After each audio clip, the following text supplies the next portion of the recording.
will happen. I'll send it to the biggest, the most prolific poker player of all time and see what happens. And then we get a reply saying, do you know what, guys? Why not? So it is my pleasure. And the heart's going a little bit because even though it's absolute great pleasure that to introduce a guy that's got just about 24 million in life earnings. He's 22 all-time money list. He's got 15 bracelets. He's the only person to win the World Series main event and the World Series of Poker Europe main event. It is the great pleasure of mine, and fingers crossed by the end of it, he'll have just entertained us all, to introduce to you guys the one and only Mr. Phil Hellmuth Jr. How's it going, Phil? Oh, thank you very much for this, Phil. This is an absolute pleasure. When Andy sent that tweet, he says, who shall we get? And we were like, well, why not aim for the top? And this is as high as you can get for us. Thank you. Thank you. Yeah, when you send out a tweet, you never know what's going to happen. Absolutely. We're starting with lockdown because we're obviously in strange times. We don't know what life is going to be like after. Is it ever going to be normal again? What has lockdown been for you? What's it been like? Well, March 8th, I went to Draymond Green's surprise birthday party. I started skipping tournaments March 1st. I didn't go to the LAPC. I didn't even play in the Bay 101, which was in my backyard, the World Poker Tour here, because my friends were on top of this early and were warning me. But Draymond Green had a 30th birthday party. We all loved him, and we wanted to show him. So we took a private jet down at 5 p.m. or 6 p.m. We had a dinner in LA. We went to his birthday party, and the jet left again at maybe 1 a.m. So I was back home by 3. But other than that, March 8th, I was locked in. I mean, I the most I did in 88 days is I went 2 blocks away from the house. And even then I felt like, so, the lockdown, I didn't anticipate that I'd be staying in place as much as I did. I didn't anticipate that I would play as much poker. I literally played poker at least 6 days a week. And I'm a guy that plays once every 10 days with my group of friends. And actually I did really well. I won a lot of money, and I joined another advisory board for a company called Prize Picks. And I think that's my 11th advisory board. Some of my companies, it's been fun to watch them, kind of flourish. Not everything goes wrong during a pandemic. Some companies do well. And one of them is Endgame Talent Agency, which, just keeps getting new customers, and we're growing, and it's crazy. Yeah. And so spent some time talking to the company founders that, that I'm on the advisory board of. And so I'm surprisingly busy. And so I can't really say that I've been bored, And then last week, finally, I went over to my best friend's house, Chamath Palihapitiya, and then I went to Cabo, flew down to Cabo for 4 days and flew back. But we were on my friend's jet. So, and then I've been locked in for the last 8 days, back and stay in place. It's certainly strange times for everybody, and obviously everybody was hoping that the World Series was still going to take place. Even though it's not your fault, is this the first World Series or the potential World Series that you would have missed since you were old enough to play? Yes, I have not missed a series. I think I missed one World Series of Poker Europe. And that was in 2018. I just told the guys, I said, I'm not going back. You should go every other year. And I was trying to make a point. I missed it. So I don't miss World Series of Poker ever. I don't miss World Series of Poker Europe ever. And I don't plan on it. So now, of course, today, big news. They just announced that, they're going to have 85 bracelet events. It's enormous. Yeah, from July, online events from Mhm. July 1st. So I just called the the president of the ARIA, Yeah. Steve Zanella, and he tells me that we're in pretty good shape at the ARIA. We're really going to be very safety minded. Yeah. And then reading some articles about it, it seems like MGM has the best protocols for dealing with COVID, and of course Wynn's up there with them. But I mean that of all the casinos, Yeah. we're the best, and so the ARIA. So I feel very safe there. So July 1st, I'll be staying at the ARIA for a month. If they open, they might open the 4th of July. And looking forward, I mean, there's one event per day. So, I think it's, I'm going to be opening up a little bit going down there. And, but I do feel like they're taking all the precautions at the ARIA. Yeah. Well, we have seen pictures over the last probably 3 or 4 days about Las Vegas opening up slowly but surely. Things trying to get back to normal as normal can be. It is strange times for everybody. But I'm just going to whiz you back. I'm just going to whiz you back to 1989 when you actually went like that. And then you went like that. And I saw that picture. And it's a clip. If you love the game, it's a clip that you watch over and over again. Obviously, we win it. If we'd have come second, if we'd have finished second to Johnny Chan, who won it the 2 previous years, do you think your career would have been a little bit different, or was this the path anyway?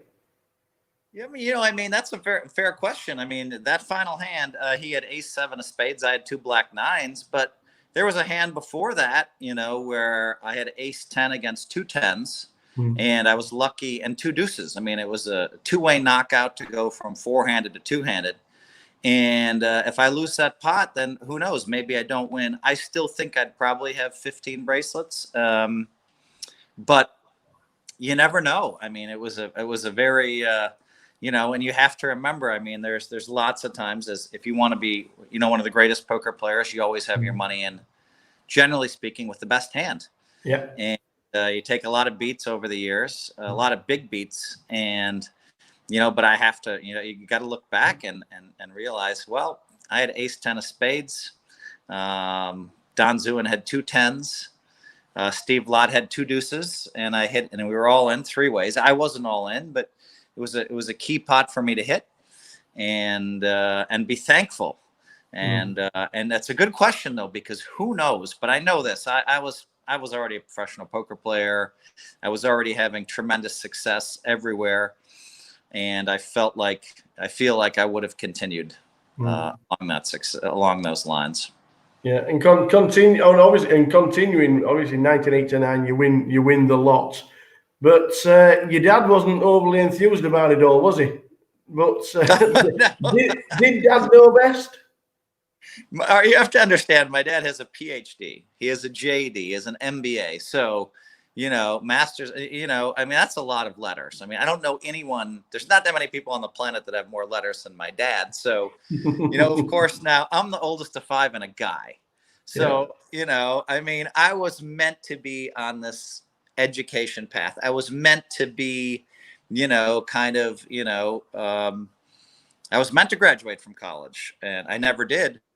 And so for him to then imagine and think that far outside of the box, to professional poker player. And in the 80s, I mean, my dad thought that was like a drug dealer, and so, but he saw me have a lot of success, and he decided to come to the 1989 World Series of Poker main event. Surprised me that he agreed to go. He agreed in December. And he flew out and he saw me in, one of the best moments of my life, winning the main event. And, you notice when I throw my hands up in the air like this in the YouTube video, when the last card comes off, like I think the 6 of spades, I go like this or whatever. And I turn and I look, you can see me turning because my dad was not in sight for 4 days. That was a 4-day long tournament. He wasn't in sight during the tournament, but I turned because, and there he is running up the aisle to greet me. And of course, security stops him because there's $1 million in cash on the table in 1989. and I wave them through. And I, within seconds of winning, I was able to embrace my father and give him a great hug. And then I bought a Mercedes-Benz, and then I married a doctor. And then, and so, and I'm still happily married 30 years later. So, and my dad's been to Vegas every year, I think, for 30 years to support me. Turned him. You got him on the side. Yep. I had to win the main event. And 1993 in the World Series was probably one of the most insane runs for you. And 3 bracelets in 3 days.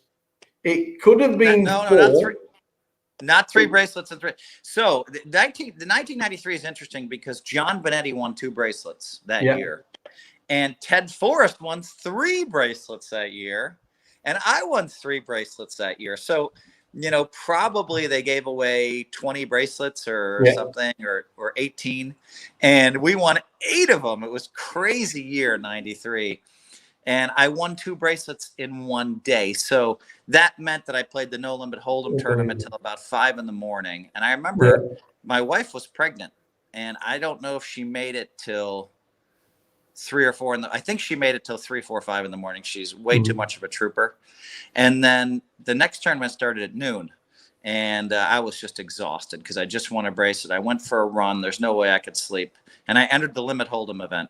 And I played poorly at first. And I remember going into the dinner break. I didn't have a lot of chips. But at least I was able to, I ate a half an hour before dinner break, and I went straight up for an hour and a half long nap. And I came back down, and the next thing you know, I started hitting hands. And I think by 11 o'clock that night, I'd won the Limit Hold'em bracelet. So I won one at, I want to say 4 in the morning, and I won one at, 10:30 at night. And it was just a crazy day. And I remember the next day, before that tournament started, that I'd won the event the night before. And, if you want to throw in there, I'd won 2 events on that day. So it was pretty cool. But yeah, 2 bracelets in one day. And then I had the chip lead in the main event when I completely fell apart. And that's on me. I mean, I was running good. I was playing great. And the next thing you know, I kind of threw it away. I think it was too much for someone to handle 3 bracelets and the main event.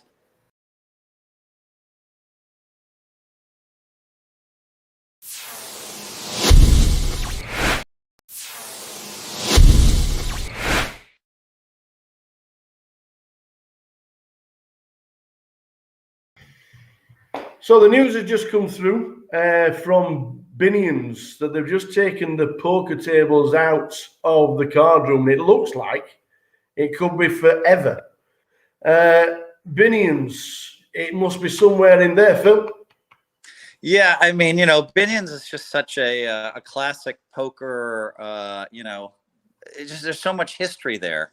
And, we've faced this for many, many years, but it was a much more pronounced issue that we had to deal with as poker players for a long time. And it's simply this: slot machines make more money than poker tables. Yeah. So, we've heard this hundreds of times starting in the 80s. And so it was really hard to get poker rooms established. There's nothing we could do.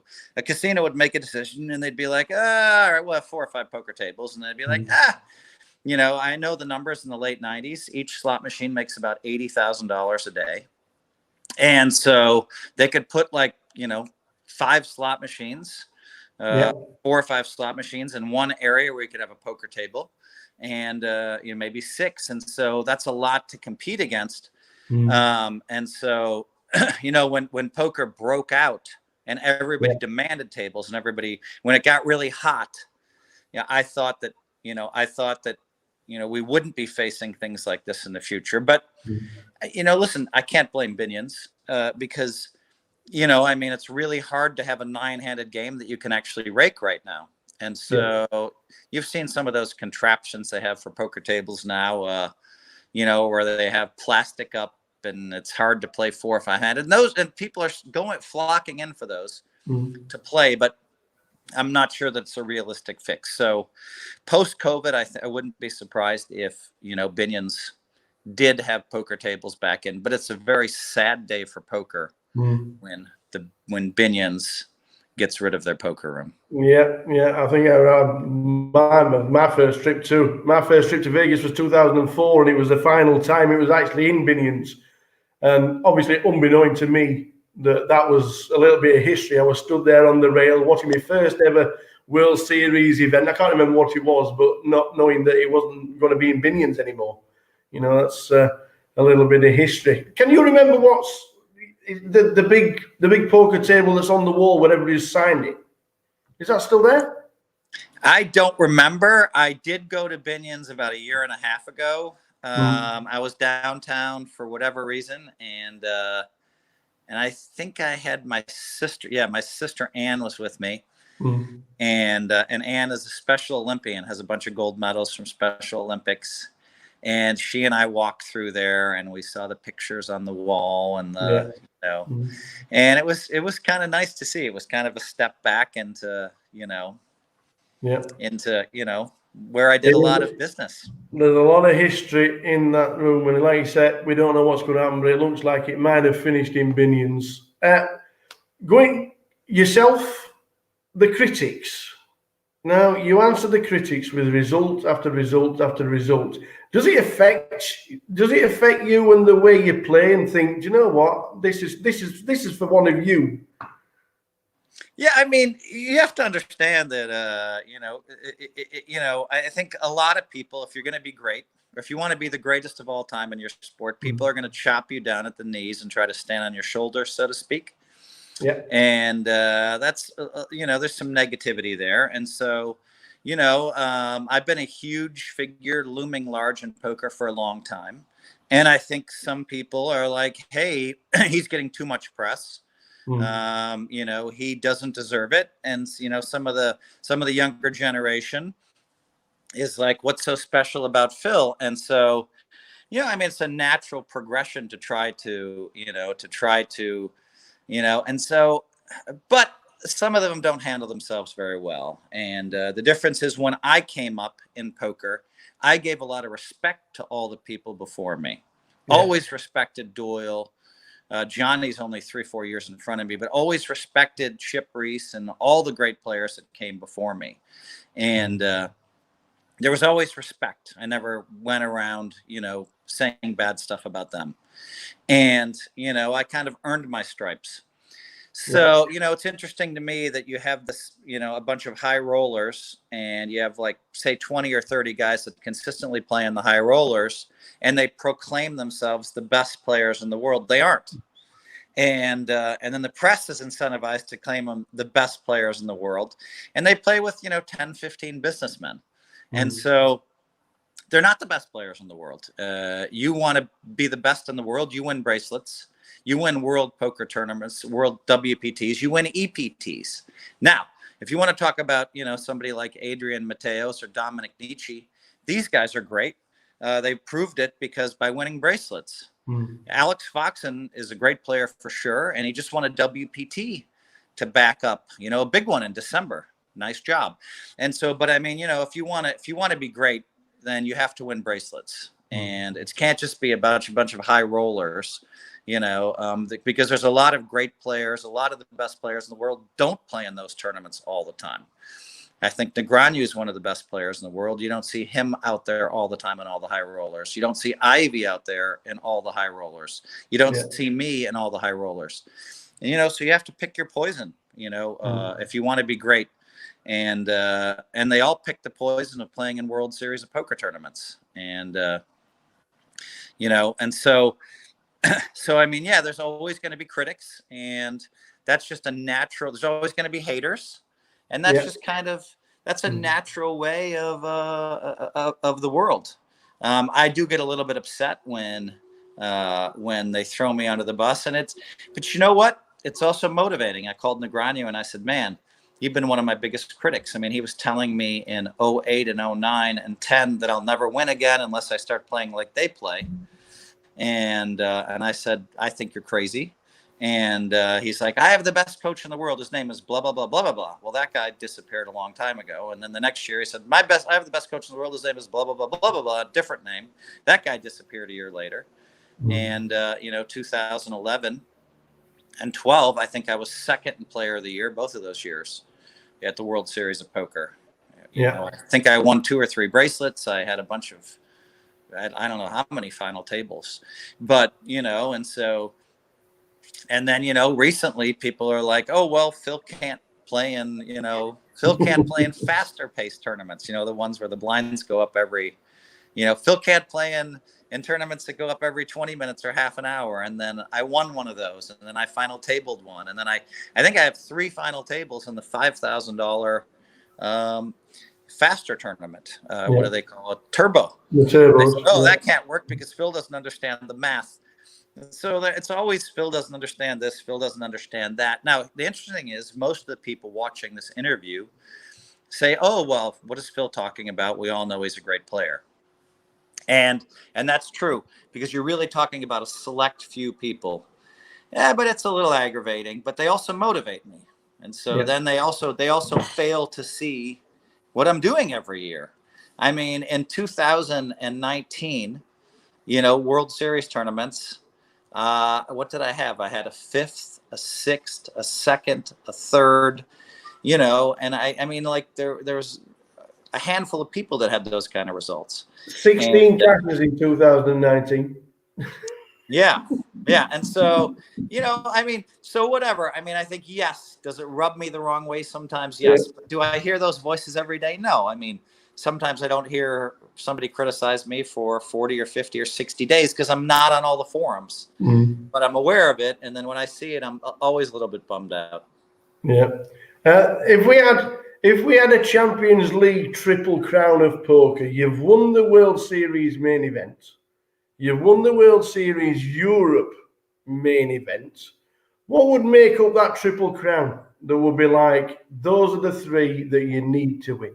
Okay, that would be the 3rd one. It's the Poker Players Championship, the PPC. Yeah. And I had a 2nd in that. And that one really hurt because I had Brian Rastall in 3 times. And to win one of those hands, I guess I was 84%, they said, to have that. And that would have been nice. That would have been an unassailable Triple Crown. Yeah.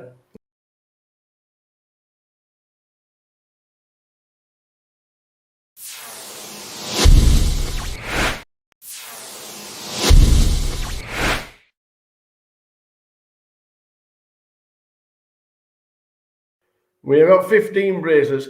Do you need to be stranded on a desert island for people to catch you? I mean, you've got Phil Ivey, who can win 2 or 3 bracelets in a year. You've got Daniel Negreanu, who's just like, how many final tables a year does he have? And he has so many seconds. Yeah. Like he and I were battling for, I think I have 12 seconds and he has 11 second places now or something. But he tied me for seconds for 1 minute there. And unfortunately, I had a second over in Europe that I really wanted to be a first.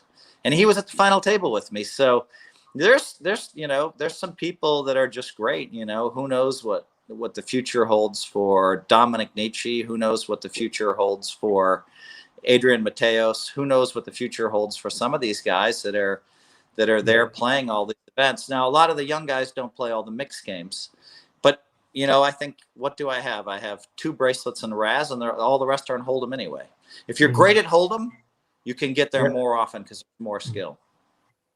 Out of the 10, 11, 12 second place finishes, and I'm just gonna read.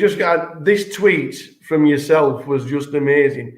Hitting my number 1 live goal at 24 was amazing. By the time I was 28, I had 5 WSOP wins and a new life goal was to become the greatest poker player of all time. You figured you needed to win 24 bracelets as recognized as the greatest of all time. If all those second places would have been wins, would have got there, but why did you say 24? 24 is a number that kind of like, I don't like, I don't always have a perfect understanding of, I'd almost say mystical things. You know what I mean? I know that our minds are very powerful, and some of that is kind of untapped and unknown. And my book Positivity talks about how I've kind of harnessed some of that potential, and how other people can harness that potential. And so for me, 24 was a number that I came up with at a young age. And I just thought, you know what, I can win 24 bracelets. And I came up with it in 1993, 94. I figured 24 would make me unassailable to the whole world. I remember in 2005 when I passed Johnny Chan and I passed Doyle Brunson, and they both came up and congratulated me. And that was classy, right? We all shook hands. They were all like, great job, Phil. I mean, there was a big, when they awarded me that bracelet in front of the whole room, that night right after I won it, there was Chan and Brunson.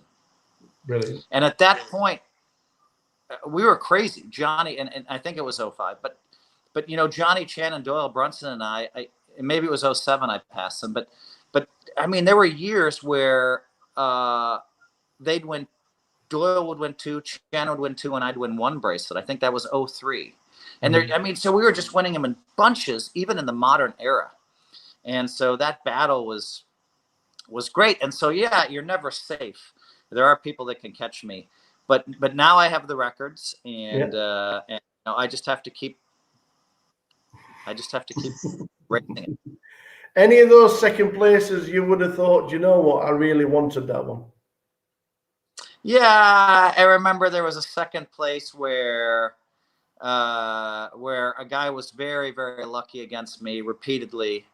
And then, and I still had a chance to take him out. I think I had pocket 5s and he had ace king.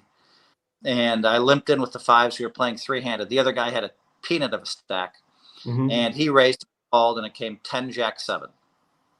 And he bet and I raised with the 5s. And he just called, and I knew he had ace king. And the turn, I bet, he raised, and I re-raised him. Or at least I called him with the intent of calling on the river. And for some reason, I bailed on the river. All I had to do was call 500,000 on the river. I'm going to bust him. The other guy has the tiniest stack ever, Eugene Todd. And so that one really hurt because I also had the guy all in. I think he had king 10 suited when I had ace queen. I had him all in. We had a flip one time. And so that one hurt. I mean, of course, when I finished second to Brian Rast, that's the one that hurt the most because I had him down to no chips, and the whole poker world was watching. The stands were full of people at 3:30 in the morning. That would have been the one, the Poker Players Championship. I probably regret a bunch of those second places. I remember one in 1994 where I had 2 aces. And I had a guy named George Rodas on with a king and a 10. Howard Lederer had a short stack. And he was on before the flop with king 10. And he somehow won. I remember it came jack 10. And he turned to 10. And, I'd been waiting, moving in. Finally, I had aces. And that one I felt like I was supposed to win. And so there are times where you just feel like you were supposed to win a bracelet and it didn't happen. Yeah. Apart from poker, you obviously write books. We've touched on that very shortly. I'm going to show you something very shortly on how we first met, and I remember it more than you, obviously. But you're in the New York Times bestsellers list, and we've got the brand new book out at this moment in time. But I have got this. I've got Deal Me In, and I have it signed. Nice. Because I was in London at the World Series Poker Europe, and we did the book launch. And I remember we went into a pub on the corner of Leicester Square. Myself and Paul, who still works with us, and we got the book. And this was a new release when it came out, and we signed it off. And I thought, do you know what? Phil Hellmuth has just signed a book for me. And it's still pristine, by the way. It is pristine. It's got all the stories. My favourite story is the Devilfish story. I love these little books. But if you wasn't a poker player and a very, very successful poker player, would writing and being an author be right up there of what you would be doing on a regular basis? I mean, it's very interesting. You know, I mean, I think you know, this is the first time in an interview I've ever said it, but I think I could have been a motivational speaker pretty easily. That aligns well with me, but you have to accomplish something, I think, to be able to motivationally speak to people, I think. And it's an easier path to get there. So, but I could easily have been a motivational speaker. I could easily have been a successful businessman. Yeah. And you know, could easily have been a promoter. So I don't really know where I'd be if it wasn't poker. But hopefully I would have written a book or two. Well, that's there. That I was there when it I was there with you, and it's signed for me by the great one. You and then we know, book, it's like 50 hand of the weeks, and so you know you read each one at what takes 2 or 3 minutes to read the story. Just kind of a flavor of what it was like to deal me in now, as I look back, as a flavor of what it was like to be a professional poker player in the 80s and 90s and early 2000s. Because that book came out, what, in 05 or 06? Yeah. And it's impressive. Where did Poker Brat get coined? Who was the first person to call you the Poker Brat, or was it yourself? No, that was not me. That was Andy Glazer. All right, okay. So Andy Glazer was, you know, the all-star poker writer, right? And he, I mean, I have a funny story about how I met him. Should I tell it? Yeah, of course. So my wife and I choose a vacation, and we choose to go to a place called Esalen. Esalen's a very famous spiritual place. So we decide we're going to go study Buddhism with the master, the Lama Surya Das. Surya Das has become bigger and bigger and bigger in Buddhism and has lots of books out. So my wife and I go to Esalen for our vacation to study Buddhism. I'm like, hun, can't we go to like a 5-star hotel somewhere? So we drive down the California coast. We arrive at the most beautiful place you've ever seen. One of the houses is right underneath a waterfall. But they have the natural hot springs there, but you're not allowed to wear clothing. So everybody has to go into the hot springs naked. And my wife chose not to talk. That was part of the training. And so I wasn't going to do much talking. And one day she's like, hey, I'm going to go get some food. And I'm like, I'm going to the hot tub. So the natural springs. So I go down there, no clothes on. And sitting across from me is this guy talking about what I think is a poker tournament. And I'm like, no way. Come on, this is a spiritual place. He's talking about a poker tournament. At the end of it, he's talking to one of I guess Andy worked there. And somehow I said, oh, I dabble a little bit in poker. He's like, oh, yeah. I'm like, yeah. I play here and there. And I was trying to be modest because that's what we were taught that week. Of course, this was during a time when I wasn't as modest in the 1990s. And I guess the world thinks I'm not modest, but they don't know me that well. But anyway, after you listen to this interview, I sound cocky. I'll give you that. So anyway, there's Andy. And he's like, oh, so he starts asking question. I'm trying to brush it off. Almost sorry I brought it up. And then Andy says, oh, what's your name? And I say, Phil Hellmuth. And he's like 6'6". The 6'6" big naked guy stands straight up out of the hot tub, and he says to his friend, that's like Michael Jordan saying that he dabbles in basketball, you know, and like over and shakes my hand, you know, walks over to shake my hand, this big naked guy, and I shake his hand. And we were connected after that. And he was a writer. And so he wanted to write my autobiography. And when I finally started writing the autobiography, he wanted to help me with my first book too, so now I sold my book to HarperCollins, and he wanted to help me, but he got sick right then. And so I wrote the book myself. He wrote maybe of that book. Camera's not on, Paul. How weird's that?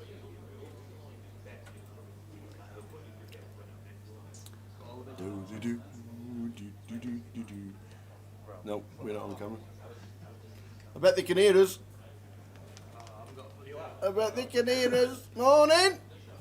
Morning, it's the invisible duo of the Tower and Mr. J. Harwood. As we can see right there, they are the chip counts. They're the chip counts. Yo, I'm sure we'll get us ugly mugs on the telly On eventually. 5 of us not coming on Tower. There's the chip counts. We're not really here. We're still in the hotel room. We're still in the hotel room. We don't know what's happened to the pictures for our cameras, but it's showing the background. It's not showing. How's that happen? How's that even work? Because the actual background's there, but we're not. That's just weird. Anyway, weird. We are in situation for the event. We are actually in the casino. Good news for you is that Rick Tree. Yeah, we are. Why did that even happen? I don't know. Amazing, amazing. Good news for you lot is that I've got a breakfast break. The amazing Rick Trigg is going to come in for the first hour with Jay, so you've got a treat because the man they call Rick Trigg, and they were talking about the online stuff and obviously the phenom that is Rick and what's gone on in this last week. It froze. And the camera's now. I still really hope you can hear us. As we can see, the chip counts. Tom 888,000. Dan Wilson 843,000. Ludo has got 673. It's going to be a great day. They're the final 17. Robbie's going to need a quick double up. Mikey's going to be, we're back on. Mikey's going to, that's an image. Look at that. We'll sort the camera out, I'm sure. But as you can see, the chip counts. Richard Kelly, Jamie Nixon, Katie Swift, Tom Riley. I spoke to Chris Collins this morning. He says, "What are you going to call us today, then?" Chris, and what actually happened is when they moved the tables, the actual tablets and the seating plan had them swapped round in there, and Chris was in 8 and Dan was in 7. And by the time they got to our table, it was a bit of confusion. But we had a quick word with Chris. He's come up from Birmingham, and he's been studying a lot of poker online since lockdown, and he's starting to get out to play live. So watch out for Chris Collins, and obviously watch out for Dan Wilson, because he is probably the player. He was favourite on the book this morning. We had the book open this morning. If you've had a punt, then good luck. It's all it's just a bit of fun, that's all it is.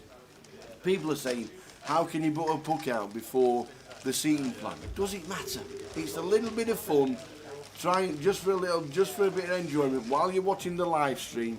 That's all it is. It's we don't need to be precise with the prices. If somebody's overpriced, get on and get the value. If somebody you think shouldn't be 5 to 1 or 10 to 1 or 50 or whatever, stick a couple of quid on it and enjoy the stream, because that is what it's all about. There's 17 left. We're playing to a winner, and we're just going to enjoy it, because play is about to start. Oh, we got the starters off. Running you through the featured before I disappear. In 2 is going to be Tom Lagzow. In 3, Pamela Kearney. 4, Dave Doherty. 6 is Jamie Nixon. 7, Ludo. And 8 is Robbie Ball. We're 6-handed to start. 2 tables of 6, 1 of 5. 17 players coming back. Yep. And I think we're going to say goodbye to this man for an hour. Great job. I really could have zoomed in from my bedroom and said, "I'll see you later." Extra hour in bed. The man they call Mr. Rick Trigg is coming in. He's spending a hour here, giving up his free time. He knows a lot more than I do. He knows as much as this guy. And you can talk about everything regarding anything, because if you think I know anything about sport, Rick Trigg knows twice over, more over.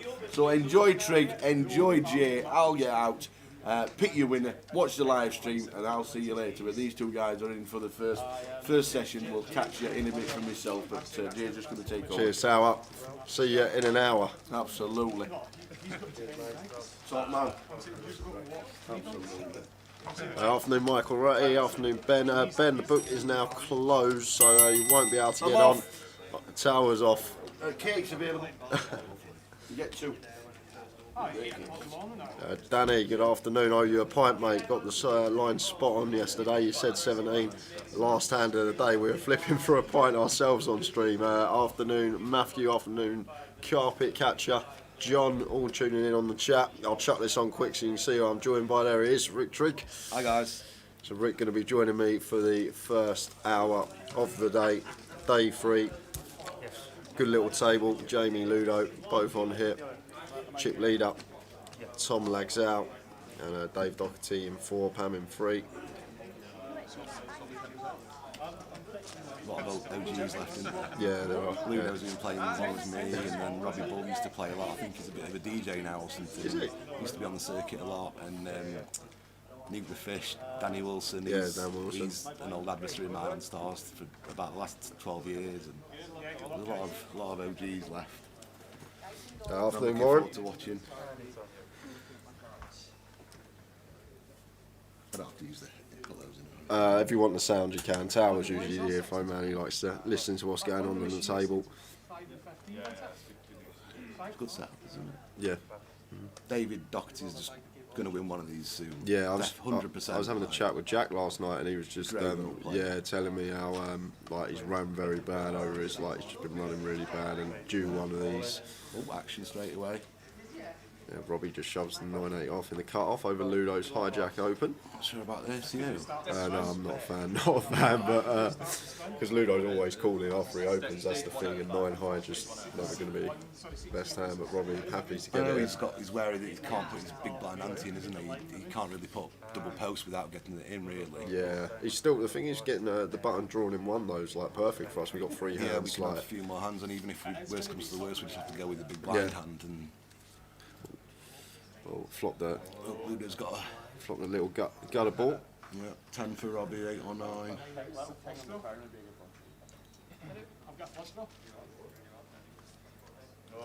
Couple of extra outs. Open-ended now. 10, 9, 8 or 5 to double up first hand for Robbie. It is an 8. It is. So Robbie Bull, we're going to find a double up to 116k. Oh, What? unless it was Ludo. Ludo must have had the 9-8 off. That makes That makes more sense. man. Yeah, Robbie had that the Queen 10 of yeah. diamonds. Yeah. Okay, that makes more sense. That makes more sense. So Ludo, yeah. Ludo's opened the 8-9 off, and Robbie's correctly thought that Ludo's about as wide as possible. That makes that makes sense Yeah, now. and got it in a good spot, and he's out. When I saw him with the coat on, I thought he was trying the old put his jacket on to get the extra imaginary equity, you know. But now he's out, so. So Ludo bust someone first hand, and that means should be getting some players in these seats. Be down to 2 tables of 8. And it makes my bet a little bit sweeter now. Getting a little bit on Ludo this morning. Ludo's just, I think so many people have backed Ludo. He went from 13 to 2 to 7 to 2. Yeah, Like, smash up, yeah. I've seen horses on Saturdays not get backed in as much. There'll be a lot of people happy if he wins it, I think. And the fans' favourite, obviously. yeah. He's a Glaswegian boy. But it's 50 minutes away, isn't it, ish? So it's local. Said he had a pool competition today that he's got to miss, and he looked a bit gutted for it. Pool competition? Pool, yeah, he's a really good pool player. Is he? Yeah. Had a lot of fun games, me and Ludo doubles on the tour, like, really good. Do you play yourself? I'm nowhere near his level now. But there's a lot of good pool players who play poker. Gary Banks is good, and Ronnie Ballantyne, a local Scottish boy, he's good as well. And Stuart McNally, there are some good pool players. Poker and pool seems to be quite correlated. Especially back in the old days. Now, most people are the more academics in poker, university educated, but back in the day it was from the pool halls and exactly. betting shops, and Ludo's definitely a pool betting shop. Yeah, kind of. He got into poker that way. So just Don't mind me saying that. Just a slight pause after the first hand while we get some players in the seats. It's going to be down to 2 tables. find out who we've got coming over. So we're going straight to 8, 2 tables of 8 Yep, now, two tables of 8, 16 left. This is what everyone's playing for, guys. Prizes coming across the bottom of the screen. Afternoon, Silver Sock, afternoon, Sabrir and Kev all in the chat. Now this has got potential to be a bit of a clash between the young French kid and Ludo. Yeah. Because the young French kid busted me yesterday, and he's a decent player and very aggressive, and him and Ludo I could see clashing potentially. Yeah, and both of them will play the hands really well and not be afraid to take spots and find all the bluffs. So that could be a recipe for a big pot. Yeah. To. Yeah, that's Tom lags out. Not many people familiar with the face, but I had a chat with a few last night, and apparently he's a bit of a crusher across seas. So Great interesting as well in the table. Yeah. He's really stoic and he's almost impossible I found to read. Yeah. Yeah, a good little player. He's not actually been on our feature table all weekend, so this is the first time we're going to get a chance to see him play. Paul Green coming over to the table, Rich Kellett as well, taking his seat in 9. Dressed like he's off to the beach with Yeah. Kelly and sliders and shorts. Should be one more coming over. Paul Brown coming over as well. There's 2 tables of 8. Gully says, cheers Trig for the horse tip on Twitter in the week. Catch my breath. I was very popular in the group chat. No problem. No problem. Did win quite well. But I'm so much of a sicko, I like him to win by a short head. So you get the heart pumping more. If it's too easy, it's no fun, you know. I turned the race off before the last furlong, because I knew we were going to win that easy. It wasn't that much fun. But we'll take the money. Afternoon, Bernie and Rob Reynolds joining in. Mike Kaz says, most impressive thing about Ludo's poker resume is how skinny the man stays versus the beer he consumes.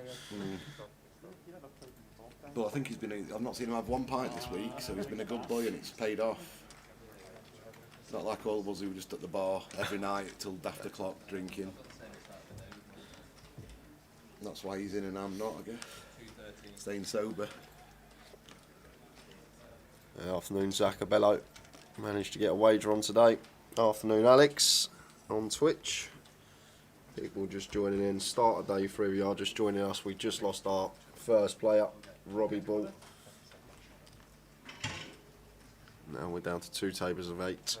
I don't actually think Ludo would have minded winning the pot or losing it. I think Yeah, he's staying short-handed. Yeah, staying short-handed for a bit probably suited him more than the equity of the chips that the 40 odd K that he won in the pot. But I guess getting chips is never a bad thing, is it? Knocking someone out who's a decent little player. No, we're still waiting for Dave. They did a delay, are they? What are they talking about?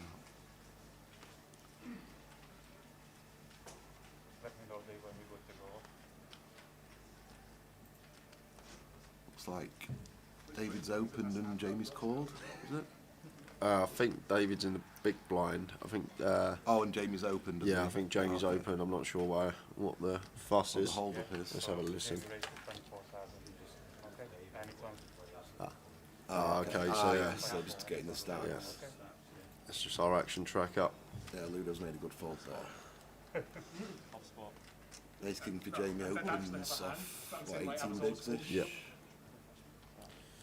Ludo's folding the deuces, just not always guaranteed to see a flop, and good fold, I think, the deuces. Yeah, especially against Jamie's stack size as well. The small blind you can defend, and the big blind you can obviously have to defend, but not from his position.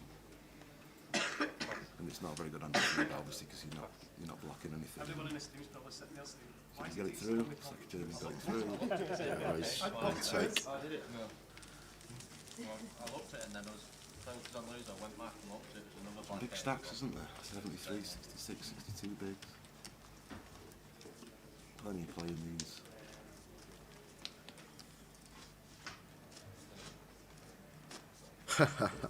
Who read that? Yes, yeah, that's Slady, yeah. I did. I came on. I went up to Ribby Hall up in Preston, or Ree Green, and one of my old mates, Nick, lives on the patch now, and we met him for a few beers. Got tanked up, then we had a few bets. Yeah, no good. Still running now. Yeah, still running. It was nice to see Nick go back a long way. Andy Bradshaw, the legend himself, lives there. He couldn't be asked to come and see me, so I didn't get to see him, unfortunately. Yeah, it's a Ludo opening the King Jack early position. Expect to see Ludo opening a lot of hands this stage of the tournament with his stack size. And I think out of everyone will be more wary of Ludo than anyone else, so he's going to get people folding and being reluctant to 3-bet him light. Yeah. So he's going to be opening a load of hands. But Ace-4 defends, and I think this is a spot where he used to be an auto C-bet, but now I think a lot more players are back checking now. these spots here, especially I always say versus the big blind range. All the hands that Paul's going to have in here, like a lot of them, we can just have drawing nigh on dead and potentially can induce on later streets. I do like the top pair and got a check back a lot of the time, but Ludo, like, he's just so mixes it up all the time. If you see him in spots that sometimes he bets, sometimes he checks, it's that's what's going to make you difficult to play against. And in this situation, just opts for the small C bet and takes it down. He's very meticulous in his approach to the game. If you spoke to him and have a laugh with him, you wouldn't know that he's that intricate in how he thinks of spots. He'll actually know that he's supposed to bet 60%, check 40 in his head, and he'll randomise it and find it and decide. He's very serious when it comes to spots like that. He'll just know what he's doing and be right all the time. You know. I've not had a bet in the Arc. No, I've not had a bet today. Nope. I don't think there's any. I usually do the flat English racing and stick to that. And the ground's a guessing game over there. It's very soft or heavy, so I'm not going to get involved today now. So Ludo already opened a few pots, but this time he's actually got a legitimate holding. Ace King suited. Right, 24,000. And Rich with Ace Jack of diamonds and He's got 18 18 big bigs. blinds yet. I think you've just got to go broke here, just get it in somehow, 3-bet and call, or just rip it. I think I'd probably just rip it. Versus this man opening as well, it's just I don't think always you're going to induce worse if you 3-bet here. No, there's no need to 3-bet off this stack. Oh, he is. 3-bet. Wow. It's a 75k, which is basically just an all-in, barring loads of action that can actually fold eventually if 3 people moved in behind him.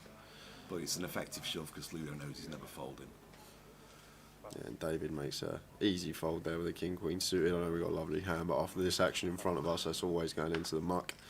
Ludo's just going to set him in, and Rich is going to have to get there.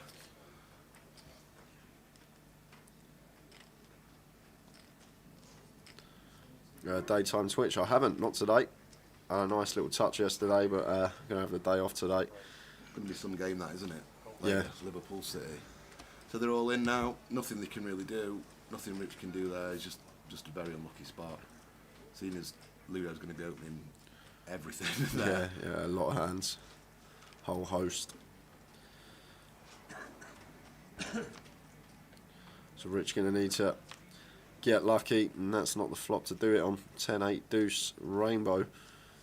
Backdoor diamonds at least.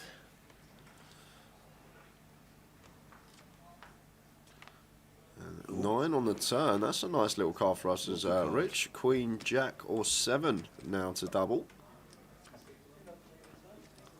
But it's a 10 of clubs, and we're going to lose Rich Kellett in 16th place, which means we are down to 15. Table of 7 here. Outer table is still a table of 8.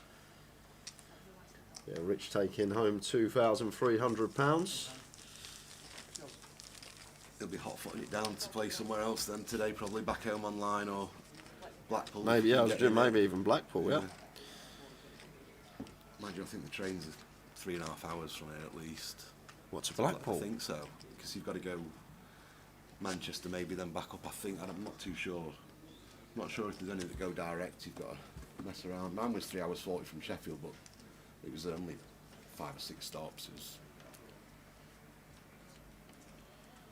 It was, someone else. I think someone's back Kelly with their heads in the hands.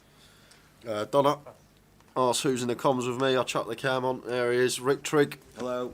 Hi, Donna. Manchester champion this year. First ever Grosvenor sponsored prize to actually ship a GUKPT whilst being part of the team. And now there's 2 people who can do Yeah, it a today. few times later, Jamie and Katie still in. So David, definitely one of my picks for the tournament. Opening King Jack suited in the cut-off. And Ludo in the big with 4s. Million chips now for Ludo. If you got money on him, Yes, you're going to be happy. a few quid. You had a bet, Jay, at all? Yeah, I thought the value. Gareth on the outer table, he was 80 to 1 with 11 bigs. I thought if he doubles, he's just going to be at least like around the 12 to 1 shots. I thought that was great value there. Got a bet on the man in seat 2, Tom Lagzow, and Jamie Nixon as well at 25 to 1. I thought was a great price. So they're my 3 that I'm looking out for. But Ludo, he's got the chips and he's running good here. Bottom set on Queen 7-4. What do you think to the C Rainbow. bet? 22, third pot here from David. I like it on this board with the King Jack suited wrapped around that Queen. There's a club on the board as well. Definitely some. But Ludo's going to find a lot of check raises that a lot of people wouldn't. But he's got a set, and is he going to? Yeah, he's just come straight in for a raise here, Ludo. Makes it 67. So 3x over. David going to float, you think, or just bin it? I think against Ludo we could actually see him float here just to see what Ludo does on the turn. We're getting 3.5 to 1 on our money. We got position. A lot of the time Ludo may check it over to us on the turn. At times he's got one in the hands like 6-8 suited, 5-6 suited. Yeah, I like this from David. I'm a big fan of this against this specific opponent. I'm like the float, and this is a interesting Ludo's card. going to go massive here now, I think. So 10 of diamonds on the turn. So David picking up and down here with a King Jack. And because David can never fold any of his Queen X hands, I think Ludo's probably going to bet pot here or close to, I'd guess, 170, 180-ish is what I'd imagine. Yeah, he's going big trick. That looks like a handful of. I think it could be spot on near 170. 168 trig. You got some work to do, mate. And now this is very awkward. Yeah, very. Very, very awkward. I might fold this in David's spot, honestly, without trying to be results oriented. It's just. If he makes his hand, it's going to be an ace half of the time, and then Ludo's going to give up his bluffs on that ace, so he's not going to get paid. That's a good point. That's a very good point.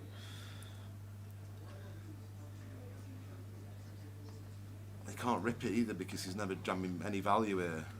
So this is awkward. I don't envy him in this spot, to be honest. I'd rather it be David sitting there than me. It's I really like the flow, but it's close. It is close. And there he is. He's going to make the call here. I think it's awkward, but he's just has to call now. Wow, we got a big pot here. Over $500,000 in the middle. This is the biggest pot of the tournament so far. And the Queen of Clubs, and Ludo's just always going to rip this. This is lovely river for us as Ludo. Like the times that David, the fact that David here can have all the ace, queen, king, queen, jack here. It's just massive for us, and if Ludo doesn't shove here, I'd be very surprised. Simply because David's going to be very Queen X heavy, and there is the all-in, and just a quick fold there from Dave Doherty, and Ludo just like that up to 1.3 million. What a start to the day for this man! Doubled his stack already. That was unfortunate for Dave. That was just a horrible situation that happened, and now it ran out, and yeah, it was a bit unfortunate spot there for him, I think. Afternoon, Adam. It's payday on Twitch. Thanks for joining in, Kaiser. Good afternoon to you, Gary Wilson. Tuning in. No, it's not the final, Harriet. It's 2 tables left. Yeah, we're down to 16, 15. 15 players. Rich Kellett was our last bust out.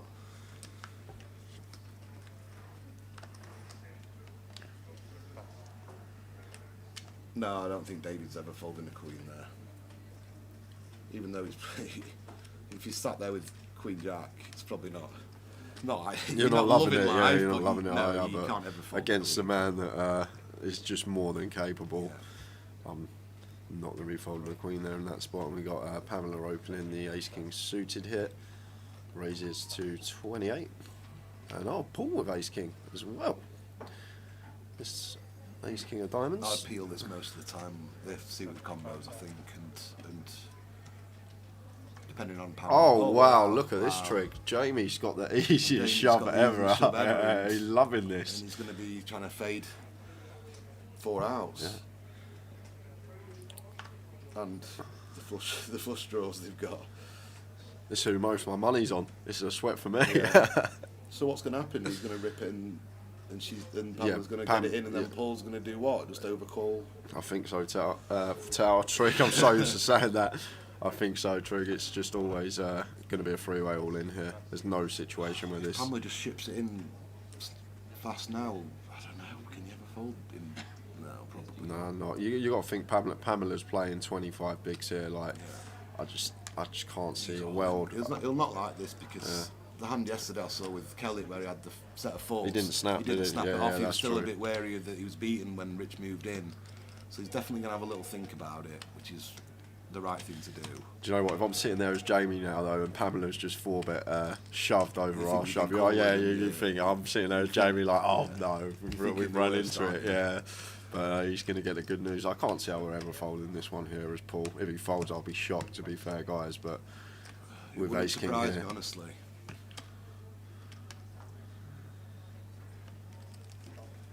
No, there he goes. Right.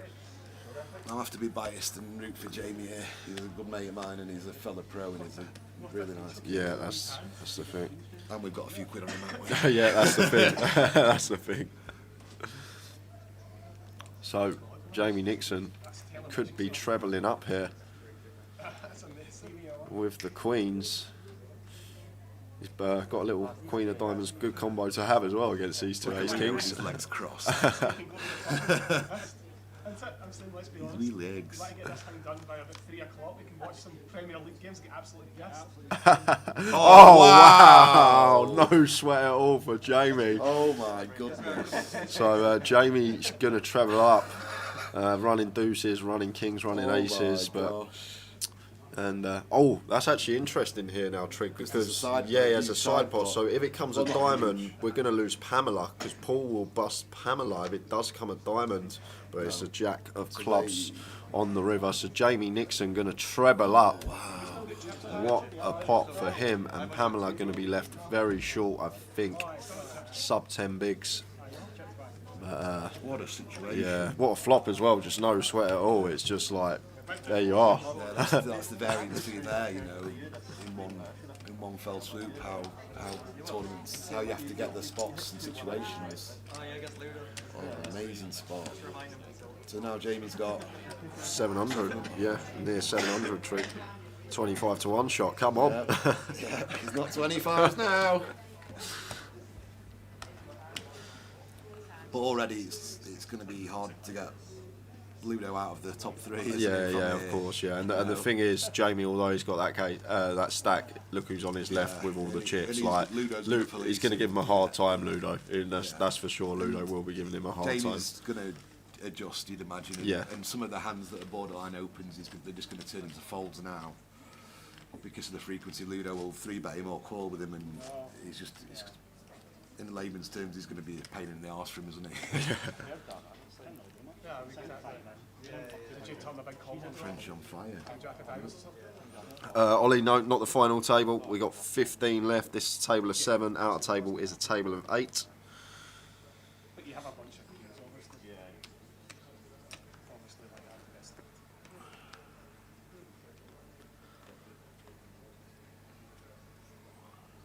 Tom's there, looking like, couldn't Ludo have lost a few hands? Couldn't Jamie be out instead? Ludo says why Jamie was all in there. He goes, I want to get this done by 3, have a few drinks and watch the Premier League games. That's what Ludo says. I hope he's right. then we can go to the podcast. I can can't come. we? Yeah, I'll Come come with us to you. the Yeah, I'll come podcast, with you, yeah. Trink. I've got lucky that Grosvenor Sports sponsoring the podcast in Glasgow, the Open Goal podcast, and Gravison's the main man there, the guest today. So I've managed to get some tickets, but with it being 4 p.m. set off from here, obviously Jay can't join me, and if Ludo and Jamie are still in this, obviously they can't. So I might end up going on my own. Queen 5 at 7, rainbow flop. So, not much here for either player. Paul was the opener here with the King 10 suited. And do you know what? I've seen a lot of this in pots against Ludo here, Tower. Everyone plays Intrigued. Like everyone face seems up. like everyone like He garners don't so want to much see respect bet from as the much. Scottish Yeah, Reds, exactly. That's the and thing. It's just like he can get away with so much. I know. Yeah, that's what I've been seeing. It's Jamie made a stand yesterday against him. I don't know if you saw the hand. Yeah, Ludo free barreled off, and we discussed it quite a lot, me and Ludo, yesterday. I still thought that with him having the 10 of spades, it was probably a bad candidate. But he kind of talked me around to his way of thinking, and justified it. And I thought, well, I was still on 50-50, but Jamie made a good call. What was his thought process? His way of he thinking. thought the 10 wasn't bad because he's had 10s and queens, and that Jamie's just got a one pair hand so much of the time. Yeah. That he has to fold a lot of his just one pair hands, and Ludo would be, and Jamie knows that Ludo would be so thin there for value. Yeah. He said to me he'd probably put Queen 9 in all the time, even that thin, and Jack 9 some of the time, so he's going that thin, and he thought Jamie's got to fold a lot of his 9x, but probably not King 9. Yeah. Yeah. It was interesting, but I was on about my 12 pint when he started. I can't really remember it. On Jamie at 25. Sydney betting is no longer available. Tournament started. Have to get on 15 minutes before start. But the favourite, was backed into the favourite. Ludo is chip leader. Haven't seen much from this man so far, but he's going to shove here blind on blind. Pam working with sub 10 big blinds, so we got an easy shove here as Tom with an ace in our hand.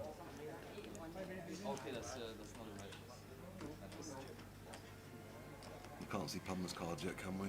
No, one action's on her. There's the all in from Tom, as expected. And Pamela that's with a the nice ace king. thing to say, isn't it? See if Pamela can get some. Still waiting on our first female winner. Still waiting. And Still Pamela waiting. and Katie still in the mix. We had two ladies on the FT. We'll just cover this one. That's a great flop for Pamela. That's basically it done. Yeah, Fading, fives. running fives, running Jack 10 for a chop. And that's that. So Pamela going to double up, back up to 220. Grosvenor's fall cancelled if Ludo takes this down. Yeah, no markets on next week. You're all too smart for us, and you know who's going to win, and we've been slammed for $500,000. I'll tell you what I might do, Jay, in an hour. I'm feeling a bit generous. We might ask a couple of questions, and I might give someone a bit of my bet that I've had on Jamie at 25. Oh, okay. Like a tenner or something. all right. We both got Jamie, ain't we? Yeah, I might give someone a tenner of mine at 25s and 20 quid of my 30-2 on Ludo. Maybe we'll ask the first goal scorer in the city.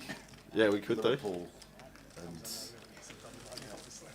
you won't be here though. You'll be off after that. no, but I can still yeah. send them the money after if they get the goal scorer right and one of the players that I give a little giveaway ends up winning. I can still, we'll get the name and sort it out. So speaking of I'll do giveaways, something like that as well. We got a live stream free roll today at 6 o'clock. Give out the password for that one. Second session of the day. £250 free roll. Winner of that gets a seat into the close up, which is tomorrow at 7 p.m. That is a 2-day event online.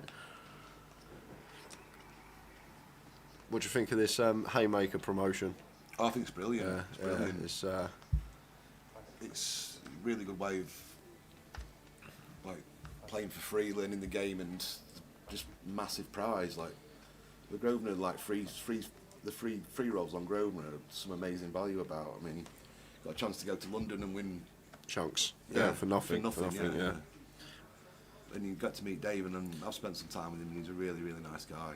Is it? Has he been playing much since the Goliath for the last couple of years, or a few bits and bobs? I was down to go and see him for a couple of hours in London a few weeks ago to work on his game a little bit, but He was preparing for his fight back then, his last little fight he did, so got cancelled at the last minute. But yeah, he was just starting to get a bit better last time I spoke to him. So Tom opening button ace-9 suited, and David got a pretty nice hand to defend here in the big blind.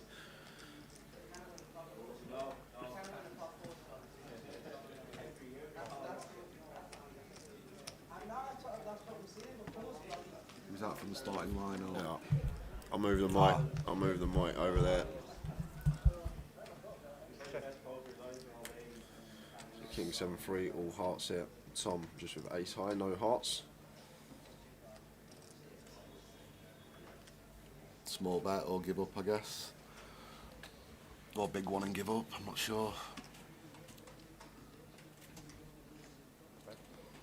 Looks very small. 16,000 into 74. Ops Yeah. 4.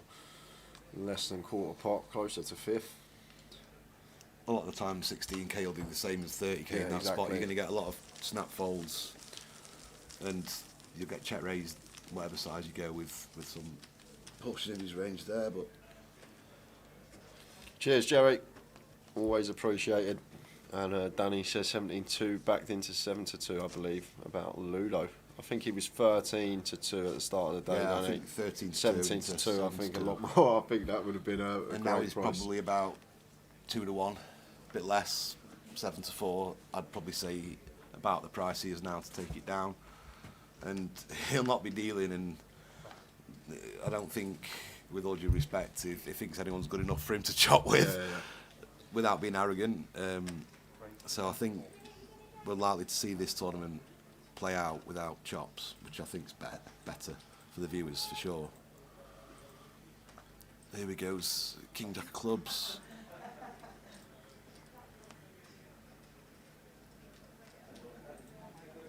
Pamela here. Yeah, this is good from Pamela. I wasn't sure if she was going to take this spot here, Trig, but she has, and I'm really happy to see it. Basically the same situation Rich was in versus a Ludo Open. But Ludo's going to fold this. Yeah, he will. Understanding that Pamela's range might be a bit tighter than, say, Thomas's or Jamie's in the same spot.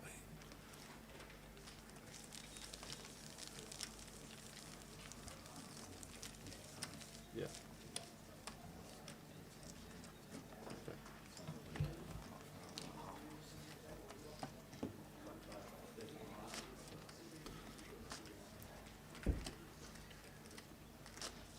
Yeah, Ludo has got a massive experience. Yeah, but I think he's still a PLO player, isn't he? Mainly. Is That's he? his best I didn't game. even realise that. No, his best game's PLO. I think. He can. I'll ask him when I see him next, but I think he would tell you that he's better at PLO than he is at Hold'em. So he plays all the big 25k PLOs on GG and other sites and stuff, and yeah, I think that's his favoured game and the one he thinks personally he's better at. So this time, same hand as last, King Jack suited. Raises to 24.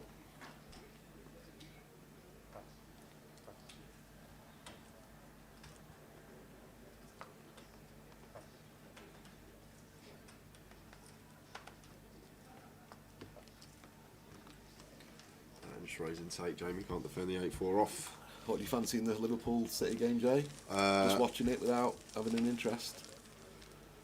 I think City will win, to be honest. I know they're away, but I still think City will turn them over. I just think City just got a much better squad than Liverpool this season. And Yeah, I agree with you. yeah, it's, I still think they'll win the league. I wouldn't mind going to that game as a neutral. Yeah. Just for the atmosphere of it. Yeah, it'd be great. It'd be electric, wouldn't it? Yeah, the thing is, even when Spurs beat them first game of the season, I still said City are going to win the league, and I think that's just going to be the case. It's just got too much power, too much squad depth. It's Man United distant fourth. Yeah. Yeah. About right, yeah.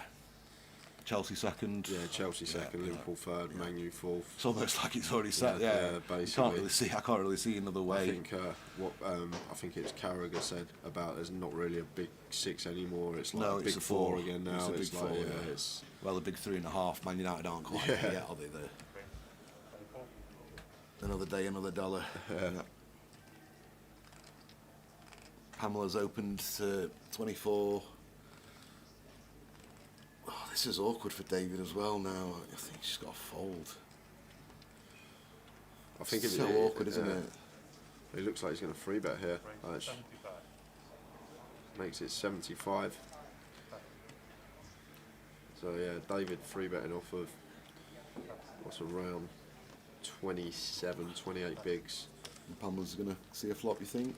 Or I'm not sure. What I saw from her yesterday, Trig, I think she's just going to fold. Yeah, she's very she's disciplined in what hand she chooses to continue with. Like so when she gets 3-bet, she's only continuing with very strong hand. That's just from what I've seen. So that's so probably far. why David 3-better as opposed to, like, I'd advocate folding there sometimes, but David probably knew he was getting a lot of folds there, yeah. But nice pick up from David. Only been involved once so far. That was a pot against Ludo. Bit of a gross one for him, but still picked his spot well there. Picked up a little pot. Get some momentum back his way. Yeah, he's not had the best of starts, has he, with the big pot against Ludo, but he's definitely got a good temperament and not going to be panicking or doing anything in the spur of the moment. He's 10-1 all Prem games to be both teams to score. Prem seems the worst league for that, doesn't it? Yeah, at the moment. From just watching the results. It's like there's a weekend last week, wasn't in the Prem, or a few weeks back, where every game was 0-0 at half time. Like 5 or 6 games were 0-0.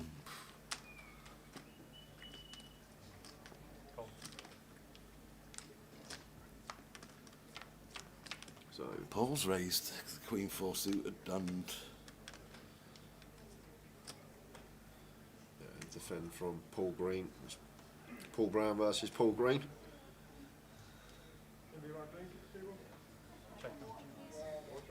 Going to be having lots of bets here with this hand on this board. King 6 deuce versus big blind. Does come in for a continue. Just quick fold from Paul Green. pretty loose open with Jamie and Ludo to your left. I agree. It's maybe probably aware that he's perceived as one of the tighter players at the table. So he's adjusting to that and using it to his advantage.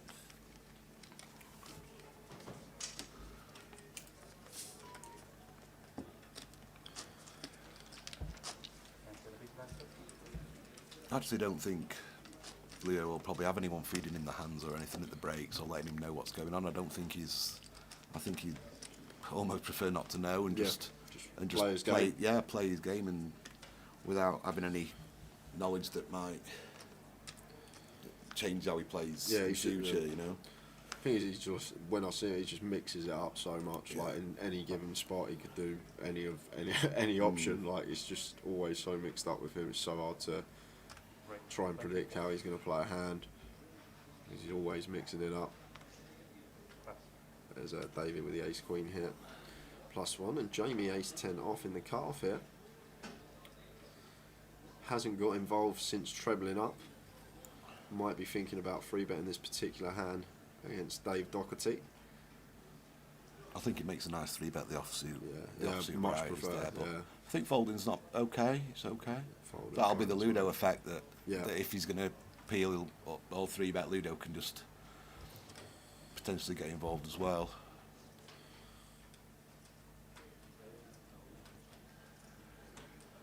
Ludo's going to call. Haven't seen much of this from him from Ludo. Just flat in the open over the last couple of days. He's been 3-betting like crazy, to be fair, when he's continuing in a hand, but this one just going to flat the Jack-8 suited on the button versus David.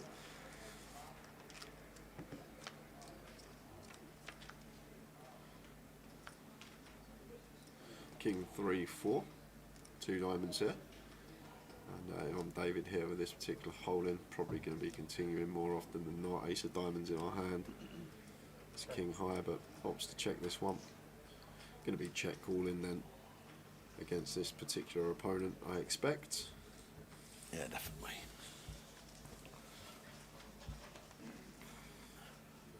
Ludo just going to fire. He's only got jack high.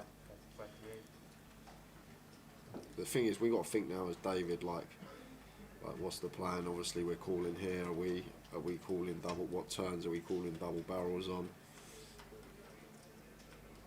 Because we know Ludo's just so capable of just unloading the clip. Yeah. Like, it's just so hard to manoeuvre in hands versus him, especially out of position as well. But Ludo will also know that with his ace queens, he's also got sets and traps and aces and ace king in this check call range as well. So Ludo will not be assuming he's light just because he's not continuation bet, you know.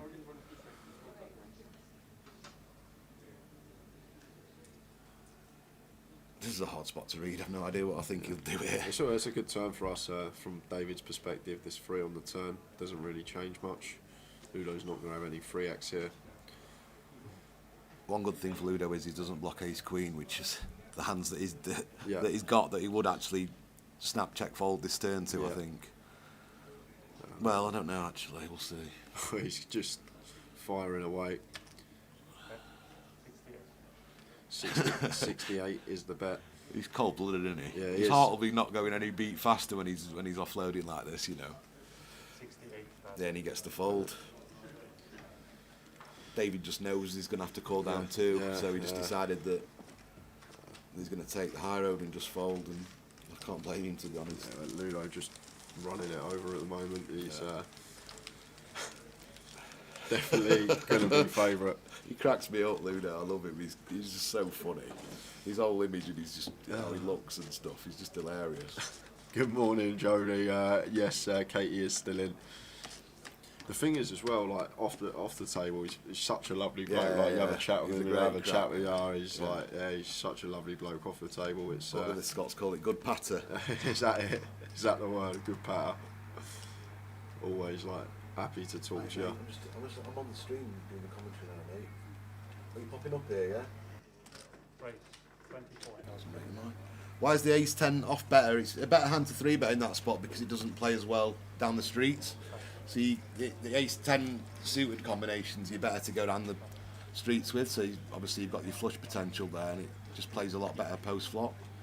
So you might decide to 3-bet your offsuit combos as they're not as valuable if once you go to the flop, basically, I think. And not just 3-bet all 12 offsuit combos, have a frequency of what offsuit combos you can't just 3-bet all your ace 10 off. Best way of doing it is figuring out what combination of ace 10 off you're going to incorporate into the 3-bet just to randomise it correctly. This is going to be the first little blip in Ludo's stack because this 3-better and David's just going to rip it. Yeah.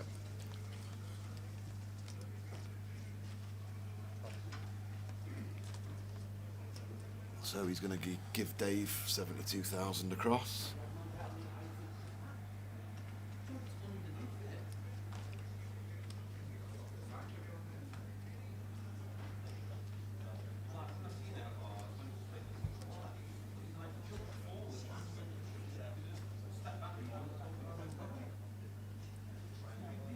Just tanking a little bit. And then the indigo and snap fold.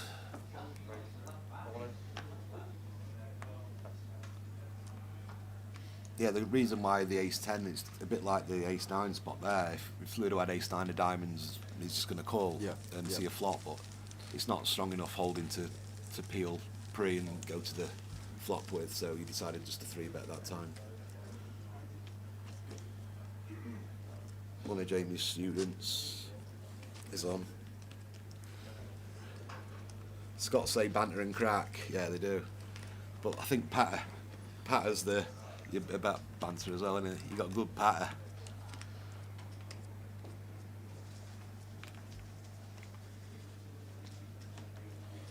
We've got King Jack here for Paul. Gonna let this one go under the gun, I'm sure he. We think Katie's in. We don't know for sure, do we? But we assume she's still in on the outer tables. Yeah, PK lets us know if okay. so. Yeah.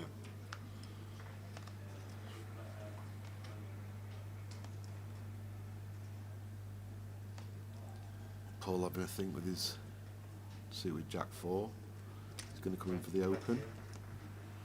Trying to use his image that he's not played a hand yet, really, has he? Yeah, he hasn't. He defended a 9-7 off in the big, but this is his first open of the day, so definitely going to get a bit of respect with this open. It's good to see people realising their image at the table and trying to exploit it, you know. It's won this event in 2017, did Paul? So did he? Yeah. Oh, brilliant. Paul Green was the Edinburgh champion back in 2017. Looking for a second title today. So David going to peel the 6-3 suited here. Nice hand to defend in the big blind, heads up.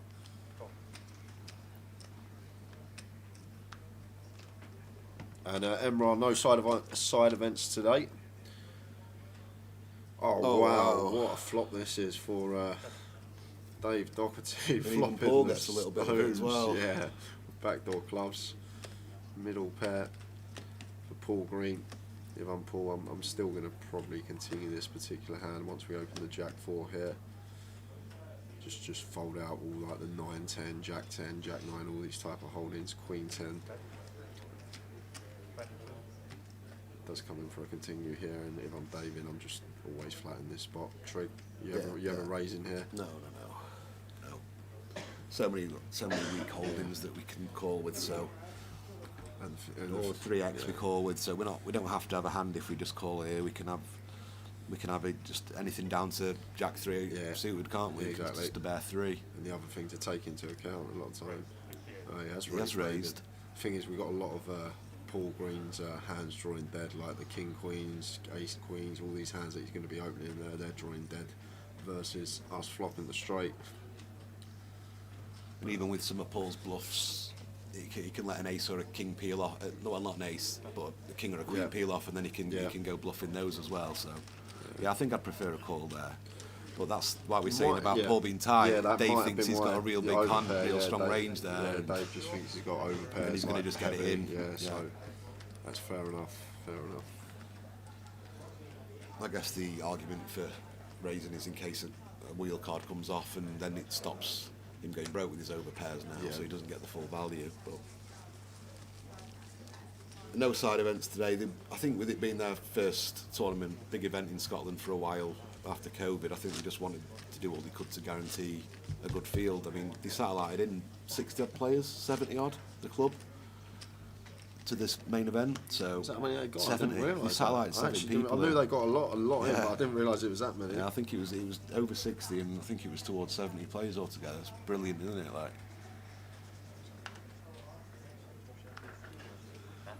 Look at this, just got some information sent to me by PK. The player that had the most bets on them today, Jamie Nixon, 58 bets. 58 on him, 45 on Kellett, 35 on Ludo, 18 on Tom, 16 on Dave Doherty, 21 Robbie Ball, 33 Michael Wharton, Gareth had 14 on him. Wow. Quite spread out then, isn't it? Yeah. Really. And the total, the most taken on a player was Ludo, which was just under €2,000.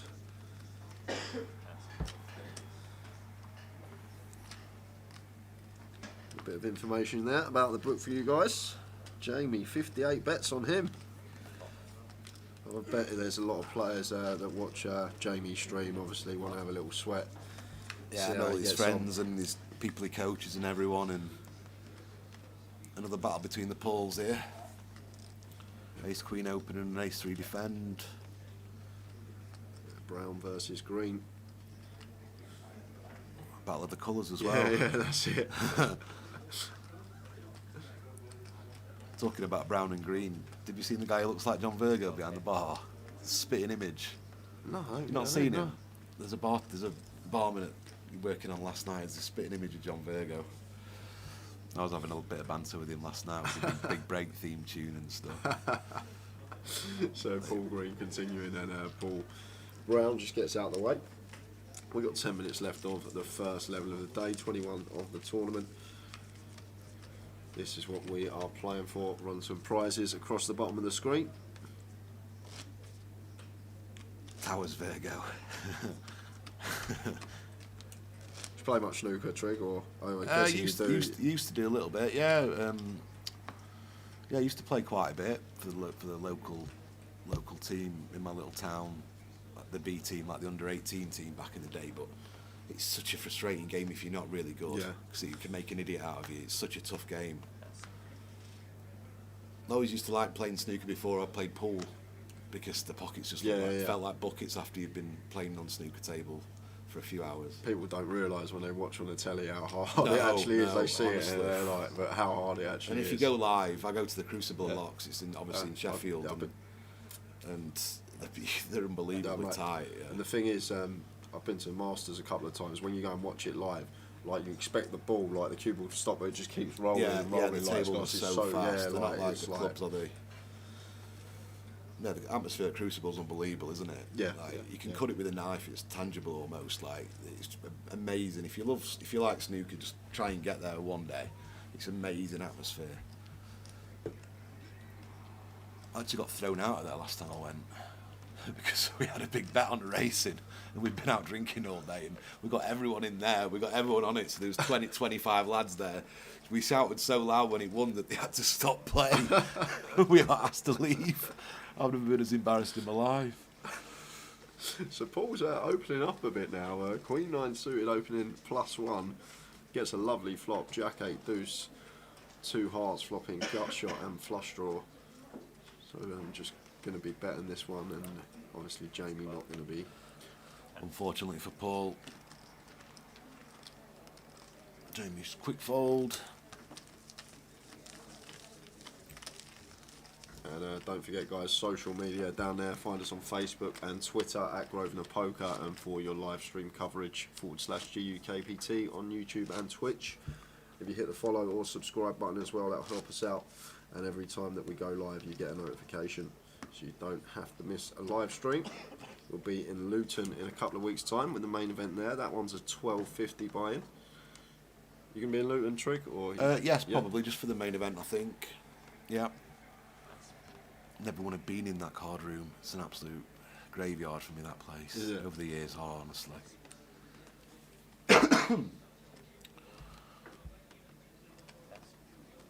David in the cut-off now, chipped up a bit since losing the pot versus Ludo early on. Yeah, he's made a nice recovery, hasn't he? Yep. It was funny talking to people today who actually bet themselves. I was like, 60 grand not enough for you guys. You want to take the other? You want to win another couple of grand? I think some people see it as a bit of a, like Jamie was saying today that he was 25s and Kelly was 14s and he was the same stack. So Jamie thought it was a bit cheeky. So I bet one of those 58s, Jamie thinking, right, I'm going to have some money off you making me 25s. Yeah, I expect to see a lot of this from Ludo. Really wide defends in the big. It's getting 4.5 to 1. Makes the call with the Jack 4 off. Does catch a piece on Queen 7-4. The actual exact board that David got check raised against Ludo. Before with the King Jack. Ludo's peeled this Jack 4 off. I'm not sure I like that call. I think that's just a bit too wide, but... What do you think, Jack 4 off in the big? I'd probably let this one go at this stage of the tournament against this particular opponent as Ludo, but Ludo obviously happy going post, happy to get involved. With David as well, he seems to want to play pots against David.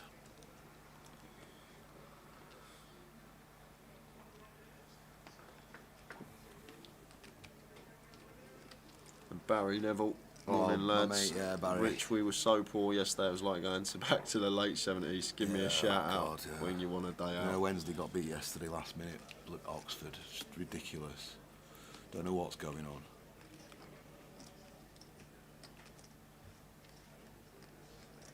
on. Chef Brad. It's cooked bread now. He's no longer. Okay. We're not allowed to use the other C word until he brings us food in. He's been reffing today. He's been reffing. I'm a qualified ref. Oh. I should have been reffing my lads team today. We got 15 left, Brad. The 2 bust outs today with Robbie Ball and Rich Kellett. And David coming in for a second barrel, and Ludo just gets out of the way with the Jack 4, quick fold from him, and just like that, David's nearly back to where he started. Yeah, we'll pop to thingy, Barry, if you can hear me. Where we're going to go? Fleetwood, and have a day out in Blackpool, shall we? Derby supported. What was Derby with a 0-0 yesterday? Swansea. I don't Derby versus Swansea. I don't take notice of anything other than the Premier League. To be honest with Trig, I'm one of them. You don't mess around with the little leagues. No. Did you enjoy the refereeing though, Brad? Because I really enjoy it. The refereeing, even refereeing blokes football where they're all effing and blinding at you all day. I kind of like it a bit sadistically. I'll give him some back, to be honest. I had to send a friend of mine off from school the other day, scrapping against the biggest lad I've ever seen. Yeah. Tom, 7-8 suited under the gun. Not seen too much of him so far, but he's been pretty card dead the first hour or so of the featured table. We're just under that. We've got 5 minutes until the blinds go up to 8k, 16k.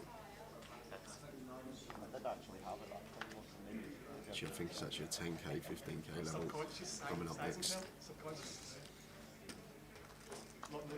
Paul going to be defending suited ace here in the big versus Tom's under the gun open. Try and do your course, Brad, your reffing course. It only takes about maybe 12 hours total over a few sessions. And how are we doing? Jaguar Rundy 01 on Twitch. Thanks for joining in. 9-7 deuce rainbow the flop. Middle pair for Tom. Very nice backdoors. Not much here for Paul.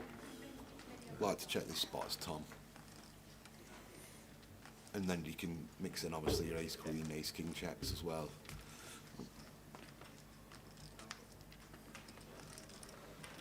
Nice more equity for him that he doesn't need, but Paul checks it over now. This is where I'd like to see Tom come in for a bet after checking back flop with second pair.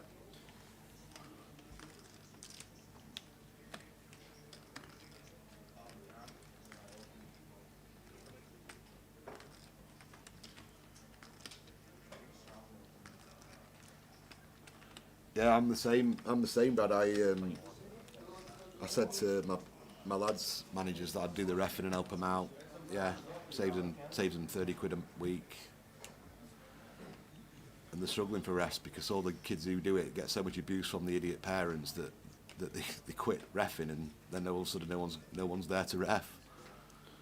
What's Paul up to here, Drake? No idea, mate. It's usually folds pretty quickly, Paul.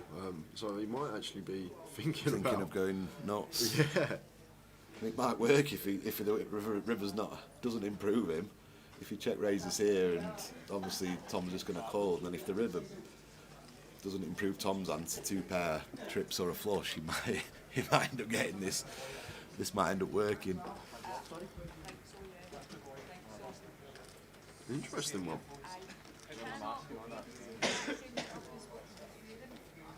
Obviously, I'm probably just dishing this one into the muck, but yeah. Paul might have other ideas. You can't win any chips by folding, can you?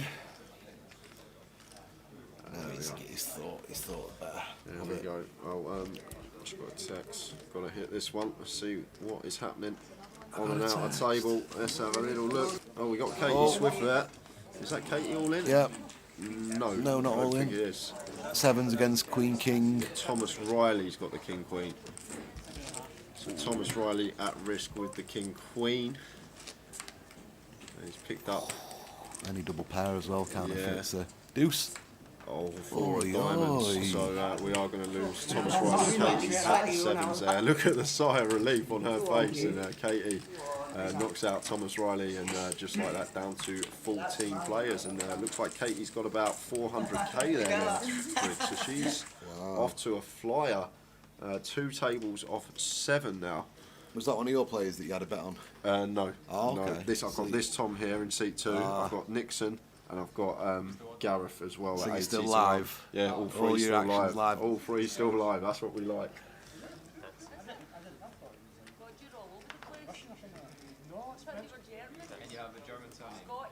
Let's see how wide he's really going. Yeah, he may as well not start looking if he's going to open that. Only once I had a German flag. Only once. And a walk for Tom, Queen Jack suited. I like that from Tom, didn't even look at his hand, just got to walk into the muck. No need to look.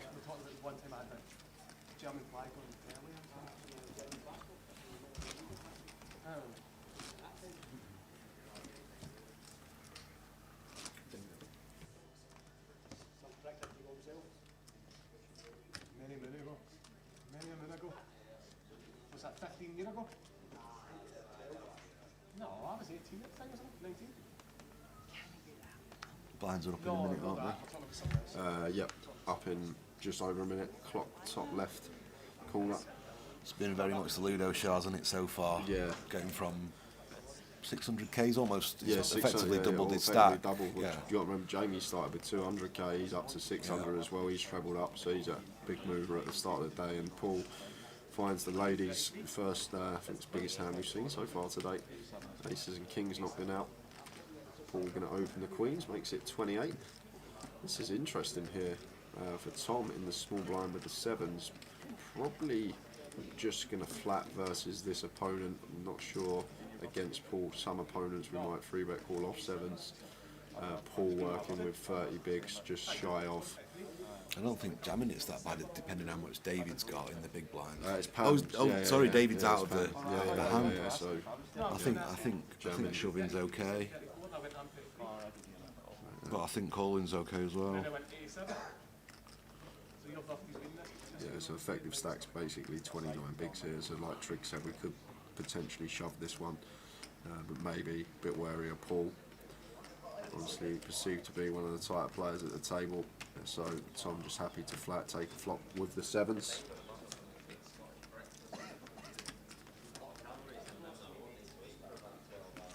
Oh, that's a horrible flop for the queens. It's not very good for the sevens, really, is it? Ace, king, deuce, 2 hearts. And Paul has got to think about the hands that Tom's just going to flat here in the small. See, he's going to have a fair amount of pocket pairs. Some parents do. Kaiser, yeah. I think a lot of parents' problems are that they put so much of their life into the football, and if the kid shows any ability, they're planning on it as their retirement fund. Yeah, so yeah. if anything goes wrong in their little footballing career at 7 or 8 years old, they get angry and they want to shout at referees and managers and stuff. Yeah. Not many to be honest. It's quite rare.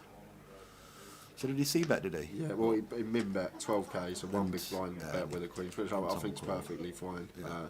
from Paul on this particular board when we open queens on the button. But now I think we'll Check, see. check. Yeah, Paul's just always going to check this one behind. If he does come in for a bet, I just guess it's going to be tiny to try and get a free showdown. But prefer the decision to check behind, and not the nicest of runouts here. But I think from Tom's Tom might perspective turn this here, into a I was bluff just now. about to say that, Trick. From Tom's perspective here, do we think we're ever good with sevens in this situation? The way this hand's played, like what hands are we beating? Maybe some Queen Jack, Queen 10, 10 Jack. There he goes, check. Shows the queens, which are good. Tom says nice hand. That was me. It was me, Stuart, Michael Caine. I think Tom's kind of MO is just to win a lot of little pots without much risk. How he's played some of the spots today, which is good. Not taking high variance spots and just trying to chip away. I think.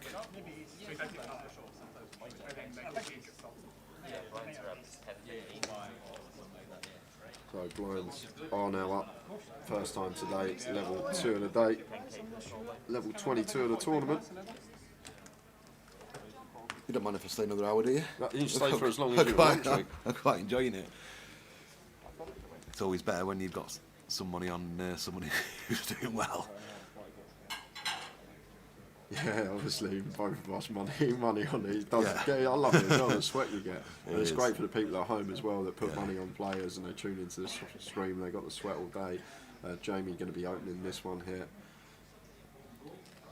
Blinds have gone up, everyone, and the graphic is incorrect there. They will put that next hand, I'm sure. Just a hand late. That's why Jamie's open to 30k here. We're playing 10k, 15k. We're not playing 612 anymore. So just a min clip from Jamie.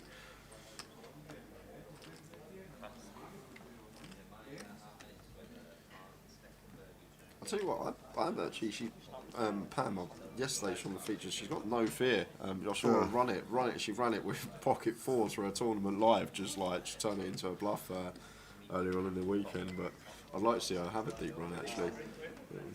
Oh, the locals have been brilliant Yeah, this they have, week. they have. Everyone I've played with and had a drink with, they've been different class, to be fair. I had a right laugh with a load of them.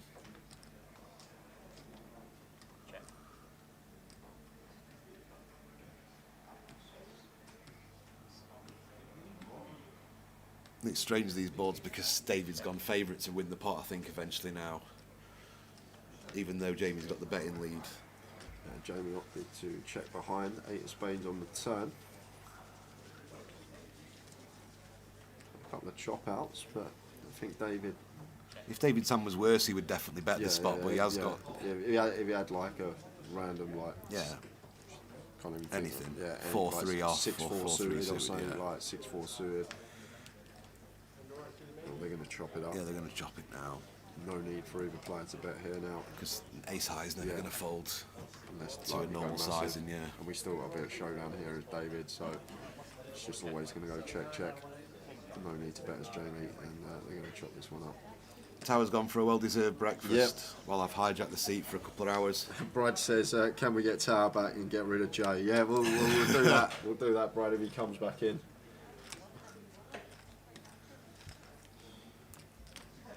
That was Mikey's dad, wasn't it? Having a little peek on the feature, so Mikey must still be in. I've had a bit of him at 150s. He came back with six bigs, I think. Yeah. And so his dad being there is still a good sign that he's in. And I saw his little cheeky grin on the outer pan, table yeah, when Katie knocked the guy out. So.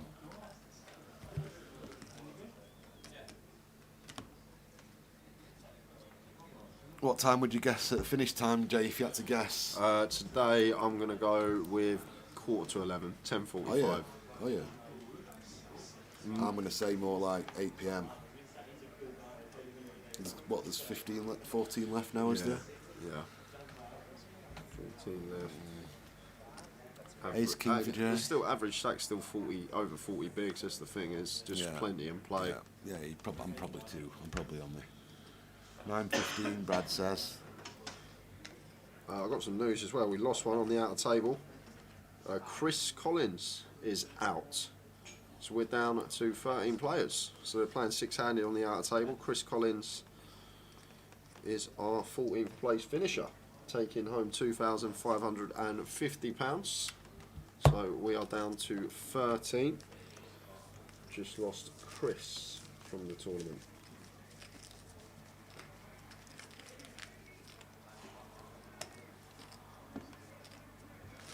Cheers, Brad. Coventry. It was Manchester. Treat. Well, I treat him all the time, so there was nothing major, and I didn't treat myself either. Just put in the savings. Very boring. No indulgences. Just put it in the savings, and I know how runs can go in poker. So when you get a big win, you've really got to be boring with that, I'm afraid, because it can be a long time between drinks. But yeah, Freddie had just some V-Bucks to play on his fortnight, and then just little things like that. I mean, they don't want for much anyway, to be honest. But no, there was nothing lavish. Needs to finish early as you're working again tomorrow. Gary Miller's not in, is he? He's the hungry gambler's on the wind-up. He's been on the wind-up since Coventry. Oh, okay. Remember when Gary Miller ran it against, it against me and you? Ever since that hand, he's in the chat every day, and he asks it every time. I was biting last leg, but I'm not. You should have warned me then. I haven't bit once. I haven't bit once this leg yet. Oh, you've just ruined it. You've just ruined it. Sorry, Gary, mate. I didn't get the notice before. Jamie treats Ellie to a 12-inch sub.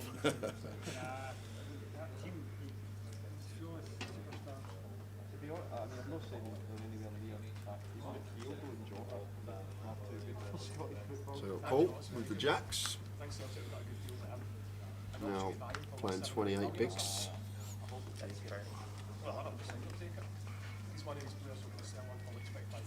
Tom here with the pocket sevens.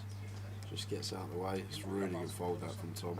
So lets it go. We are seven-handed. That is a good fold. Yeah, there's not a lot that people, not the one that people would make too frequently. Because you're going to be going three ways with Ludo half the time as well. Ludo's just going to call us, you think, most of the time? Well, he's just asked Paul how much he starts with, and when Paul, Ludo realises 28 bigs here. I'm just going to see him call here. It's a button open.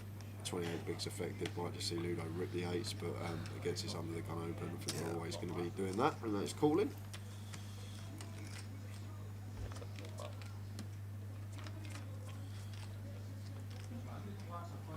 Flop a 10 deuce deuce rainbow. A good flop here for Paul. Only one overcard from us as Ludo with the pocket 8s. Paul almost always going to be continuing this one on 10 deuce deuce, and Ludo's going to be calling. With the fact that there's 2 deuces there, it might see Paul check back a lot of the time on the turn. Yeah, wary of it. Knows that Ludo's just going to be defending so wide, which obviously can have. Was that Jack on the turn? I saw a picture card. I'm sure it was a picture. It's not got the graphics quite yet for the turn. But it's gone check. Got to wait for Dave to input the flop call for it. There we are. Oh my God! Wow! And Ludo just finds the 8 on Thankfully the end. for Paul, there's deuces there and queens, so but he's still going to lose a chunky bet here. I think how he's played, I don't think he's got much choice but to just call this. Like what Queen X is like out there, we do not have to worry about Queen X other than Queen 10. So it's basically deuce 8 that I think Ludo's going to have when he comes in for a Ludo bet here. And even a float with like Jack 9 suited here that Ludo can have is like just out of the realms of possibility because of our hand as Paul. But yeah, what size you going here, Triggers? I'm going massive because Ludo will know that Paul might be wary of him having a trip, so he can feasibly still check back aces and kings on the turn that he always has to call.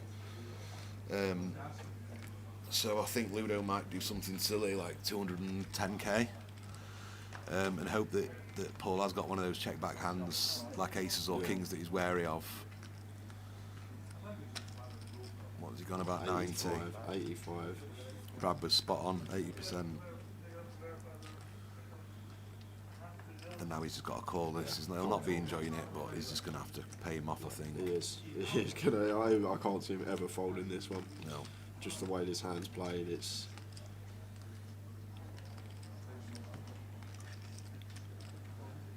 Yeah, we'll call, I think. There's the call. I just like Ludo betting massive with his value and not really balancing because everyone thinks he's at it all the time. So he's going to get paid off when he goes massive a lot more than other people. So. What a river for him, I know, yeah. He's running good, playing good. It's just lethal combination. He's had a good hour and a bit, hasn't he? Yeah. You're loving it, Trig. Yeah. There's Grosvenor friend Spandy in the background giving Jamie a pep talk. Probably got a few quid on him as well.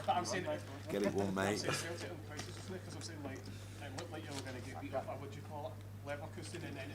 No, as it turned out, he might have found the fold with his actual hand if Ludo did go double pot in that spot.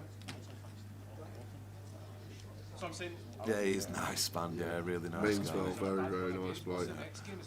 Finished last night, went to the bar before I even opened my mouth. He goes, "What are you drinking, Jake?"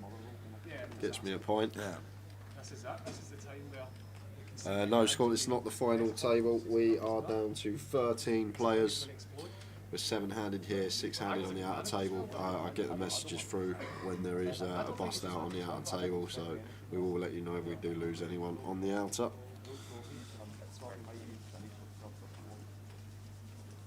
Tom's found ace king under the gun. 32, so we'll click. You know what he's like? He's got that Dulutamol. It's right down his throat. Honestly, listen, I'm not saying that I'm not. That's a chance to finish them. This king jack with Ludo, almost up until the Pio in the game theory advanced, this was always usually a 3-bet or a fold, but now the theory says you can just call these spots in the small even though you're out of position. Whereas 3 or 4 years ago it'd always be a 3-bet or fold spot with this hand, but it's the thing how quickly the game changes and he's look got at to him, adjust. look at him. Oh wow, yeah, just flopping top pair, running hot is Ludo Gajlek. Favourite to win this tournament and definitely favourite now with the stack he's got, and Tom checking this ace king behind here on the jack 9-3, 2 hearts. Is that a king on the turn? Oh my hello. God. Ludo is just gonna check again here. And probably check raise the life out of him. Yeah, I love this. I could see Tom checking back this. I mean, I don't think it's a slam dunk C-bet because Ludo's range is smacks of this board and Does check back. he does check back. I like this because he knows Ludo's capable of firing the big check raises and putting him in tricky situations. I think he might go for the check raise again. Could you Ludo, imagine? yeah. Could you imagine? I think he will. I think If he does. I think If he does, it'll be sexy, won't it? If he it does, will. it'll make me triple horny check. if he triple checks this. It's like the Antonius hand against Tony G when he triple checks the ace-4 against Yeah.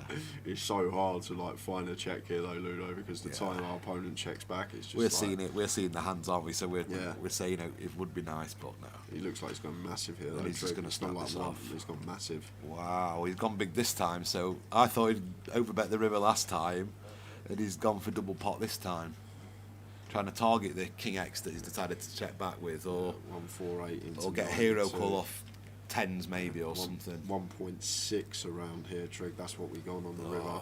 So now what do we do? This is Tom. He's I so just- under reps. yeah, he's got the best hand he can possibly have. I just can't fold You here just as can't Tom. call. Against this man. I just can't fold ever in this particular spot. After we check this hand back on the turn, I just never ever fold in this one as Tom. And Ludo can still have King Queen here.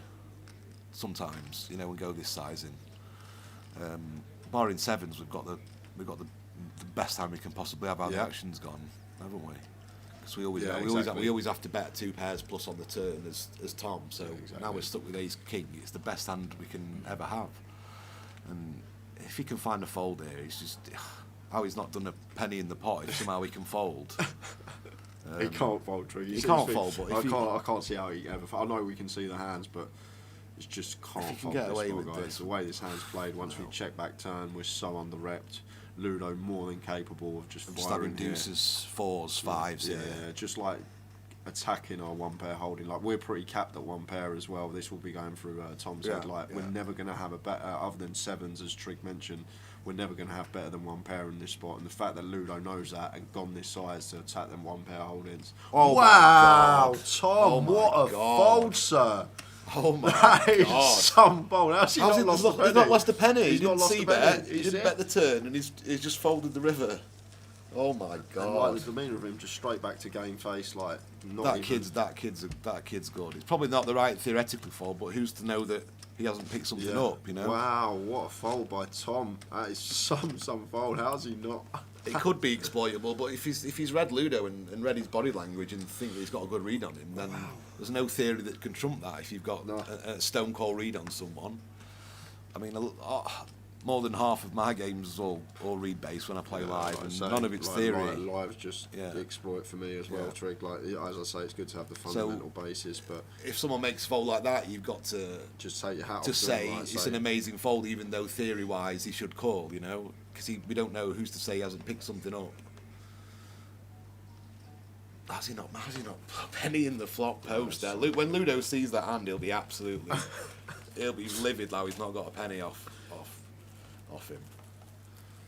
Our line would have worked better, wouldn't it, the old check raise? Yeah, it would have. For Ludo. Look at those towers, he's loving it, isn't he? With Ludo, those massive towers there. I'll pop for the toilet for a sec, mate, is that alright? Yeah, mate. Not any obligation to be here at a Trig, so I'm enjoying it. I've been really enjoying it, actually. Right, see you in a minute. see you in a sec.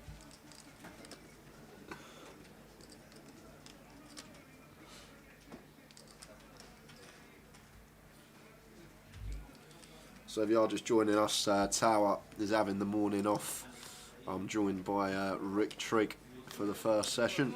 Grosvenor sponsored pro, won our Manchester leg for 6 figures a couple of months ago. Knows his stuff, online beast, and listening to him, you're going to learn a lot. It's someone great to have in the booth with me.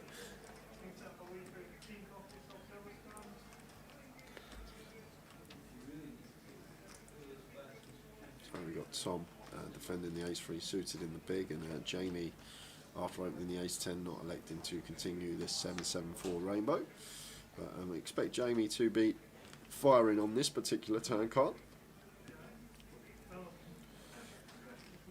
probably going to see Tom check and Jamie come in for a delay, continue a lot of the time on this king of spades. He may just be happy with his ace high, try and get to showdown, but I think on this particular card we want to be coming in for a delay, continue a lot of the time as Jamie is doing here. Don't need to go too large, and opts for 27, sizing perfectly fine.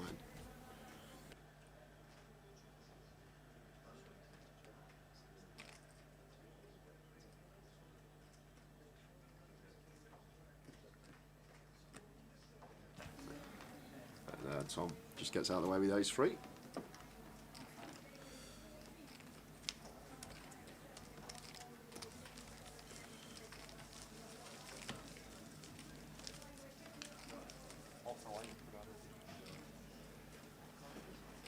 What?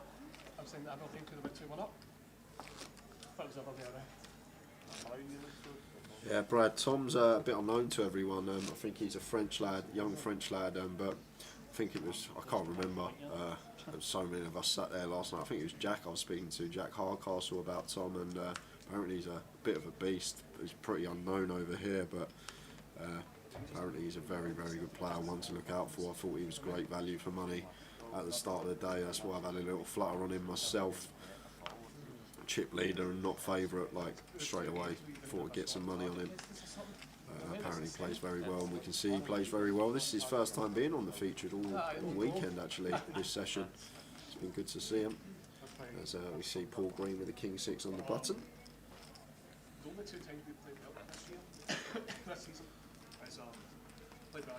NXR man, we're going to release the password for the free roll next session. So our 250 live stream free roll that starts at 6 PM. Password for that will be given out next session. It's free money, everyone. Get yourself involved, and you don't have to Grosvenor client. All you got to do is go on the site and download it. It only takes a couple of minutes.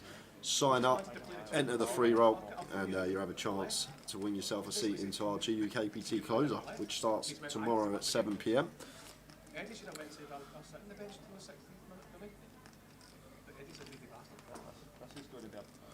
Atlas Lions asked what odds was David at the start of the day. I'm not actually too sure. I think he was 13 to 2 or around that sort of figure. Pretty sure it's 13 to 2.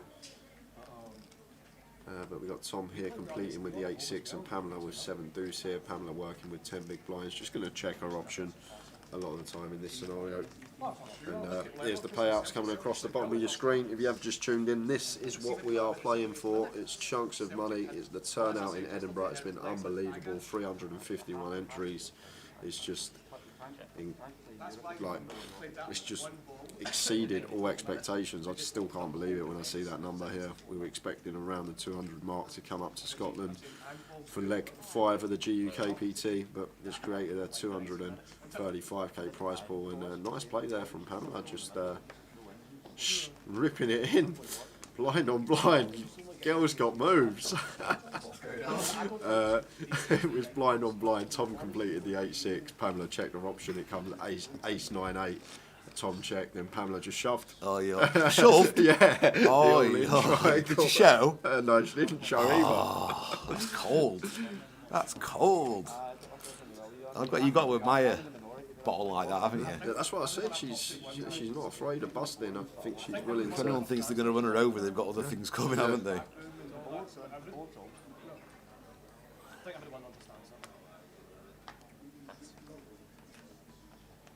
Tower in the chat. Oi, oi, Tower. He's gone back to the hotel. He's in bed, probably. Got his feet up. He's in the spa in the hotel, Yeah. having a sauna. In the steam room with his little joggers, with his swimmers on. Nothing much happened apart from that hand then? Not much, no. There was an open from Paul. Folded round, and that was it. It's not much at all.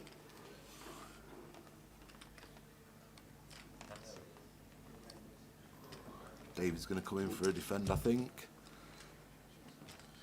The pole's quite short now, isn't he? With 215. After that, Ludo payoff. Yeah, he is. He is. We've got some news from one of the outer tables as well, guys. I can actually show you this one as well. So we're going to go there after this hand. Ace-6 deuce 2 spades is the flop. So top pair here for Paul with the A7 of clubs against David with the King 9. go either way here. This one with Paul, but just going to come straight in for a bet. David's gonna see start fold. David get out the way. There is the fold, and let's have a look, see what's going on the outer table. So we got queens against the fours. Player at risk is Gareth McMahon with the fours, and an ace king at 9 flop. Do you know who's got the queens? I'm not sure. I'm sure we'll find out when the camera zooms out. We're going to need to find a 4, but it's a deuce of hearts. We're going to lose Gareth McMahon. He was 80 to 1 at the start of the day. Was it Mikey? It was my pick. It's going over there, so I'm not sure who that's gone to. I'll find out who it was actually. I can probably figure it out. It would have been GDPR. That's why we didn't know who it was. Oh, okay. GDPR. One of our last GDPR players in hasn't signed, so obviously can't get him on camera when we go out to the outer tables. That's why. So an unknown. What do we do when the feature Knocking table? out Gareth. When they're on the feature, yeah. they don't have their name. They just have their initial. They Okay. would still have to show their face, obviously, as part of the talk. But obviously, it just come up with an initial on the featured when they're on there. We had him on here yesterday. Actually, I know who it is. Who we're talking about.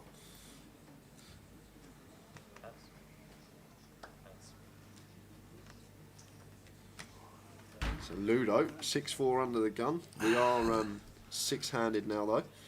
So This is where he'll probably try and win a lot of chips. Yeah. Now it's gone short-handed, but obviously with Jamie, David, and Tom, who's impressed me massively. Yeah. It's not going to be easy pickings for him. They're not guys who are just going to Roll over, overfold yeah. and roll over to him. So.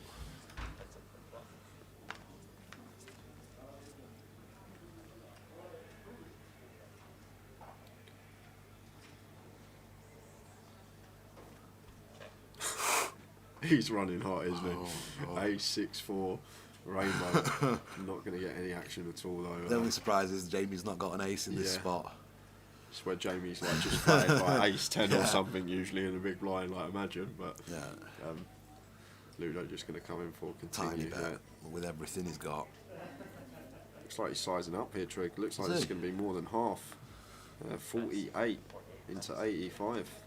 Just probably assumes that the only hand Jamie's going to continue with is ace X, so he may as well try and just bash on the ace X part of his range. Which makes sense. We got nearly just over half hour left of the session. Might have Trig for the day now. He's called up. That's where he went. He called up, cancelled his podcast. No. He's enjoying it that much. All my mates who listen to that podcast at home have told me that I shouldn't miss it because it's going to be really good entertainment. And Tommy Gravison apparently is a bit of a laddo with some good stories. I think he actually had a few poker results, didn't he, Gravison? So I'm looking forward to hearing his stories. And there's rumours that in the after party, which I've been kindly invited to, that Capaldi might be there doing a little set. Said, yeah. So, as much as I love everybody, I might have to hot foot it to Glasgow about 4:30. But 3 of the other tickets are still in the tournament, so I might be going on my own. 12 left. Rycius on Twitch. We're working with 12 players left. 2 tables of 6.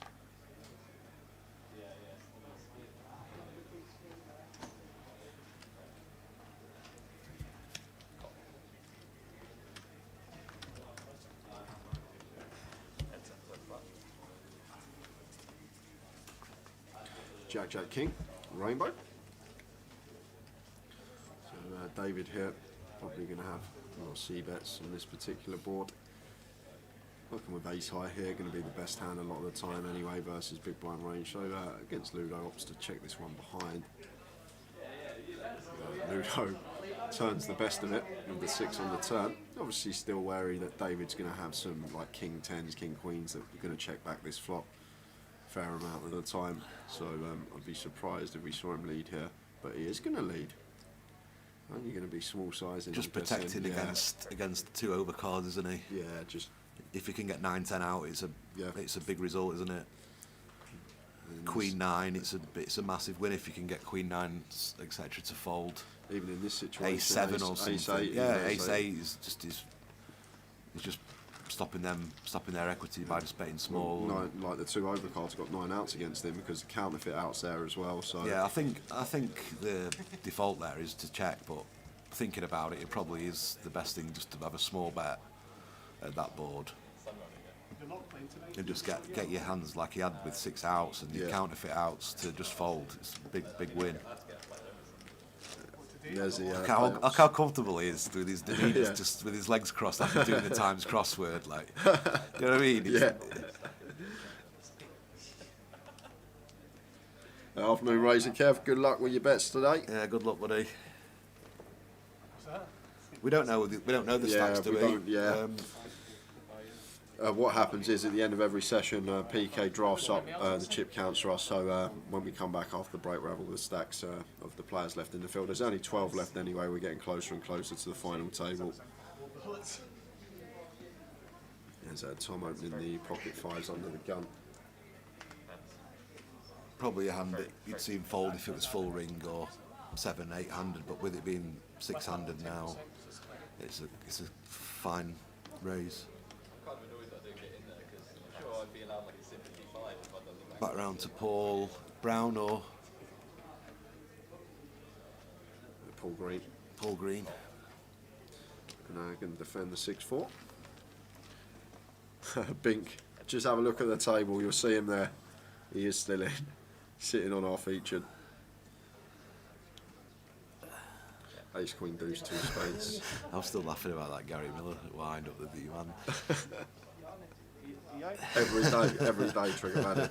Got me twice. I fell in the trap. He got me twice in Leeds with it. I was like, I don't. And now I'm not falling for it for the rest of the year. Every time I see it, I'm just like. Should be making me laugh. He's just tickled me. He's winding his palate like that. So Tom continuing here, just quick fold from Paul Green. He's impressed me, is he you, Tom? Especially with the Ace King hand. I mean. Yeah, that's some fold. It's I don't fold that. I'll be honest. We can see that. I can see the whole card there, and I still don't fold that spot trig. Not unless you pick up something that you're so confident in of his body demeanour or some kind of tell that you can. But the thing is, the best players have that. The best players have that. Like you have this. Sometimes I've never been able to explain it. It's like a phenomenon in poker when you're in a spot in a hand and you've got this feeling like inside you, like your subconscious is just trying to tell you something.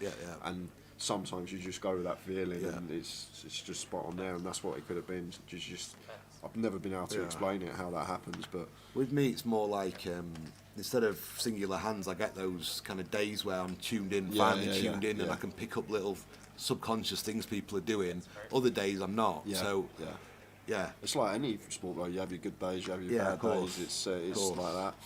You're not going to play perfectly every single day. But if you're fresh and slept well and you're feeling like you can pick up little micro movements and stuff, you can really go to town on people.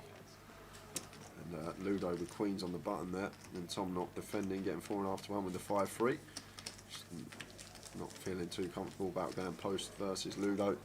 Perfectly understandable. I wish he'd stuck his chips in 20s though.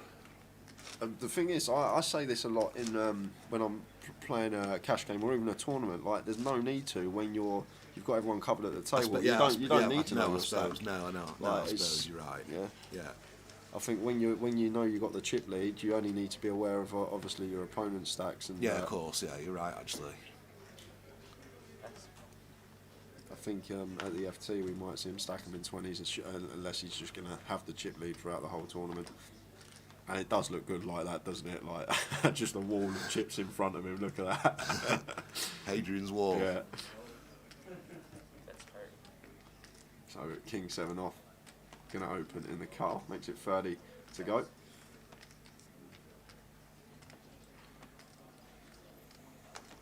Raising into Pam's big blind.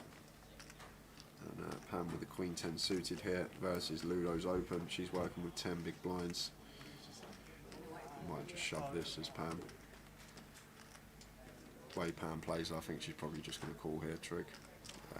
Sorry, I was reading the chat. Yeah, no, 10 bigs, Ludo cut off open, we got Queen 10 suited in the big. Pam just flicks in the defend, 4.5 to 1 in the call, see if she can catch a potential piece. but no. No, so this pot's going to be going the way of Ludo more often than not. King of diamonds. You never know. She might just do the old check jam. She might do. Anything's possible.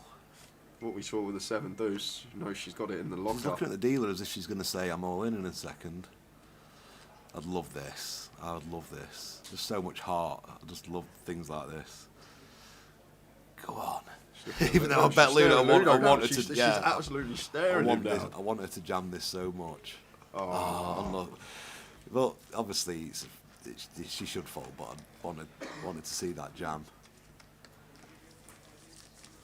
Gordon says free roll password, please. It's coming after the break. Next session, we'll give it out some point next session. I'm not sure when, but it'll be sometime between 4:45 and 4:45. That's when the password will be going out, so you need to stay tuned if you want to find out what it is. To be honest, I don't even know what it is at the moment, so I'm going to have to find that out myself on the break, and then we'll feed it to you guys so you can enter our £250 live stream free roll.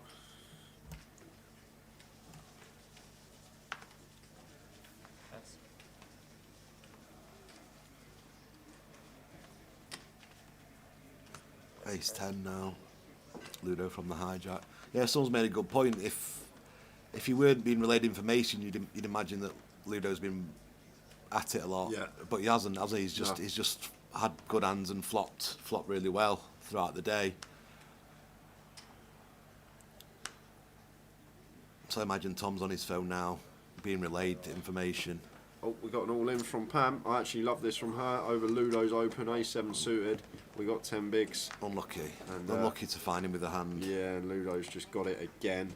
Well, good enough to call in this situation. And Pam going to be at risk here. Going to need to find a 7 or some sort of spades.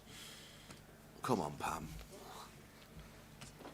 Be just a great news for poker if a female could win the first one, the first female. Well, that's not the worst of flops. We've got some chop outs now in form of a 6 and a running backdoor low card as well. Give us a chop. Or just the 7, please. Well, so 6, 7 or 8 for Pam to survive. 7 to take it outright. Jack of diamonds. I think we were both rooting her on, weren't we? Even though we've got financial interests, but it's so unlucky to wait to bump into that ace 10. And Ludo just had it, and we're going to lose Pam in 12th place. 12th place taking £2,760. Unlucky, well played. And everyone, little ladder, 2,990 locked up for everyone now. But we're down to 11, so we're 5-handed here, 6-handed on the outer, getting closer and closer to that final. Although we have been 8-handed since early day 2, the final is 9-handed, just to make you all aware. Do you think Paul in seat 1's enjoying playing with these 4? Yeah, he's not. Look at that. I've just realised Paul's not going to love this 5-handed lineup. I don't think any of them is probably loving it, to be honest. Ludo looks like he's always loving it though, no matter what the situation. To be fair to the lad.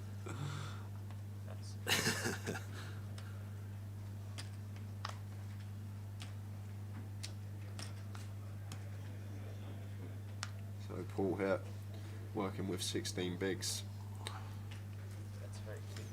Just going to come in for the open with the ace-8. I'd probably just jam this against 2 good players in the blinds. I'd do exactly the same trick, I think, but Paul happy to just open this one. And I think against this particular stack size, Jamie's not going to defend the king 5 off. I think he just has to fold king 5 off. Once Paul opens. He's thinking, okay, he's going to make the call. He's getting just sub 4.5 to 1. So he's going to make the call, see a flop.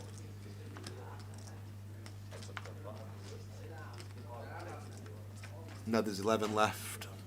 Yeah, 11 left Soft now. So Jamie does actually, oh no, sorry, I thought he had king 4, king 5. So Paul's still with the best hand here, with the ace 8. Might check this one back here as Paul. Think about hands that Jamie's going to pull. There's just so many hands he's going to call us with on this flop. There's so many gut shots out there on the 10, 7, 4 up and downs. Like, yeah, we're going to fold out like the jack deuce suited, jack 3 suited, all those type of holdings. Same with the queen deuce, queen 3, queen 5 suited, all these type of hands. But I just think we're going to get called a lot of the time from Jamie's range. But it's going to continue. And Jamie, with this particular holding, king 5 off, not going to be able to make the call. He might float. He has got the king of diamonds and the 5 in there, and he is getting a 6-1 on a call. Obviously, there's some good turn cards for us as Jamie that we can represent in terms of range as well. Looks like he is counting out calling. He's raising chips. This trick. He's opted to raise instead. I much prefer this than a flat. Yeah. Nice. Just a quick Nice. fold. That's half of the. That's the main reason that he defended, because he knows he can win it when he hasn't got the best hand. Exactly. That's a nice little. I think in a way Paul kind of invited that by the small C bet, and Jamie being able to easily just do a small check raise and just instantly fold to his jam and get a lot of folds. Literally, Ludo was 13-2 at the start of the day. He was then 7-2 when the book closed, so obviously a lot of money went on him. I did mention earlier, I'll mention it again for everyone watching, the prices and how many bets were taken. Jamie Nixon had the most bets on him, 58 bets on Jamie Nixon. Kellett, who's out, had 45 on him, and then Ludo was the next best with 35 bets on him. But Ludo, most money's been taken on Ludo, just under €2,000. Most of that's mine. Mind you, I bumped into a mate outside. We've been having little bets all weekend between us, and I've been generous to him and give him some of my action, even though the prices have all shrunk now.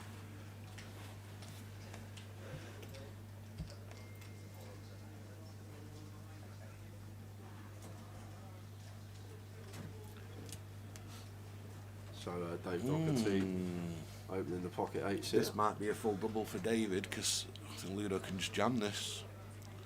Yeah, I agree, Shrek. Yeah, he's all in and I he agree. calls, and this is quite a critical hand. This, obviously, if Ludo wins this, he'll. This is what I say about these suited wheel aces. This is why they're such good hands to make these play with. So you look at the equity we got here with 3 overs. You're always going to have just over 30% against every hand in the deck, Barring aces, barring aces, which you block. It's just that's why these are such nut bluff hands. But David should be winning this 1, 2, and 3 times. Just got to fade an ace or some sort of clubs. It's a good flop for us as David here. So on our way to a double up. This could be massive for him with the pocket 8s. Clean flop. Ludo has been running hot though. Club on the turn for a sweat maybe. Deuce on the turn. He's got a wheel draw now. So ace or a 5 to fade here for Dave Doherty to get the double up. One of my favourites for this, and this will put him in contention. Oh my God! What are you doing to people, Ludo? It's over, isn't it? It feels like it's almost Oh over wow, already. Ludo That is finds the unbelievable. 5 on the end, goes backdoor wheel. I weren't expecting that trick. David's been so desperate recently, honestly. I feel so good for him. So do I. His time will come, won't it? He'll definitely. of course it will. He's going to Of win a course it big will. one very soon. I think he will. But I'm just Look gutted at this for stack. him, 'cause- Look at this stack. 2.2 million, 144 big blinds. If you've got money on Ludo, Fucking hell. he's absolutely flown out. He's probably the odds traps. on. He It must sounds be now. daft. He's probably a shade of odds on to win it now. It's Wow. ridiculous. Wow. Where has that 5 come from on the river? I feel sorry God, for David there. That's Dave heart Doherty. wrenching. That. Not heart wrenching. That's a bit too much, but it's definitely gutting. £2,990 for Dave Doherty. Great run from him. He's making deep runs in all of these comps. He just can't get there over the line, and it seems like it's always in the form of run bad for him. Just very unfortunate. And Ludo absolutely flying now. 2.2 million chips. Look at that stack. He's got them all in front Think he's of him. having a good time? Yeah, he's loving it. He's loving He's having it. a whale of a time, isn't he?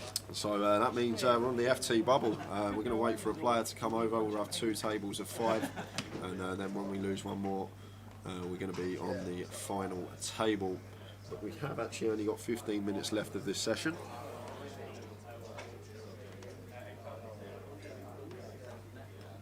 Crikey. The local hero. He's him and Feraldo, isn't it? The most popular players and well liked in the country, isn't it? It's probably 50-50. Both I'll tell you what, though, hilarious people. Yeah, but Ferraldo on Twitter, some of the stuff the best- he best comes out poker with, Twitter by a million some of the stuff miles, he yeah. comes out with is great. Yeah, he's brilliant. Oh, where did that 5 come from? I'm still in belief. I was already envisioning David doubling up and potentially making a run of it, but always So the one river. off the final, are we? Yeah, one off the final, F2 bubble. 15 minutes left of the session before we head out on a break. That's Paul coming over. If we last 15 minutes without the redraw for the final. So Paul got moved when we had to balance, and he's been moved straight back. He's got a better seat this time though. He had Jamie and Ludo on his direct left before. This time he's got position. We've got the Cluedo banter, haven't we now? Brown and green, and Yeah. Ludo with the candlestick in the poker room.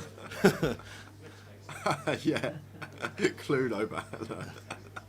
Yeah. Cluedo Ludo. Jack Hartcastle there, having a chat with Ludo. Pixie will be loving it there. I'll just give him 100 of my bet on Ludo's, I swear. You're just giving it all away, Trick, yeah. When I last saw him, so he's got 92 about a bloody whatever shot, so you'll be loving that. We're down to 10. This is what everyone's got locked. There you are, £3,460 locked for everyone. But Ludo, like Trick said, must be close to odds on now. It's and the problem these days is everybody's rightly so ICM conscious that they're going to be thinking, how many spots can I ladder? Yeah. The Ludo's just going so then he's going to take advantage of it, and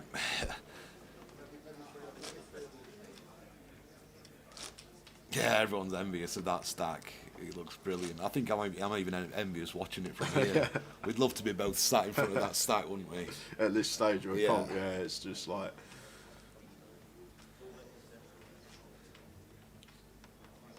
What a start. How many we've lost? 7 players in... yeah, 7 in 2 players. hours. Yeah, Not even 2 45, hours. Yeah, we've got 15 minutes left of the session. We could be at the FT after the first session. We didn't get there till the third session in Leeds. But Ludo's just been busting. Come on, we're all going to the podcast. Come on, guys, we'll all go. He's knocked out Kelly, he's knocked out David, he's knocked out Pam. I think every bust out on this table was courtesy of Ludo, actually, now I think about it. Yeah, it is. That's massive, that is. Is that good enough? Good.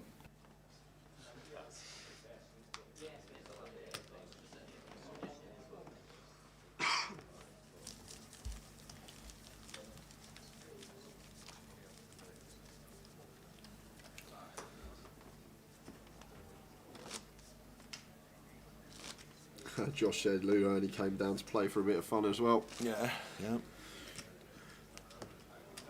750s will be, buy-ins will be at the smaller end of his range of what he plays, but he does support a lot of the live tournaments. He travels to England. He was in Leeds, he was in Coventry, he comes down he's in and plays. Manchester. He's been supporting this tour Yeah, this he year, does. which is He great. does.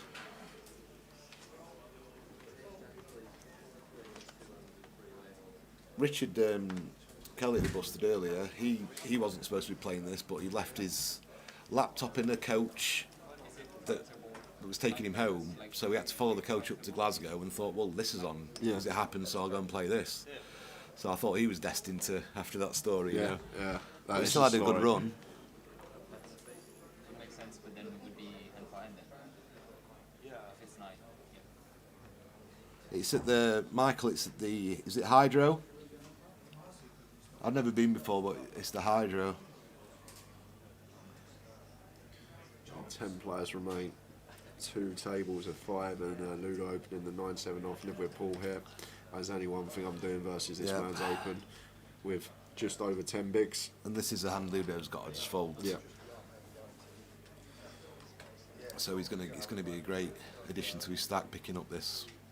Well, I think he eventually has to put it in, and Yeah, it's like nobody wants to bust 10th, but Paul will know that Ludo's just going to be raising so much. Yeah, he's going to move all in here, Paul, with this particular holding.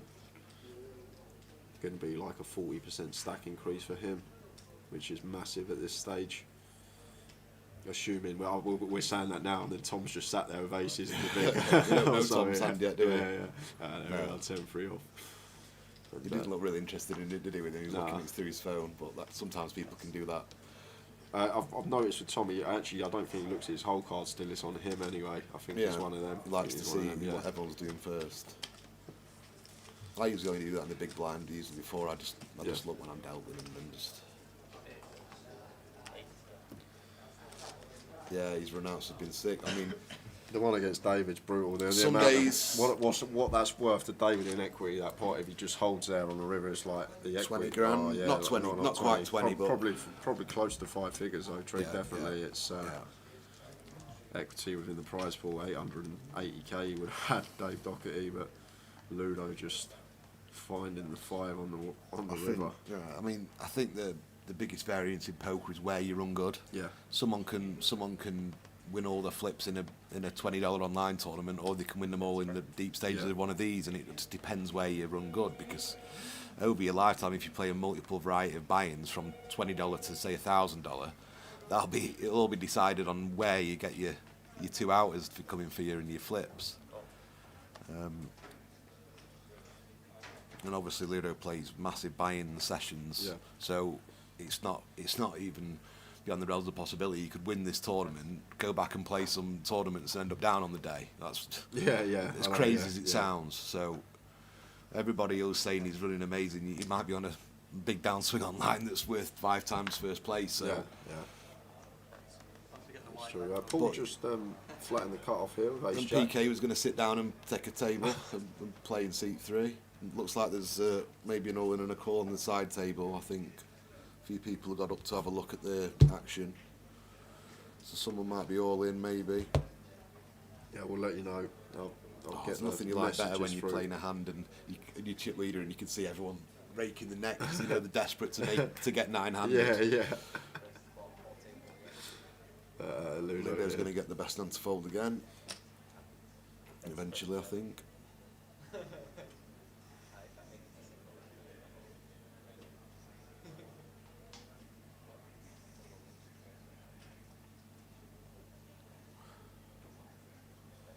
What do you think about the flat here from Paul? 5-handed with ace jack versus Ludo's open here. I'm going to probably be ace jack off, leaning more towards 3-bet against Ludo. Yeah, Like, he's just me going to be too. folding so many hands. Yeah, me too. And Ludo's going to give him a lot of credit. Yeah, exactly. And fold some small pairs to him, of course, and some hands that the equity's running really close to. Yeah, Bowie effects. King 10 suited or King 10 off, you can feasibly see Ludo easily fold into a 3-bet and just get him out of the pot there. Yeah, Bowie effect says he agrees, wants to avoid post-flop variance. Just try and 3-bet the ace jack. It's not so much post-flop variance, it's just the fact that he's going to lose with the best hand a lot of the time. It's not just going to be check if they've missed and bet if they've got it. It's going to be Ludo just bashing on him when Ludo's like he needed 3 outs there effectively, but Ludo's just picking up hands that he shouldn't be really. Yeah, so Tom going to be opening this one. I'm still not a fan because we're opening to Ludo's big blind, but have to open this one once folded to us. Ace 9 here on the button. He was limping quite a bit the other day. He was on my table on day 1 and day 2, and he was limping quite a bit. He's limped again, yeah. Wow. I thought he might limp this. What a pickup. So when I saw him limping, I didn't. The first impression is this guy's not very good, and then as he played on, I realised that he was limping because no one was squeezing. Yeah. So he could get in a lot of pots. This is definitely a candidate for Ludo to make a huge squeeze. Yeah. Or just an open raise. Absolute 10. Plays terribly post. You don't really care that much if someone wants to 3-bet it or. Yeah, there we go. Spot on, Trig. Spot on. And this is going to cause him a few problems because he probably should continue, but if he just wants to fold his 15k and just forget about the spot, I wouldn't blame him and think it was terrible. And Ludo's gone massive here as well. Well, not massive, but close to 6x. 5.5x here. Ludo's gone out of the blinds. I don't think folding's terrible here, knowing that you're getting exploited a lot of the time, but just not wanting to clash and not wanting to play a huge pot, and Ludo's taking advantage of that. And I don't think it's an awful fold. Obviously, ace 9 suited, we're calling every time at least. Well, say at least we have to call, but is he going to 3-bet this? No, he's just called. Yeah. I was saying if you wanted to take the low variance route and concede yourself that you're getting smashed around a bit by folding, I wouldn't have thought it was terrible. And the thing is as well, what he does here, like when he's calling here, he sets up that dynamic with Ludo. Like when he wants to limp like his 7-6 suited and stuff on the button, and Ludo's going to be less inclined to like come in for the raise with some of his rag holdings. He just might be more inclined to check them, so we're going to get to see more flops with those type of holdings as Tom. But we've whiffed this board, so Ludo just sitting here with the old 10 deuce. Was a fixture on our Leeds final table. People were going mad with their hand. Does he have to bet this because he's just I think the worst once, hand and he's got no equity? Yeah, I think once. Always, I'm a big fan of that when we're at the stone cold bottom of our range, coming in for one bet, trying to take it down there, no equity, and if we do get called, then probably shut down. But Ludo maybe a bit wary of Tom's flat. I think this is kind of a range thing where Tom's, like, this suits Tom's range a lot more, and Ludo's kind of, like, he's still got his aces and kings, but a lot of his bluffs are complete crap, like he's got. Like But it doesn't mean he's given up, deuce. he can still continue the turn if Tom checks back.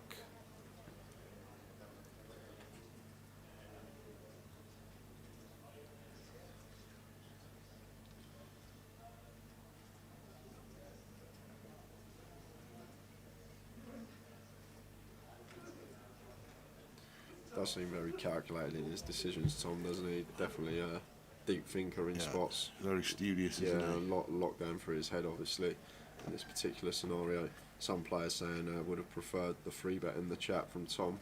I'm not sure about that. So Tom deciding that coming in for a bet here after Ludo Just checks targeting is the best Ludo's option. complete give-ups, Yeah. like this hand. Yeah. So nice play there from Tom. Definitely. And Tom one to can still be watch. getting better ace X to fold. Yeah. It's been great session, hasn't it? Yeah, it's been good to have you these- in as well, Tree. It's nice to. Yeah, it's been obviously. good. I've enjoyed it. Tower's back in 10 minutes. Well, yeah, we'll be back in 15 after the break. We're going on break in 3 minutes. 15-minute break it will be. I'm gonna have a pint and a bacon sandwich. That sounds nice. I might join you with a bacon sandwich. I'm not sure about the point. I need to scrub myself up from last night. No. I'm saying you bet 76. Oh, yeah. Same way. Or you have 70. I was quite glad that didn't get carried away, that pot. On the ground. Having bet them both. I didn't want karma to work perfectly for me. Have you got Tom as Yeah, well? yeah. So we both had the same bets, me and you, haven't we? Yeah. You've got Ludo, I've got Gareth, who busted a minute ago, 80-1 in the outer table. Looked like Mickey though, the 150 to 1 shots ran a little bit up, ran it a little bit up. Can't complain so far. How many left? Asked Peter. We are 10-handed. This is the final table bubble.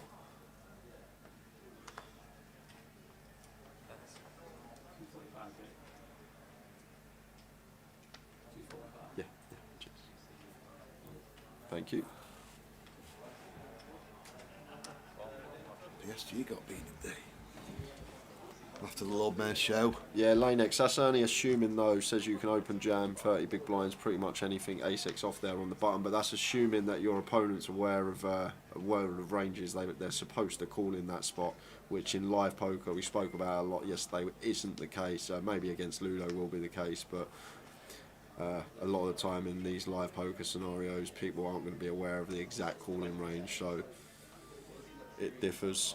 Oh, he always Spurs 1-0 up. Can't be Kane, can it? Kane's finished. He's gone at the game. Who scored?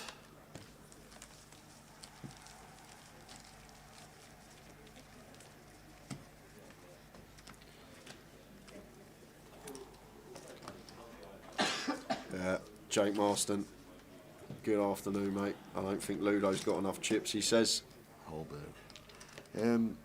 Feels like in the poker community there's more Spurs than Arsenal fans. Have you found that as well? Or do you think it's a bit of a mixture? I think it's a mixture. I always think there's more poker playing Spurs fans than Arsenal fans.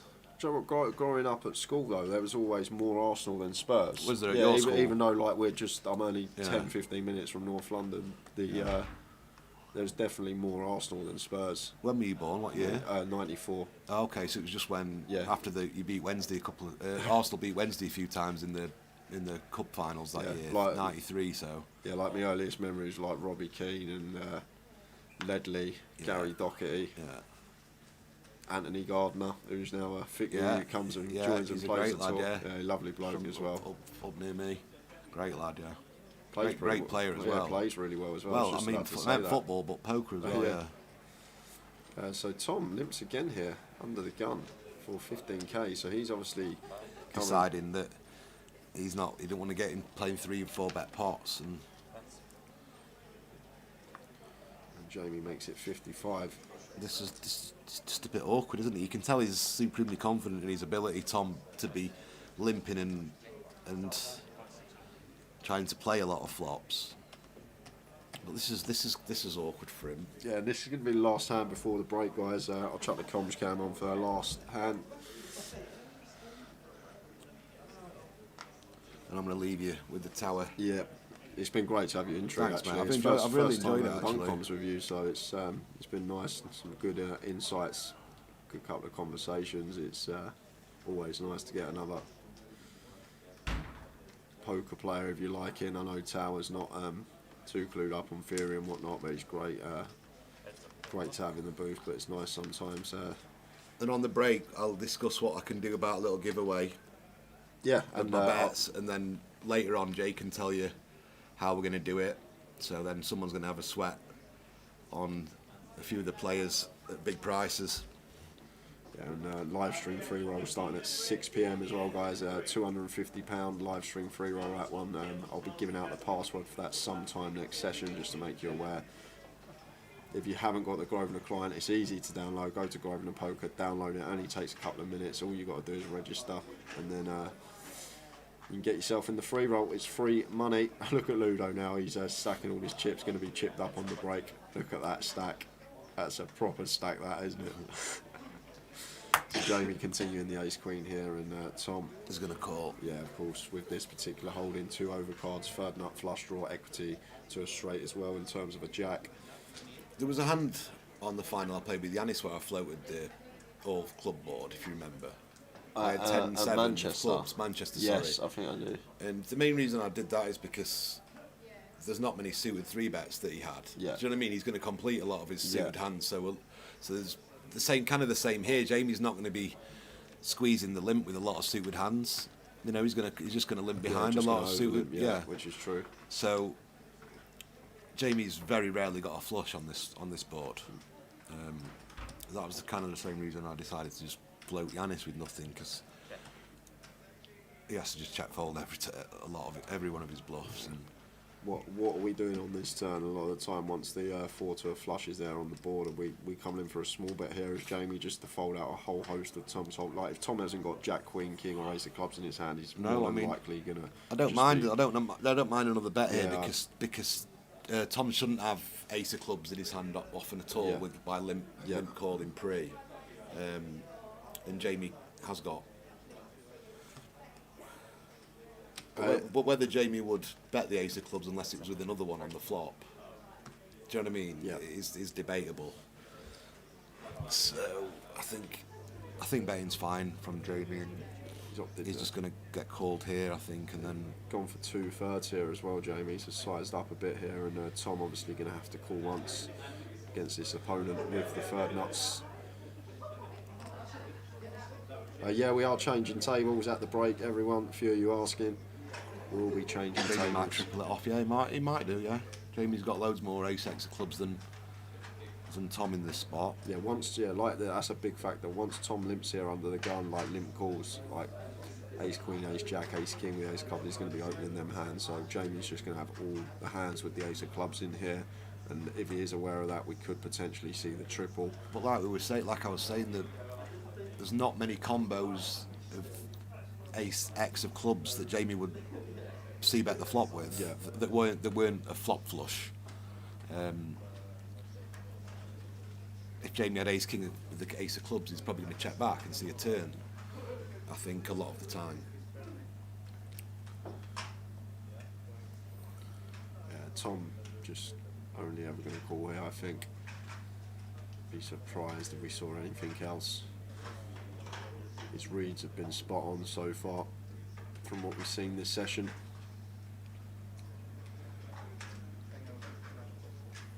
Wow, and he just lets it go. That was the last thing I was expecting to see. Wow, I'm so surprised He to just see assumed that. Jamie wouldn't ever bluff there much, and Fair enough. wow, I'm very surprised so at am that. I. So Tom first I guess he incorrect knows decision. that We've he seen knows him that make. Jamie's gonna go all the way with it, and not just give up on the river off. That's the thing. We can't call off a triple. If you think Jamie's going to have 2 and be done, you have to call there every time, but he assumes he's never 2 and done, it's all the way. Always triple. So that is that for the session.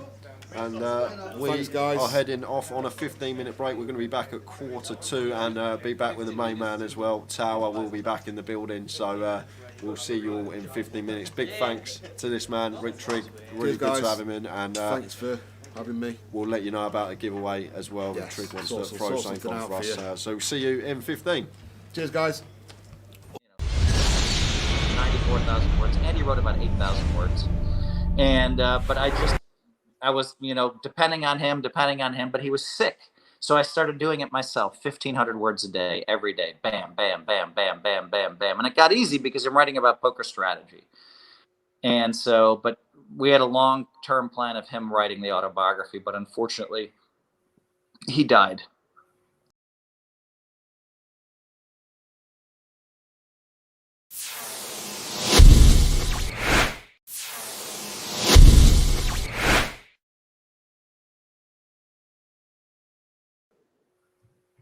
Brilliant. You touched on basketball there. Did you ever get a chance to play at a high level, or were you a big fan? Would you have loved a career in basketball rather than poker? I mean, basketball would be great. I've been getting a little time with Draymond Green lately. He and I went on a little trip together for 4 or 5 days, and seeing how hard he works out even on vacation is pretty crazy. Basketball would have been amazing, but I think if you want, you have to be great at basketball if you want to make the big money, right? Yeah. A lot of the guys aren't great. Unfortunately, if you're the 50th best or maybe 100th best basketball player in the world, you don't do as well. Now that's changing, but I love basketball, and I was never world class. I mean, I'm 6'6" almost, and I could dunk, but barely. I probably dunked 5 times in life, so I didn't have the skills to play basketball. We're glad you stuck to poker. In 2003, 2004, the poker boom was like, it just exploded. Did you see it coming? What did you think of it at the time? Yeah, I mean, I remember someone found me in 2004, Michael Kaplan, a writer from New York, and he said, "Phil, you told me in the 1990s that they were going to have in stadiums, and everybody laughed at you." And he said, "Now look, we're having the final in the Penn and Teller Theater. And not just finals, but also I thought there'd be so many." He said, "You predicted there'd be so many players that'd fill a football stadium." And he said, "You were so right about that." And so, yeah, I saw that coming, but then I didn't see it coming as fast. So I saw it coming in 1995. I thought it would happen earlier at a much slower pace. But no one saw it in 2003 and 2004 and 2005 going on ESPN and exploding that and becoming a global phenomena. I didn't see that much. So, but yeah, I saw poker getting big. Yeah, and now obviously you're part of the ESPN team that covers the main events, the final tables, the commentating. Do you still get a buzz when you're commentating rather than playing? Oh, I love it. I love it. I mean, this year was one of my fun little stories.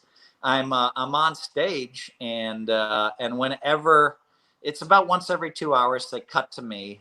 Yeah. And this year it was with Maria Ho, and of course, Kara, who's amazing, and Maria, who's amazing.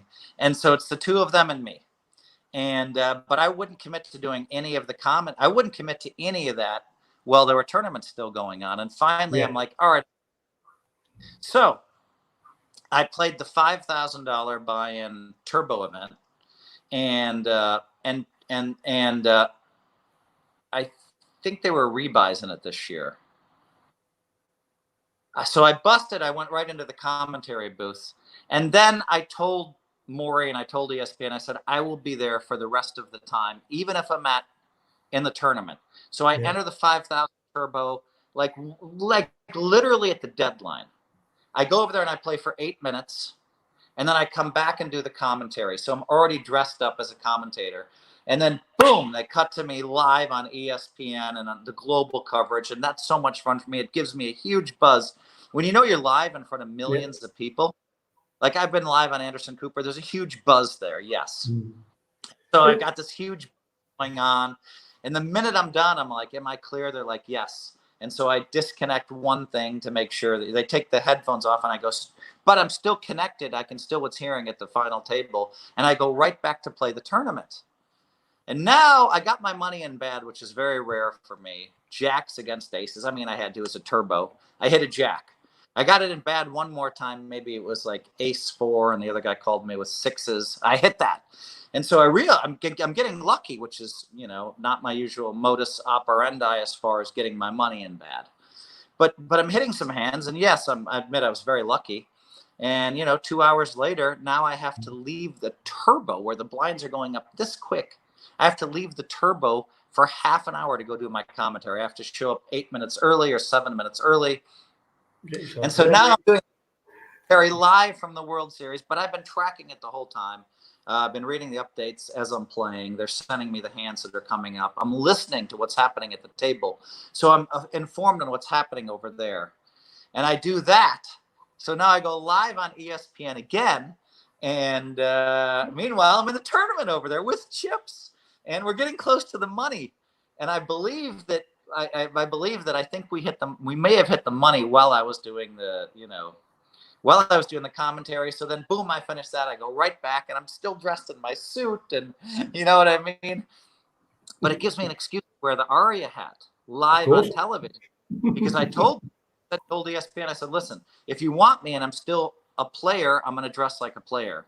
Yeah. So they told all the players they can't wear any logos, any gear, but I'm an exception when I'm in a poker tournament.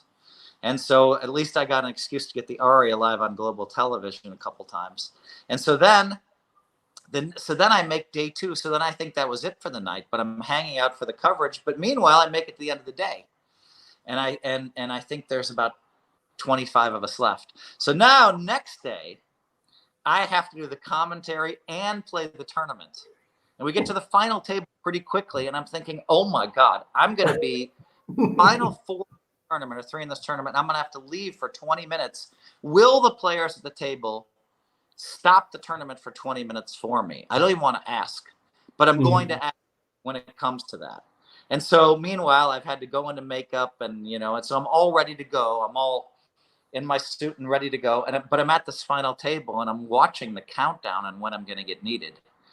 And unfortunately for me, I busted in 6th place in the tournament. There were 2 final tables left as the main event final table. This was also the main event final table where they were going to finish it, I believe. Yeah. And so there's 3 tables that are left in that whole hall. There's the one when I left, there were 5 left. There was another one that had 5 left, and then there was the main event. And so so I busted 6th, unfortunately. And I go into my perch up there, and I'm really into just the main event, but I'm looking over, watching the other 2 final tables, which were basically right next door to us. And then, and I think they gave me a shout out. It might have also been my birthday that day. So they gave me a shout out for my birthday. They gave me a shout out for just busting 5th in a tournament, or 6th, or whatever it was. It was all kind of a weird thing. And then I was able to just focus on, you know, the commentary for there, because that was it. Brilliant. Super competitive, we know. 16 cashes last year in the World Series. I think it was 12 the year before. I think there's only 1 year in the last 25 that you haven't cashed in one of the series. Where did the super competitiveness come from? I mean, it came from, I talk about this in my autobiography. Very simple. I'm the oldest of 5, as I mentioned earlier in the interview. And what I didn't mention is I have ADD, and my athletic skills aren't as good as my brothers and sisters. So as the oldest of 5, watching my brothers and sisters flourish and basically get straight A's, and me getting C's, and then watching them flourish in athletics. They're all doing well in athletics, but I didn't have the same skill set they had. I had to hold on to something for my own sanity, right? When I'm 7, I had a 6-year-old, a 5-year-old, a 3-year-old, and a baby in my family. I had, for my own sanity, I had to be the best at games. And so every game we played, I had to be the best. So every game we played, I learned from an early age how to devise perfect tactics in all these games. Scrabble, and the fact that I studied Latin, I'm an excellent Scrabble player. All these games that required strategy and skill, backgammon, I learned how to become great at all these games. And so it was a natural progression for me to move into studying poker. All right, how do you become great at poker? All right, you do this, you do that, you do this, and so but that warrior in me, and when I would lose, that's where the poker brat was born. Because if my brothers or sisters rolled double sixes to beat me at backgammon, I was unbearable. Because what did I have left in my life? They were better than me at everything. And so I'd be like, oh my God, you rolled double sixes. That was unbelievable. How did you do that to me? Blah, blah, blah, blah, blah. And I almost made it not fun for me to play with, because if I lost, I was too negative. But that's where the competitiveness came from. And it showed itself in the early years in poker, and it still shows itself. But in the early years, like if somebody beat me one hand, I felt like, and if they outdrew me one hand, I felt like, oh, they're what else do I have left in life? They just beat me this one hand. And so, I had some issues I've worked through, but I still think, I still think that I can be a little bit bratty sometimes. Generally, there are some years where I show up, and it's not, and I just realize my position, and I enjoy that a little bit more. But most times I'm just, and as the series wears you down and you get tireder and tireder every day, more and more the poker out.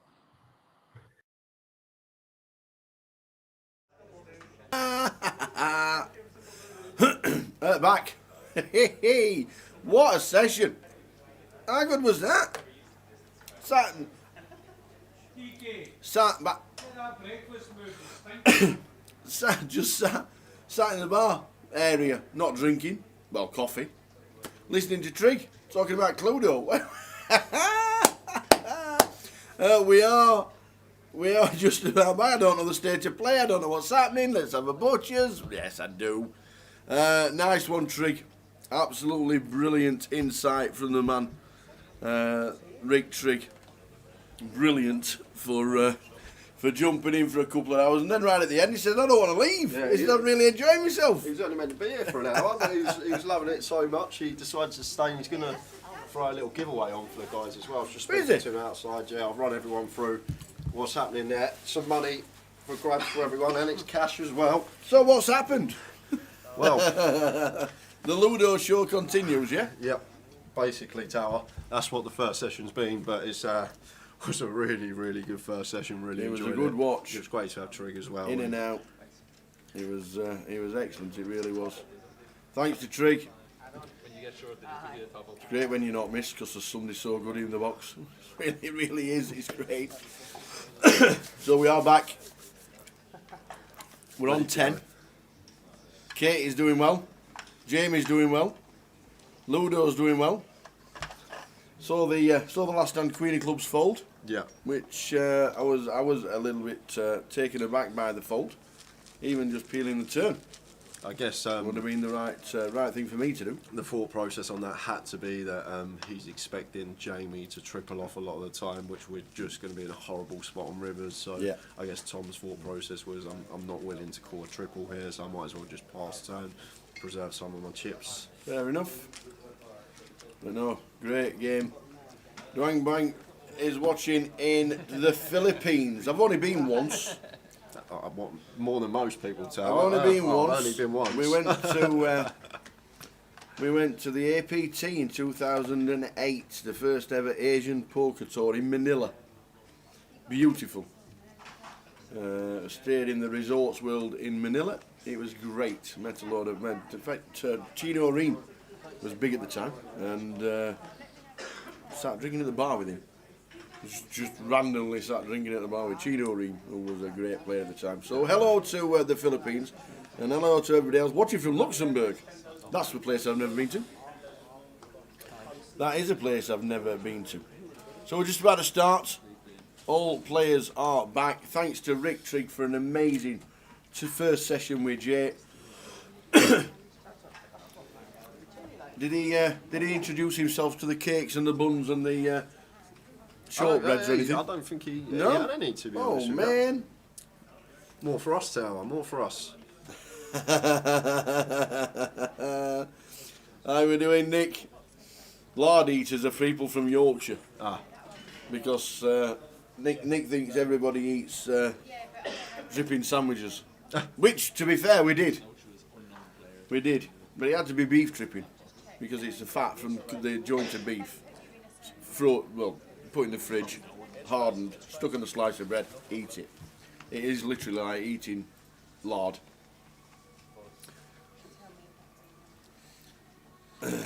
Afternoon, Nick. Afternoon, young man. Hope you're well. Hope to see you soon. I'm guessing we'll see you in Blackpool for GUKPT Blackpool Week. Basically, regarding if you are tuned in, I might wait a bit because I know we lose a few viewers on the break. Wait for them to tune back in. Give everyone a chance to win. But basically, if you want to go on Twitter, Rick Trigg, if you follow him on Twitter, the Claimer 1984, in about half hour's time, he's going to put up what's happening. I think he's going to ask us all to guess what time the first goal is going to be scored in the Liverpool City game, and whoever gets closest to it, he's got 3 players still in the field, and he's going to give part of his bets out. Can I have 0-0? Yeah, you can. You might be an option. It's not finishing 0-0 that game, Tal. You can have 0-0 with me if you want. I'll give you 20s. 20s? Yeah, I'll give you 20s. You want a pound? I'll have a pound at 20s. There we go. That's how I was having a pound at 20s. It's probably 50s on Betfair. So M in the small blind here, blind on blind. Oh, look at Mickey. He's run up a stack to start the day, Tal. He was. I just said, can I call you Majid on the feature? And he went, yeah. Stood at the bar. Okay, we'll call him Majid then. There we are. He says, everybody knows who I am. I said, what about the winners interview? He went, maybe not. I said, I don't mind that. I says, I'm going to use your name on the feature. He went, yeah, no problem. Yeah, flops the best of it, does. Majid here with the Queen Jack, top pair, blind on blind, massive flop for us.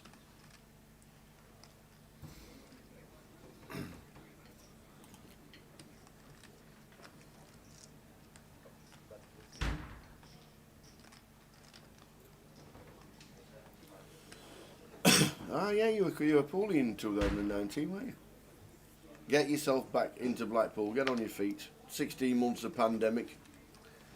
And they've not been well before. Hope to see you in Blackpool at least once. So Majid taking that one down.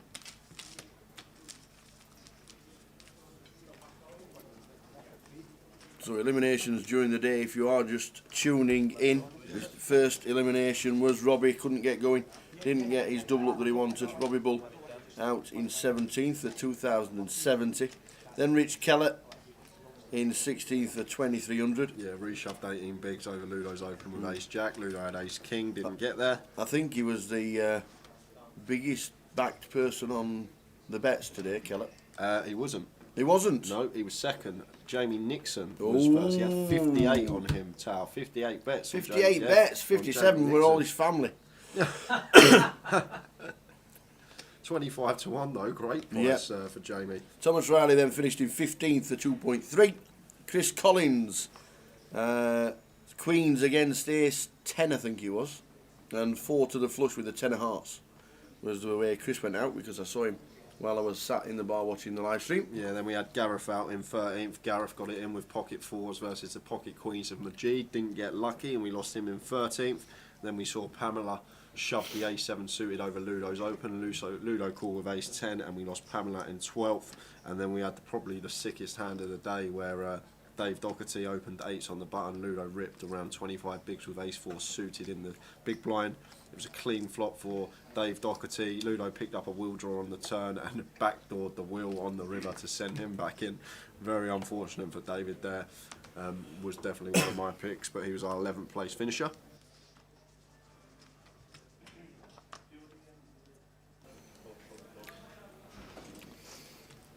So Daniel just free betting the ace-9 suited here, gets it through, and there's the chip counts from the break. And who's your pick, Tower, with these chip counts? Who's your fancy?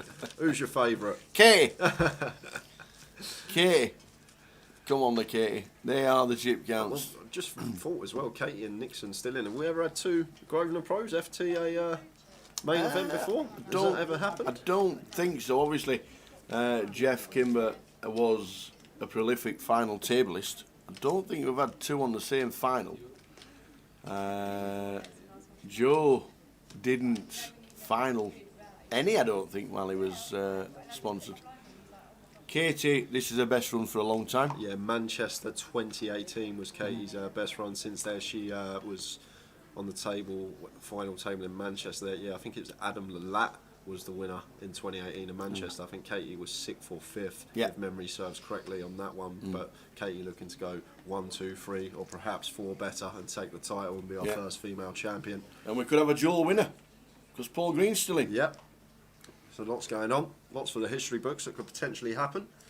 But we've got coverage all the way down to a winner, as we see Michael here with an ace on the button and 13 bigs. This should be going in here, Tower. And, glad to see him shove this one. Yeah, that should get it through. Well, Richard Dewar's watching in Crete, supporting Greenie.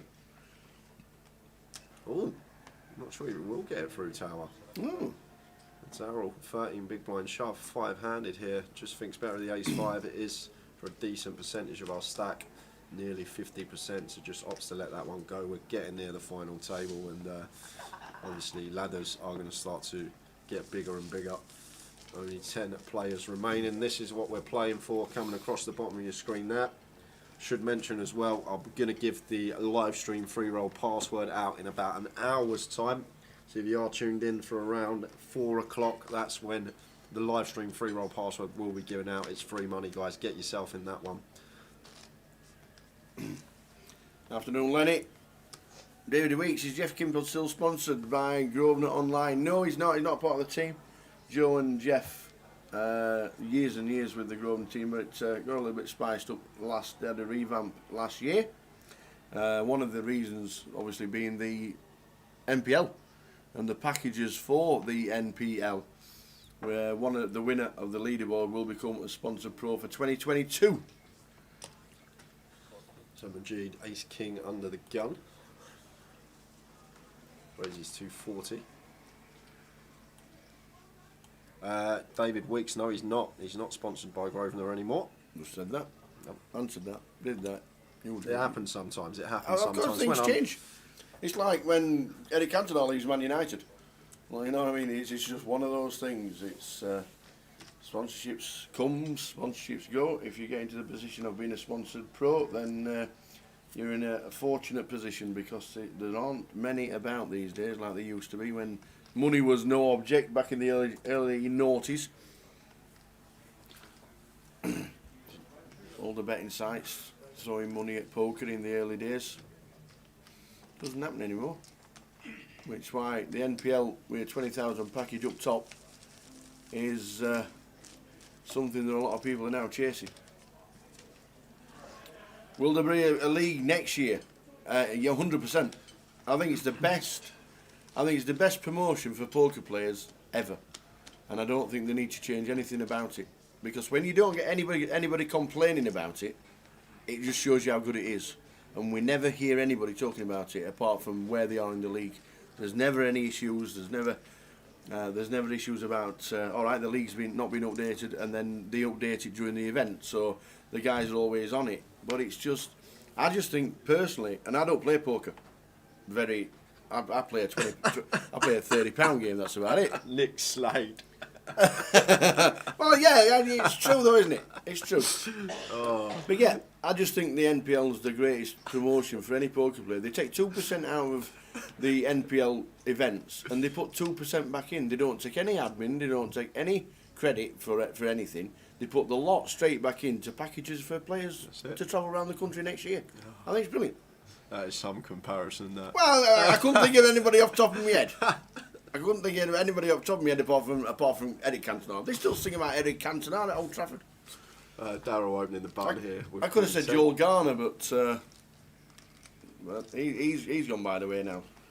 But yeah, it's. I think the NPL, me personally, I actually think it's the best promotion that they've ever done.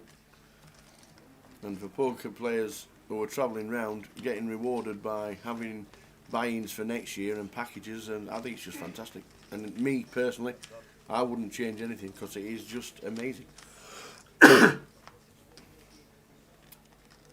9, 10, 5 is the flop.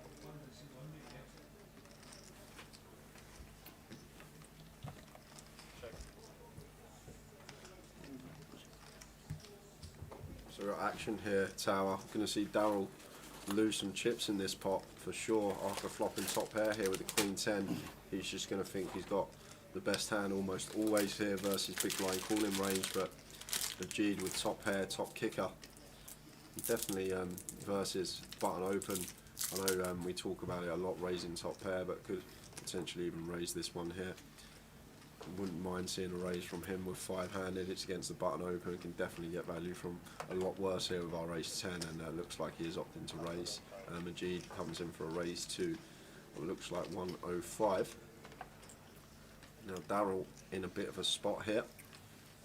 Like Majid will have some bluffs here, 8-7, Jack 8, Queen Jack, all the main bluffs that should be coming to the mind. He might have some like 6-7 suited or like some gut shots with backdoor flush draws. So we're going to call here. Repping value is going to be like 10-9. Pocket fives might elect a flat. 4 of hearts on the turn, so this is a complete brick.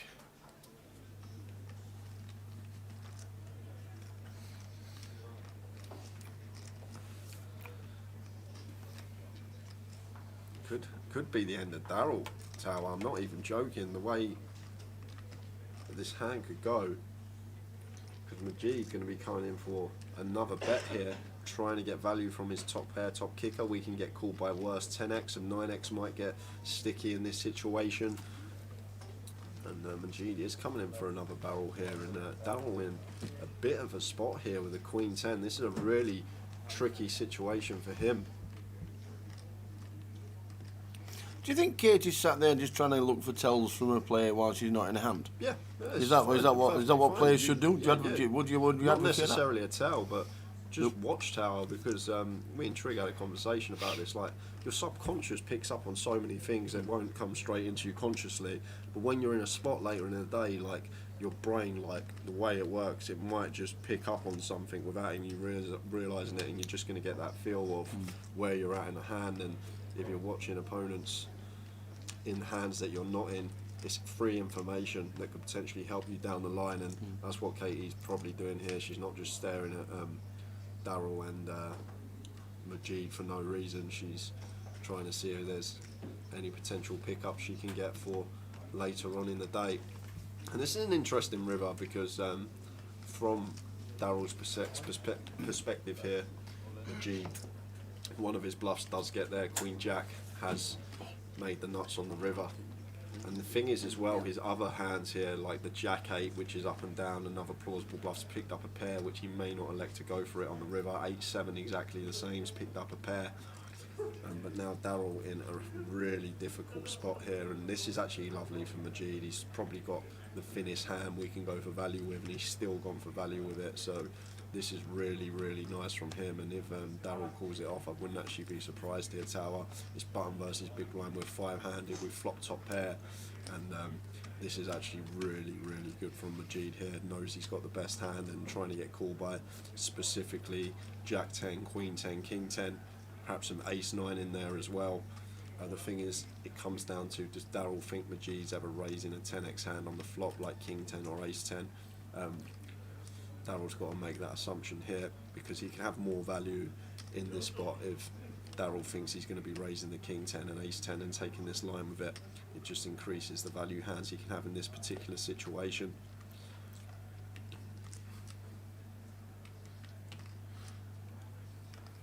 A real tough spot here for Darryl Benton.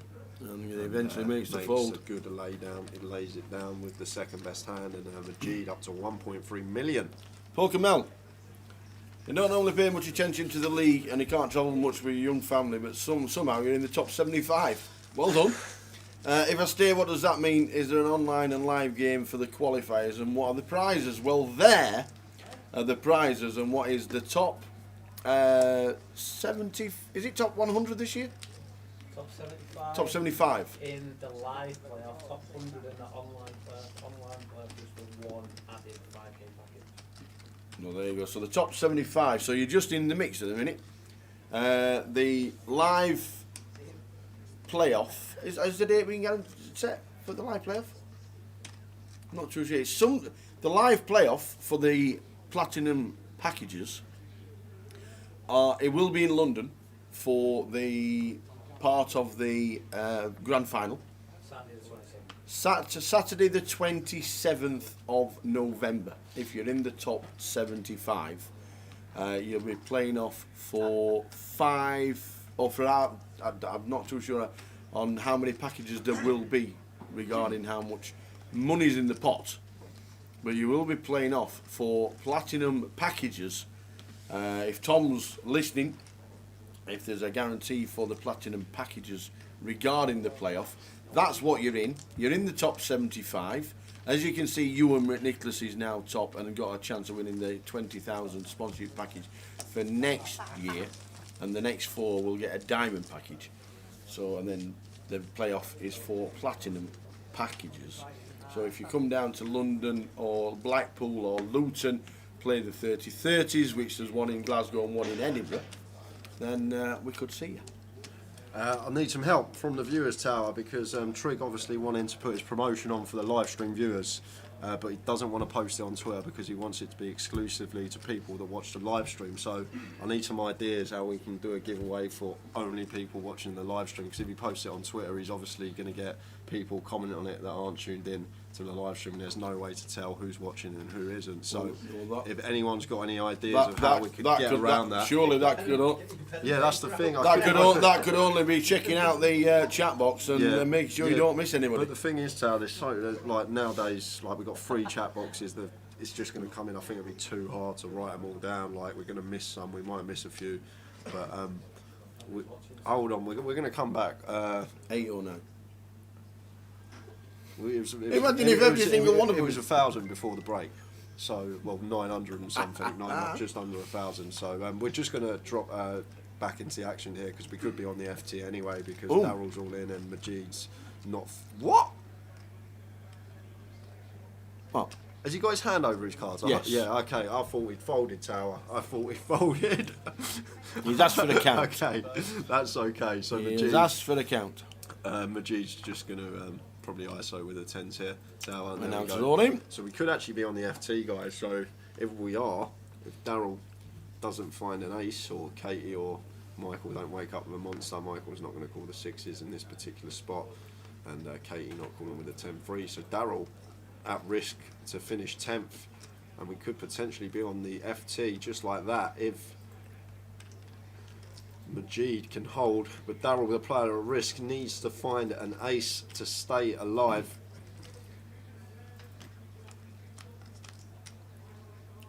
Are we on the final table, or do we get a double up for Darryl? Well, we've got some really nice runners here. 2 of clubs would be interesting. 2 or 3 of clubs for a bit of a sweat. Oh, it is a 2. So an ace or a 3 needed to survive. Other than that, we're on the final table. It's a deuce. Another deuce. So Majid going to bust Darryl Benton in 10th place for 3,460, and that means you're on the FT, guys. There's going to be probably another little short You break. go and bring the coffees. You I'll want to have a chat. chat? You have a chat. You bring the coffees. Bring the coffees. Bring the water.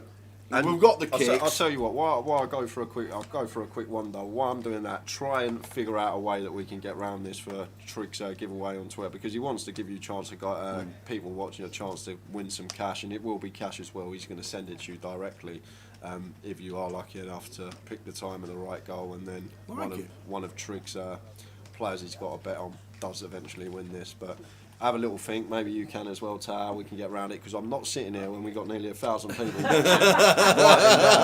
writing down everyone's Oh, you guess. come I'm up with these sorry. crazy I'm ideas, not son. doing it. I'm not doing it. So have a think, guys. I'll be back in 5:10. I'll be back. Coffee and water, and get set for the final table of 9 players. We'll get you the chip count of the players onto the screen very shortly. But fire away, please. Fire away, please, on your questions and anything regarding.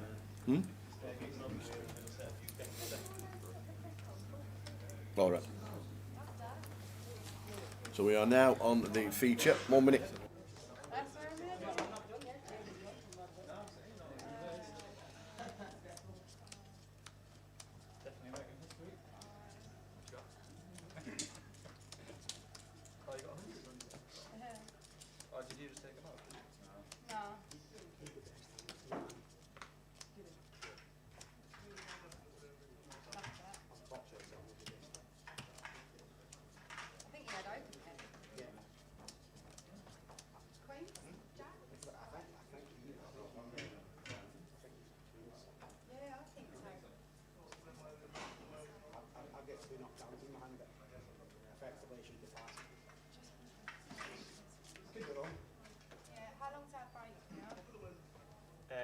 Will be until I show for you.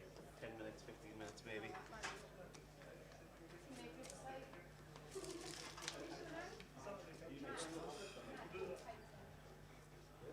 It'll be streamed off.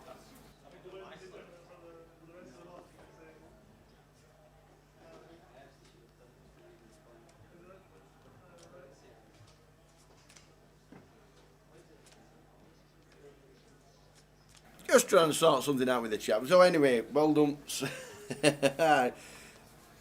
Scott Cation is in the old Scott KTN. Scott, how are you doing? Seattle Scott is in Vegas.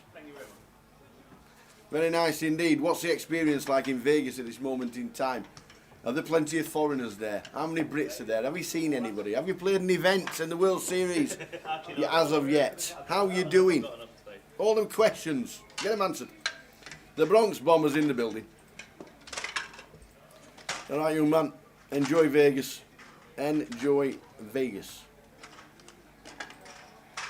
As you can see, final table being set up at this moment in time. We are on the final table. This is Daniel Wilson, and he's going to C1 anyway. C1 will be Dan Wilson. C2 will be Paul Brown. C3 will be Mikey Wharton. Jamie Nixon in 4. Ludo in 5. Madge in 6. Tom in 7. Katie in 8. And Paul Green, former champion, in C number 9.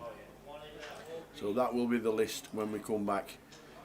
The Bronx Bomber is playing the reunion, the $5 million guarantee. I'm guessing that's $1,000 buying with a $5 million guarantee. Julie Jules, what are the dates for Luton? Luton starts on Wednesday. The 6th is Satellite Night. The 7th is the 30-30, and I think we've actually got, there we go, as if by magic. we have the lineup for Luton right there. The Luton event starts on the 6th with the satellites, and then Thursday it's day 1A all the way through. The only change is the Sunday, the mini main is a 3 PM start, not 5. 3, not 5. And the old honey sweets going in. It's all this talking. Numbers are decent in Vegas. Day 1B had 4,400 runners. Jeez. How's the staffing situation? We had a post from Brandon Shields, and he was saying he was stuck in a queue for 3 hours and he wasn't sure he was going to get a game.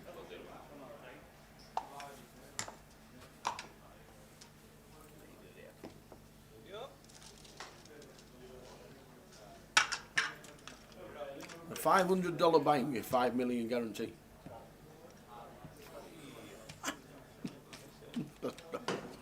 Welcome to Vegas. Just welcome to Las Vegas.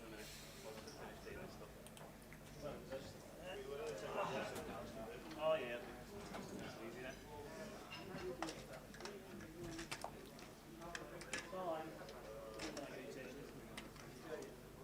270 C9.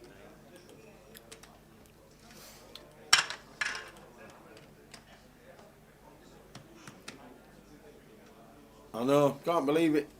Can't believe in it, to be fair. You missed at Edinburgh, but Bronx Bomber, get yourself to Vegas and was already there. Staffing is a little light. It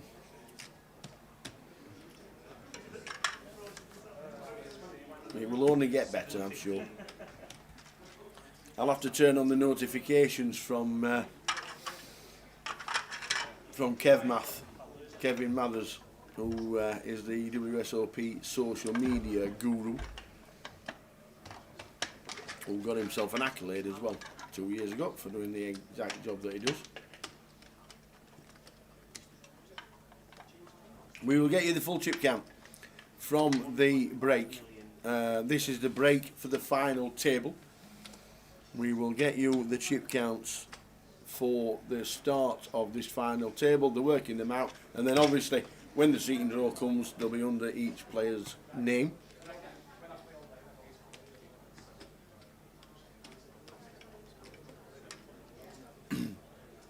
Took you 45 minutes to get your seat. Well, I think one thing you're going to have to realise is that with the amount of runners anybody do travelling over there is in for a few queue waits.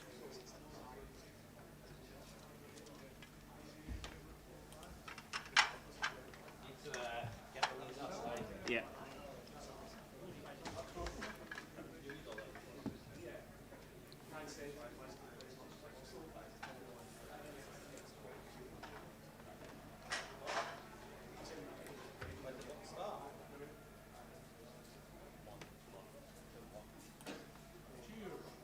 What seat did Ludo draw? Ludo is in seat number 5. Bang in the middle, straight across from the dealer.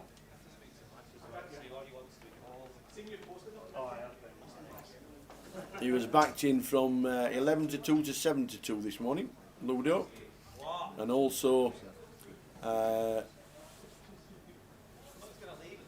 Dan was 7 to 2 as well. I'll grab that one off you, thank you very much. Waters AFT boys come back. There's the tea. Good lad. Oh, chip counts.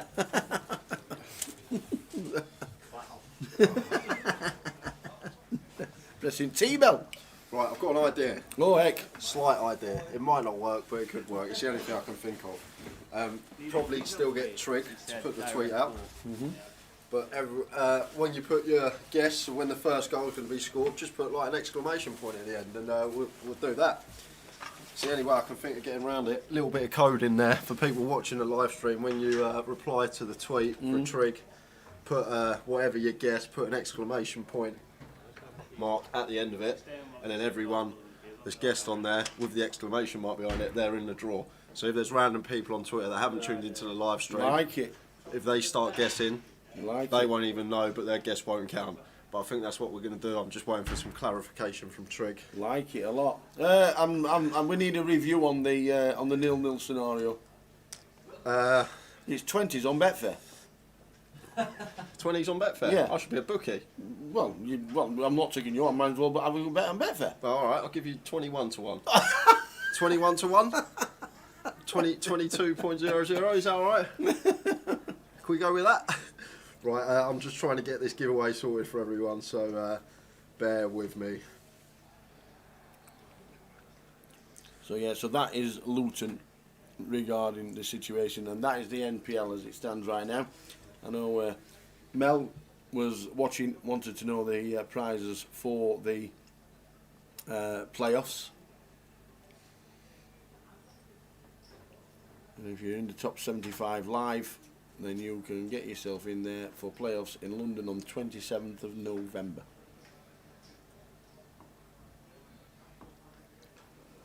Why won't they just pick up the fact that people put in that and start copying? Maybe they will, but to everybody who's been watching the live stream, if you do put an exclamation mark on, you're in. And anybody who doesn't, isn't, and won't be. Not fair. Don't have a Twitter account. There's always one, Loz. It only takes 2 seconds to make one, I think. And it's something that Trig's giving away for nothing, so can't really say, well, can't do that. So it is what it is. What it is. Unfortunate, Loz. Just guess anyway. When's the first goal going to be? When is the first goal going to be?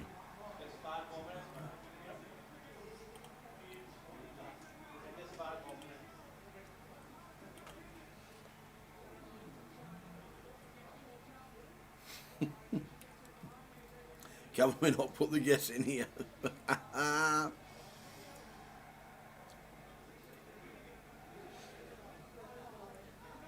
Right, I've sent the message to Trig. Jason, don't put it in Facebook. Nobody's asked. If you're not listening, it's got to be on Twitter.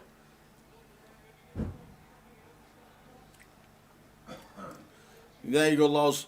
If it's 17 minutes 25 seconds, Jay will find you a prize. Uh-oh, here comes One-Eyed Pete.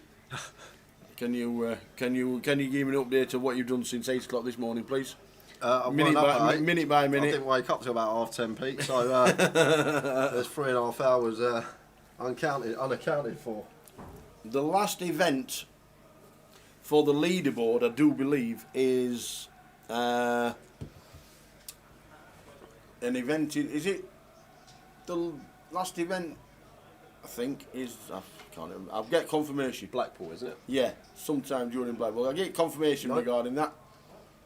We'll get confirmation.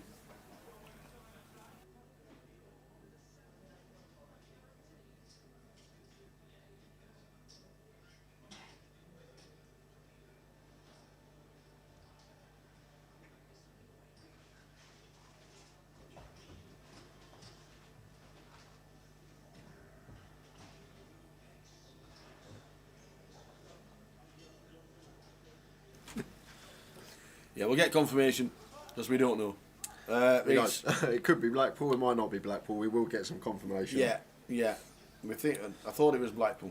I'm going to get confirmation of Jim or of Tom for clarification on when the last event of the 2021 NPL will be.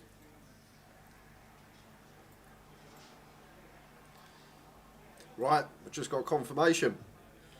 It's good Already? to go. It's good to go. Already? Trig's going to put out a tweet very soon. Follow him on Twitter, theclaimer84, and then put your guesses in the replies. But you need to put an exclamation mark at the end of your guess. If there's not an exclamation mark at the end of your guess, then basically you're not going to be included. It's been said on stream. I will keep mentioning it as we go before the kick-off. What time's it kick off? 4:30. We got an hour.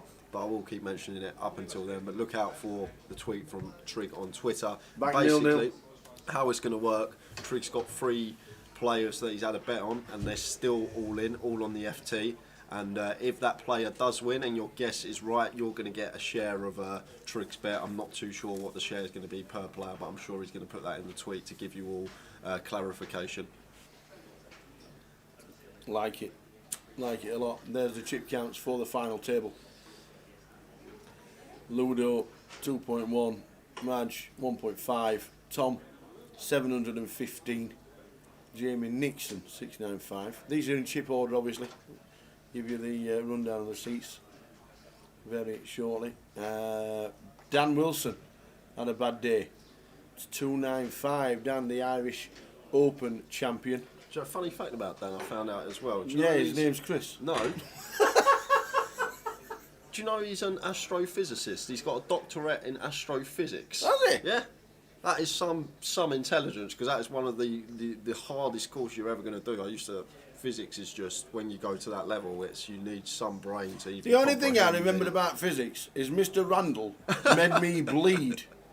He threw the board rubber outer at me, and I was sat at the back, and it hit me there, and it made me bleed, and he come running over as if to say, "Shouldn't have done that." But this was the early 80s when anything goes at school, and my lip and my gum started to bleed. And he come running over and said, "Would you like to go to that?" "No, I'm all right. Thanks for chucking that. You shouldn't have been talking." Yeah, that's the only thing I remember about physics. Right. Mr. Randall. The tweet is out. I'm going to retweet it on my Twitter as well. But Trig's Twitter is the Claimer84. To get your guesses in for the first time, the goal's going to be scored. There we are. So, answers to the stream questions here, guys. £100 to the winner if Ludo wins, £100 if Katie wins, £100 if Tom wins, and £200 if Mikey wins. Good luck all. So you got 4 people in the final that Trig's got bets on. So if you do guess closest to the time of the first goal in the Liverpool City game, then you got a really good chance of winning some money. You can win £200, guys, and it's cash. Trig's going to send that to you directly. It's just cash. It'll go straight into your account. And it's lovely, lovely gesture from him. I'm going to tweet now. No, you can't play. No, you can't play. Why can't I play? You can't. It's only a guess. Let someone else win it. It's only a guess. I'm not having that. Now look at this. He's already got 10 replies. He tweeted it 10 minutes ago. Oh, Jamie's in there as well. So 100. You've got 5 players to win it. So the only 3 that can't win are Majid, Dan, and Paul Brown. Anyone else, you're going to win some money if you guess when the time of that first goal is going to be. I want to be able to play. And do not forget the exclamation mark, guys. That is one of the most important things. Have you seen how many replies he's had already? Yep. How many non-exclamation marks is there? There's 1 at the moment. You're not in. You're not in it. And at the result of a tie, I'm guessing you're going to chop it with the other person that's guessed that minute. So for the optimal approach, guys, I'm going to give you a little bit of advice here. Maybe have a look at the answers before and choose a minute that hasn't already been chosen, because that. I think that's going to be quite hard when there's 1,000 people watching. Yeah, maybe it might be, but we're just getting set and ready for the FT. Has anybody put 0-0 yet? No 0-0 yet. But I'm going to retweet it myself. Good luck, everybody, on the Trig situation scenario. Yeah, that's great from him as well. He doesn't have to do this. He's giving away his own money basically, and just doing it for all you guys watching that support the stream. It's really good to see, and a great gesture from him.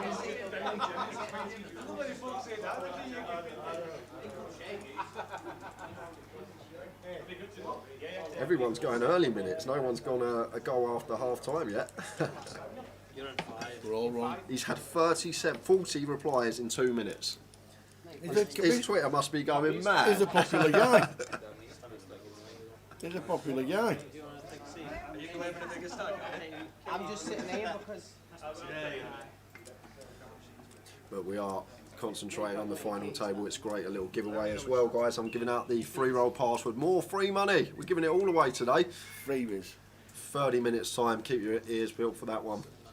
So that's going to be given out at 4 o'clock. 250 live stream free roll. £110 closer ticket going to the winner of that. There are other tickets up for grabs if you do run deep in that one.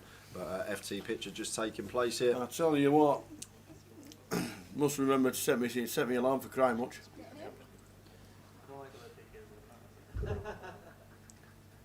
Ready? Yeah. So not only is it great sweat for people as well, because if obviously they guess the minute right, they then get to watch the conclusion of the final table with a chance of winning £100 or £200, which is right, top it up, really mate. Really Okay, Daniel, seat 1. Paul I'll take Brown, 60. Seat 2, Miggy, seat 3. Jamie, seat 4. Ludo, seat 5. And I'm looking forward to this. We're getting underway. As they're taking their seats, we're going to run you through the FT and the seat draw.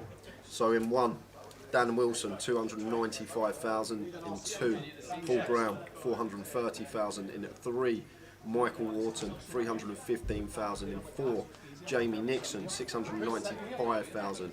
5 is Ludo, 2.15 million. In 6 is McGee, 1.15 million. 7, Tom Lagzow, 715k. 8, Katie Swift, 605k in our short stack. And former champion, I may add, Paul Green, Yes, with 270k. Convenient, they placed the trophy right in front of Ludo. we have had confirmation.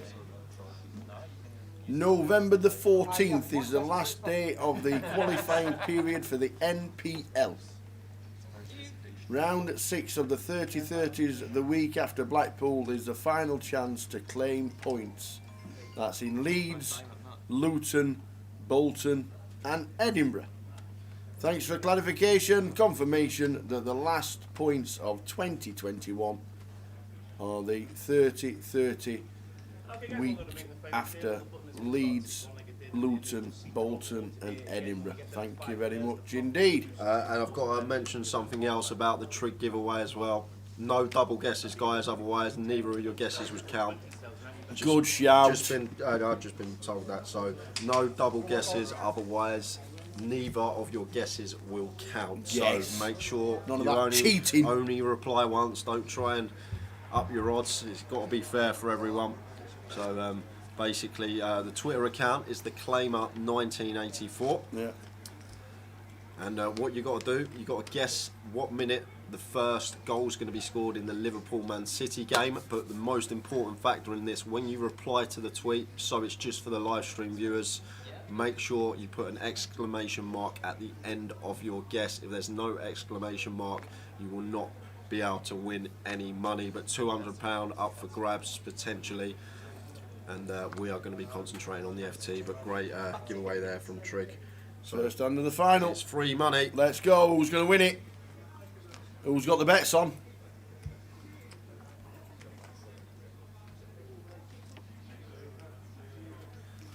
Let's go, go, go.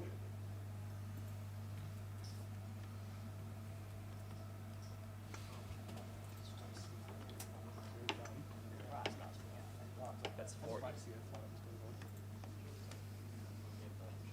think it's front of the arms, isn't it? It's not going any further. Because it's one of the new ones, going to have these second, you know, Player all in. forward too much, which isn't good. So first hand of the FT, and Paul Green finds the ace king. Working with 13.5 bigs, shoves over the open from Tom, and Tom going to have no option but to get out of the way here with a Jack 8 suited after opening this one. Can you only get points in the NPL for the 30-30? No, all festival events apart from the seniors have NPL points. So every event in any festival of the GUKPT, so every event at Luton apart from the seniors, every event in Blackpool apart from the seniors, and all 30-30s going up. Ben, if you can't find, what's my Twitter? Well, if you can't find Rick's, I have retweeted it. Mine's _justj__. If you type in Just J, it comes up. Yeah, or just type in that, it comes up. I've told you for 2 years to get rid of them lines because they make no difference. So you That's don't how need it's you been. don't need to set underscore anymore. We're into 2020 Yeah, now. but the handle Just J's taken, so I have to put in some symbols. Yeah, but Just J, you come up. The picture of Roland comes up. You can't say that. Stop with this. We're forgetting about this. No more mention of the R word. Tom just opened the last hand. King Queen here. Probably going to open this one. So just comes in for a raise. Makes it 40.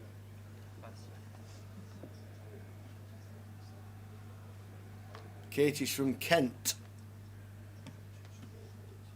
From Margate, or Broadstairs, or Palms Bay, actually.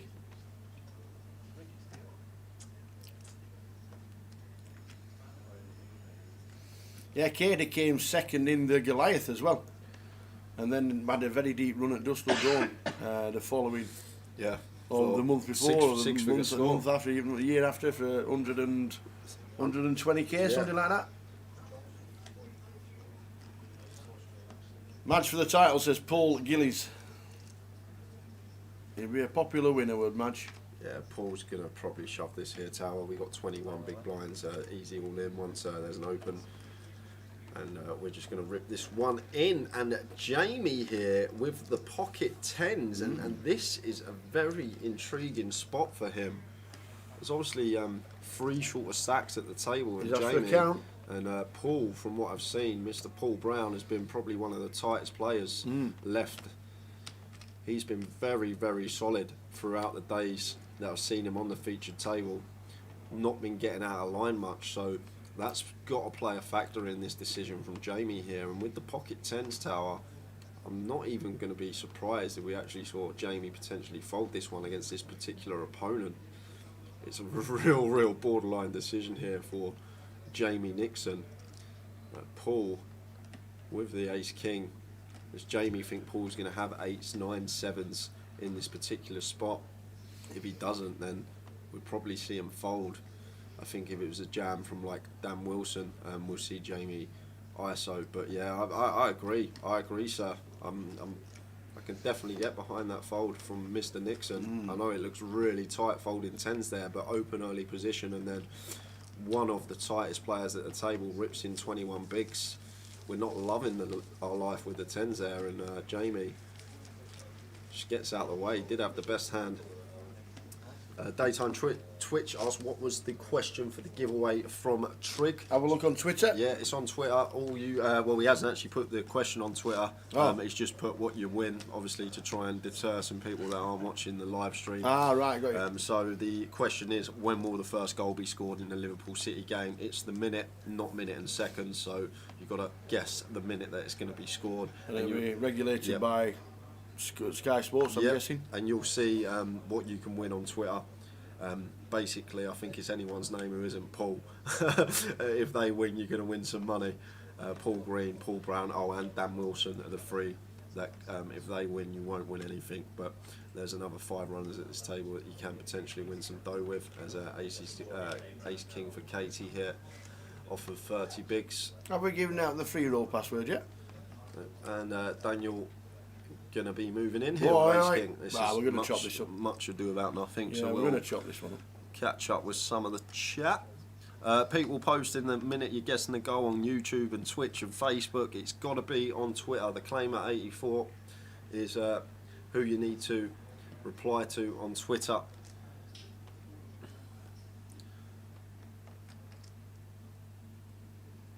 Dan just tanking here. No, he's having a little look at Stacks Tower, but this is always going to be moving all in. And when it comes back round to Katie, she'll have to make the call, and we'll chop this up almost always. Yeah, it does announce all in. Kate will be calling, and then we don't want any sick run outs. We're just like a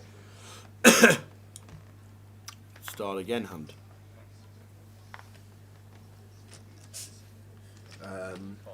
So, Azud, I'll answer your question in a second after we see the flop. If there are any sweats, obviously we'll continue with the hand, but a lot of the time, once we get to the turn, this hand's just going to be chopped. So Katie, both players with 2 live suits, but yeah, we don't want that. Rail's interested, but once they see us ace king versus oh no! Katie's got the ace. That's Katie's got the ace. If the ace, put Katie's name on this trophy if the diamond comes. Well, she's actually gonna hit this 1 in 4 times tower with turn and river to come, but she's got a massive free roll here. Oh, that's it on the turn. Dan's dead. Get carving. Daniel is dead. Get carving that name, and he's out. Ace king v ace king. Katie's out. Wow. Oh, wasn't expecting that one. Yeah. That is a gross one to take. Carving that name, ladies and gentlemen. We lose Daniel Wilson for £4,150. We're down to 8 players, and Katie puts one on Dan there. That's a tough one to take, no matter who you are. That is brutal. Katie Swift, I think that's going to put her 3rd in chips after that one. But that is a sicko. No one likes to see that. Katie will, for obvious reasons. But that makes Trig's giveaway even better for you guys watching at home, because now, if someone wins this tournament and their name isn't Paul, Trig's going to be giving away some money. He's got,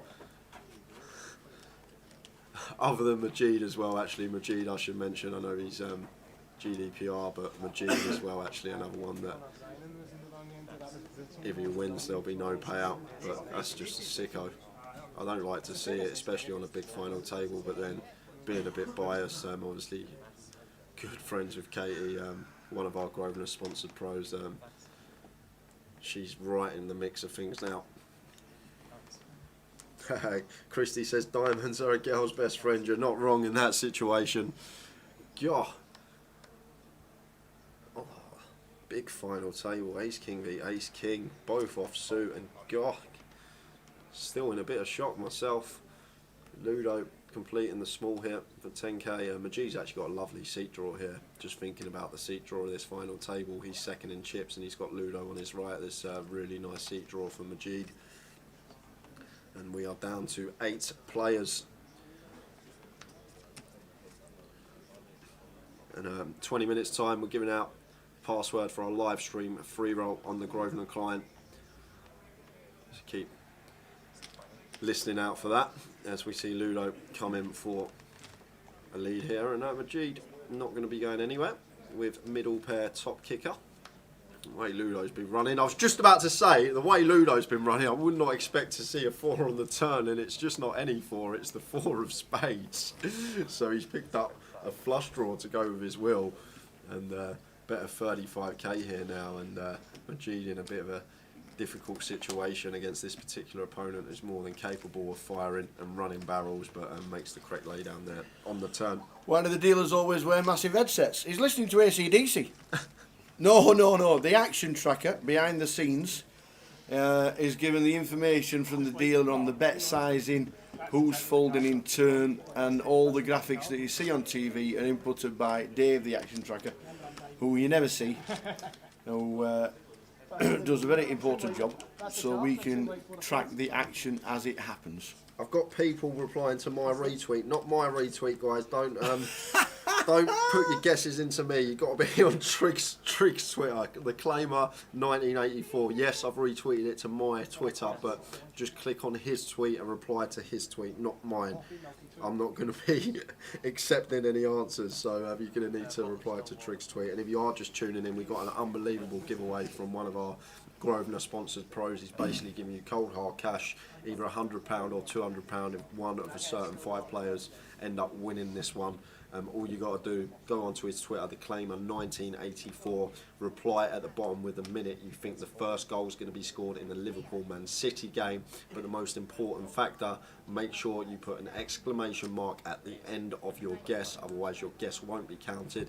Double guesses will also be disqualified. If you put more than one guess in, you will not be able to win any money. And Ludo just amping the aggression up straight away. King 6 off, got a bit of removal here from some stronger hands with the king blocker in there, and just attacks Jamie's cut off open, makes it 1-2-5, and Tom here got an easy rip for 30 bigs. Cut off versus button dynamic between these two players. We're just fist pump getting it in here with the ace king, and almost always just going to see 2 folds from our perspective. In this case we can see that's going to be the case, but even without being able to see the whole cards, Ludo, when he 3-bets button here, he can be so wide versus Jamie's cut off open. So we're just happy to get this one through and take down the 215k in the middle. Little 35% stack increase for us when it does get through. But he's having a little look around the table at the other stacks. Just maybe Tom is an ICM aware player, understands that there's going to be some big ladders coming up. There's a couple of shorties at the table, but I'd be very shocked if we didn't see the shove here from Tom with the ace king. And there is the shove, and it's just going to be 2 quick folds from Jamie and Ludo.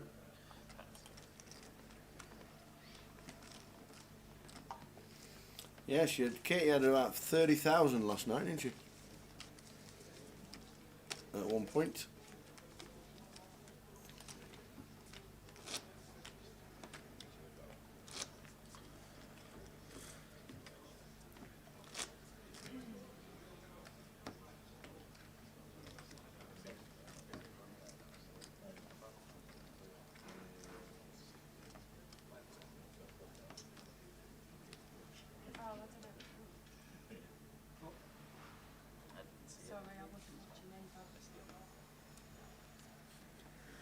good luck to Trigg sifting through them 100 replies there when the first goal was scored. I say rather him than me. But this is the final table, everybody, of GUKPT Edinburgh. We started with 351 entries. That was whittled down to 111 for day 2. 17 came back to start the day, and we have lost 9 already. So this is the final 8. Ludo, most decorated player at this final table, has the chip lead. $4 million in live earnings, probably more than that in online earnings over his career. Easily. He's earned heaps in the time playing this game, and a great player to watch as well. Is this Grosvenor at Maybury? Yes, it is. Kevin McGraw. It is indeed. Used to be the old Gala Casino. It's on South Maybury, straight across from the Marriott Hotel. Superb location, superb venue. And I'm guessing 2022 we'll be back in town. Me and Jay bringing up the clubs next year, aren't we, Jay? Yeah, we are. I'll be off 8 by then, Tower. Really? Yeah. Well, I did something silly the other day. My IG is 11.5. The new handicap system is 11.5. I played on Tuesday. I filled in the front 9. I played 5 over front 9. Forgot to fill the back 9 in because I got excited, and they marked me down. I'm now off 10. Great. So blind on blind here. Tom with the A6 raises to 75k. And Katie has him pipped slightly. We've got an ace in position over Tom. He's open 3.75x. I'd like to see Katie call here, Tower, with this particular hand. Blind on blind, range is very wide. We've got position as well on Tom.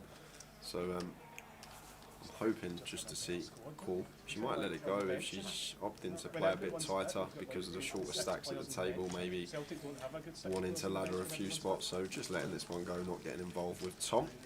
Don't forget, everyone, as well, social media. You can find us on Facebook at Grosvenor Poker. Follow us on Twitter at Grosvenor Poker. And for all your live stream coverage, /GUKPT on YouTube and Twitch.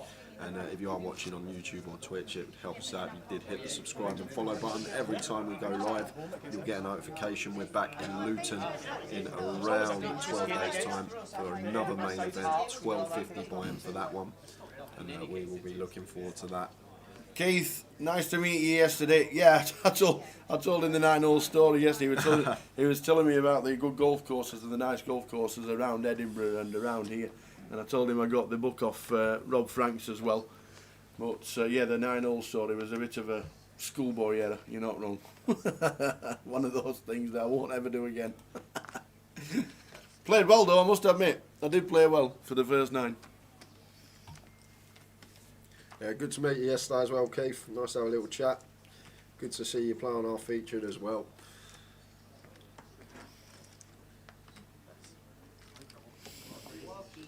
So we're 1 down on the final. Dan Wilson, £4,150. All the guys in the background are rooting for Mikey Wharton, sat in seat 3. No pressure with all the fans watching. Yeah, a lot of people rooting for Mikey. See the rail there, he's got picks. His old man Bousey there as well. Yeah. All coming along to support. He started the day as one of the shorter stacks.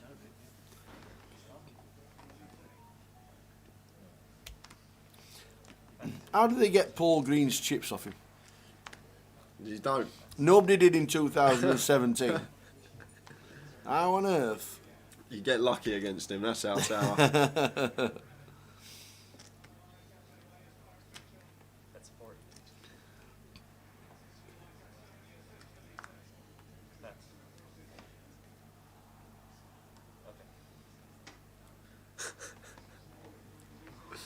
That's not nice, Sabria.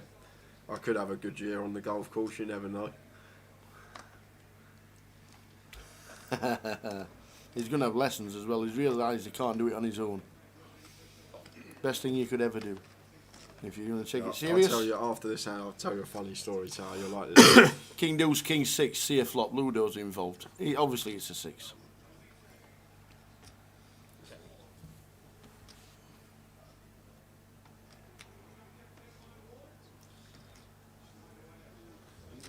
Ludo going to continue and takes that one down. So I did, when I started signing up my club, I booked in a few lessons. I booked in a lesson first, £40 lesson. Yeah. But I booked them early morning, and the night before I had a cash game session, ended up didn't get up from a lesson, so I've lost 40 quid. So I've gone back in, I'm like, can I rebook? He's like, fine. Giving him another 40 quid. So the day I booked it again, early morning, I had another session, ended up waking up, couldn't get up for my lesson, missed that one. So I've gone back in the shop, and he's like, you're going to come to any of your lessons, Jay? I'm like, what you got free? And then he's like, I've got like an early morning one again. And it's like he kept trying to get me these early morning lessons, because he gets his 40 quid and he just gets to sit there for an hour and do what he wants. But yeah, technically I've had 4 lessons, but I've not turned up to one yet. That's the problem. Yeah. But I'm going to have to start booking the afternoon ones. Yeah. But the pro of my course was loving it. He was loving it. Ludo with the ace-9 raising to 40k.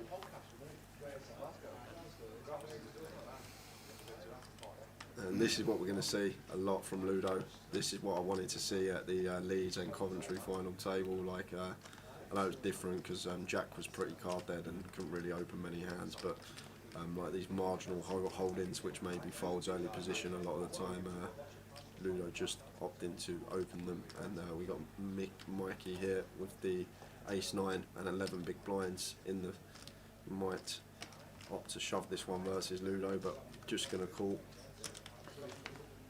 Same hand. Does Ludo flop 3 spades? Is it just... No.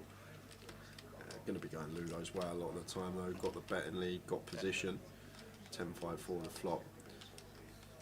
So it's going to come in for small continue. Comes in for 1 big blind continue. Opts for just south of 5th pot. And just a quick fold there from Mikey with the ace-9. Mel Barnes on Twitch, does the GUKPT keep changing casino every 1 to 2 weeks all year round, or does it come to an end? This year it has been that, but obviously we didn't start up again until the last week in July due to pandemic and shutdown, lockdown and restrictions. But normally on a GUKPT year, normally starts in January in London, and then every 4 weeks or so there'll be a different leg in a different town. Coventry's going to be on the list. There's going to be Leeds, Blackpool, Luton. There might be Reading. There's talks of Reading coming back, but it's not confirmed just yet. Where else? Edinburgh. All the places like that. Obviously the Goliath is in the end of August in Coventry as well. But yeah, not normally as much condensed as this, but it has been brilliant this year. Literally one leg to another, and nobody's stopped talking about the GUKPT 2021. So open from Ludo with the 5s. And actually going to be on Jamie in the big blind with the king deuce. Man might just choose to get out of the way here. Yeah. Can you free roll password? It's coming out. It's coming out in at 4 o'clock. Is it coming out at 4? Is it on the action? Is it on the commands? It will be. Have you done it? Good lad. Yeah, free roll password coming out at 4, and I'm still getting people tweet me as well for this competition, guys. You've got to go to Triggs Twitter, please. Rick Triggs Twitter, the claimer 1984. You need to reply to his tweet. Don't just tweet me, because it will not count.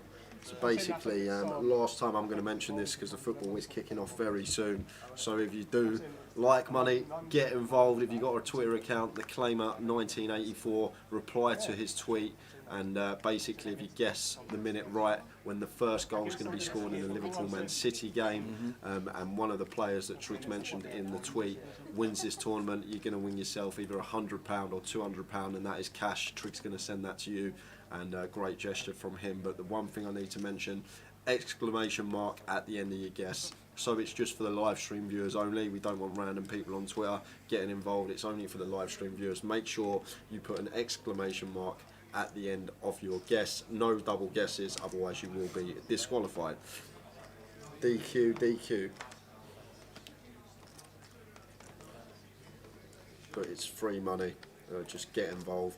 It's a great gesture from Trig. And speaking of free money, in 5 minutes' time, the free roll password will be out.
So we are on the final.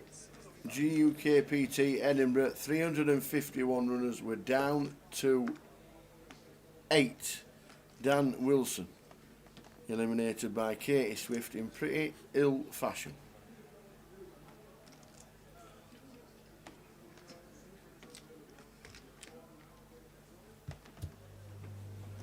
So Ludo opening the ace-8 suited, makes it 65. Must mean blinds are up, because I guess Ludo's not going to be opening 3x. I'm guessing we're playing 15k, 30k now. I know, we're blind on blind. That makes a lot more sense. So blinds are still 10-20. So Ludo raising the ace-8 into Majid's big small blind versus big blind, has him dominated. Majid not folding the king-8 suited. Wow. 4 both teams to score games in the Prem today. Somebody's waiting on the last game for 200 quid. Nice one. Yeah, I think it was. I think it was £200 that I did see earlier on. Good luck. Good luck.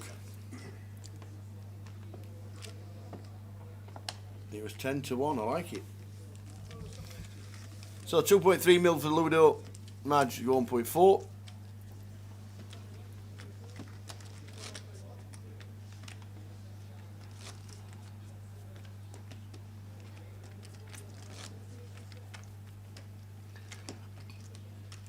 And don't forget, guys, other promotions coming up that aren't today. The Haymaker Knockout Series, 40k to be won during this promotion. 6 free rolls remaining. We did have our first one on Wednesday. Richard King won that. 1,300 runners in that one. If you are lucky enough to ship one of these free rolls, you're going to get an invite to the grand final with us. It's going to be live streamed. It's an 8-man sit and go. David Hay, former world heavyweight champion, going to be playing yourself and 6 other opponents. There's going to be £20,000 added for that one. It's free to play. Look out for it on Grosvenor Poker. And 1st of December is when that 8-man sit and go is going to be happening. We're going to be live streaming it as well. So it's just a great promotion the guys have put on, free to play, £20,000 added.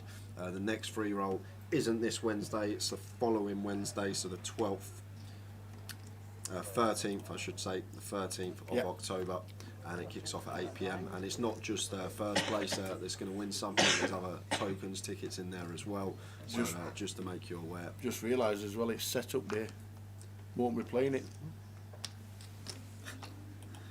So Michael, you got the call. Michael Wharton is under threat of elimination here in Edinburgh. Put a 10 ball on flop, says Pix. All his friends rooting for him. So Mikey at risk, going to need to hit his ace or 10. Obviously other ways to get there.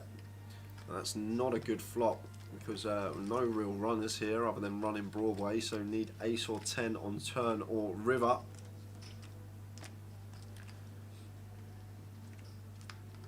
Well, there is one of the runners. Yes. So a queen would All now the do queens the job.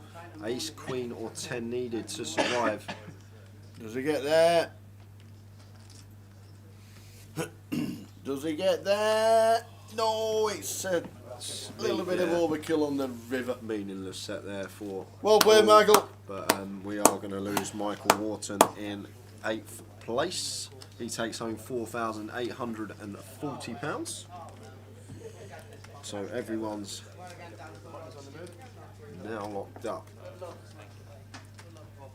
Prizes across the bottom of your screen there, guys. First place taking down £61,220. It's just incredible for this leg in Edinburgh. It's the biggest ever first place we've had up here in Scotland. But you see 7th there, £5,760. So obviously Jay and Trig weren't on the both teams to score in all 4 games today. You were saying it was a bad bet. Well, first 3 have come in. I don't think I said it was a bad bet. First 3 have come in. It's been confirmed in the chat. So. Brentford beat West Ham. Didn't they? Yeah, at West Ham. Surprise package of the entire Premier League. Brentford.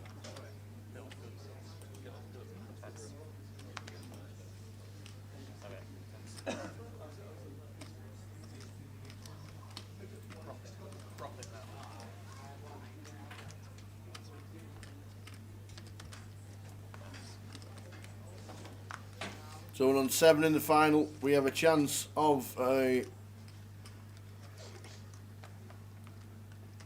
sponsored pro winning another title in 2021, and we have a chance of our first female winner of GUKPT, and that's Katie, and she's got 860,000. She was down to about 5 big blinds last night and ended up doubling and starting the day at 200,000.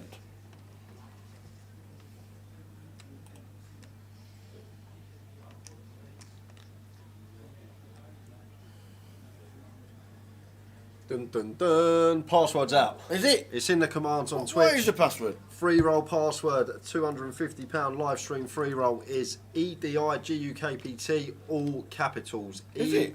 EDIGUKPT, all capitals. That is the password for the live stream free roll. Get yourself in that, everyone. Good luck if you are playing it. EDIGUKPT, all capitals. Starts at 6 PM. Sounds like a town in Turkey. Edinburgh. It starts at 6 PM.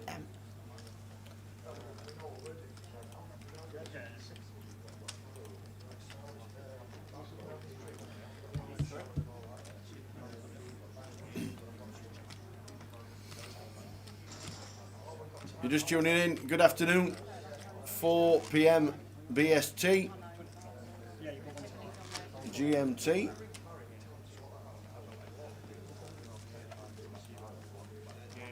Final of Edinburgh. There are 7 players left. 7.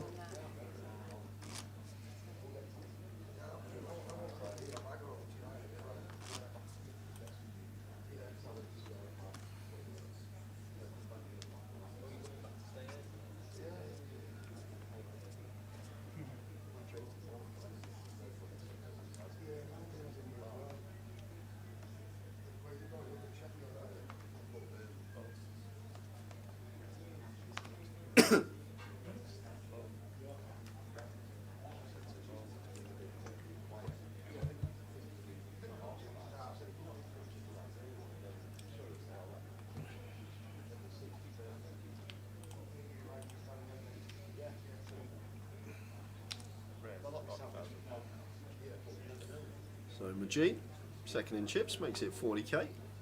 Tom just letting the 10-7 suited go on the button, and Katie going to get out the way in the small with this holding.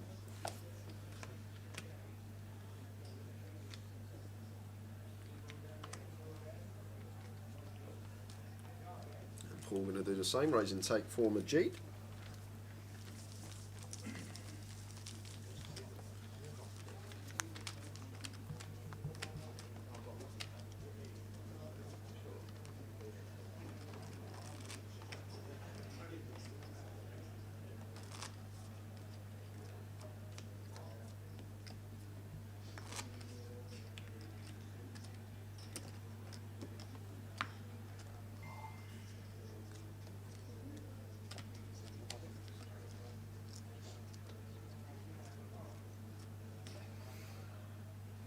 The final 7.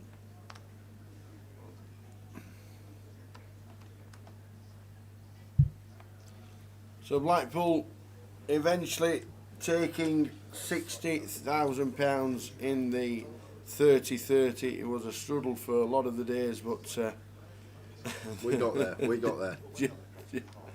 Total, they ended up with 164 runners. Good turnout. Yeah, eventually. We've got Flying out the 10s here for Majid, and I wouldn't be surprised to just see him flat here, Tower versus Ludo. He's just going to come in for the aggressive approach, comes in with a free bet. Hungry Gamble, no, Feraldo did not play this. Neither did Gary Miller. No, Feraldo's away, isn't he? Somewhere. Is he off to Vegas? He did say no. He was somewhere else. I saw his tweet saying thanks to all the staff, blah blah blah. But you'll be pleased to know we're leaving. Kind of tweet. I think he's off to Vegas. Paul's got a spot here with 20 big blinds. After this action in front of him, Ludo opened 2 big stacks going at it against each other, and we are the short stack with ace queen of clubs. I'm probably taking this spot as Paul, but I know Paul's a very solid player, and he might not take this tower. As the short stack here, I'm most certainly probably going to be getting this one in with the ace queen of clubs and 20 big blinds. Especially with these 2 players. We've got Ludo opening, who's going to be opening fairly light, and Majid going to be aware of that on his direct left. He's got chips as well. So if I'm Paul here, I'm almost always cold 4-bet ripping as the short stack at the table and 20 big blinds. But Paul's a very solid player. Might wait for a potential better spot. Obviously preserve his chips. But definitely thinking about shoving this one. I could definitely get behind a shove here from Paul, but I know Paul pretty well, and personally I think he's going to fold in this particular situation.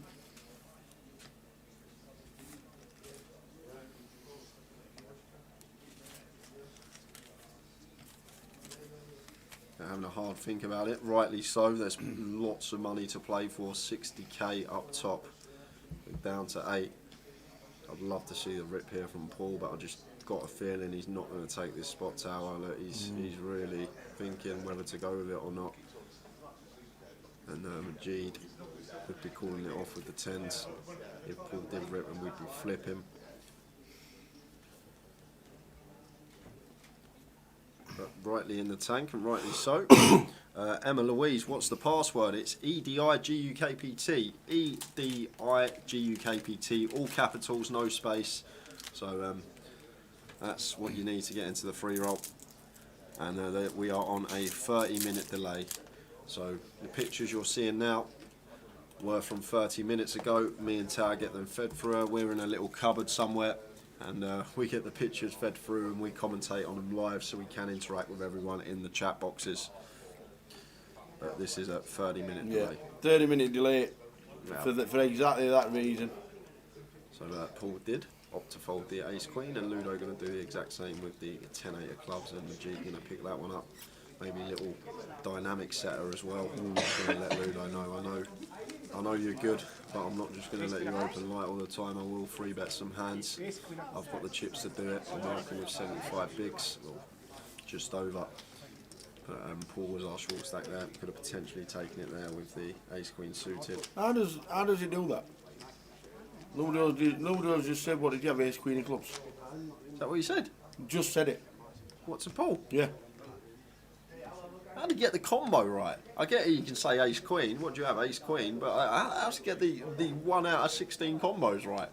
That's the interesting part. Not the fact that he's guessed the ace queen, because that's like from the deliberation there. It looks like Paul's got ace queen or 9s, something like that. Like that's pretty easy to deduct. But the fact that he gets the combo right, there's 16 combinations of ace queen, and he nails it down to the one specific combo. That is just sorcery. That.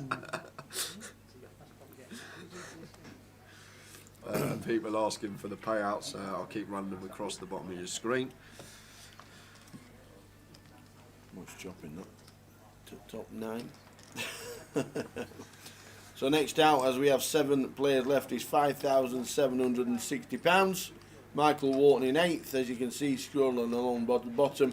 And Dan Wilson in 9th of 4,150. Absolutely perfect, as you can see. Chopped to perfection. Dan in 9th, Michael in 8th, and we are now on 7. So just going to jump back into the action here, Tower, because I was just about to say, Jamie with the 9s. Ludo going to be opening a whole host of hands there. Jamie working with 25 big blinds, knows how light Ludo's going to be opening, so just rips in the pocket 9s and picks up the raise from him. Ludo obviously not calling with a king 5, but good from Jamie, just ripping in the 9s there. Just understanding how wide Ludo's supposed to be opening and how well 9s perform against them range of hands. Scotland 85, great stream, gents, as always. Thank you very much. We're enjoying the stream. Not sure if you've been into Edinburgh and the Maybury Casino in the last few days. If you have, hope you've cashed. It's just a great final table we got here, Tower. We got Ludo, we got Nixon, we got Swifty, Paul Green, former champion, Tom, who's very impressed us all, I think, today. I think first time we've seen him on the featured all weekend. Definitely looking forward to the closeout of this one.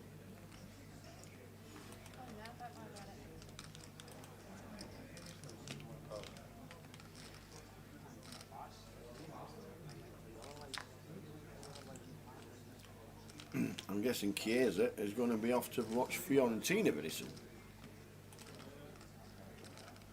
It's just getting to say, he's the free roll stream too. I don't know if you mean the free roll tonight at 6 PM. No, that'd be good. The playoff for the packages for next year when we get to London will be streamed, but not the free roll tonight. Zood says, what is a 4-5-6 in the Omaha? Yeah, I forgot to come back to that question because we're jumping into a hand. I'll come back to it after this hand, I promise, Zood. I won't do what I've done before. I completely forgot about it because we've got action here. Up and down for Jamie. Yeah, up Top and down. pair for Ludo. Backdoor flush draw. Ace of spades on the turn. So Jamie with the Jack-9 here. Potentially come in for a second barrel here with Jack high, start trying to fold out some 5 and 8x in Ludo's range, as well as all the gut shots that he should be peeling in, hands like up and downs as well, 6-7, 7-9, some 9-6 in there, 6-4, these type of holdings, maybe some floats. So fan of Jamie's decision to double barrel this spot here, Tower. I know it's not going to work because Ludo does have a 10, and a 10 is going to have to call twice in this situation. But I'm interested to know, I think if Jamie will unload the clip on the river. I'm not sure if he will. I think if he gets called twice, he's probably going to slam the brakes on here. But Ludo obviously has to call again here. Blind on blind, flop top pair, this ace on the turn. Yes, it is a bit of a scare card, but we are blind on blind. Range is going to be fairly wide. Has he got there? He hasn't. He hasn't. But this would be an interesting spot if Jamie did elect to go for it here on this particular river. Hard for Ludo to have ace x or king x after calling flop, so unless he's rivered like a king 8 or king 10 type hand, should only really have one pair at best in this situation, and a lot of the time it's going to be what he has in this situation, which is a 10. We're also going to fold out all the combo draws like the 9-7 of hearts, 6-7 of hearts, 6-4 of hearts, 9-6 of hearts. These type of hands are going to fold anyway. So this is really good from Jamie. I'm a big fan of this Tower. Just understanding that Ludo almost always here, like it's going to be capped at a 10, and now Ludo in a bit of a spot with his 10-7. And from Ludo's perspective, what is Jamie representing here? Well, we're blind on blind. He's completed in the small. Can have all the 2 pairs, 10-5 suited, 3 combos of that, 10-8 off, 8-5 off, all in there.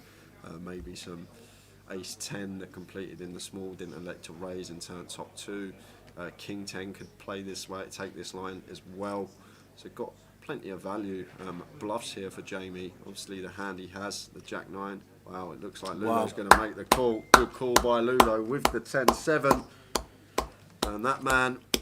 Reads are on point today. Absolute soul read. Andre Myro on Facebook said how many are left and who? There are 7 left, and there are the names on the screen. What's 456 Omaha? Right, so basically the way it works, it's a 30-minute clock. The first level 1, will be 4 card, so it's just 4 card Omaha. I'm assuming you know the rules of Omaha. And then after the the first level's done, you move into level 2. That's then 5 card. And then 30 minutes after that will be level 3. That's then 6 card. And then after we finish the 6 card level, we go back to 4 card. And then next half hour, 5 card, and so on throughout the whole tournament. It's a level of 4. Yeah, it's not a round of each. It's not a round of each. It's a level of each. So level 1 would be like levels 1, 4, 7, 10, 13, 16, so on will be 4 card. Levels 2, 5, 8, 11, so on will be 5 card. And levels 3, 6, 9, 12, 15, 18, 21, so on will always be 6 card. Level 1, 4, 7. That's all you need to go to because most people are out with it. Daryl busted in 10th.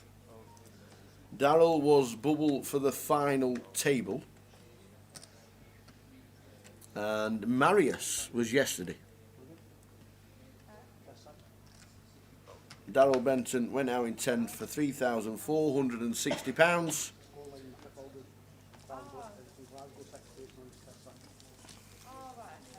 So Jamie down to 12 bigs after that soul read from Ludo.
So Ludo opening the 9-6 here, and Majid with the ace queen of hearts. Probably going to be free betting this one against Ludo. I know it's quite scary as we are pretty deep against him. We are second in chips, but this hand versus Ludo's button opening range is just too strong, I think, to flat against this particular opponent. We're happy to take it down here. And like the sizing he's up for here as Majid as well, making it 210. Big fan of the size he's elected to choose. Gussie's favourite hand. Would you pass away? Somebody said he passed away. Remember Gus?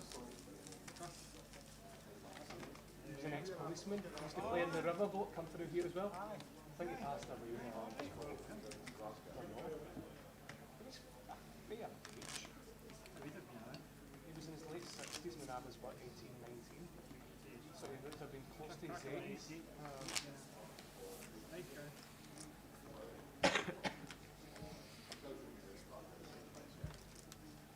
That was his favourite hand, 60s. That was for Gus.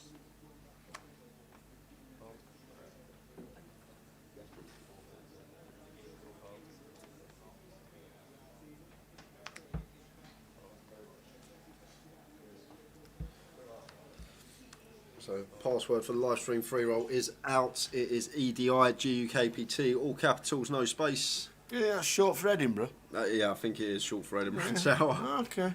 I'm just thinking. King 10 for Majid on the button, gonna open this one. Makes it 50k. Ron Seal says, did Ludo play in any EPTs? Oh, he's played many an EPT in his time. Absolutely. Yeah. He had a deep run in one of them, I believe, as well. Absolutely, he did. He cashed 13 times in the Online World Series.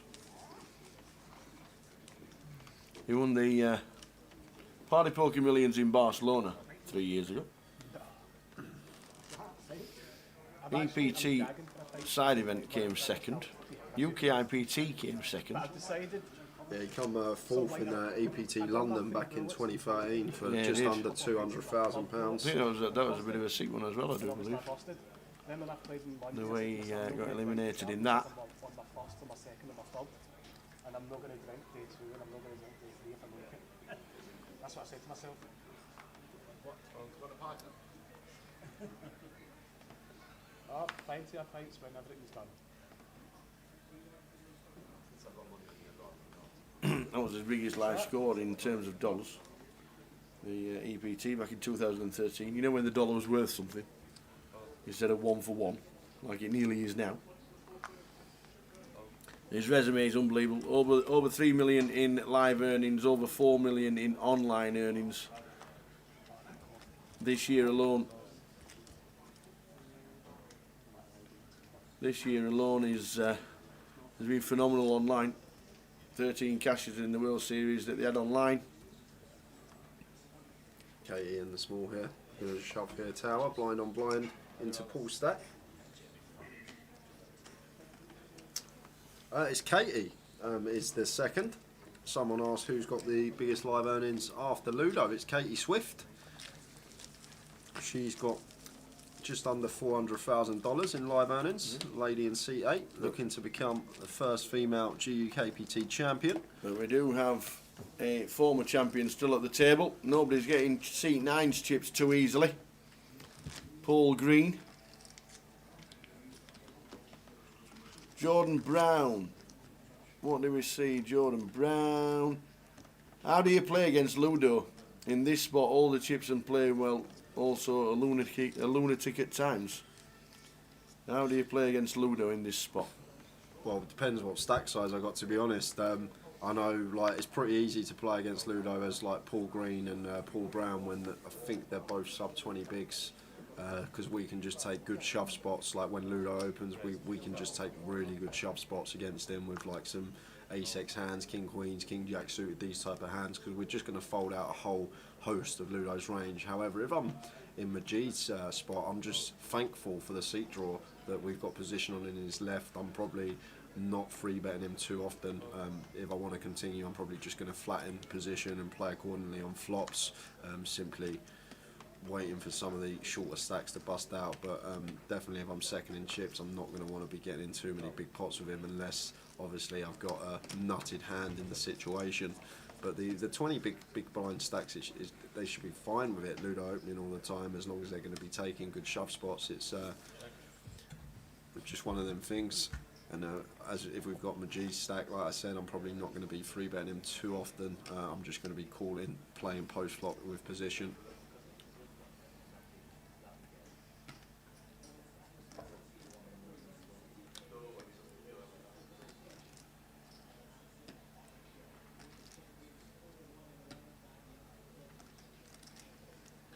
Emma Louise, password for the free roll is EDIGUKPT.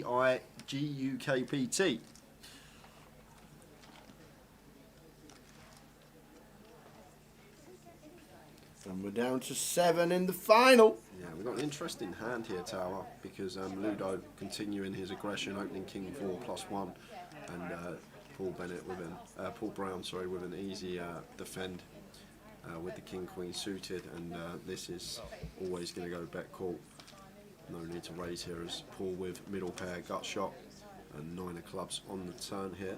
Interesting to see how Ludo's going to proceed now, whether he's going to start lining up the barrels, try and target some potentially raggy ace-x that Paul's going to have, defending out the big blinds, some like queen x suited, 10x suited, hands like 10 jack off, which are a pair and a gut shot. I don't think we're going to be folding like queen jacks and king queens out though. That's the problem with their gutter ball to go with their middle pair. But then again, Paul, very solid player, and Ludo probably aware of that, so he probably thinks that Paul's not going to be continuing here with anything other than 2 pair plus, so coming in for a double barrel just to target all these 1 pair holdings that he's going to have, defending out the big blind, even like ace-8 offs in a tough spot here. Look, he's just folding the king queen, and Ludo just pure aggression there with king high, gets Paul to fold the best of it, and we've seen so much of that today. Ludo getting players to fold the best hand, and he's just running it over at the moment. 2.6 million, 105 big blinds. It's just a chunk of chips for him. Jamie Nixon now our short stack with 9 bigs. There should be a lot of play revolving around waiting for Jamie to bust or double, whatever comes first. It's one of them situations where the ladder's starting to get a bit more juicy. You can pocket some extra cash just from waiting for Jamie to get his money all in and see what happens.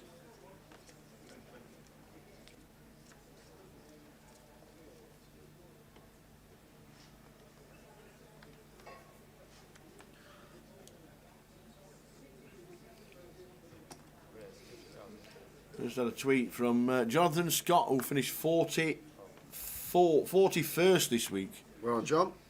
Next time you're in Edinburgh with Jay and the clubs, he'll take you to his course he plays in Aberdeen. Hope I've said that correctly. Busted 41st this week, but had a great time.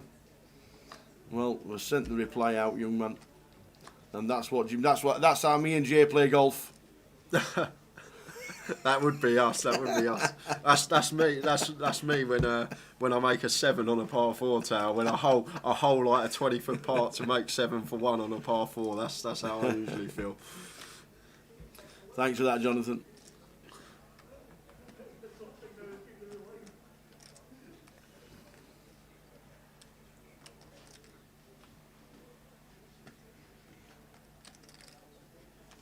So Paul hasn't been involved too much, like Tower says. Hard man to get chips off, Paul Green, and just thinks better of the Jack 10 there.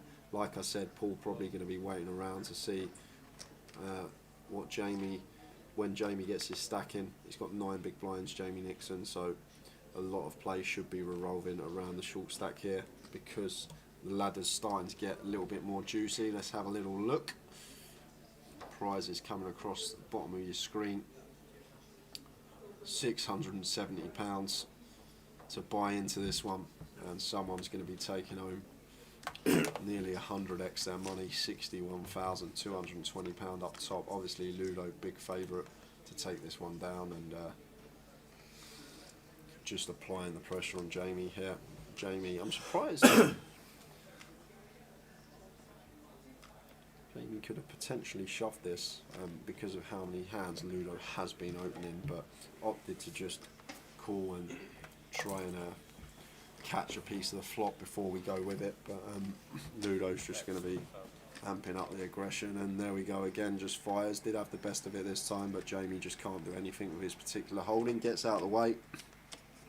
Yeah, definitely, Josh, against Ludo as the short stack. When Jamie's that short, it's a different scenario if Jamie's got like 12 bigs and someone's sitting there with 7 big blinds, then he's never going to be shoving. But in that situation, because we are the short stack as Jamie Nixon, we're fine to just get it in. We're not waiting for anyone to bust to get our ladder. We're the short stack in that situation. Potentially could have seen him move in with that hand, but thought better of it. Tried to catch a piece, but unfortunately for him, just whiffed the flop, and Ludo just running riot at the moment in this table. He's opening almost every hand.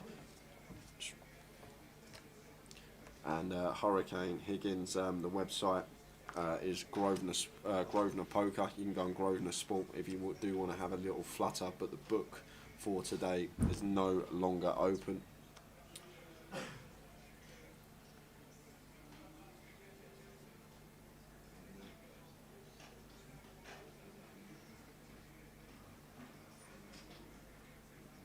Cheers, Chiesa. Thanks for tuning in, mate. I know you've been tuning all the weekend, and I know you got other things to attend to now, but always great support. I've watched every minute of the stream since Thursday. It's been a slog, but we've got there. We got there in the end. We're at the FT. We were never expecting the turnout we got for this one when it started, but players have just come out in force, and it's great to see how well this leg has been supported. And Tom here opening the pocket kings from +1, and Ludo with the 10-7 here. Be surprised if he didn't defend it. But I've noticed here, yeah, I was just about to say, Tom's actually opened It's actually quite a thoughtful open from him. He's actually thought about it a lot. He's open to just shy of 3x 55k. He's open 2.75x here, basically to try and get less defence from Ludo. I think, although we really want Ludo in with kings, we want him in with 10-7 off. If we clicked it to 40k, I'm sure we would have seen Ludo defend the 10-7, but maybe Tom's sizing up because of who was in the big blind then. He knows how wide Ludo's going to peel, but I'm not sure why we would be, because maybe, yeah, we'd size up with a hand like ace-10 for that reason, but with the kings, obviously we want Ludo in there with his wide defend range in the big, but I'm sure Tom had a reason for opting for that size, but maybe. Ah, that's why. Ignore me. Blinds, 10k, 25k, they've gone up. They must have gone up. That makes sense, so Tom just opted for a little bit more than the min click. We're not playing 10k, 20k anymore. It seems like we haven't been for 19 minutes with the clock in the background. But now we are going to have an all-in and a call, because we've got Paul shoving for 350k, which is 14 big blinds. And Ludo going to call with the ace-queen, and we're off to the races here. And Tower says it's hard to get this man's chip. He's already up. He's grabbed the coat. He's getting that little bit of equity. Look, he's pushing a chair in. So Paul, although it says he's 46 here, he's probably about 62% now after all this motion. Oh, it's a good flop for us with the nines. No runners here for the ace-queen, so just fading ace and queens on turns and rivers. Story remains the same.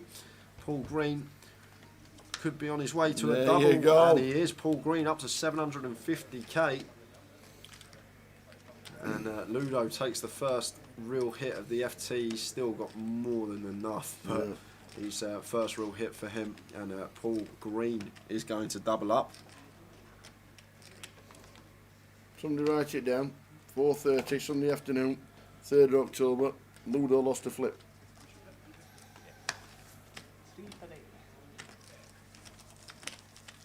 Paul Green, 750,000. It was tough enough to get 350,000 out of him. 750. I tell you what, Paul Green's going to be there till supper. Yeah, Paul Green, Edinburgh champion back in 2017. He took home the trophy 4 years ago. He did indeed. Looking for another one for the collection.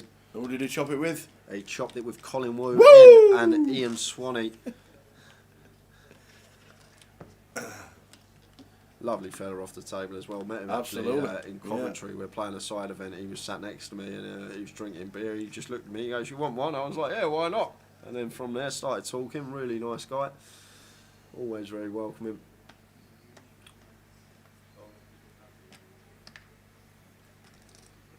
He's got the Queen Jack suited now, and he's got some chips to open. We're playing 30 bigs, can be opening this one. We are +1, we're 8-handed.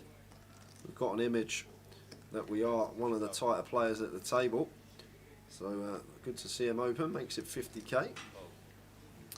Afternoon, I'm a flush. Afternoon, Mohammed. He's from Pakistan, he's Mohammed. Are you still in Pakistan, or are you watching in the UK, or where are you? We have loads of people watching from all over the world on a Sunday afternoon. And don't forget, if you've enjoyed the stream here in Edinburgh, we're back in Luton in 2 weeks' time, less than 2 weeks. I think it's 11 days' time when the live stream is going to kick off again. A week Thursday will be day 1-8 for Luton. That is a £1,250 buy in that one, but that's going to get a massive turnout, I'm sure. We're going to go post here because Tom defending the ace-3 of diamonds. An action flop as well. We've got Queen 4, Deuce, 2 diamonds. Tom flopping a still will draw, and Paul with top pair. It's definitely going to see some chips put in this pot. And interested to see how Tom's going to play this one. Obviously, we're never going to be folding, but we have both options available to us here. Obviously, we can call and take some turns, keep the pot small, but the raise option is definitely there. With this particular flop, we've absolutely smashed this one.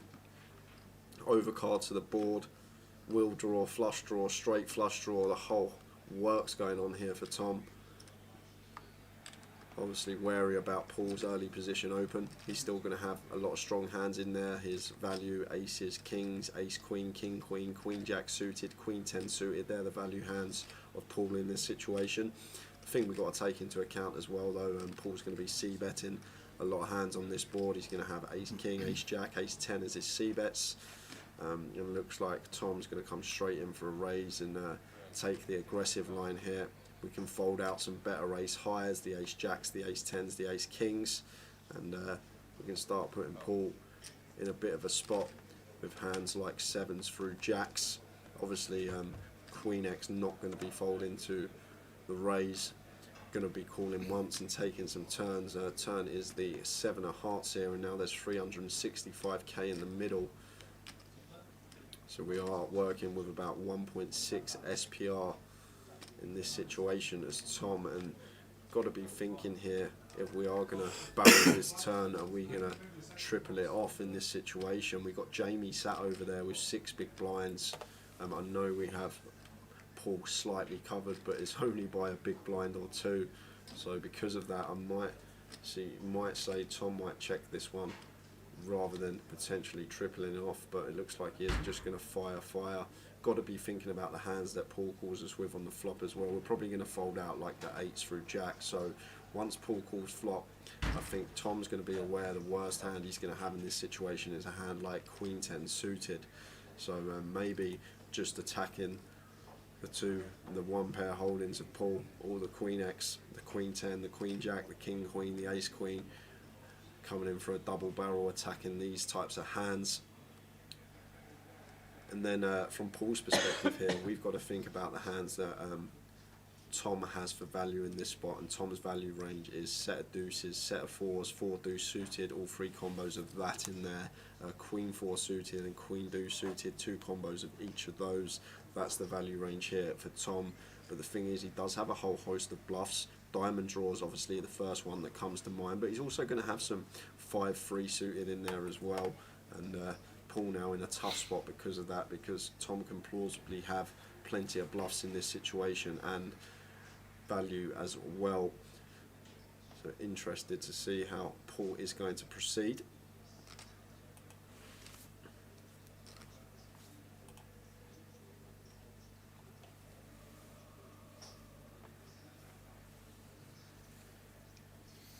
It'd be interesting to see, like, if Paul calls here, I'm guessing he's calling on brick rivers that change nothing. Like, we've got to think about this now as Paul on the turn tower. We've got to think, right, if we call this 150 here on the turn, what's our play on brick rivers? Because rivers that don't change nothing, if we're like winning on the turn, obviously we're going to be winning on the river. So it'll be interesting to see whether Paul, if he does call here, is willing to call off the triple on the river, on brick rivers specifically. A tough spot for him. We've got a queen in our hand. The queen of spades is actually a good card to have as well, rather than, let's say, the queen of diamonds, simply because queen 4 of spades and queen deuce of spades are not a thing. Tom's not going to be peeling queen 4 off and queen deuce off to our open, and it's actually a really good card to have from our perspective. And the thing is, well, Tom can also have a hand like queen X of diamonds here, a queen 3 of diamonds, queen 5 of diamonds, something like that in this particular scenario. So we actually got a good queen to have as Paul, simply because it makes some of the 2 pair combinations less likely.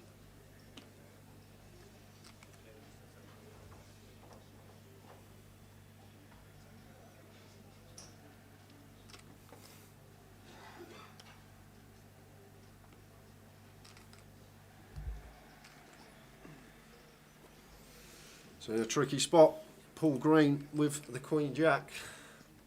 It's fold or call. Well, to be honest, if he calls, he's not going to have much left in terms of, it's going to be about 70% pot, and eventually he just lets it go. So great pressure there from Tom. Sort of knew where he's at in the hand. Once Paul calls that check raise on the flop. Paul, we're just counting out how many big blinds you'll have left at 9 o'clock. Yep. But the thing is, Tower. No, I understand. Paul's hand's pretty face up. I think Yes. once he calls the check raise on the flop, he looks like he's just got a queen, maybe kings or aces in there as well. And Tom just absolutely applying it against one pair holdings with a hand that has heaps of equity. But nice little poker hand for us there, guys. That's what we like to see. Jacks again. Not a queen. Sorry guys, I haven't been concentrating on the chat whilst I was covering that hand for you. If there are anything going in the chat, we will get rid of them.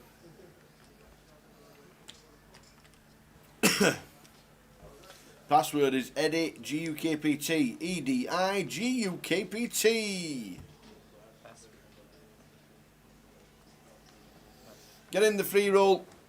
£250 worth of free tokens to be given away. Good luck if you play it. We're not going to play it. We're going to concentrate on the main event.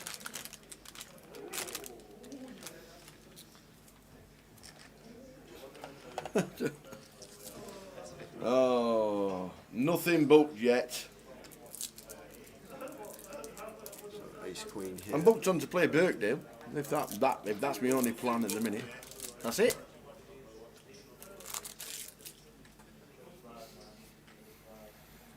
Ace queen for Majid on the button, and Tom here in the small with the 10-8 suited, and a bit of confidence after that hand perhaps, so going to be getting involved again, just opting to flat this one, and Katie with the pocket sevens here in the big. Katie's not going to be folding, that's for sure. Might just see her call here simply based around the stack of Jamie Nixon.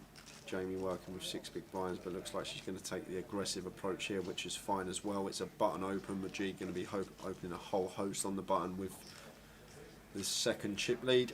And once Tom flats in the small, Katie probably thinks Tom's not going to have too many traps here, simply because then she's going to come along a lot in the big blind. I think if Tom's got like a big hand here, he's just going to be free betting against Majid a lot of the time, and if Katie's aware of that, she just comes in for a squeeze out the big with the pocket sevens, makes it 1-3-5. And now back to Majid, and with ace queen here, what's the play for us? Katie working with 875k to start the hand, so I make that 35 big blinds. So this is an interesting spot here for Majid. We'll call him. Or is he making a 4-bet? Yeah, he could be 4-betting. I wouldn't blame him for 4-betting this spot. This is one of the problems with 3-betting as Katie as well. What are we doing facing a 4-bet from Majid? He has 4-bet. We need to think about these things when we are coming in for the 3-bet here. If we are faced with a 4-bet, what's our play with the sevens? Obviously just the folding. Katie, I'm guessing Noria made her mind up facing that situation. The thing is, if we make our mind up about that, we think to ourselves we're going to 3-bet fold the sevens here, maybe we can lean more towards flat and just take a flop. But nice play from Majid, nice bit of aggression, amping it up.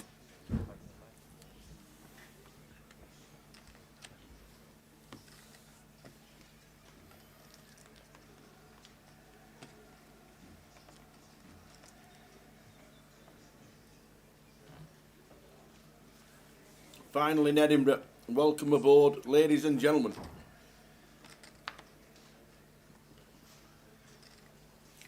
Wherever you are, whatever you're watching, whatever you're doing this afternoon, if you're tuning in, tuning out, coming back, we're down to the final 7.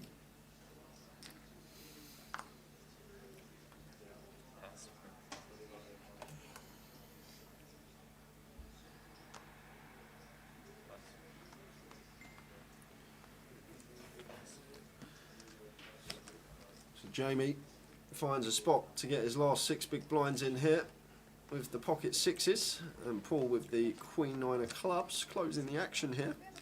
I think if Paul had double his stack, around 40 bigs, you'd see him call this one off, but the thing is, from Paul's perspective, it's around 30% of our stack here to call with the Queen 9 Yeah, Jamie's going to have maybe some Queen 8 suited in there, some obviously pocket pairs that we're flipping against, maybe some 10-9 suited that we dominate, some 9-8 suited that we dominate.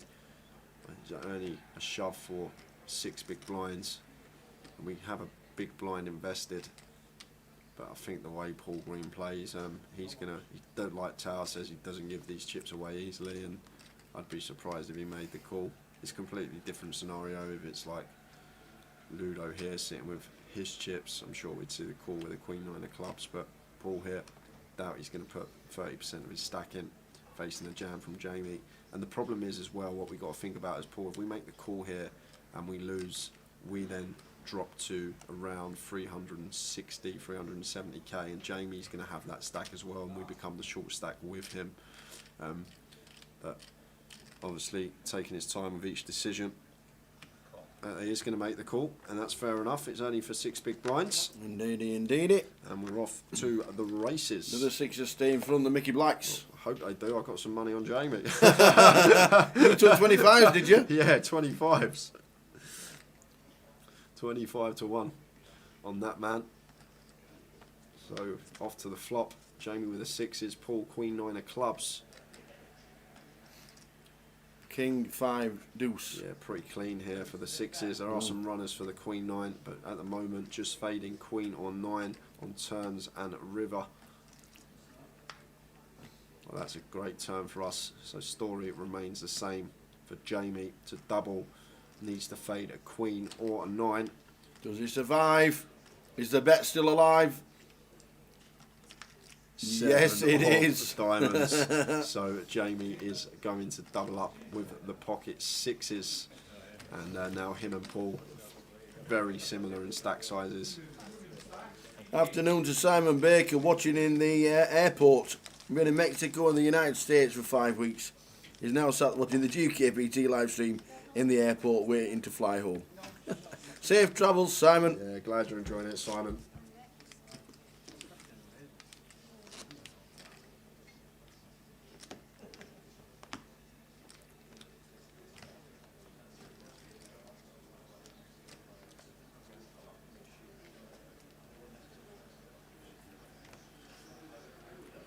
Yep, some final table. 2 of our sponsored pros left in. Ludo's left in. Paul Green, former champion of this event, left in. And we got Tom in seat 7, who's played very well. And Paul Brown, who's made a very good run in this comp, as 2. Majid, been playing pretty solid in 6. 5, no, 6. It is 6 for Majid. So Jamie now, after getting the double, working with 14 big blinds here, and doesn't elect to just open rip the ace 10 off of 14 bigs, and it's going to work world of wonders for him, because now he can get away from it once Majid comes in for a free bet here, which he should always be doing here against Jamie's stack size, and is counting out free betting chips.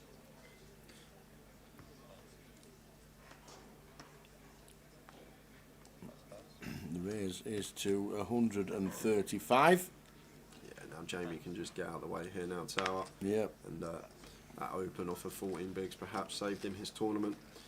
That's what we like to see. Jamie's still going. No. Paul won Edinburgh, but it was 2017. They did a 3-way chop. Nathan Slater won the last time we played in Edinburgh. Yeah. And Nathan's watching. Heads up versus Michael Caine, if I remember correctly. I haven't seen Michael Caine in the last couple of years. He'll be in Vegas now, won't he? Probably. Very good player. A lot of players moving over to Vegas with the World Series starting and the 88 events that will be on.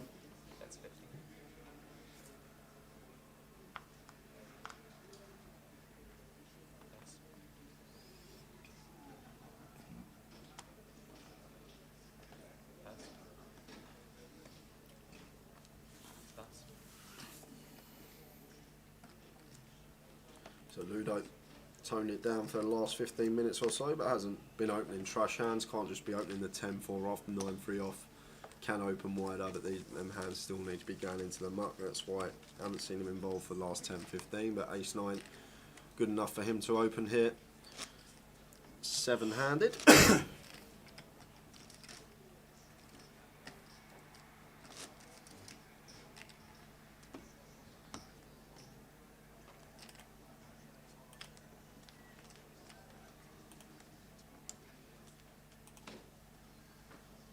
Come on, Katie, you can do this, says Alan Budge. Oh, Nath was on it Saturday night. It was a bit rough.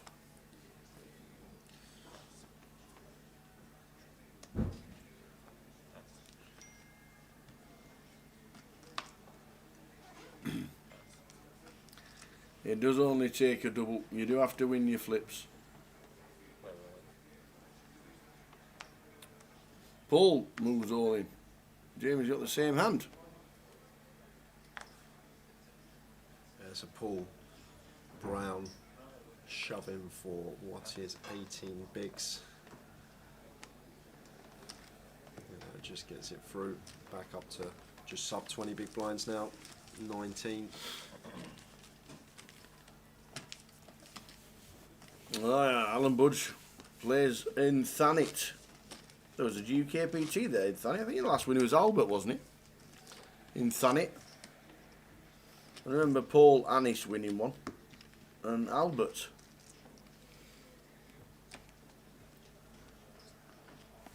I think it was Paul Annis. Might not be Paul. Cook Brad. No way. We are left with 7. Just got back in from a family meal. Why don't you cook for the family? It's outrageous, isn't it? Why on earth don't you cook for the family? What's that all about? I don't know. Not spoiled a wife. There's a Paul Green. Unbelievable. Paul Green here working with just sub 16 bigs. So opting to just open the King 10 suited here in the hijack. Yeah, it took Katie 11 hours to get to Edinburgh from Thanet. 11 hours.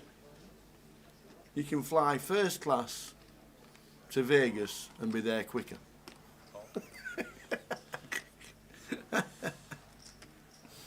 So we could actually have, I can't remember, a 3-way flop on the FT yet, but I think we're going to see the first one here.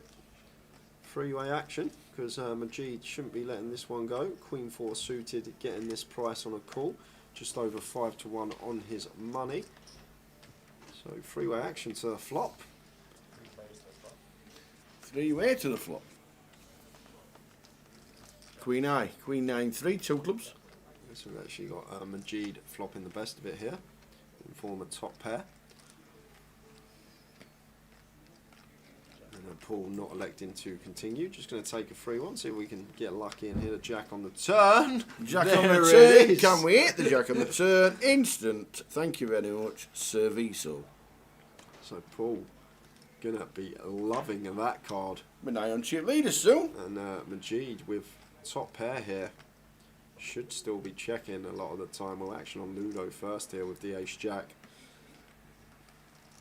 So Ludo probably betting here for value with his ace-jack. Thinks after his check through on the flop, Paul not going to have too much Queen X, which is right. And Paul's going to be loving this because he just snap moves all in, and it's going to be 2 quick folds. Majid with the Queen here just knows he's never going to be good, and Paul snap moves all in, and we just don't beat anything here. Paul's not bluffing in this spot. The way how quick he put that triangle in as well, he took about 2 seconds and it was in. So it's just never going to be a bluff here in this spot. It just looks like he's got either pocket 9s, which is checked on the flop as a trap. Even the last combo of pocket queens, pocket jacks as well, Tower. That's probably the main hand that makes sense as well. That's going to check back flop. And then as well the King 10 suited, the 4 combos of that. He's just always going to have one of these hands in this spot. He's not going to go mad with like a King Jack of clubs here, because that's going to continue flop a lot of the time. Like, he's not going to have some mad combo draw. I think if he's got like an ace 10 of clubs hand, he's going to be c-betting flop fairly often. So Majid here. He's got top pair, but if he calls this off, it's just going to be an absolute gift here for Paul. Just the speed he put that triangle in as well. That's a big indication. Imagine smiling away and he's thinking, you've just got it all the time. Yeah, and if you think he's running it, and then sitting back in his chair, having a swig of his pint, just looking really comfortable there, sitting there, like the way he is, just his body language, just so comfortable. It's just, if he was running a bluff here, if he was doing it with a hand like ace 10 suit, ace 10 of clubs. How much the next pulsing?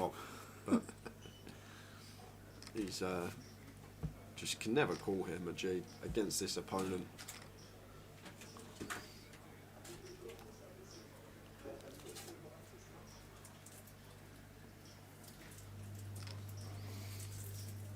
Can't see Madge calling after his watching the body language of Paul Green. It's just like, from this perspective, like you can just take all the theory out of it and just look how comfortable Paul looks there, and it's just say you've got jacks, you've got king 10 suited, or you've got trap queens. I know there's only one combo, or pocket nines. Like, that's the hand you've always got in this scenario, and shows him the lady, but he's going to show him. Oh, he had the nuts. His neck must have been pulsing quicker than, heavier than moths trying to get out my wallet. Tell you. The best hand free flop, but I ended up with the lost bet. Robertas, the password is Eddie GUKPT. EDI GUKPT. Sure, we've heard him. Would you ever risk a call there from Paul? No, I wouldn't. But what I would do, I'd definitely tank for a little bit. I wouldn't snap shove after 2 seconds. I'd have a little think, like, for 15-20 seconds, make it look like we check back maybe ace queen or something, and then we're going to go for it, because Paul had 330k left in his stack. If he called the 75, he'd be left with 255, and it's just like, I think that would have been around 60% pot left on the river, so just fine to get in there. Basically, with the bet from 75 a Ludo, the call from the big blind plus the pre-flop action, we get nearly a double up anyway. But yeah, just I'm fine with the shove. No need to trap there on that particular board. Especially as well, there's some hands, there's some river cards that can kill our action the time that a 4-liner rolls off. I know we have the straight already, but potentially you can kill our action to say the time Ludo's got a set potentially in the small blind or even the big blind, having 2 pair. So yeah, I like the shove from Paul. The only thing I will say is just take a bit longer with it.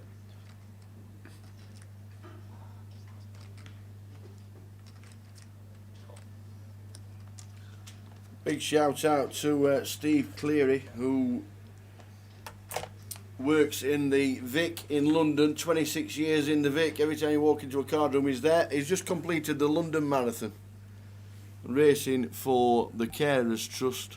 Well done to Steve. We'll see him in a couple of weeks' time down in London. But he has just completed the London Marathon in 3.5 hours. He must have caught the number 63 bus halfway around. A good turn here for the 9-7 of Tom, turning double gutter to go with our middle pair, and I think Katie's just happy to get to showdown now tower. Don't think we want to be betting this turn, we just want to try and get to showdown with our ace king against this big blind range. You can have plenty of hands in here, and 3 of spades on the end, so that's the check mark for Tom. I don't think Tom thinks he's ever getting called by worse, unless he might come in for a really small bet here, try and target ace high, but I prefer the check. He is thinking about it. Oh, did Tom check? I didn't even see that Tom checked. And Katie just shows the ace king, and the 9-7 is good for Tom. And where are we off to next, Tower? Shall we have a look? Home. Shall we have a look? Off to Luton. Off golfing. 6th to the 19th of October, we are going to be at GUKPT Luton. The main event for that one is a 12.50 buy-in, 1100 plus 150. That starts on Thursday, the 14th of October.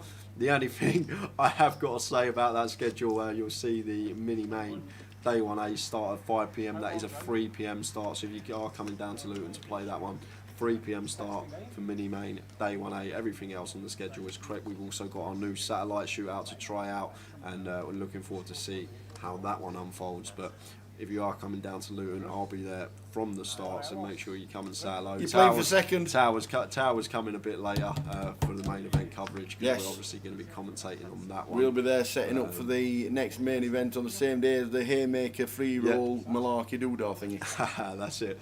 That is it. But that's where we're off to next, and that is Luton.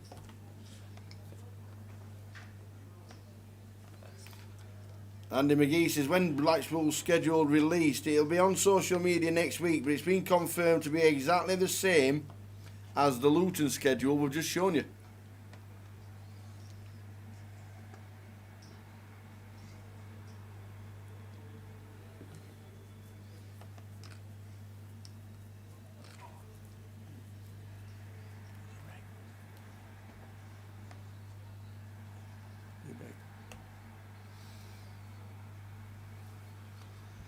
Yeah, got confirmation yesterday from Jim McShane that the Blackpool schedule is exactly the same as the Luton schedule. Prof says, why are the main event different buy-ins in each leg? So the way it works, we have basically 2 buy-ins, except the grand final now. It's 750 for the smaller events, like this Edinburgh one, for example, and then we have 1250 for the bigger events like Luton, London, Blackpool. They're 1250 buy-ins now, and then the grand final at the end of the year, that's a £2,000 buy-in, but that's just once a year for that one. But they're the 3 separate buy-ins we have. It just mixes it up. It obviously, like the 2K, will attract players that won't play this event. This event will attract players that won't play the 2K. It just gives everyone a chance to play a different variation of buy-ins throughout the year. And Roberto says, are there any same events at Leicester? Well, just got one. The £400 buy-in 30-30 is happening right now, today. It has been for the last 5 days in Leicester. Just to make you aware, guys, in 10 minutes' time, a bit over, 11 to be precise, we're going to head out Are we? on a 15-minute break. Are we? First one of the FT. Oh, heck. We've been playing it an hour and 40 minutes now. Wow. It's gone pretty quickly, to be fair. It's a good watch, a really good watch, enjoying it. This Ludo makes it 50k, and Paul with the 8-6 off. You see a lot of players defend here, getting 4.5 to 1, but I'm not sure if Paul will. Oh, he is. He's getting involved a bit more, which is good to see. He's happy to take a flop out of position to Ludo. Jack 7 deuce, 2 clubs.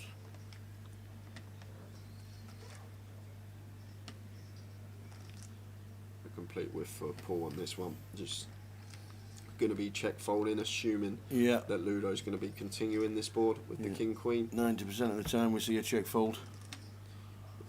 Probably about 90% of the time we see a C-bet as well, Tower. There will be some time, small frequency, that Ludo might opt to check, but almost always this is what we're going to see. Comes in for the continuation, and Paul Green just with an easy fold. 16 again. Ludo on 2 million, 2.2.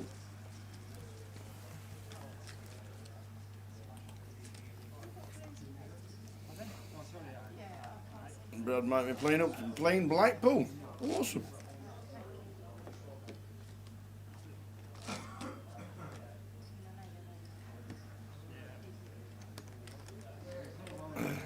Make them on. I told you what the score's going to be. I've got 20s on it. What did I get? 22s? 21s. 21s.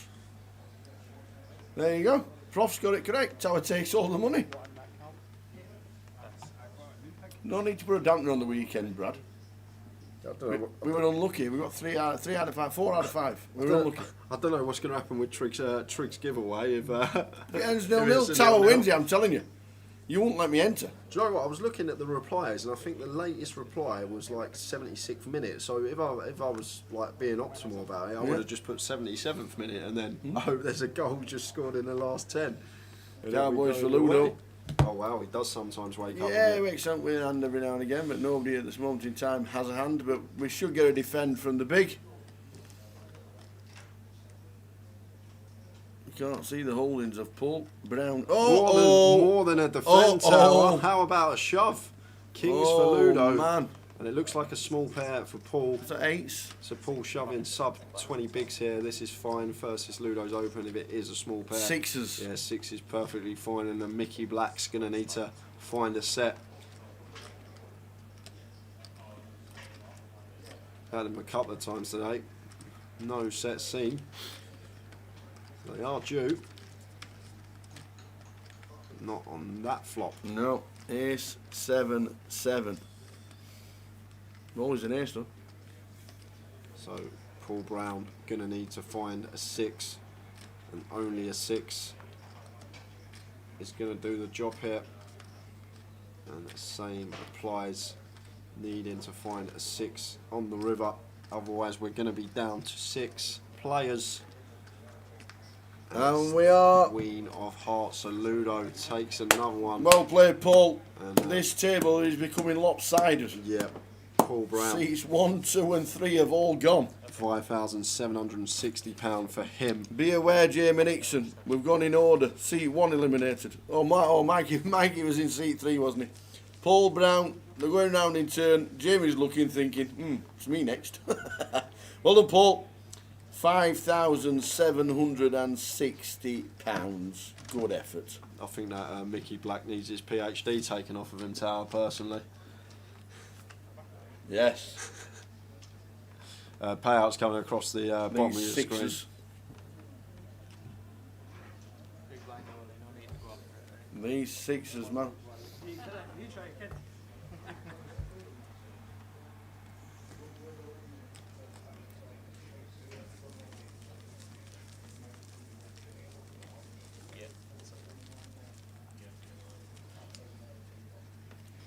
Yeah, very unfortunate. It's run into a hand every now and again. Every now and then, he does get them. Look at Chef Brad with the Jamie Nixon emoji in the chat. Is that Jamie Nixon?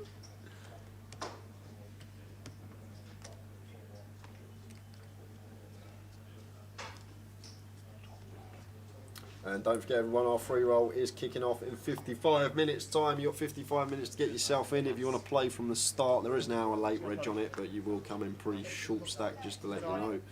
So if you do want to play that, it's kicking off in 55 minutes. Password is EDI@GUKPT. As Tom's got a lovely hand to open here in the hijack.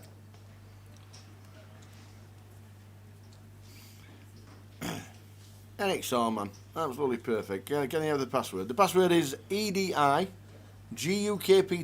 all uppercase, Eddie GUKPT. Mr. NXR, man.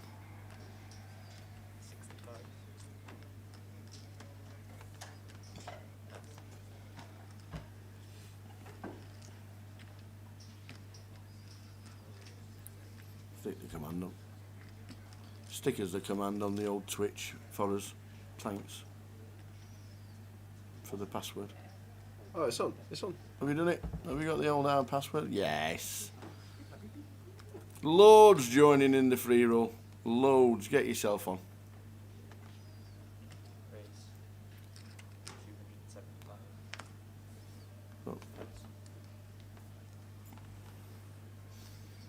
And you can follow us on Facebook, Twitter, Twitch and YouTube. Watch it on all platforms. On the Hendon as well.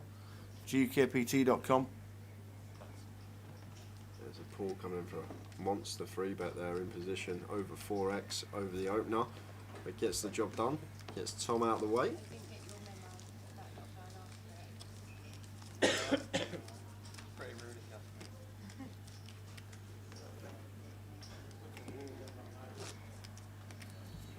So I think, if my calculations are correct, we're going to get maybe 2 more hands in before we head out on the 15-minute break. Make sure you stay tuned, guys, because we're only off for 15 and then we will be back with the conclusion of this final table. We're 6-handed now. Everyone's already locked up a decent payday. They're playing for £62,220.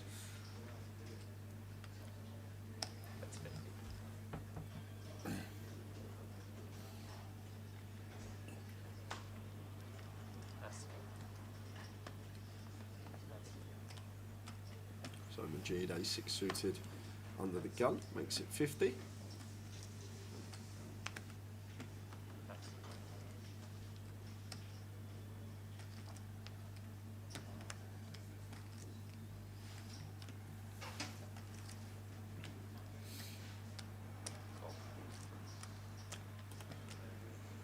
And Ludo just flatten here. No need to free bet. We're against second in chips. Could do a lot of damage to our stack potentially, and it's horrible if we free bet the ace queen here versus UTG and get 4 bets. So just flatten the ace queen and going to play accordingly in position. And we'll be calling this 1 bet here. Ace queen definitely going to be the best hand most of the time. Even under like we're ahead of the ace jack, ace 10, ace x suited, king queen, king jack, so on, that are going to open EP. Hands like 9, 10 suited in there as well. So we're 6-handed now as well, so ranges are going to loosen up a little bit, you expect.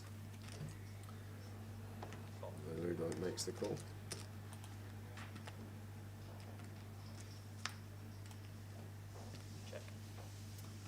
Checks the 6 of diamonds. Yeah, so G picking up 2 pair on the turn, so it turns Ludo and comes in for another barrel here, 65k. And Ludo with the ace queen not going to be going anywhere. Going to call again. And we'll see a river. Oh! Oi, oi, the ace from space! The ace from space! Just finds the ace on the end, and Majid snap checked behind, and the ace queen for Ludo is good. I know you had that. Yeah, so have you got a 6? He says yes. I was going to check these before. Yeah, Slade, bet on Tom. I said that's probably, well, there was a guy called Gareth that was 80 to 1 as well that had 11 bigs. I thought was a great bet from what I saw him in the feature table. I know he's out now, but I said Tom was definitely value for money as well. I can't even remember what price I got on him. What was... Who are you touching? Sorry. This laptop's 11 year old. I'm used to touchscreen everything now, though. So unbelievable. I got 15 to 2 on Tom. Got Tom and Nixon still in the mix. Yep. Good shout this morning.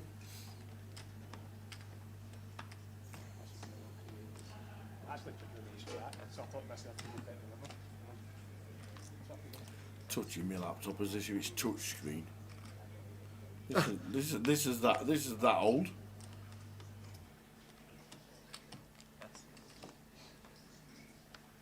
No, Gareth was 80s.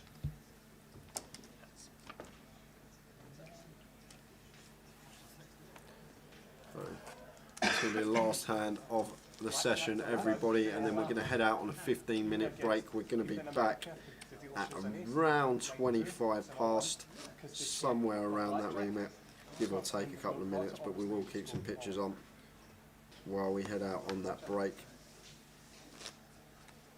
You can check for blackjack at the start, and then if they've got it, just turn it over.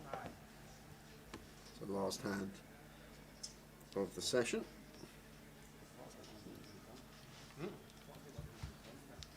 And good luck to everyone if you're in the free roll at 6 o'clock. And I should say good luck as well if you've participated in Rick Triggs giveaway. Yes.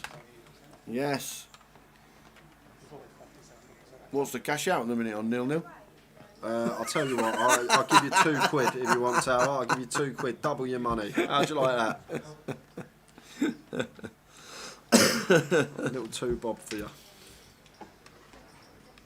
0-0 at the moment would be about 5s. Back at 25 past, everyone. Are we? This is it. The last stand. 9s from Majid. Ludo's got the king 8. Big chip leader. 2.9 mil. Ludo Gaelic. He's won just about everything. He hasn't got a GUKPT title just yet. Yeah, Majid here with the 9s. Free betting out the small. And now Tom's just going to get out of the way. And Ludo's going to do the same. And we are going to be on a 15-minute break. We'll see you at 25 past, everyone. See you then. See you then.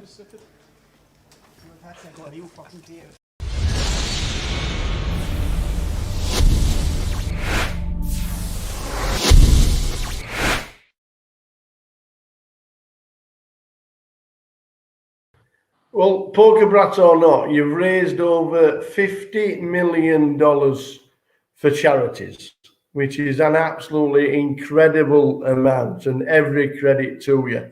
You've got the biggest celebrities in the world are just at touch, whenever. Do you ever get starstruck by somebody that you see and you think, oh, wow? Yeah, it's very weird. Yeah, I mean, I think, you know, the first time I met President Clinton, I was definitely a little starstruck. You know, I'm not sure that I get that starstruck anymore. I mean, I think the first time I met Ben Affleck, I was starstruck, and the reason why, he was with J-Lo at the time, and so him and J-Lo were I felt like they were the two biggest celebrities in the world. And I remember it was, I think 2002 or 2000, I think it was 2002 at the Bicycle Club, where 01 had 30 players in the main event. And now the World Poker Tour had launched and there were 700 players. We went from 30 players to 700. I walked in the room, you know, being one of the biggest stars in poker, and they said, Sports Illustrated wants to talk with you. There were 3 news trucks from the 3 local stations in the parking lot. There was press buzzing. The room was just buzzing with people. And there was Ben Affleck playing in the tournament. And I just went by and I said, hey, Ben, you know, welcome to poker. And he said, what am I, Phil? He quoted me from my own book. First of all, he knows my name. How does he know my name? Second of all, look, am I a lion or I am a, like, he had some really cute thing to say. And I was like, holy cow, Ben Affleck knows me and he's a fan of mine and he's read my books. I was a little starstruck. You know, Michael Jordan, super starstruck when I met him the first time. Yeah. And, you know, and so, yeah, I mean, it happens with some of the world's biggest celebrities. But now a lot of times I know that now all of a sudden I'm not a starstruck because I've met some of the biggest celebrities in the world. Yeah. But it's kind of fun. All right, is this person cool or not? You know, generous randomly like a couple of years ago, randomly, and she loves poker, and she was just cool as could be. And so, I mean, you know, she introduced me to Portia. Just randomly ran into her, and she's like, Phil. Oh, Ellen knows my name. That's cool. You know, meeting Tiger and hosting his event. You know, and I remember the coolest I've ever been in my life. I can tell you exactly when that was. Maybe I should tell that story. I'm at the Aria. I'm listening. I'm at the Aria Hotel, and I'd hosted Tiger Jam. I just finished 4th in a tournament, a heads-up tournament, or I guess officially 5th place in a heads-up tournament. And I'm exhausted because those heads-up matches just drain you. Exhausted. And I go up to my room at the Aria, and I tell my wife, honey, I want to order from Javier's Mexican. And it's the one place I had to go get the food. And I'd run into MJ on Friday. This was a Sunday. And I'm like, I told her, I said, honey, somehow I'm going to run into MJ. And she's like, what? What are you talking about? I said, I just have this weird vibe. And so I went down to pick up the food at Javier's. I did walk through the high limit area because that's where MJ hangs out. And then on the way back, I'm like, you know what? You're not going to, you know, whatever. I did ask if he was at Javier's. So I did look for him twice because I thought it would happen. And I said, you know what? Screw this. Just take the fast way back up the escalator. You're not going to run into many people. You won't have to sign a lot of autographs and take a lot of pictures. Let's just get out of here quickly. So my food arrives. I take the escalator up at the Aria, and now I'm at the top of the escalator. And who turns the corner? Boom! It's Michael Jordan, and he's walking with this guy named Pops, who's like in his 70s, and they're walking 1 mile per hour step.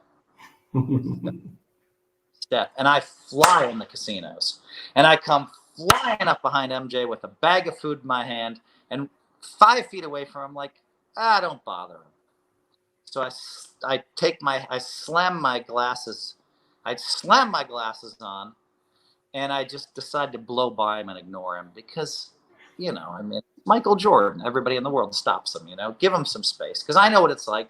I'm being stopped every day for, you know, a couple weeks by that point. And I look to my right, and I'm like, hey, MJ, good to see you. He'd already seen me on Friday and said hello. And he nods, and I'm walking 90 miles an hour. Boom, I take the left turn, you know, towards the steakhouse, but there's the private VIP doors there. I open the door, and I instinctively look behind me, because I'm raised in Wisconsin. You want to, if there's, you know, you want to be polite and open the door for people. So as I open the door, I noticed MJ's running. I mean, he's with Pops. They're like running. He should just be turning the corner. And I'm supposed to pop in the elevator and be gone. But he's run. And now he's like only 10 feet behind me. And I'm like, oh my God. And so I knew what to say. I'm like, hey, congratulations on your marriage. He's like, thanks, Phil. How's it going? What are you doing? I'm like, holy shit. MJ ran to catch up with me and wants to stay. And, you know, we'd hung out a couple times and starts asking me all these questions. We take the elevator up together. We talked the whole time. It was just really nice. And then, so fifth place in this tournament, in the heads up tournament, Michael Jordan running to catch up with me. I just hosted Tiger's event, and I wake up the next day and my friend says, hey, President Obama, he was still president, President Obama was at my house drinking wine and was asking how you're doing in the World Series of Poker. I'm like, President Obama knows me? You know? Oh my God. Michael Jordan ran to catch up with me, and I was a complete asshole for the next 2 weeks. All I wanted to do was tell everybody about Obama. Obama was asking about me, how MJ ran to catch up to me, about how I was hosting Tiger Jam. I think I had 99 caches at that point, and I only needed one more, so the whole world was getting ready to announce Phil's going to be the first to 100 caches, and I'm just in the center vortex of, you know, of press and great things happening, you know. And I got so cocky, I didn't even cash for the next 2 weeks. You know, I don't even think I had 100 caches the rest of the series. And I was just like, oh my God, Phil, what is wrong with you? You know, I mean, you couldn't handle your head blowing up. It's like my head exploded. Obama, Jordan, Tiger, like, you know, the vortex. People come up to me 100 times a day during the series, pictures, autographs. They want to tell me how great I am. They want to tell me that I'm their all-time idol who they aspire to be. And my head blew up. And I played like I lost focus. And the next time that happened to me is when Elon Musk came to my book launch party. But at least I started work. I had to work 5 hours a day the next 4 or 5 days. And my head didn't blow up. You know what I'm saying? And so you get better at dealing with stuff and better at dealing with stuff. But yeah, I mean, you know, the ego can seep in negative ways, and you have to try to avoid it. Yeah. You touched on the online World Series and that you're stopping at the Aria and playing most of the series there. Are these going to be real bracelets? If Phil Hellmuth wins an online tournament, he's number 16 and then maybe 17. What do you think about the online series? For sure, it's real bracelet, for 100%. You know, and you're going to see Negreanu playing in every tournament. You're going to see me playing in every tournament. You're going to see all the guys that want to win bracelets, that really care about winning bracelets, are going to be playing in these tournaments. Now, the sacrifice is that we have to go, you know, to Nevada, you know, in the summertime. But that's not much of a sacrifice. I'll be staying at the Aria Hotel, baby. I mean, come on. I mean, all these world-class restaurants there, and the high limit. I'm sure I'll go down there for some socially distanced drinks and cigars, and you know, and so for me, this month of chasing bracelets. Plus, I like the fact there's only one a day. You play your event at 3, maybe hop in an hour or two late, and if you bust out, you have the rest of the day to yourself. You know, so I'll definitely be working out at the Aria. I'll be, you know, and I know the Aria is taking the most precautions of any casino except the Wynn. So MGM and the Wynn are taking the most precautions for COVID. So I'll go in the gym to work out, but if I don't, I'll walk. But I'm going to try to find a way to hit the exercise bike where I feel safe every day. And I don't know if I'm going to be able to do that. Maybe I'll just have to wipe down the stuff I will be touching before I hit the exercise bike. But you know, I mean, I can even play a World Series of Poker tournament on the exercise bike, you know, yeah. And so, you know, I mean, I think these bracelets will count. I know I'll be, if I want to tell everybody I just won I mean, I had the whole world stopped. I had the whole poker world stopped. I mean, the people that are paying attention, the insiders, when I almost bracelet in early June in 19. I made the final table 10-handed. I had the chip lead. I think we had 3,000 players in that event, and it was the online tournament.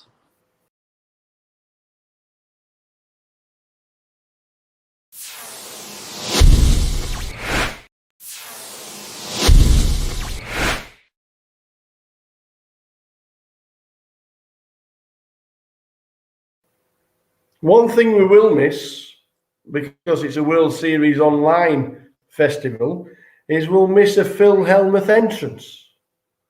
There's been plenty. I've been there myself. Well, the 4 years it was in London, I was there myself. You had the Lady Gaga's one year. You had the Caesar. What's been your favourite? Caesar. I mean, I just got asked this question, so I know the answer. They just asked me. Caesar, man. I thought, listen, first of all, for Caesar, I was in the best shape of my life. So, you can see the muscle definition. I mean, I'm not some bodybuilder or anything, but you can see that. I mean, Norman Chad commented on ESPN that I looked really good in the Caesar thing, and commented on my muscles. And that guy, Norman, who I actually love, and he loves me, but is the most critical of me of anybody in the poker world, complimenting me on my outfit. And it was really fun. 4 guys carrying me in to the sidewalk. Yeah. And in London, we had an actual chariot with a horse bring me in. But go back to the Vegas one, and I know that they paid. I know that just renting the costume cost $20,000 that I had on. I had a costume that had been used in the movies, and so and I just saw pictures of the other day, and then they had all of the the women, who then greeted me at the curb dressed in those. They're just coming back in. I've got the chip counts somewhere. Chip counts? Yes, I've got to send them. Taking the heights of technology. The chip counts. Ludo 2.89 mil. Madge 1.6. Tom 920. Paul Green 705. Katie Swift 630. And Jamie Nixon 185.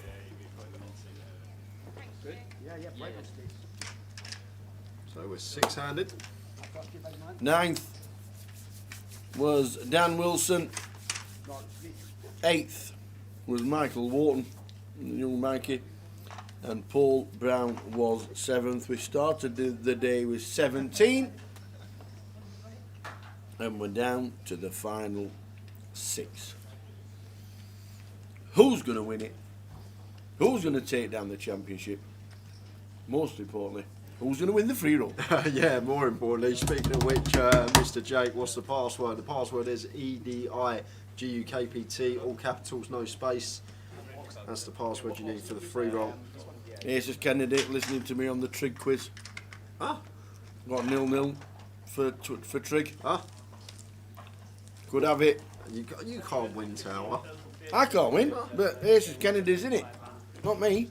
They've got 0-0. You can't have 0-0, can Why you? not? I thought we... I'm sure you can type in no goal scorer, exclamation mark. Well, I guess you can, but the problem with that, like, what was 0-0? 20-1. Yeah. And then everybody else has got a 90-1 shot, technically. Well, a bit lower. It's going to be a bit lower than that, depending on what minute you choose, obviously, but... They're in. I didn't realise 0-0 was an option. Might have to be if there's no goal. Well, let's go.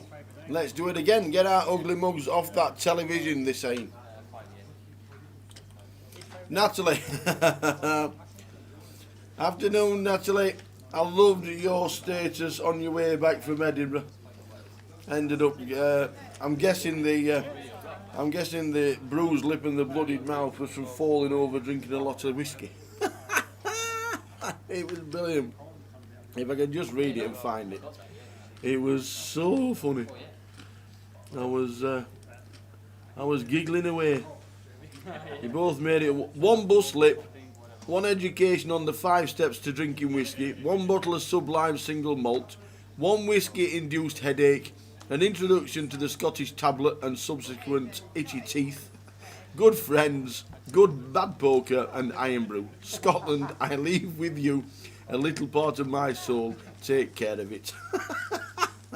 Absolutely love it. Oh dear. Oh. Saw Jamie shoving 6 bigs there with Queen 9 off. Gets that one through. Jamie's a short stack. This is what we're playing for. And you'll see the ladders are starting to get a bit more significant. So I expect there to be a lot of play revolving around Jamie to bust, especially for Tom, Katie and Paul Green. They're like the middling stacks here. Ludo obviously a chip lead, Majid second in chips, but Katie, Paul and Tom definitely going to be waiting for Jamie to get his chips in and see whether he busts or doubles. It will change the dynamic if he does double. There's going to be a lot of play revolving around that, I expect to see in the next half hour or so.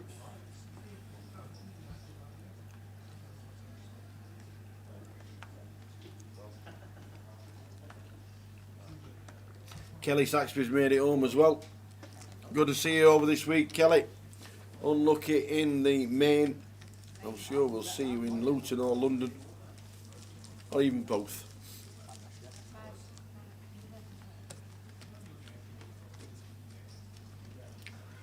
How many beers do we owe Ludo for this demolition job? Well, if he gets it done in the next 20 minutes, I'll get him drinks all night.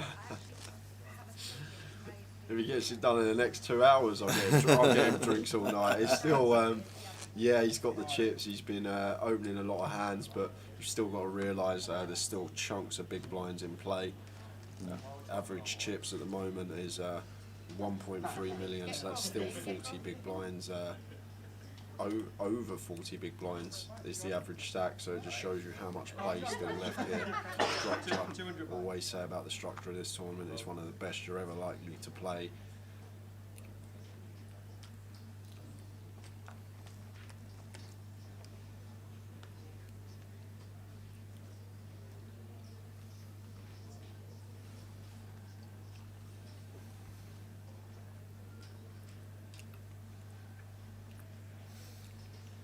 I don't know how many entries Ludo had.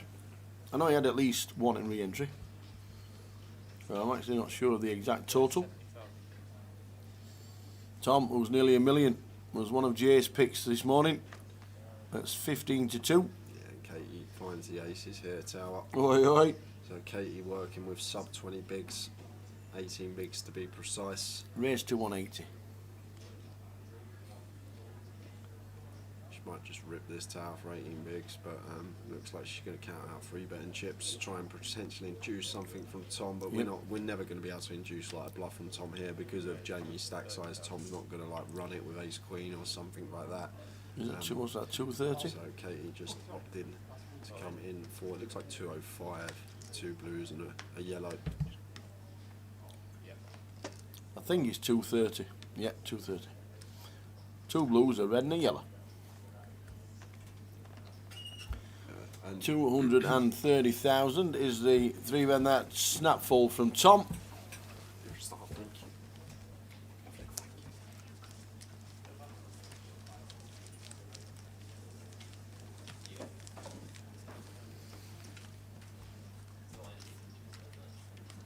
Aces Kennedy. Yeah, Katie did. She was, I think it was 50,000. Yeah, it might have been 40.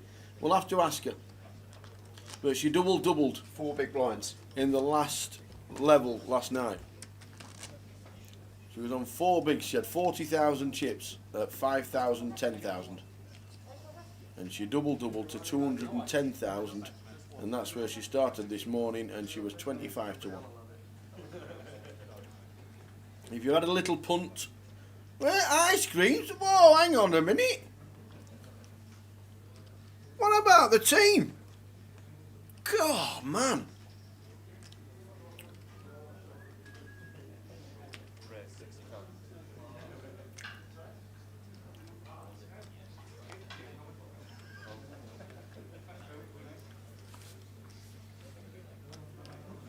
Nice little touch. Anybody want ice cream? Never asked the team though, did they?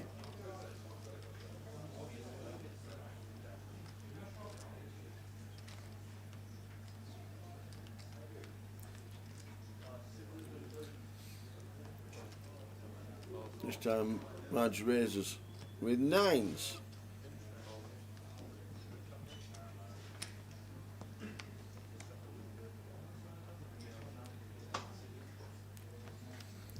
Nuno coming in for a call in the big. Sees a flop.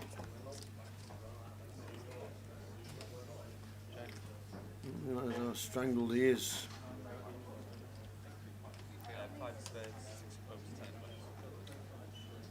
5, 6, 10 brings out a flush draw for Ludo.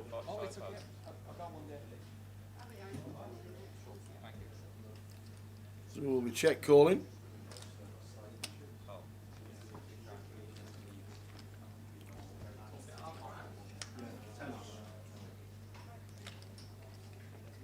The turn looks black. Is that the 8 of spades? Or is it the 8 of clubs? It's the 8 of spades.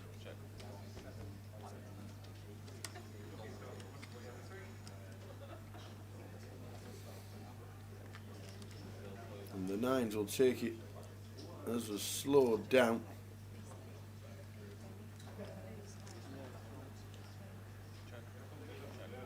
Yeah, check, check. I've got Queen 9 and missed everything. Madge says I've got 9s. So Jamie Nixon is going to need a double at some point to get back into it.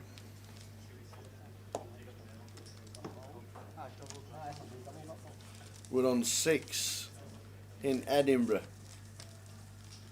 And the final table of the 351 runner main event of the GUKPT.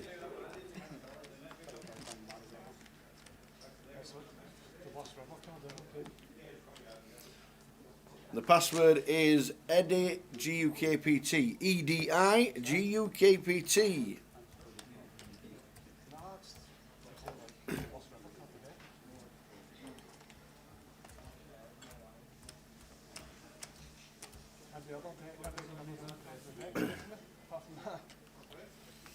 Get yourself in. Free tokens available. £110 closer. Tomorrow night at 7 o'clock. 2-day event. 25,000 guarantee.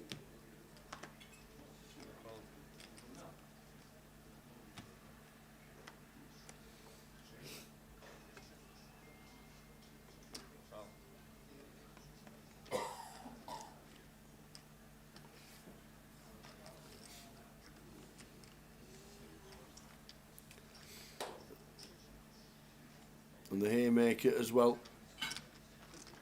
And the Haymaker promotion going on. Plenty going on online. 30 satellites every day. GUKPT packages available.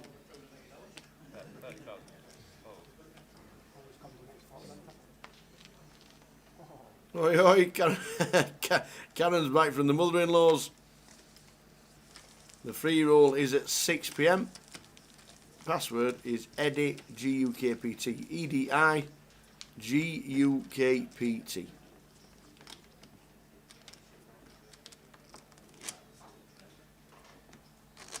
This man's side game for sure, man, against the big sides. They're just shite for goals, aren't they, man? They've just been dying on them.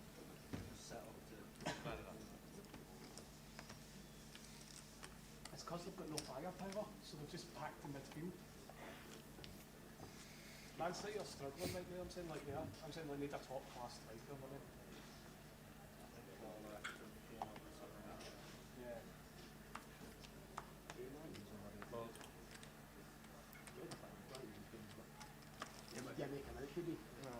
He's no worth 200 million of it, honestly. That Grealish, 100 million, he's no worth 100 million. Right, 60,000. No danger, man. It was like that time, what do you call it? How much did you start with? 750. Paul raises in the hijack. to 60,000. It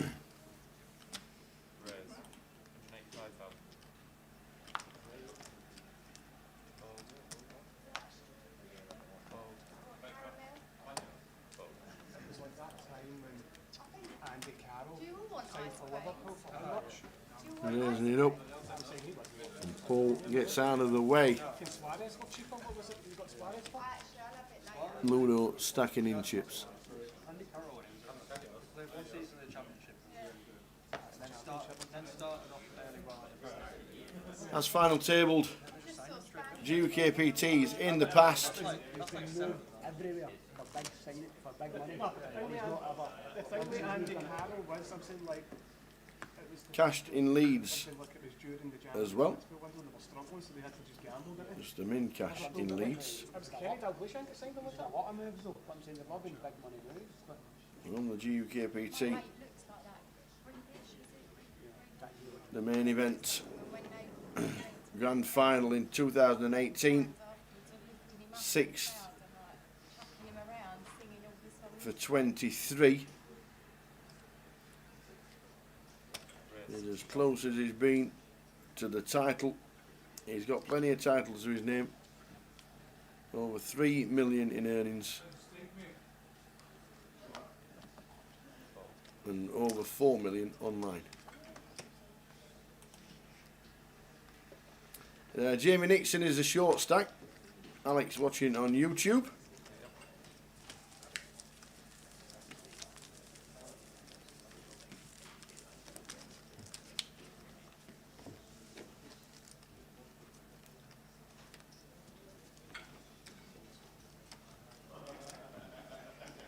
Kate is on 20 bigs, Paul's on 20 bigs, Jamie Nixon on 6. With the blinds at 30,000 and a big blind ante. Yeah,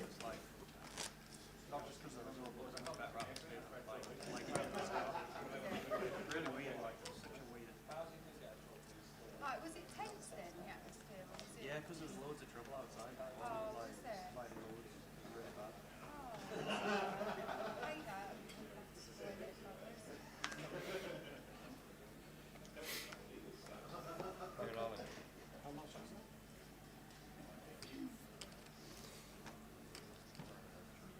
Jamie's all in. Ludo might just call this with the ace. I never spoke. Under the gun jam from Jamie. He wants a chip count. We're both from Glasgow, so it sounded the same.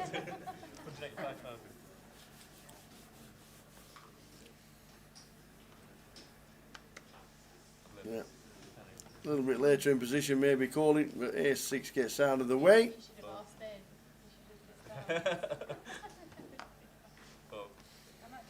Kate in the small. It's not on you. Gets out of the way, and Paul's not defending with a king 5. So Jamie will nick the blinds and move on to the next. In the muck pool, we know there's no call coming. And indeed they're not. Former champion Paul Green in seat number 9.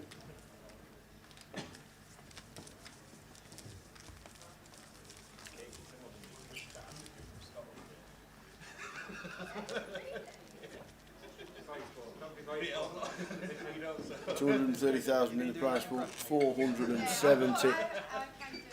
Guess where we're off to next, ladies and gentlemen? Right there. We're on our way to Luton. Satellites on next Wednesday, the 6th, the 7th, is the start of the 30-30 flight 1A. Little change of the time of the mini main day 1A. That starts at 3 and not 5. So be aware, if you are going to Luton, it starts at 3.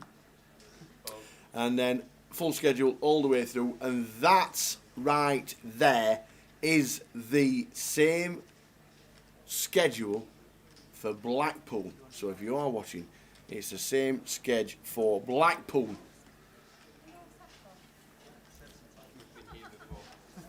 Tom in seat number 6 with the ladies.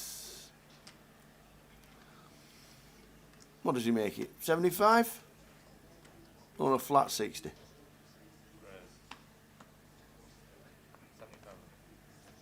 Makes it 70.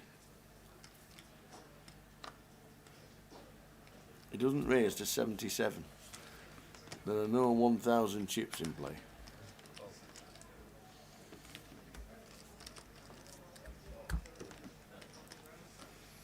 So Jamie is going to need help.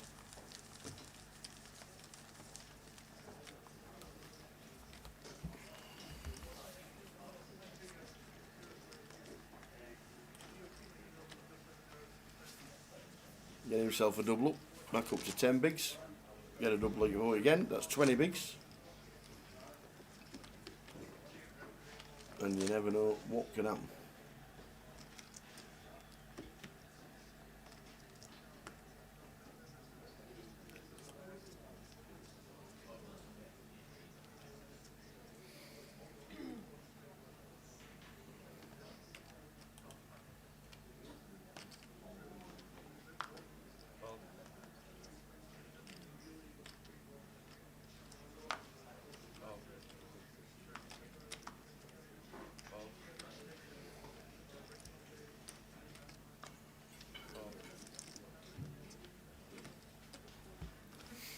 So a nice and steady start to the next session.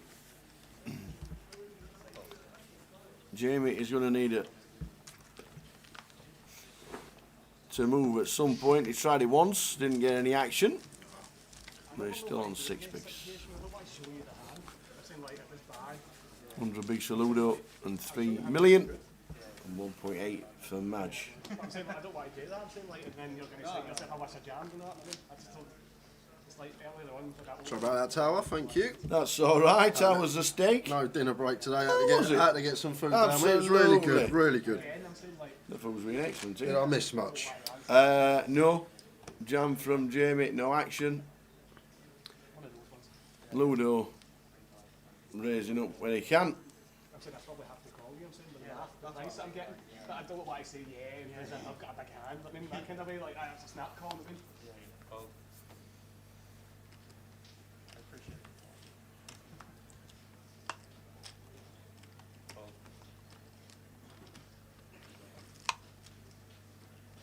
Pull in the cut off. 19 bigs. Not opting to open this one. This is a shove here, Tower. Ace 4 on the button, and here's a standard shove. Yeah, six big blinds. We find an ace on the button. Jamie's moving all in. Ludo going to get out of the way with this one in the small. Yep. And then a nice 2 for Madge. This is a call. Is it a call with King 7? This is a call with King 7. 6 big blinds on the button. Jamie going to be shoving any king, which we have some King X dominated. We'll have 7-8 suited, 7-9 suited hands like that we can dominate as well. So after some deliberation, I think Majid will make the call here for another 150k out of his stack. Yeah, now's the score. Jamie Nixon at risk, but is in front. And it's very close, 54%. Jamie Nixon to double.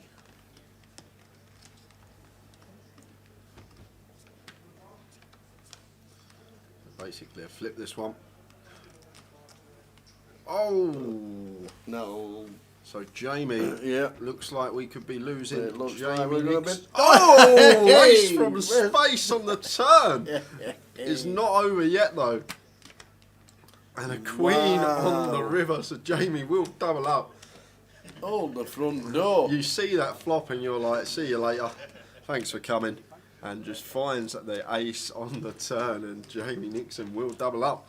It's a perfect time for me to come back, Tower. That's not bad, that, is it? Got my bet on Jamie, and he's all in and gets the double. When's your next dinner break? Come back for the next action.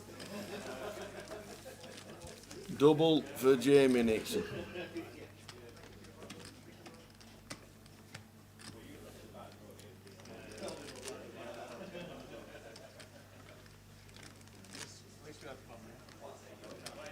At least we had fun in that. Oh, sure.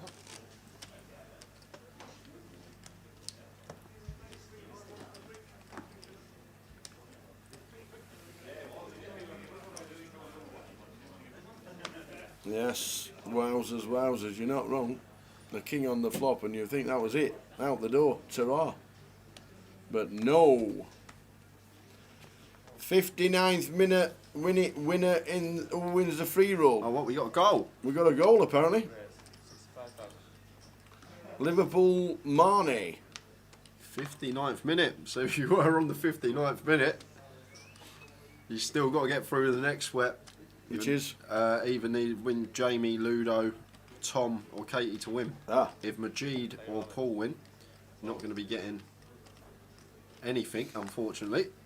But if Ludo, Jamie, Katie or Tom wins, you'll be getting either £100 or £200. Jamie here finds a good shove spot for 14 bigs over the open of Paul in the hijack, shoves the ace 10, and they're going to get that one through. So Jamie, just like that, up to 555k, got a lot more to work with now. 18 big blinds. If it's 58 minutes and 47 seconds, it's the 59th minute, isn't it? Yep. Of course, yeah. Because you're into the 59th minute of the game. 59th. Because 0 to 12 seconds in, you're in the first minute. That's right. So there you go, 59th minute, and then we need one of the 4 people at the table to win. Or 3? 4. You got Katie, you got Nixon, you got Ludo, and you got Tom. There you go. Skybet says 59th minute. Yeah, 58.47 is definitely the 59th minute.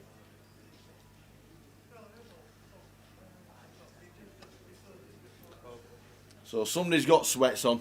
I'm sure you'll get replies. Well done to Trig for putting up a freebie.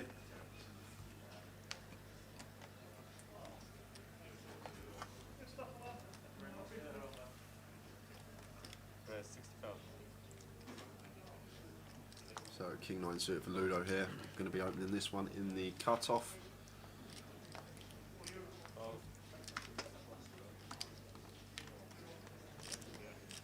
Okay, you're going to get out of the way with the 8-5 off.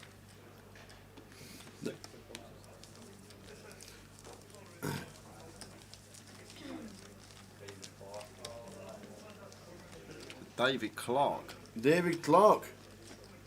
Is that the son of? I don't know, but David Clark has got the 59th minute in our giveaway. That might be the son of Luton's first winner, Mr. David Clark himself. If that's correct.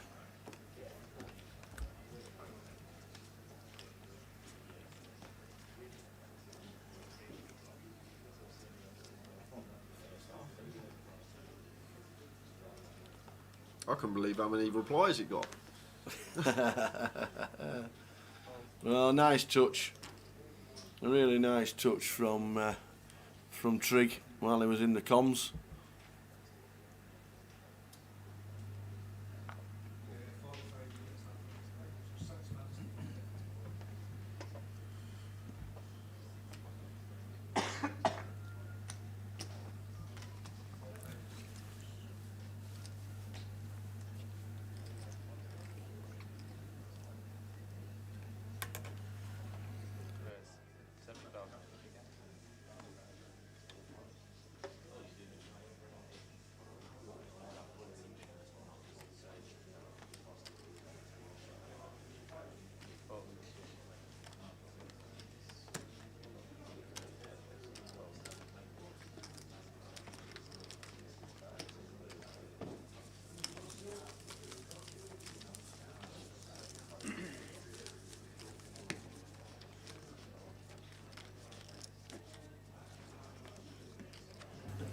Oh no, it gets worse, this quiz. Don't forget, guys, as well, a few of you asking for the password in the chat.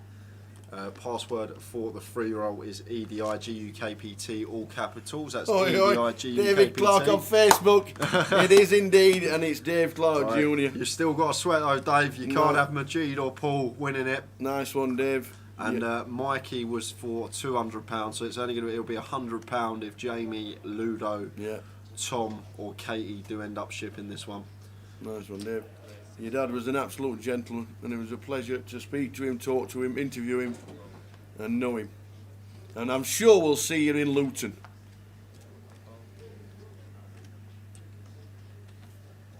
So Ludo opening Jack 10 here, under the gun.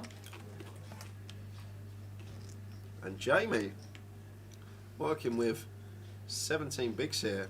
And like, Jamie's still a shorty, so I wouldn't even mind seeing him flat this spot against this particular opponent. but he is just going to take the all-in and take going post-flop against Ludo. Out of the question, and just moves in with the kings, which is fine as well. It depends how dicey you want to get in that situation, but fine from Jamie.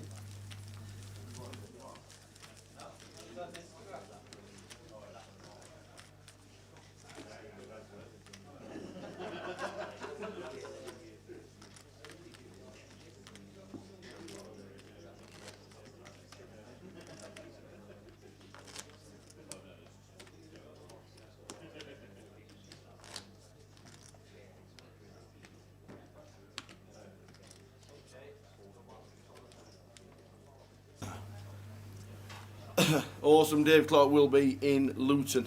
So I look forward to seeing you in Luton. The festival starts on Wednesday and we'll be down there the following Wednesday setting up the feature. They could be daytime Twitch, sorry I missed like 15-20 minutes. Yeah. Just jump back in. Yeah, Katie does actually look like she's Paul's actually the short stack now. Paul Green working with sub 15 bigs. Folds round to Jamie in the small with the King 5 suited, playing 20 big blinds. Going to be complete in this one. Obviously we're a bit wary of Ludo on our left, but want to be complete in the King 5 of hearts as he does. Ludo with the Queen 8, just going to check his option and take a flop.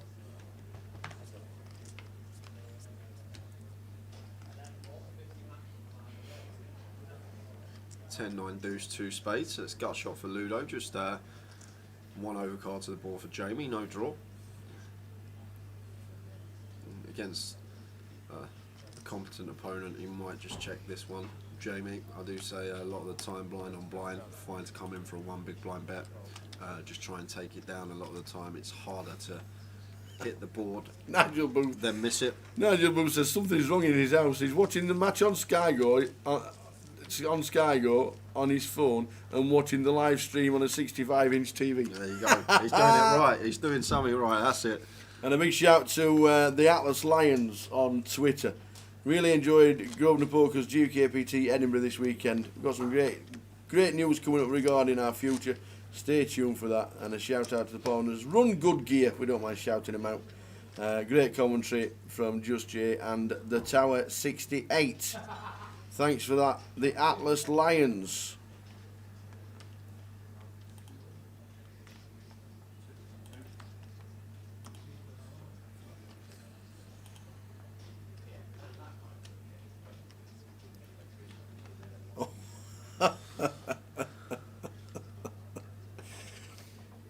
We've just seen the first hole of the golf course we've been invited to next year. I'd like to say, oh my days, but we might be there. Yeah, that's just a 56 degree for me, that tower. Yeah. Oh, brilliant. Love it. Tom opening King 10 suited under the gun into Majid's big blind. Majid being 10-7 off, not opting to defend this one, getting 4.5 to 1. Just lets it go.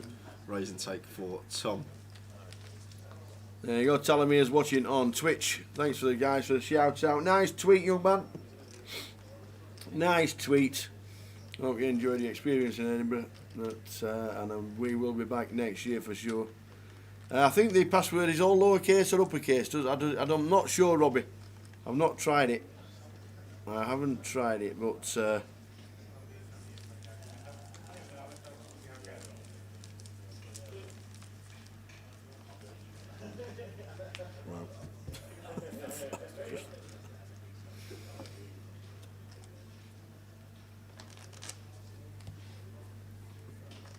Yeah, that's kicking off in 3 minutes' time. Good luck to everyone in the free roll. Absolutely. Do you know how many we got in that tower? No, I've not checked. I'll click up the client very shortly. Wonder if the Dinga Donga is going to make an appearance. The Dinga Donga.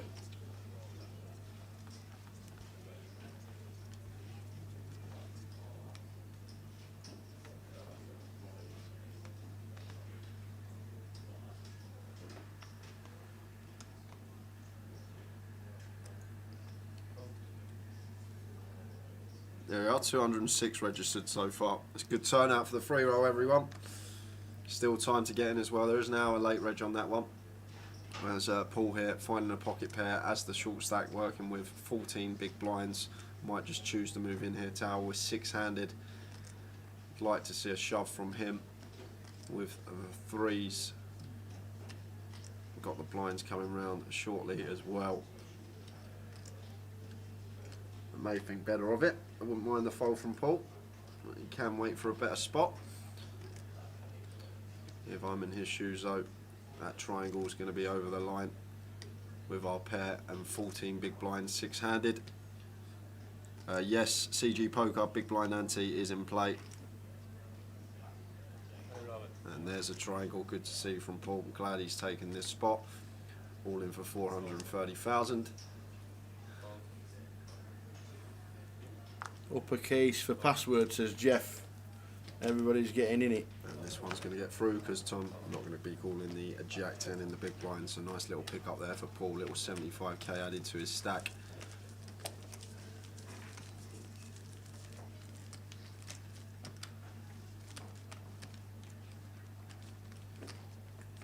It's like Sky Sports News, isn't it? I've seen these two tellies just on repeat. That's what Sky Sports News does, isn't it? Just same thing over and over. 1-1 City apparently. Is it? What's happened? John Hare said 1-1 City. 1-1 City. There you go. While watching the Edinburgh final. Phil Foden scores for Man City, says CG Poker. No, it wasn't. No. That was Manchester. That was like 6 years ago. 5, 6 Oh, both teams to scores coming. Oh yeah? For the 20 quidder. Well, oi, oi. Whoever's watching the live I think stream, that the was 10 Gully. to I think 1. that was Gully, mate. Was that Gullymuff? Was it? I think it was Gully Muff who said about the bet. I don't know if he's on it himself, but it was him that said about Both teams it. to score 20. Get yourself in for a tour. Good stuff. So Ludo opening cut off makes it 60k.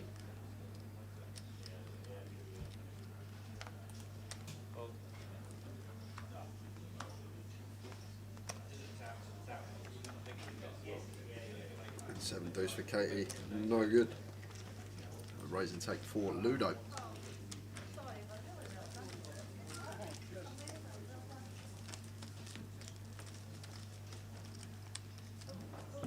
Yeah, it was Gullymuff. Oi, oi.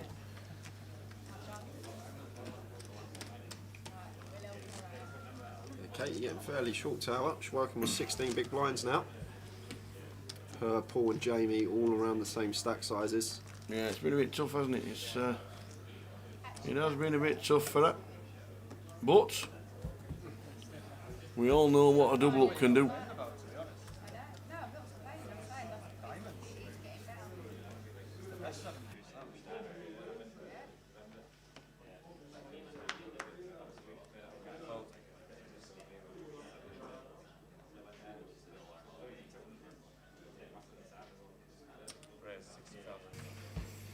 Ludo raises to 60 with the ducks. Whack, whack. I wonder if Umberto's got to still be with us, hasn't he? Whack, whack. Made it famous in the early 2000s. The old quack quack. He was a massive duck, and every time he got them, he used to shout whack, whack, whack, whack, whack, whack. Yeah, Tom just folding the 5s there. Obviously, there's these 3 short stacks.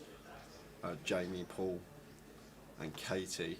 So I think we're just going to see Tom play very tight for the next hour or so until there's a couple of bust outs. Obviously he's going to be continuing with nutted hands, but there's marginal holdings. I think Tom's just going to elect to let them go with his particular stack size and the 3 stacks of the players on his left.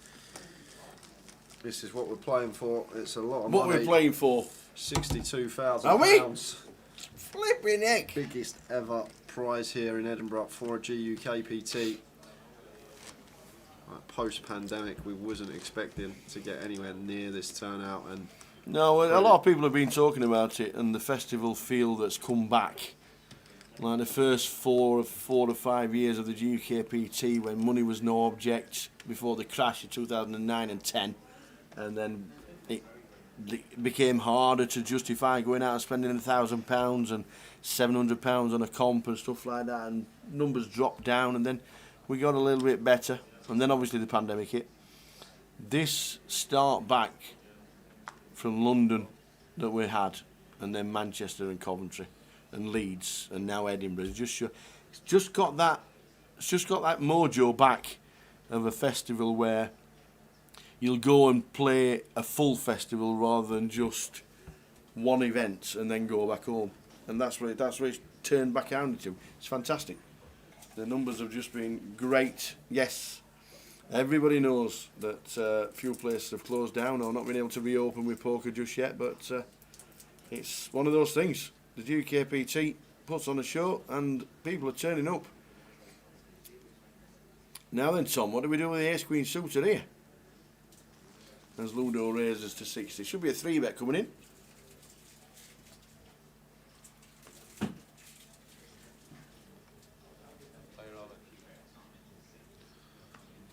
Oh, wow. Well, there we go.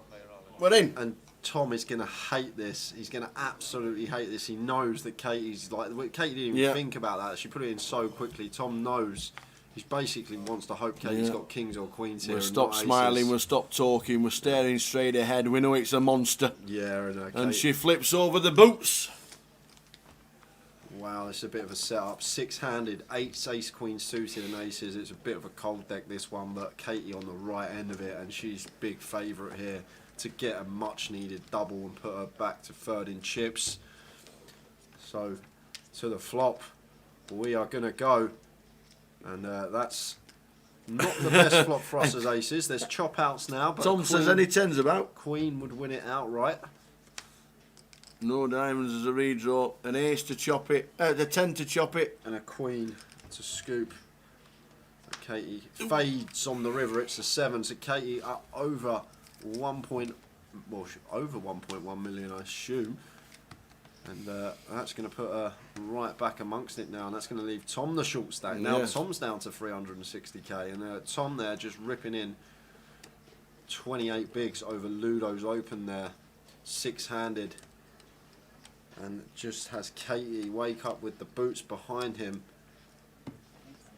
Not much we can do there as Tom, when someone wakes up with it behind, as I always say, it's just unaccounted for. It's just part of poker. Sometimes there'll be someone behind with a hand, and that was the case there. And Katie now in a really, really good position.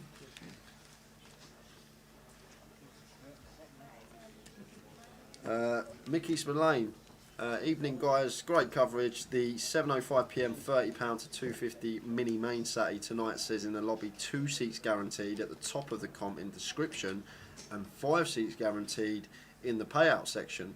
Any idea which is correct? I'm guessing it's going to be the payout section, Mickey. We'll get some clarification on that because I'm guessing it's just a missed typo with the title of the tournament. But if the payouts has 5 seats in there, then I'm assuming it's just going to be a 5-seat guarantee. And Yeah, me too. But you're not like... No, I'm saying that. See when people. and it's a Sunday. Yeah, it's a Sunday one as well. Sunday is 5 seats guarantee. No. Mickey. If you know the game, obviously you know what the calling range is behind, so it's irrelevant. Yeah. If you sit there and think for 20 seconds and put it in, I'm saying you've always got like jacks and above. Anyway, it doesn't make a difference. If you put it in right away, you've always got jacks and above or ace king or something.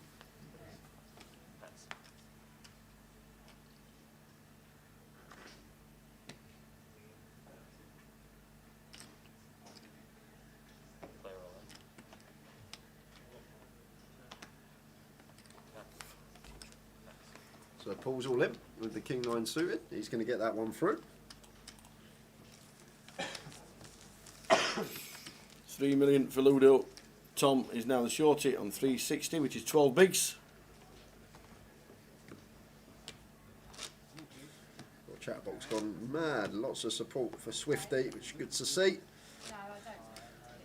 This would be great for her to win this one. Big news, 2-1 Liverpool.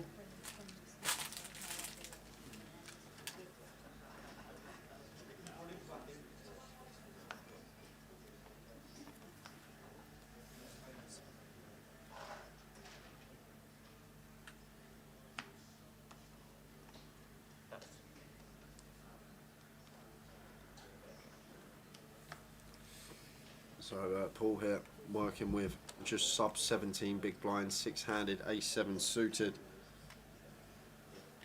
This could be in. No, he can't.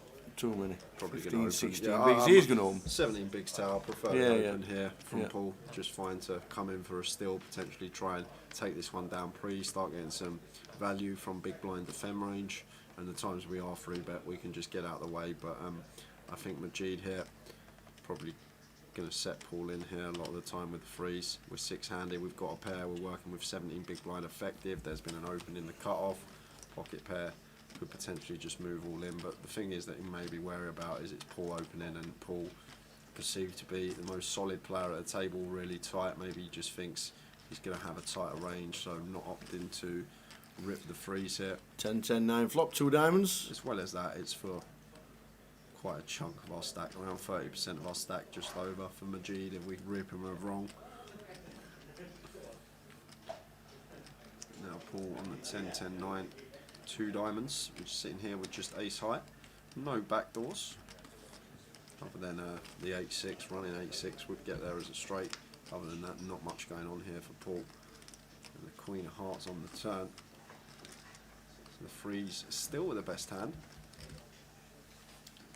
Majid going to check once more, and might see a small delay continue here potentially from Paul, unless he's just happy to get to showdown with his ace high. Will be good some of the time when we get there.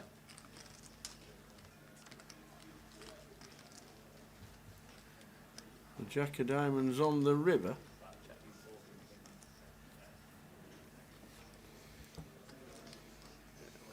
So the threes, not be confident of winning the hand, but I think Paul's got a fire here, tower. He might check back, but I think he's got a fire, but he's not going to fire. He just checks behind with the a7. Don't even have to go big there. We can just go like 50k there as Paul. We can have all the straights. We're going to have plenty of King X opening. Obviously Ace King in there as well. But opted to just check behind, and Majid going to take that one down.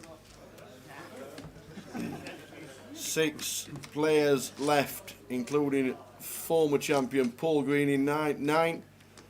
Katie Swift trying to become the first lady to win a GUKPT. 2 sponsored pros on the final table as well, Jamie Nixon being the other one who was just doubled up.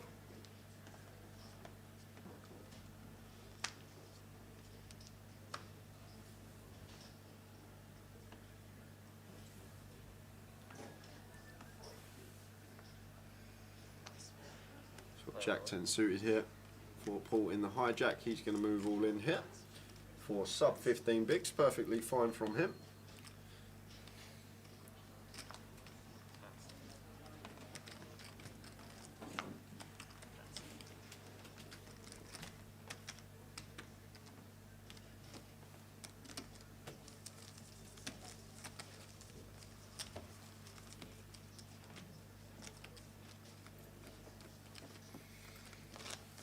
Ludo still on the 3 million mark.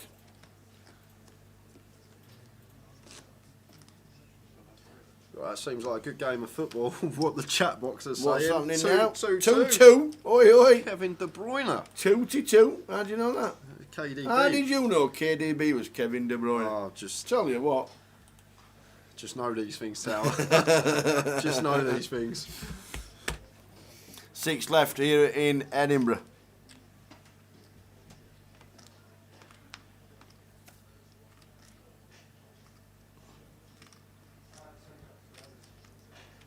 So Ludo going to amp up the aggression. Queen deuce suited in the cut-off, raises to 60. Majid just going to pass this one on the button. Some could potentially take this one as a shove spot. We could wait. Button is about to go through us. We're going to have 4 hands after without having to put a penny in the pot. Potentially find a better spot than this, but versus Ludo's open tower, I wouldn't hate it. Especially with the ace in there. Ludo going to be opening cut off with well over 50% of hands, so if we're Tom with an ace, wouldn't mind seeing a shove from him as the short stack at the table. But as I said, may wait for a better spot because we're going to get 4 hands before we have to put anything in, but no, he is going to take this one. Good to see. And it's going to work as well, unless Katie's done it again. She's woke up with it behind him. And this could be curtains. She's counting the stacks. She's got $1 million. Yeah, it's 10 big blinds here. Has with to be a nines call. as This Katie. has to be a call. Yeah, she makes the call. Tom is in danger. And Katie's about to go second in chips if she can hold here, Tower. Looking for the hold for Swifty.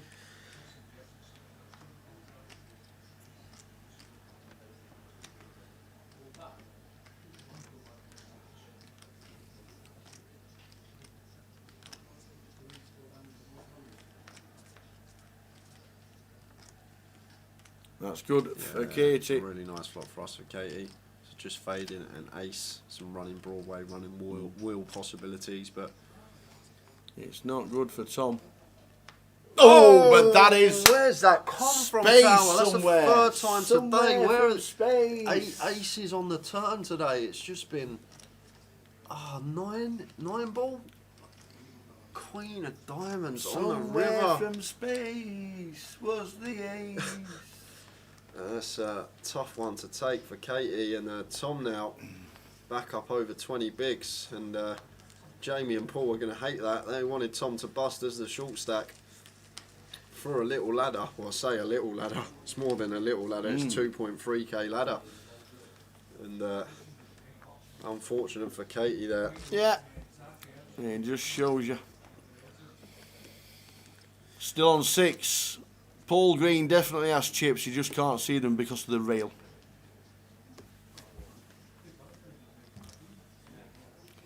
If you do want to join late for the free roll, it's EDI GUKPT, Edinburgh GUKPT, EDI GUKPT.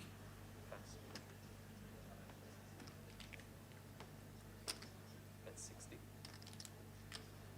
60. Ace Queen for Tom, Ace 8 for Ludo. Ludo raises it up.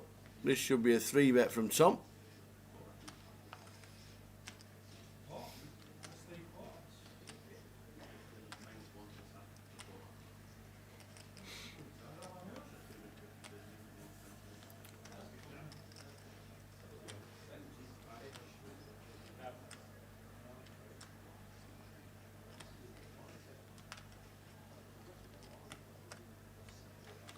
Ludo opening the ace-8 suited here, and Tom's just going to rip this one, I think, Tower. No, that's a 3-bet. Over Ludo. Well, he's working with 23 bigs here, so probably not going to be free betting here. Like, we're not trying to free bet to Yep, reduce the triangle's versus in, Ludo, you're so right. There's the all-in. Paul's not calling with Ace 4. And Ludo has a decision, and it's 630. Probably a bit too light with the Ace 8 to be calling. Yeah, he's not calling this one, Tower. He'll probably deliberate for a few seconds and then push this one into the muck. Like he did just see Tom shove over his open with Ace 3 off, but that was a completely different scenario. Tom was the short stack, and he was only working with sub 15 bigs. This time it's a bit of a different scenario, and I think after a bit of fault, there's the fold from Ludo, and a nice pick up from Tom, and just like that, Tom back amongst it. It's amazing how quickly this game can change. That flop against Katie, he's got 1 foot out the door, and now he's back up to 3rd in chips.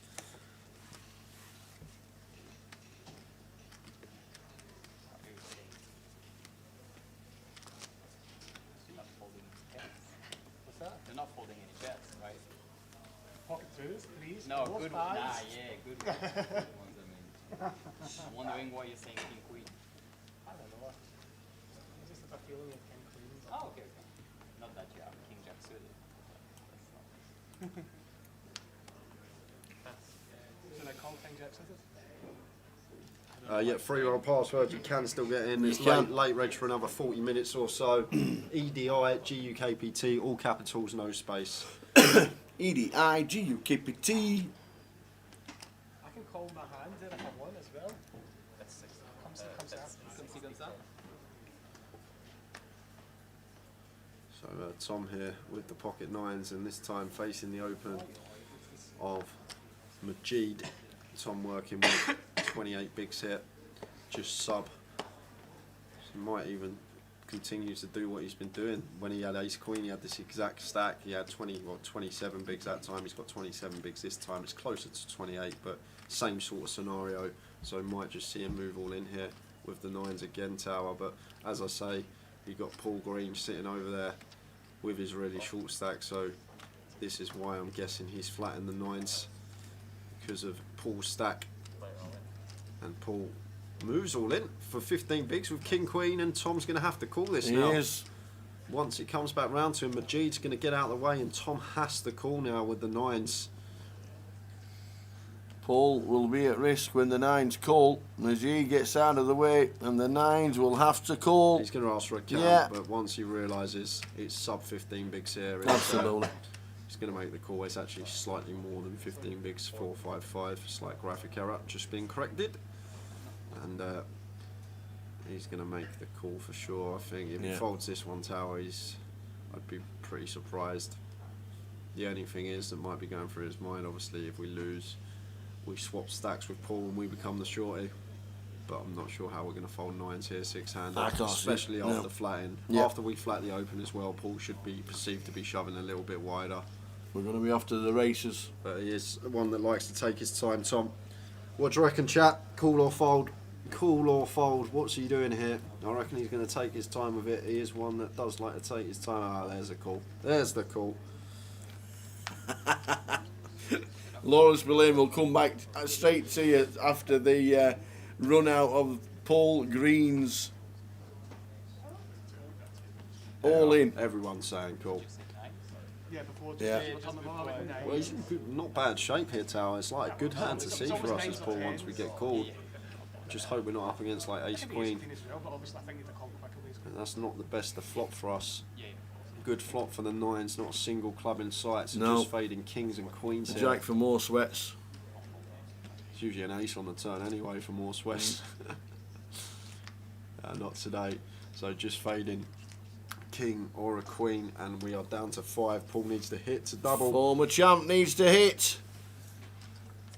And he doesn't. 9 on the river. The former champ Paul Green is eliminated. Great effort from Paul for £8,070. That's 5-figure territory for everyone now. Everyone's locked up £10,370. The next pay jump is just shy of 6 grand, and this is where it's going to get interesting. Well done, matey. Well done, Paul Green. Laura Spillane says, us Spillanes here watching most of the live coverage this week have thoroughly enjoyed it, but can Grosvenor please change the DVD that runs either side of the feature table? They must have got some fresh and fun footage of us somewhere. You and Jay are doing a fab job, and Swifty for the win. Thanks, Laura. We'll get on the case. I know it's getting it back onto DVD and stuff like that, but yeah, I know what you mean. You can only watch me playing tennis with Mr. Laptop so many times at Goliath before you get fed up of it. So yes, we'll put it in the request box as we head back to the office on Monday. What office? So we're down to 5. Slowly but surely getting to crown a champ at some point. But we've still got 5. We've still got a great game ahead as well. Jamie's got a lovely spot here to rip with the pocket jacks. 15 big blinds, cut off open from Katie. Going to be moving in. Jam Nix is in. With this should be a call from. Oh, I don't know. I'm not too sure about a call from Katie. Well, 5 Ace 10's at the bottom of the range, I think. Against Jamie here, Tower. We're both the short stacks here. Yeah. Katie and Jamie now are the 2 shorties. Jamie obviously shorter than Katie. Katie working with 22 bigs. Jamie working with 15. But from Katie's perspective here, we've opened cut off with 5-handed. Jamie's probably going to shove a lot of suited ace-x. He's going to have some king queen in there, king jack suited, all the pocket pairs. I'm not sure if Katie's a fan of putting it in with ace 10 here, even for 15 bigs, especially against her colleague, the other Team Pro going off against Team Pro here. I don't think Katie's going to call Tower. I'm not sure if she's willing to put it in with ace 10 here. Yes, Jamie will have some hands that we dominate in there. King 10 suited, some suited wheel aces perhaps as bluffs. as the short stack. He's going to have all the pocket pairs that we're flipping against. King, Queen, which we're ahead of. King, Jack suited, which we're ahead of. But maybe she's just thinking the times are up against Ace, Queen, Ace, Jack, Ace, King, pocket 10s plus. Katie will know Jamie very well, will know Jamie's game inside out. And I think she folds. And the thing is about Katie as well, Tower, Katie's very like at the table. She's a big field player. She'll have a look at Jamie. She'll give him a little stare down, try and see if she can pick anything up. And that's just how Katie is. And she's very good at doing it as well. So regardless of theory and what the right calling range is, that's a big part of her game. And she likes to give him a little stare down and see if she can figure out where she is. In the muck they go. And there's the fold from Katie. And, I think that was the very bottom of her range. Ace 10 off. There's also 6k between 5th and 4th. Ace Jack Tower. I think Ace Jack she'll call. Yeah. I had just jammed Ace 3 off, so I was like, oh, maybe it's going to level himself into 5-handed now, that's the thing. And obviously Jamie there doesn't necessarily have to have a hand to shove as a short stack. Ace 3 off, I'm saying, like, maybe a close to calling, can have some like suited wheel aces in there, some King, Queen, some King, Jack suited. 1.5 bigs less. I think I need to call. Yeah, it's possible. What do you have when I have Ace 3? I ended up making 3 queens. I had a queen suited. But I'm saying like probably call with your stack. I need 40% equity to make the call. I think it was close. Against the shoving range. Depends on my shoving range. And I know it's wide, I know it says 3 offset, but then no, it's not. It's 3 offset.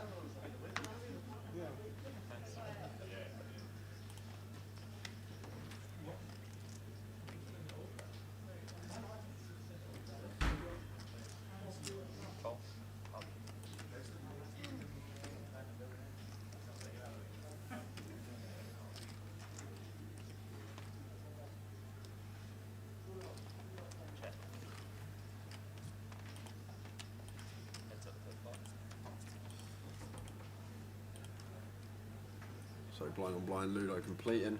Big blind of Majid checking his option. Ace A6, 2 spades. Majid flopping a flush draw here. Gonna come in for a bet, and Ludo calls with 4 high.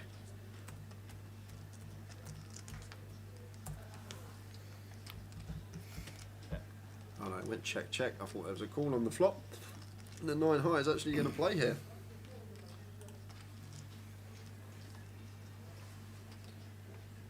Looks like Najee is going to turn the winning hand into a bluff. Thinks he's bluffing here with 9 high. Ludo playing the board, obviously can't call, gets out of the way. 35. 40 years from last year, 35. Tee, please. Tee, boy. Oi, oi. Tower's off on the tee run for 2 minutes or so.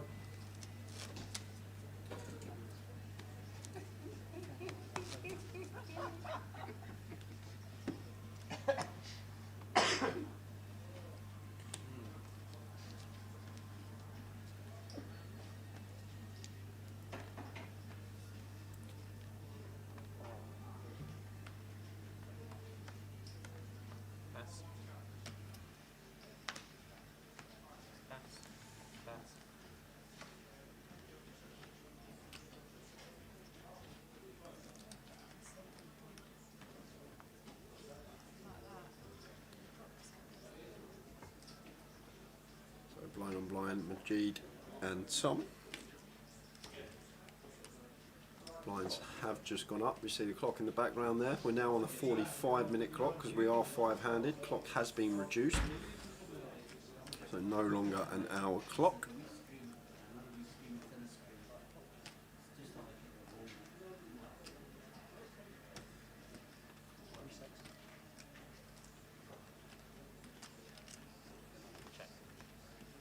Complete from Majid. Tom just going to check his option with the Queen deuce of spades. Jack 8 5 2 diamonds.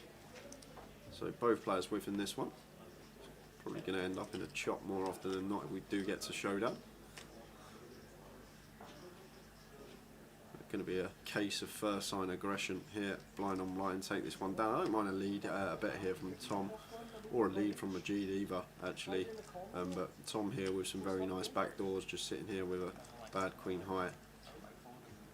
Like his decision to fire, and going to get that one through. So blinds are now up. We are playing 20k, 40k. We are 5-handed, everybody, down to the last 5 players.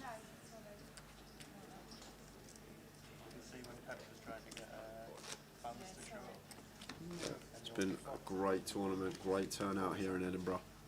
We're back in Luton for the main event in 10 days' time. Not long at all.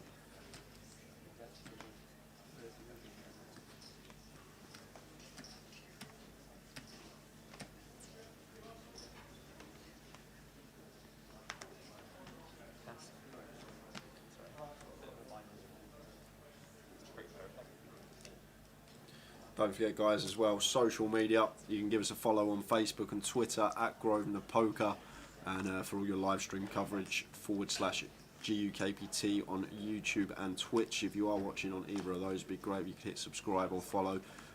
Get a notification every time that we do go live with a live stream. Like I say, we're going to be in Luton in 10 days' time setting up, and then 11 days' time, that's when the live stream is going to kick off again for day 1A at Luton. That's a 12.50 buy-in. T-Boy's back. Thank you very much, No Tower. problem. Nice little cutler. I have my uses in life. One of them seems to be making tea.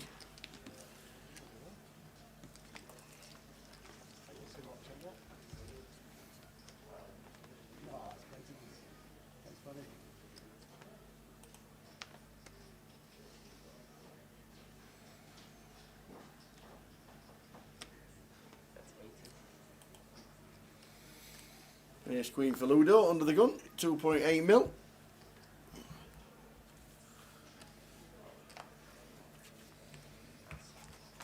It's now playing 20k, 40k, 45-minute clock.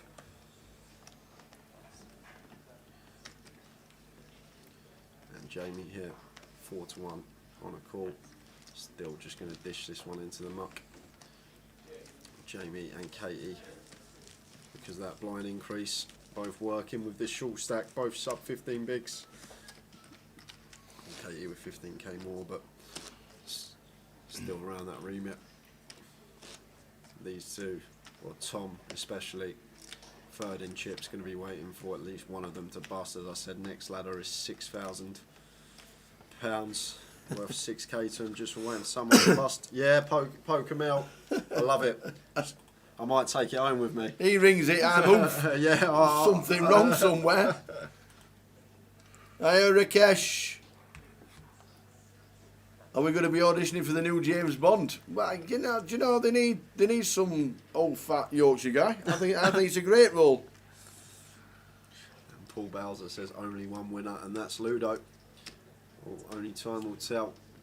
Katie here opening the button off of 15 big blinds. Obviously wary of Jamie's stack size, so that's perhaps why she hasn't open ripped this.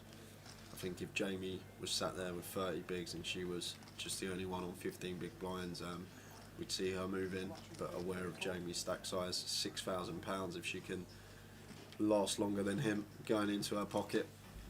But Ludo here with the 10-5 off in the big, getting 4-1 on the call here. Obviously a bit of a trash holding to defend, but Ludo's probably thinking, hold on a minute, Katie's got 15 big blinds here. If she's got ace king, she's going to shove. If she's got ace queen, she's going to shove. If she's got ace jack, she's going to shove. If she's got a pocket pair, she's going to shove. So this is why Ludo's free betting this hand tower, and it's just great for him because if you think about it, Katie's opening range on the button, the hands I just mentioned are going to be slam dunk shoves. So once she opens off of this stack size, she's basically only really got the nutted hands, the aces, the kings, the queens, and that's about it. And then other than that, she's got a whole host of stills in there as well, and that's why Ludo's just taken this spot with 10-5 off, and it's great from him if you think about it logically.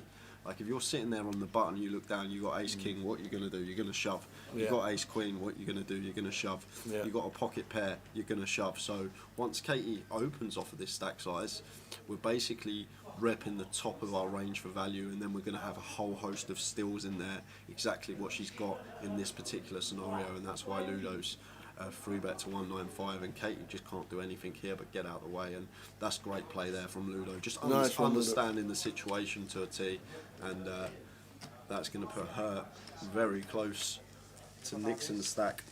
I think they're one big blind apart now. Shall I do the one-liner for me interview for James Bond?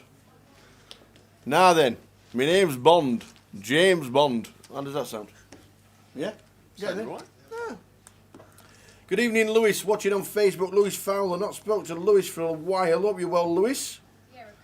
Hope you are well, and we'll see you again in 2022.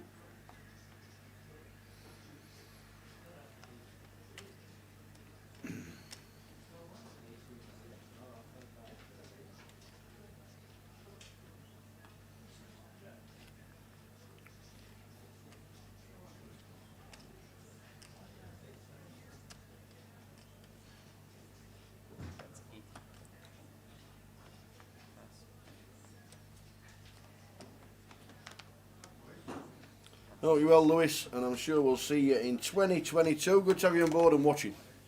Yeah, great. Loads of people tuned in for this FT. It's great to see. Chatbox have been amazing this weekend. We've had so much interaction. Nice one, Hurricane Higgins. We'll see you at the IPO. Team coming over. Cannot wait.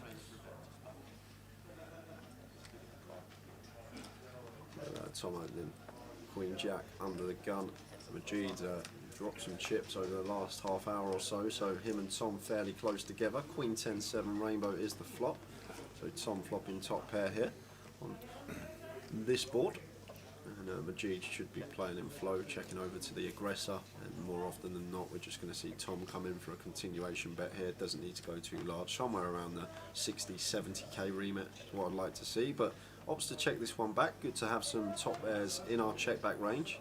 Queen Jack, I guess, is one of them that we can include from time to time. Won't want to be checking it back always, but we need to set frequency at the time that we do want to check it back. We're going to have more bets than checks with this particular hand, but opts for the check behind this time, and now we probably do want to be coming in for some value here, as Tom with the Queen Jack, plenty worse hands that can call us. Big blind can have some 9x which is up and down, that's probably going to call one street, so we can start getting value from our hand. But in this particular scenario, Majid with just ace high can't do anything but get out of the way. Are we on you? Is this game being transmitted somewhere else like Twitch? Says Ripster Bolton. Yes, we are.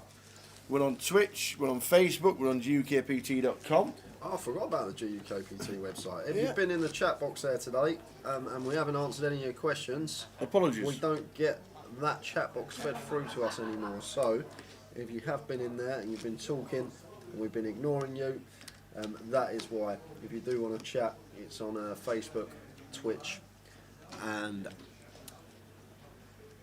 YouTube. Correct. Yeah, we knew you were there, Lewis. We did. We just knew you were there.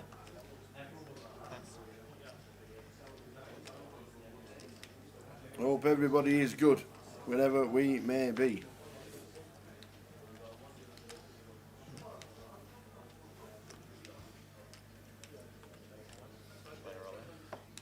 Payouts coming across the bottom of your screen there. Mambo Jungle. This is what we're playing for. We're five-handed. Everyone locked up 5 figures. We've got Jamie Nixon here shoving 12 bigs with the 6s.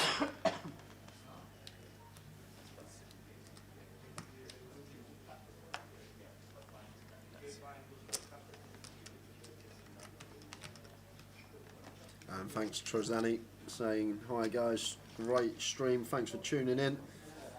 We are here until the finish today, until we crown a champion. Who's he going to be? Great game. Only started with 17 this morning, and we're down to 5.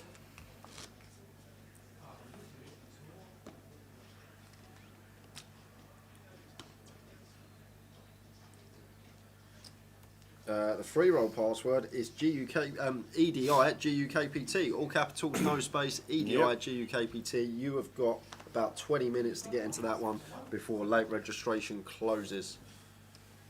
Victor says, what's the prize pool? Unfortunately, he was Bubble Boy in one of the Satis. Oh no, man. Running across the bottom of the screen right now.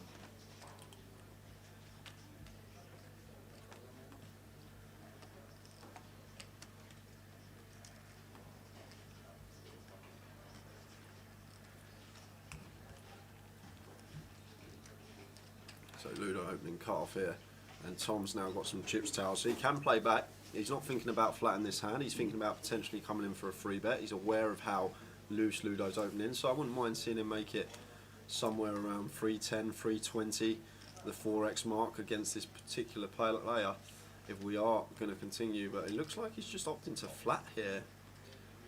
Could potentially induce some shoves from Katie this, but not with 10 deuce off. Thing is, I don't think I've seen anyone but Majid at this FT come in for a free bet versus Ludo. Maybe he's just got a lot of respect at the table, as he should do, and people are less inclined to play back. Ace, Queen, 3, Rainbow is the flop. And Tom going to check over to Ludo, and Ludo just sitting here with 10 high, some nice backdoors. Ace high board, Rainbow, going to have a lot of bets on this one. Don't even need to go big on this particular board texture as well. We could just go 50 odd K around quarter pot, but it looks like he's checked behind. Oh, no, he hasn't checked behind. Slight graphic error there. He's come in for a continue of what looks like 60k. So between third and quarter. That looks more actually. There's 3 oranges in there. 85k in fact. So closer to third pot. And Tom with the Queen 10 is going to make the call after catching a piece.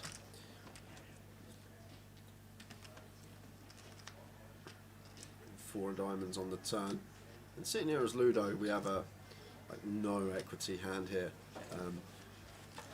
Pretty much after we get called on this flop, we're going to assume we're going to be drawing dead a lot of the time. Yeah, we're ahead of some like Jack 10 suited, King Jack suited. We can outdraw them on the river, but more often than not we're going to be drawing dead in this spot. So interested to see if he is going to be lining up barrels. From a range perspective here, it's a good board for us, but obviously a bit wary of hands that Tom's just flatted in the small blind here. 9 of clubs on the river, and Tom can have a pretty easy check here with the Queen 10. Be very surprised if he did come in for value. What we're trying to get called by, we open ourselves up to get put in a gross spot by this particular opponent. Ludo more than capable of raising us. Do you know what? I keep missing Tom's checks. I'm looking at him and he must keep saying it. Keep missing it. Checked over to Ludo here, and Ludo just sitting with 10 high and just knows when to put the brakes on. He would have got called there by the Queen 10, but just knew to put the brakes on and didn't come in for the barrel on the river, and good timing from him. But Tom's going to pick that one up, and that puts him second in chips. And Majid hasn't been involved too much in the last hour or so, and he's down to 1.3. Still plenty in this scenario. Matt Mazzano says, did the Kelster play? Yes, he did. He finished 16th. He was second out this morning. And you Chung, big up Town and Jay. We guys having a blast in Edinburgh. We are. We love it in Edinburgh. Big love to both your fans. You Chung, thank you very much, sir. Thank you. We will be back in Edinburgh next year for the next instalment of GUKPT with said golf clubs. Yeah, and have you done this one? Yep. Finished 16th, did Kelster. This is actually Edinburgh's game. It really, really is. It's not cut and dried for anybody. We know Ludo knows how to close games out. He's been there and done it. Over 7 million in total earnings. He knows how to play.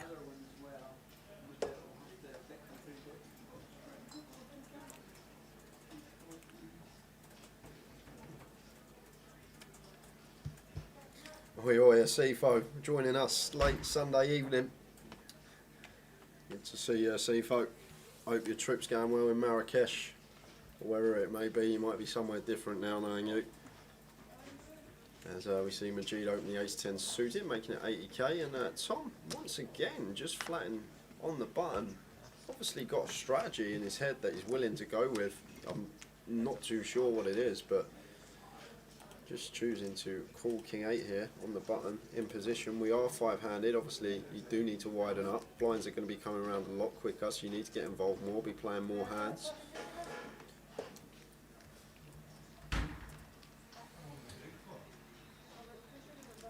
flop here from Majid, flopping nut flush draw, and just going to see a quick fold from Tom facing continuation.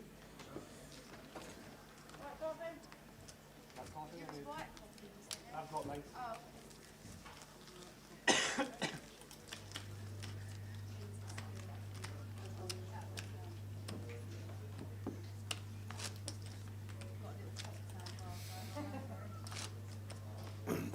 Greetings, a C4. Greetings, young man. He's in Marrakesh, nice place, great food, cheap, and great weather. Not bad. Does Tricky play? No, I don't know. Is Sam still in the country? I'm not sure.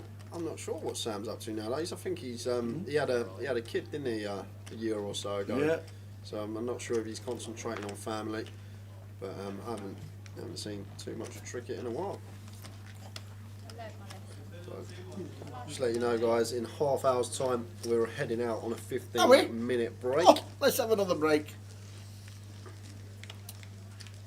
But stay tuned because we will be playing this one down to a conclusion. Crowning the champion. One of these 5 Yes. players are going to back pocket £62,000 and a little bit of change on top, but plenty to play for. Got plenty coming up as well. We'll just run that across the bottom of your screen. The close at 7 PM, £110 buy-in. That's what they're playing for. Yeah, that is tomorrow on the Grosvenor client satellites for that every night. £5 rebuy and add-on, as well as the £30 freeze-out. Haymaker knockout series, you've already heard so much about that this weekend. 6 free rolls remaining. If you manage to win one of them free rolls, you're going to get an invite to the grand final at the Vic in December. 8-man sit and go. Yourself, 6 other opponents. David Hay, former world heavyweight champion, and you'll be playing for a share of £20,000. That's been added in that as well, so that's what the guys have put on for everyone. The second qualifier for that is on Wednesday the 13th of October. It's free to play. It's as simple as that. You don't have to invest any money. You can flick in for free, win yourself a seat, and then come be playing on the live stream when we are in London late November, early December. And the live stream free roll you see at the bottom there. Good luck to everyone in that. Still got 15 minutes left of late registration. Password for that is EDI-GUKPT.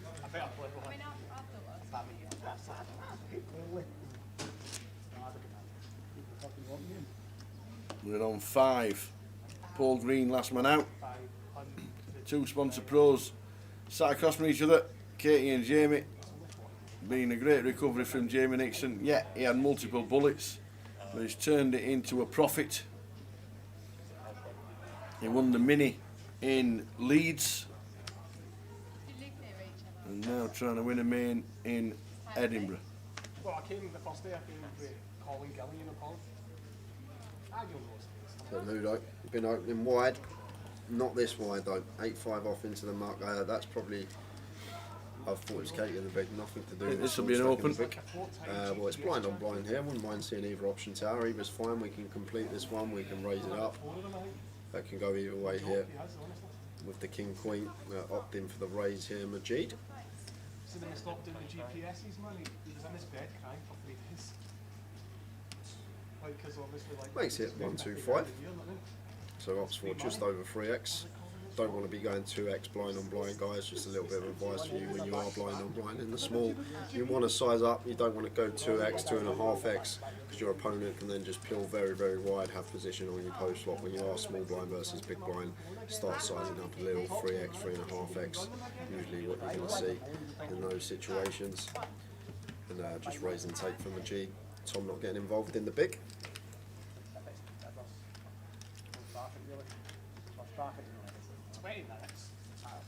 March doesn't fit now. Yes. 147. How long we got? Half an hour?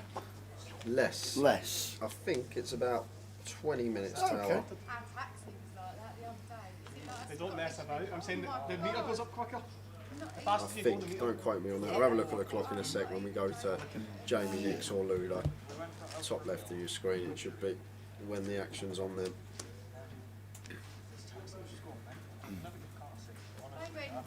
they've been on slower roller coasters. Cheers Ed, glad you've enjoyed the stream this weekend. Thanks, Ed. There's been so many main events coming up and that we've done already. Just cramming them all in for the last 6 months of the year, but we're loving it. Events every couple of weeks. It's great for us, it's great for you guys. Coverage of all the GUKPT main events. Next stop, we are off to Luton. After that, penultimate leg of the year, Blackpool, and then the big one, the grand final, end of November, running through to the start of December. That's going to be a big one. Blind on blind here, Tom, 4-5 off. Definitely complete this one, but you've got to be wary. Swifty is going to be shoving quite a lot of hands over our complete as the one of the short stacks at the table. I think she is the short stack now.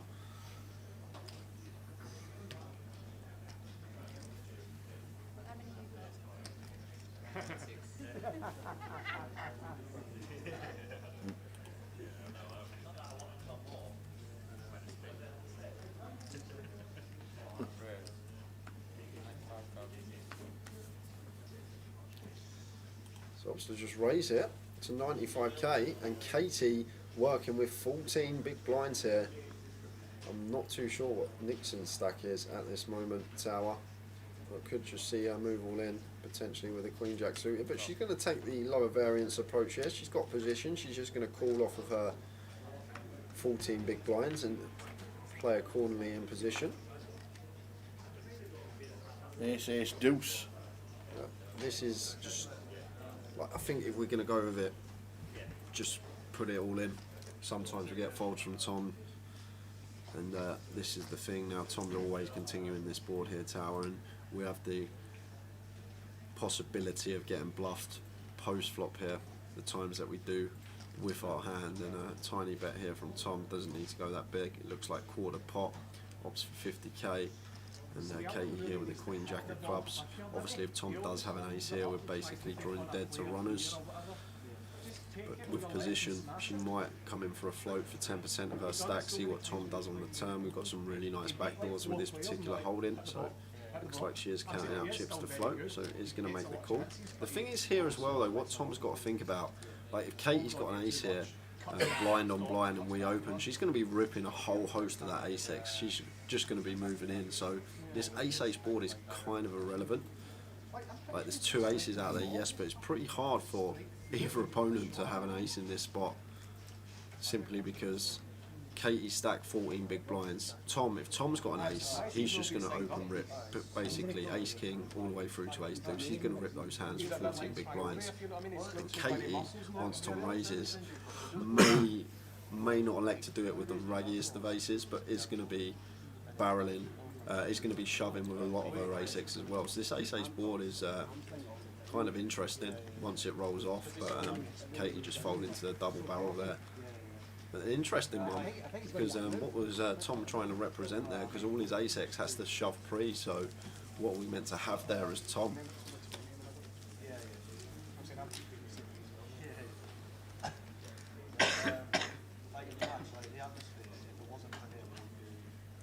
A nice play from the man in seat 6.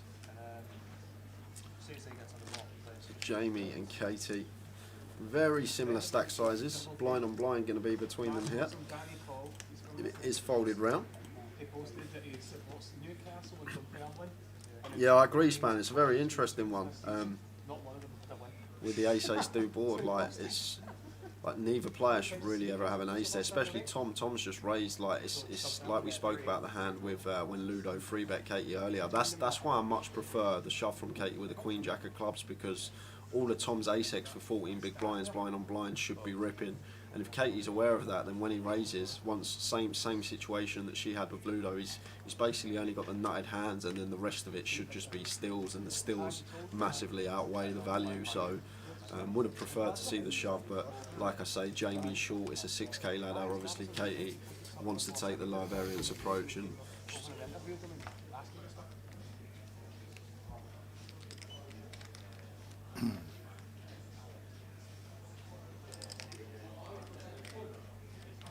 yeah, that's myself, Hurricane Higgins.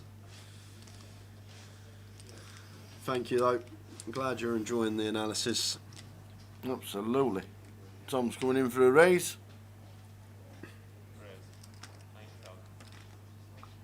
Looks like 85 or 90 maybe. There's to bang on 80. Jamie, 10 bigs. Jack Queen off. Yeah, Jamie working with 10 big blinds.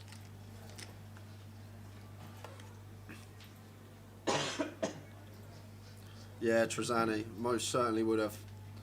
Simply because, like, we've got a great hand to do it with. Like, the raises there should be jacks, queens, kings, and aces. We block queens and jacks. If he's got kings and aces, nice hand. Like, yeah, you talk about the ladders and 6k, but our stack size is so similar to Jamie's anyway. But the thing is, almost always there, we're just going to get it through. When he raises and doesn't shove, when we rip the queen jack suited, like, we're just going to get a whole host folds from Tom. He's just going to be folding so many hands. Like, if he's got ace king, ace queen, ace jack, he's just going to be ripping those in. He's not going to be raising them. So it's one of them situations. I'm most certainly ripping the queen jack suited there. But Katie obviously got this far. She sat there. She's got her strategy. She's got her own game that she obviously wants to stick to. But Jamie now gets a lovely flop here after defending the queen jack out of the big blind. And Tom comes in for a 50k continue, quarter pot.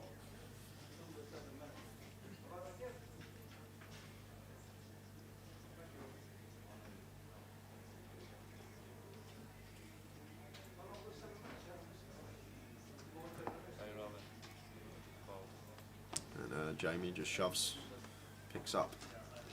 Nice little pot there, 150k to his stack, nearly a 50% stack increase there from Jamie, gone from 370 to 520.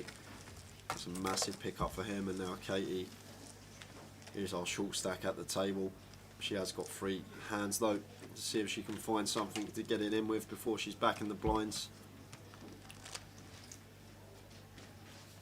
5 left here in Edinburgh.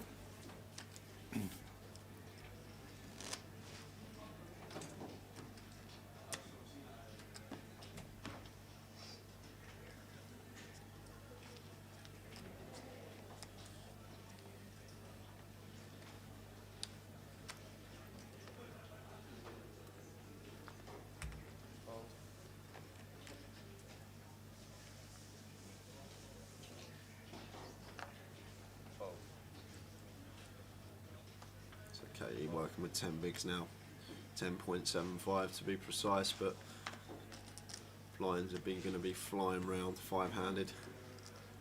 We got 16 minutes before we go on the break. You see it at the top left of your screen there.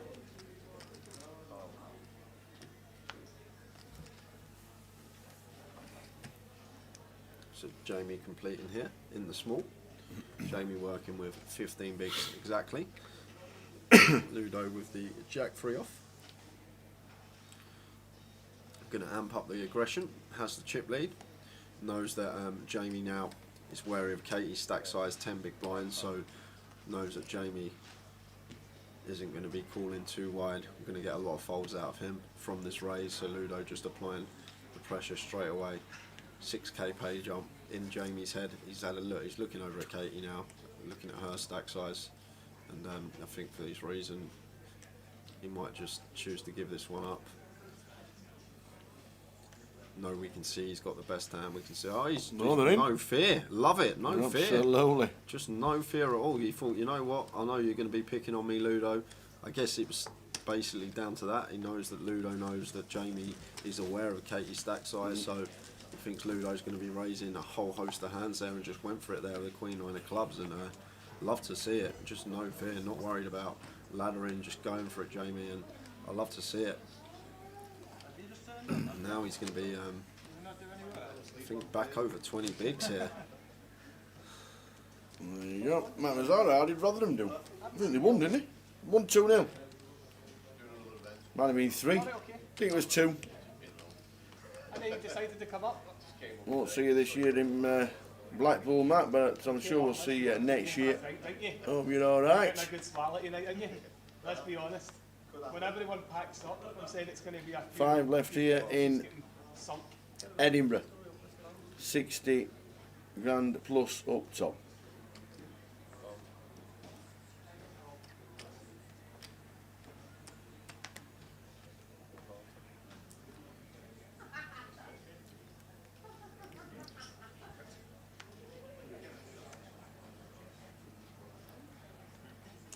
Hurricane Higgins, mainly all live for me, mate. Mainly all live cash back in the day.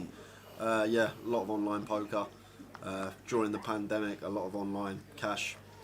But not many tournaments. I know I'm commentating on the tournament, but it's mainly all cash for me nowadays. And it's not even Hold'em, to be fair. It's mainly PLO. But played a fair amount of Hold'em in my time. Biggest online cash, it's not much, 26k. Nothing like Ludo or Nixon sitting at the table. Online crushers. Yeah, and that's dollars as well. That's not even pounds, it was dollars. That was a while back now, but yeah, 26 is the biggest for me. Mainly nowadays it's all cash based. Do play the odd tournament from time to time, like to flick in some of the side events for the tours when I'm working.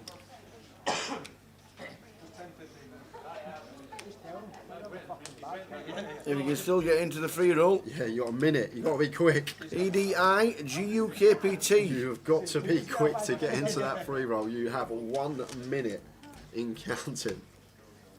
Not even that, I'll make it like 30 seconds. And if you get in, fair play. Get yourself in. EDI GUKPT. Eddie GUKPT. Piano Cat's busted. Right, Cat. Good to see you. Will we be commenting on the IPO? Jay won't. No, I'll be donating to the prize pool with the 30-30 in Luton. That's where I'll be. I'll be up in that prize pool in Luton. Yeah, myself and the card room direct team will be going on. Me, PK and Andy will be flying over. I'm not too sure if Finton's working. Well, I'm sure we'll see Finton Gavin there as well, but the IPO will be streamed by Card Room Direct. Looking forward to going over, but Jay is going to be donated to some pot somewhere in the country. Doing all right this year. You've done very well. We're 6 and 6 in tournaments for cashes. We're all right. We won't mention the bullets in some of them, but you've done very well. I do love it. It's great. I love the sides, having a chat at the table, having some beverages and having a good laugh, bit of banter. That's what it's about for me. Just enjoying it. Proper festival feel this year. As Tao mentioned earlier, it seems like we've got that proper festival feel back in the poker tournaments. Has Ludo won a GUKPT before? No, he hasn't. It's not in his resume yet. Everything else is.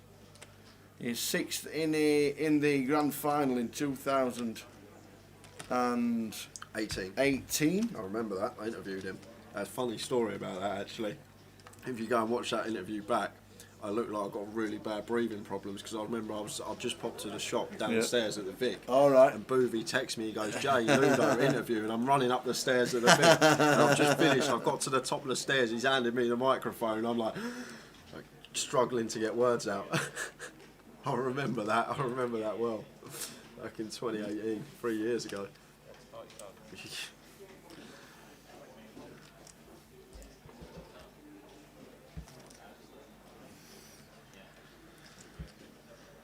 King 4 King. Tom has got 2 pair. Yeah, Tom. Looks like he's going to raise here, Tower. Thought he'd count out raising chips with his 2 pair. Here's just the call. 9 on the turn.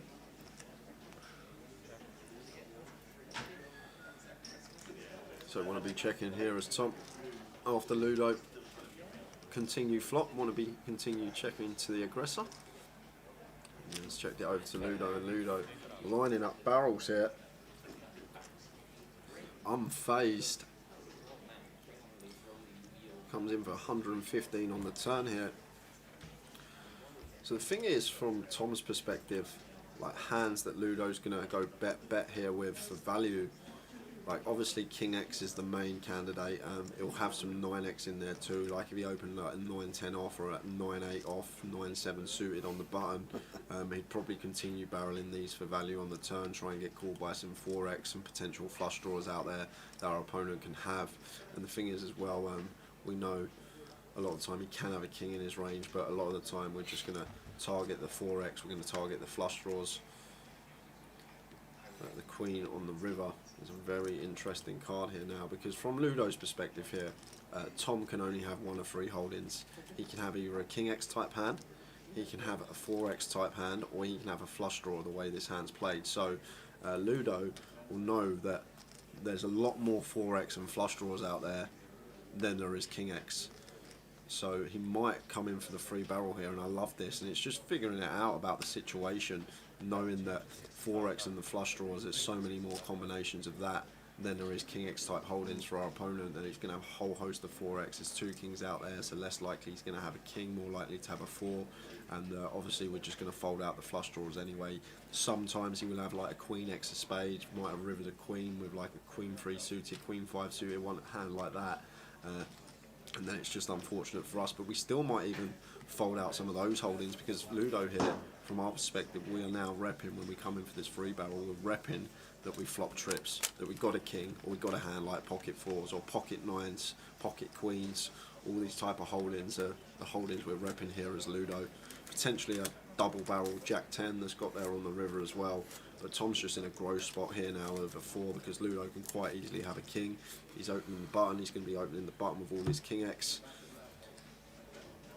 but literally just attacking the 4X here and attacking the flush draws. Like the flush draws will obviously fold anyway, but then the 4X here is just in a really gross spot, and Tom, if he makes this call, it will be some call, I tell you that, but this is just ultimate pressure here from Ludo, firing for 3-6-5, and Tom's having a quick count of his stack, gonna see if he calls and he's incorrect what he's left with, but this is some line from Ludo, just really breaking the hand down and thinking about it. 4X flush draws, King X, that's the range once we get called flop and turn. So knows that there's going to be a whole host more 4X and flush draws than there are King X, so just goes for it. Knows that sometime, yes, we're going to get snapped by a king, but now once Tom's in the tank, we know he's never got a king in this situation, and a lot of time he's going to have exactly what he's got in this particular scenario. Thomas tanks. I love it. Oh dear. He doesn't do anything sharpish, does he, our Tom? Thomas the Tank Engine. Yeah, he's fair enough. He can take his time, guys. We're playing for £60,000. He's 4 players away from nicking 60k. If he needs a couple of minutes, this is a huge decision. Like in terms of the equity he's going to have within the prize pool, this is a massive decision for him. He's more within his right to take 4 or 5 minutes in this particular spot, and you've got to understand what they're playing for here. We're not playing for like a couple of £100. There's £60,000 up top, and something's going off in Tom's head that makes him think he's got the best hand here, which is fair enough. He's got to think about hands that Ludo can have as bluffs, but the fact that Ludo's got... Wow, he's made the call. What a good call. Fabulous call. From Tom. And that's why he's now chip leader. And now he is the chip leader. 2.2 million, and what a hero that is. Someone... Wow. Wow, wow, wow. I didn't think he'd find it, Tower. I thought he was going to tank fold, but he just finds the call with the 4. And I said to watch out for this man. He's definitely got a game, and just wrecks Ludo with bottom pair. And the first time we've seen Ludo take a little bit of a setback in this FT, and let's see how it's going to affect him, because now Tom's got the chip lead. What a call from Tom. That is some call.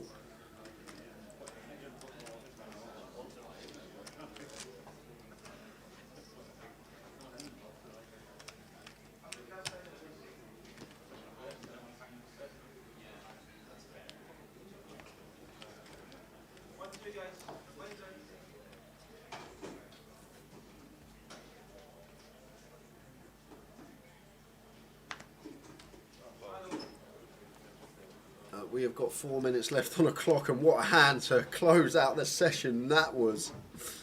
That's definitely one of the hands of the tournament so far for myself. It's such a good hero between two very good players, and I think Ludo will take his hat off and appreciate the call as well. A nice play there from Tom.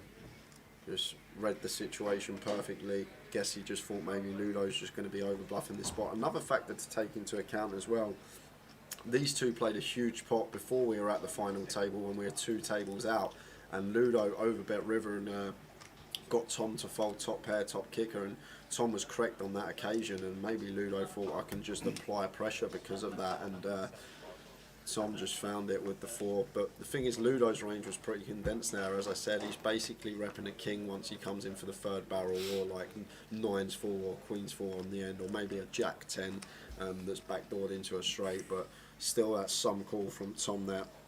Love to see it.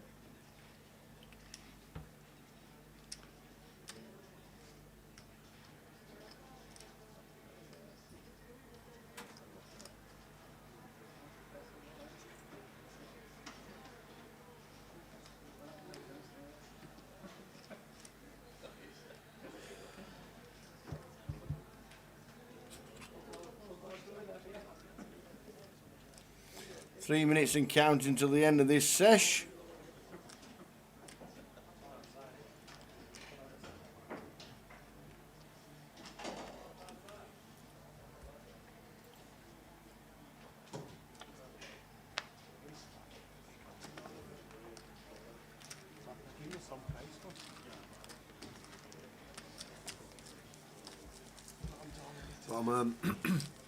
The break might come at a good time for Ludo actually, Tower, because I've been there before. Like, you've run it in what you think's a really good spot, you take a bit of hit to your chip stack, and sometimes that 15-minute break can just be good. A little cool down period. Obviously, you just got to be so mentally strong in these spots. You can't let it get you. Just got to be happy with your line. It's not always going to work, and then just continue doing what you're doing. But I'm interested to see how Tom's going to play the big stack now. How he's going to play the chip lead, whether he's going to start opening more hands, getting more aggressive, incorporating in some free bets.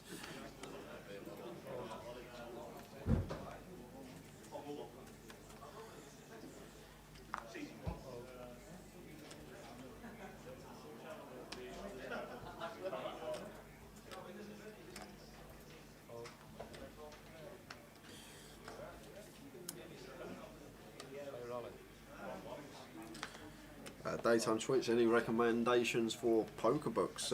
Always say this to everyone, always give this as a recommendation because it kind of veers away from like theory. We're going to jump back into that in a second because we've got an all in here. Blind on blind, this is a bit of a setup here. It is indeed. Ace Queen for Katie, Ace 8 for Jamie, pro on pro, and obviously Jamie has to call this off, and 9 bigs blind on blind.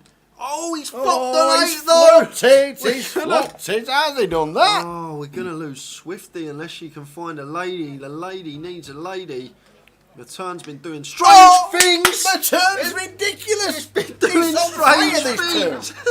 And the Queen on the turn. And oh my days. She's just fading 2 outs and she is going to double up. That turn's been on fire today.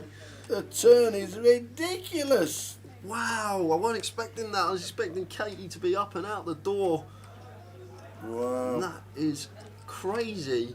And now Jamie's down to the Katie's turn stack. Today has been sick. Katie's up to Jamie's stack. Sorry, I can't remember who asked the question talking about poker books, but always say you like read all the theory books, get the theory course, but always say the mental game of poker 1 and 2 are great books because you need that in your game. Number 1 bestseller is Get There on the Turn. Get There on the Turn, yeah, that's it. But the mental game of poker is really good, both of them, and they really like open your mind up to a lot of things that maybe you would never even think about at the table. And you need to be so mentally strong to play this game. You've always got to keep your head in a good place.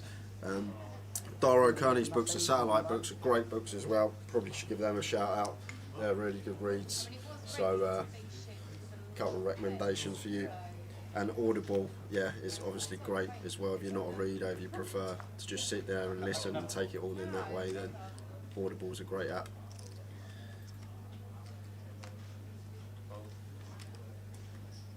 Yeah, that's a 6K. Yeah, 6K free out on the turn for KE after that flop.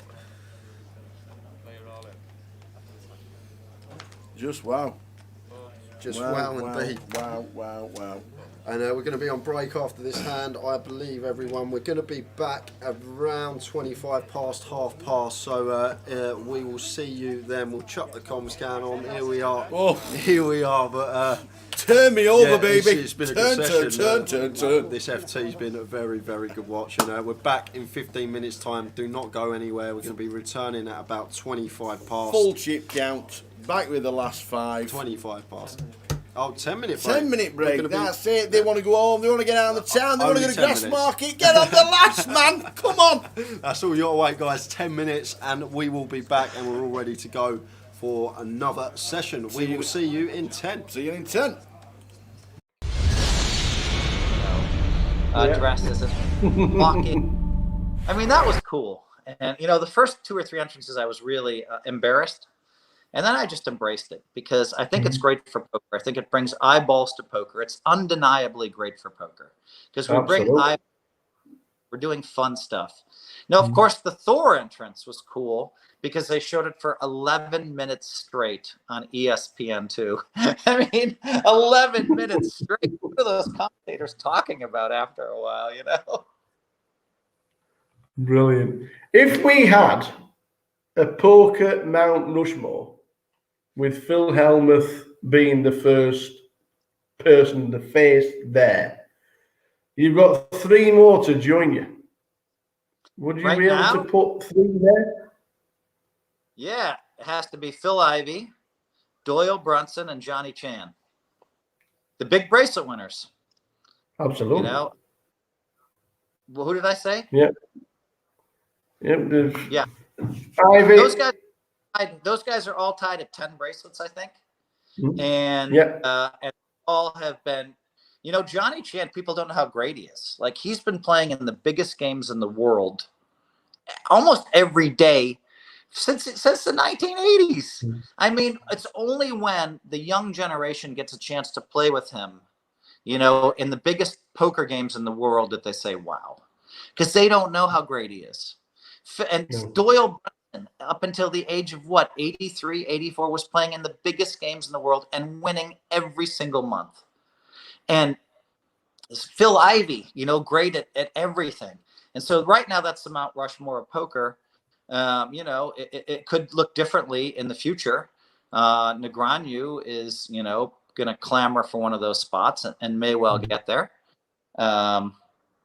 Eric Seidel, another great player who's performed well all over. He's won a fortune in the cash game. Seidel has. He's won a bunch of bracelets. He's won high rollers. Eric is another great player. He's right there. So Negreanu and Seidel are right there. And you know, there's some other guys too, but I think that's enough to mention for now. Touching back to your bracelets, you've got 2 in Raz. Was that always your second favourite game? It seems to me like Raz, I bought into all the hype of everybody saying, oh, we hate Raz. There's only, because everybody hates Raz because there's so much luck involved. They perceived it to be all luck. And then for me, the light went off one year. And I won my first Raz bracelet. And what people miss is it's a great game for reading abilities. Because if someone raises and you raise it, say with, I don't know, 7-5 deuce, you have to pay attention to all the cards on the board. And the guy behind you re-raised with ace 3-4. And he hits a 3 and a 4. Most people just fold. Yeah. You hit an 8 and a 9. You have a 9 made. Most people are just folding right there because he re-raised you. And all you can see is his ace up. Unbeknownst to you, he actually has 2 pair, but it looks like he has a 6 low or a wheel. So that's where the skill in Raz comes in. Knowing when someone paired and when someone didn't pair. Yeah. And then representing a hand when you don't actually have it.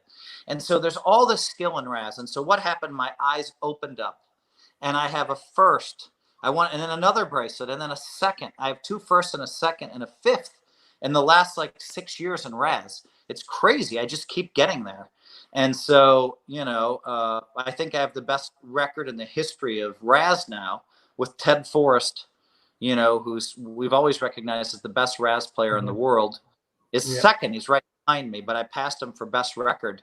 But I mean, yeah, he might be a better Raz player than me. I have a better record than him, but let me win another Raz bracelet or another second, and then I can really say I already have a better record. But you know, the separation is this much.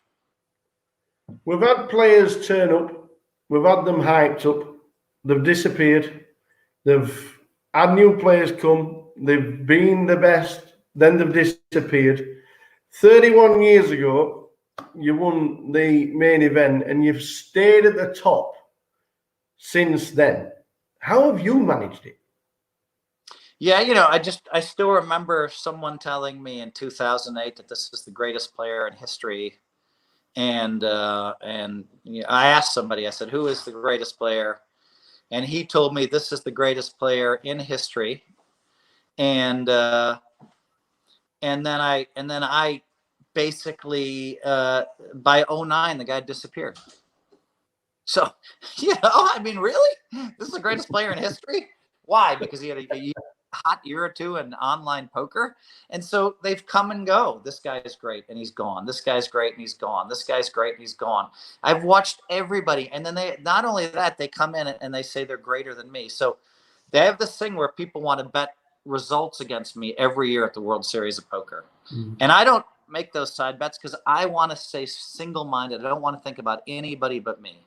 I don't stake people during the series. Occasionally I'll take a small, but I just want to think about me and winning the bracelet. And so this younger generation comes up to me in 03, 04, 05, 06, 07, 08, 09, every year. And I say, if you want to bet most bracelets won versus me or better results, go see Doyle Brunson. Doyle Brunson's made millions of dollars betting on me, and he's happy to bet you and take your money. You know what I mean? Unless you are better than me, unless you can get better results. And so, you know, and then I think it was a year or two ago that Negreanu said all these players are better than you. And I said, listen, here's what I'll do. You choose. And I was playing with Daniel a little bit. I was getting him to post quicker than he wanted to on social media. I already had my next 6 tweets in my mind. And so I'm like, yeah, name 30 players that are better than me, or 40. And so we put a list out, and I said, I'll bet $100,000 per player on bracelet 1. And he said no. He didn't want to pay me. I think maybe it was 30, but he didn't want to pay me $3 million every time I won a bracelet. Well, since I did that, I won 2 bracelets, so I'd be up $6 million. But his guys might have won 6 bracelets, so maybe I'd only be up $5.4 million. But I think there are a lot of people, and poker inspires a lot of confidence. You win a lot of money, you win a few tournaments, everybody tells you you're great, and all of a sudden you're better than me. So, you know, if you think you are and you like betting, go see Doyle Brunson. And finally, with everything that you've achieved, both on and off the felts, how would you like to be remembered? And would you have done anything differently? I mean, I want to be remembered as the greatest poker player of all time. Okay. But I also want to remember someone that's honorable, you know, and has perfect ethics. And I think I have those going. And the other thing I want to remember it for positivity, because I put 8 life tips out there to the world, and my book changes people's lives when they read it. Yeah. It changes people's lives.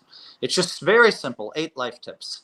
And one of them is, you know, write down your yearly goals, 2020 goals, and tape them on your bathroom mirror. That changes people's lives, because every time they do that, they keep hitting their first and second yearly goal. And then they're tweeting to me, oh my God, I hit my first and second goal. Thank you, Phil. So there's a certain focus and it catching the mind when you wake up in the morning and stuff like that. So I would like to be known. I would like to have my book Positivity still being read 100 years from now, because I don't think we talk about many athletes 100 years from now. So I don't think I'll be talked about as a poker player 100 years from now, 100 years after I leave the planet. But maybe Positivity will still be talked about and read. It has been an absolute pleasure. And fingers crossed, me and Andy, we were on the rail for number 14. We were there. We've actually got a picture of you shaking Andy's hand on the rail in the Rio. And fingers crossed we can do it again when we all get back to a little bit of normality. And the World Series will probably return in 2021. If it's number 16, 17 or 18 because Phil Hellmuth has ripped up the online series, who knows? But it has been an immense pleasure. Phil Hellmuth, once again, thanks ever so much. Thanks, Phil. Nice interview. I'll see you guys later. Good luck, everybody. Phil.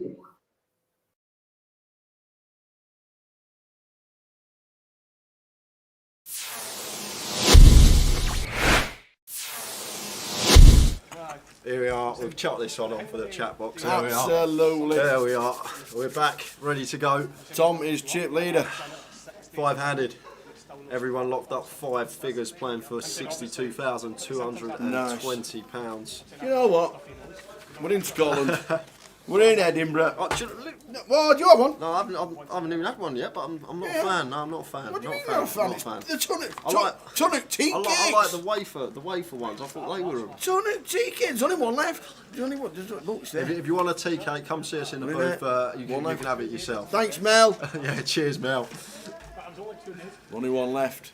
Right, you know what to do. There were 2 left, to be fair. There was 2. Was there? Yeah. Where's the other one gone? No idea. No idea. But when you come to Edinburgh and somebody says, would you like a box of tonic tea cakes? Don't ever refuse. Because they're amazing. They're amazing. Let me get trapped. Mel, thanks.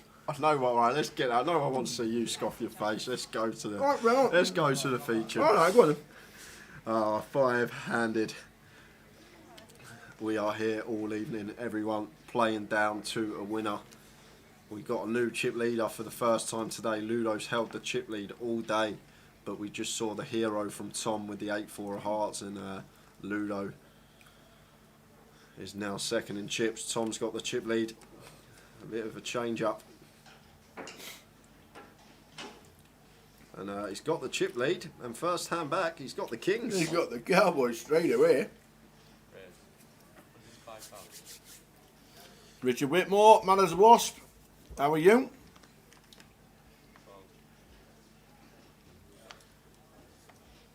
Guy Taylor joining us. Evening, Guy. I thought you was playing the old 30-30. Did either of us have any haggis? I had haggis. I had the breakfast in the bar here, and it was excellent. And it's got haggis with it. It comes with haggis. It comes with lawn sausage and haggis. Excellent. So we are on for the 5 down to a winner. But when will it be? When will it be? They just had a 10-minute break. They wanted to crack on and keep it going. 2.2 have you got? Yeah. You? 1.9. The action's been great. We started today with 17. We're now down to the final 5. Everybody's locked up 10,000 plus. This is what we're playing for. The final 5 with the blinds at 25.50. Small blind ante in play now. We're down to 5. 351 runners, absolutely brilliant. Louis going to open this one on the button. Once folded to him, I expect suited jack. I'd be surprised if he didn't.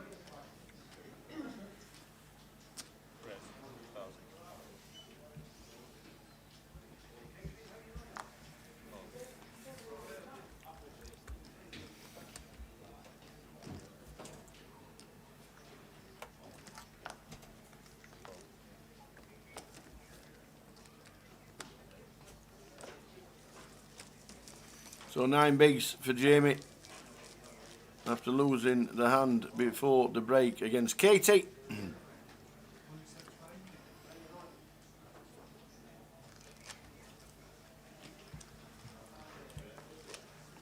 Couldn't find the deep fried Mars bar shop. No. Haggis, deep fried Mars bar and iron brew. Yeah, we've had the iron brew, we've had the haggis. We didn't get the deep fried Mars, but we never saw it. But there is a fish and chip shop on the Grass Market, that does say on the door, if you want anything frying, take it in, they will fry it. That's why Tower's saving that last tea cake. So Majid, ace jack on the button. This is an easy open for us. Obviously, we're going to be opening this, calling off the shove from Katie. We'll make that decision up straight away. Oh, but we got Tom, ace king suited here. Going to be coming in for a 3-bet with the ace king. Playing effective stack of. We're at 25k 50 now, Tower? Yeah, we are. So effective stack here, 37 bigs of Majid.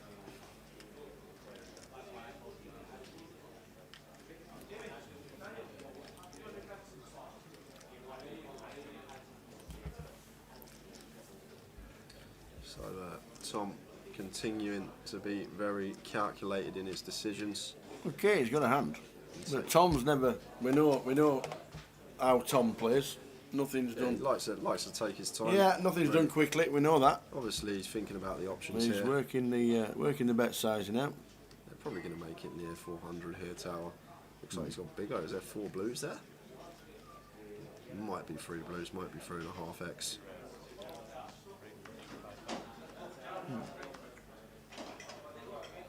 Katie the news is here. We'd like to see a flop, but obviously. This is interesting. With a 3-bet. This is interesting here for Majid, sitting here with ace jack on the button. Obviously, we're near the top of our range here, opening the button. We're going to be opening probably like 60-70%. Actually, less than that probably. That's actually something to take into account because of Katie's stack size. Katie working with 11 bigs, probably going to be opening a little bit tighter because of that. Katie's going to be shoving on us a lot of the time. But with just ace jack here, 5-handed, facing a 3-bet from the small blind and the chip leader.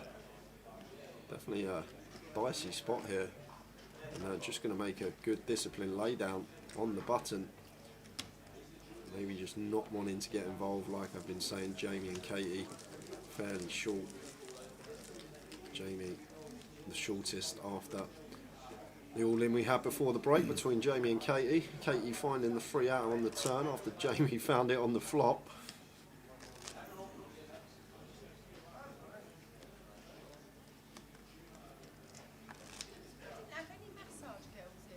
Yeah, do they deep fry haggis? That's something. No, you have haggis, but does anybody deep fry haggis? Is that a thing? Doubt it. Just love coming to Edinburgh for the main event. 351 runners. Buonasera, gentlemen. Buonasera, Chiesa.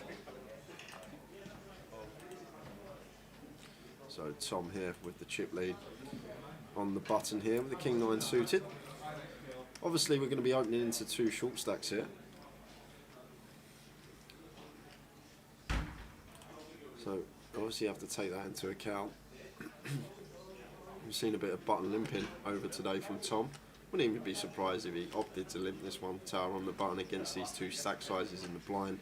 Not going to like it when we open and get ripped on.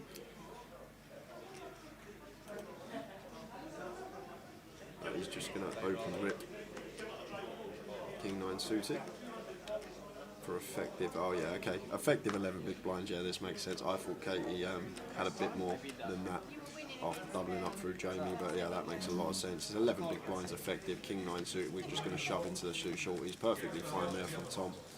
Weren't aware that Katie was as short as she is. 11 bigs and 7 bigs, so a lot of action going to revolve around these 2 shorties, waiting for them to bust or double.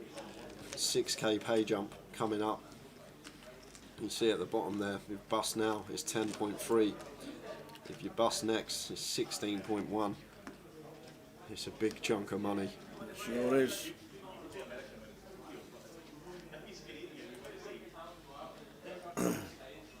Yes, this is the final table. Cave Arjapal on Twitch. It is indeed.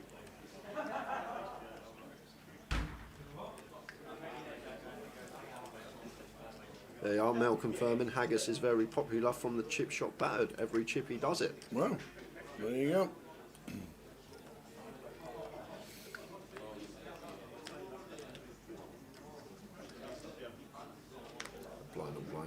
Just a walk for Ludo. Jamie not getting involved with 10-6 off.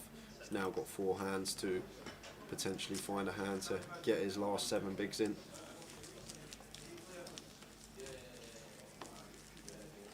Or 3 hands, I should say, being 5-handed. 51 left in the free roll. Mick the Mod letting us know. Good luck if you are still left in our live stream free roll. Good luck, good luck, good luck.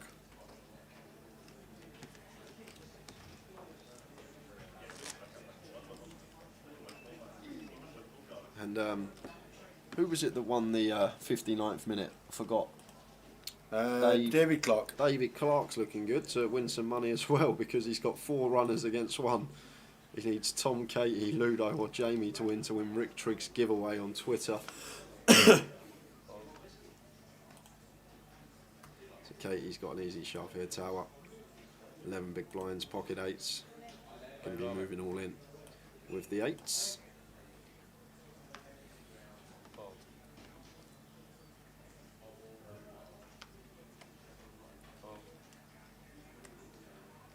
This one's going to fold. Robbie Ball's come to join us in the chat. First bust out of today. Hey Robbie. Yeah, Robbie coming 17th for £2,070. Was very short coming back. Got unlucky versus Ludo first hand of the day. Got it in Queen 10 of diamonds versus 9-8 off of Ludo, and Ludo rivered a pair of 8s. But good run from you, Robbie. Absolutely. It was predicted. Yeah, Tower said day one. He said this man final table. He did say. I did. It was very close. Well done, Robbie. Good to see you. And another cash here in Edinburgh.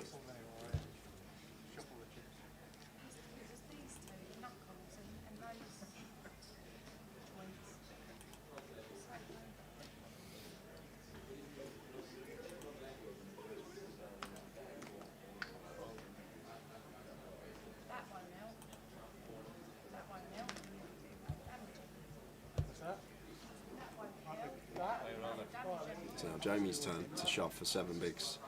King Queen in the cut-off for him.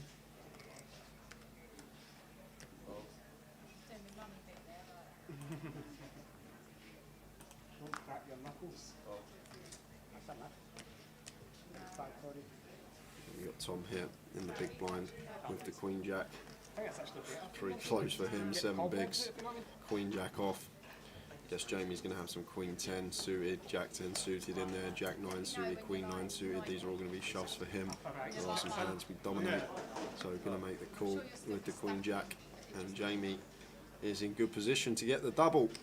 Just got to fade a 3-outer, but what we've seen so far today, so there's been some ridiculous run-outs on the featured table.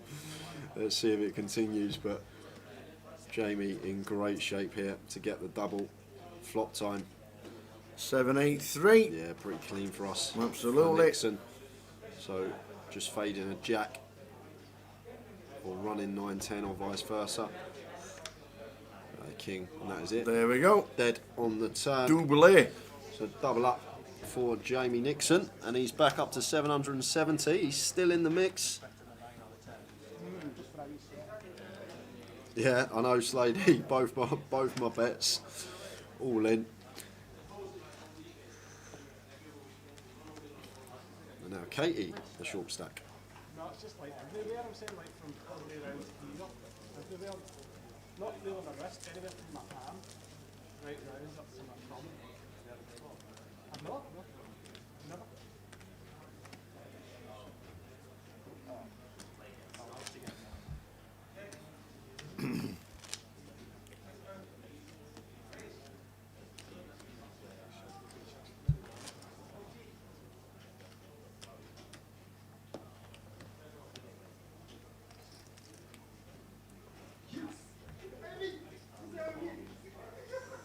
Good evening, Dr. Penguin on Twitch.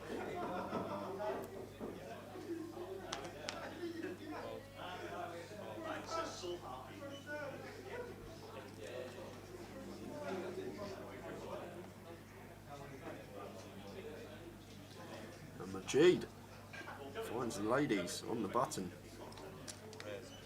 Opens to 100.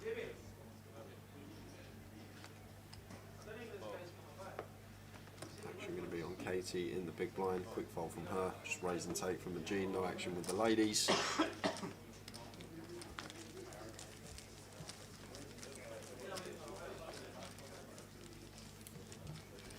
Still 5. Still on 5. Literally, yeah. I don't think it was a 10k. I think it was a 25k for Jamie.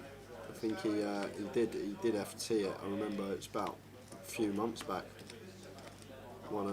Had a massive spin. Somehow won a seat too. I'm pretty sure it was 25k. It could have been a 10k, but ended up FTing it. Yeah, no, he didn't win it daytime Twitch. It was a decent payday, but it was. I'm not sure. I don't think he was in like the top 5. I think it was like 7th or 8th, maybe 6th.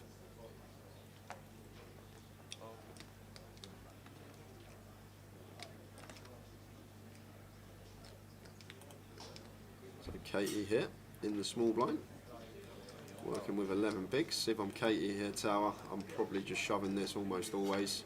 King 4 suited. We're working with 11 big blinds with a short stack at the table. I would have definitely been moving in there with the King 4 of hearts, but like I say, Katie has her own way of doing things. She got this far. She's going to stick to her strategy and just complete on this occasion. Flop of 10, 9, 3, all diamonds, gut shot. 7-9 flush draw for Jamie. Might come in for a 1 big blind bet here, tower. Just 50k would be fine from him. We got a gut shot. We got a little flush draw in there. It does come in for a bet. Which look like 65, I believe. Takes that one down with the worst of it. So they are both shorter on the field. Ludo was up to 3 mil. He's back down to 1.9.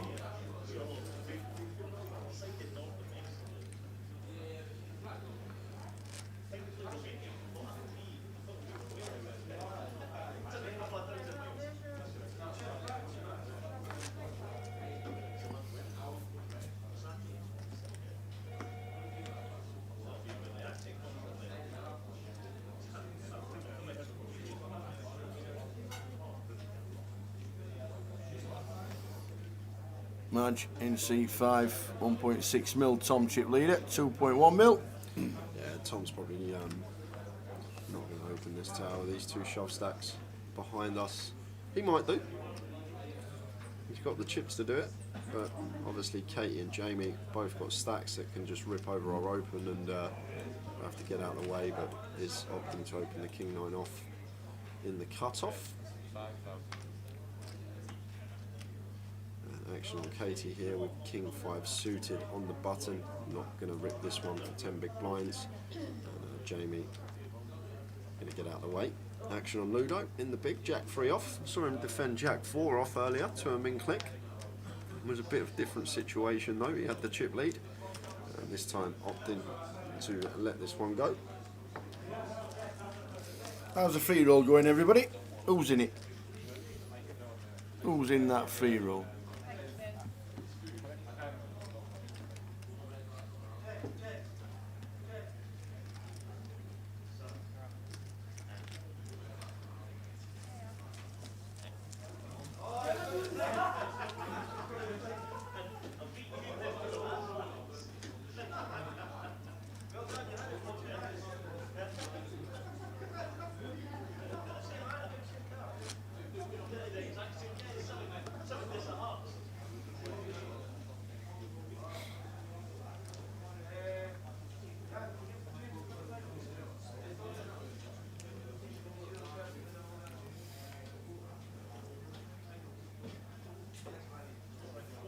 So blind is 25.50. Small blind ante is now 25.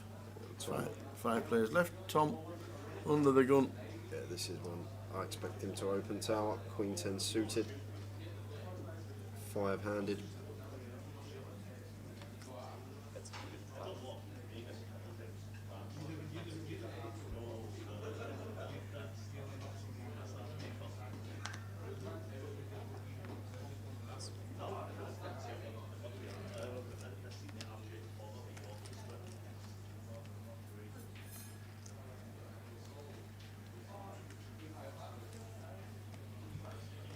Ludo here in the small, working with 38 big blinds and the ace king. Expect to see some free betting chips from him. Just opts to shove, which is perfectly fine. Jams the lot, says Ludo. 1.9 mil. No, I will say if Majid wakes up with an absolute monster. It could be.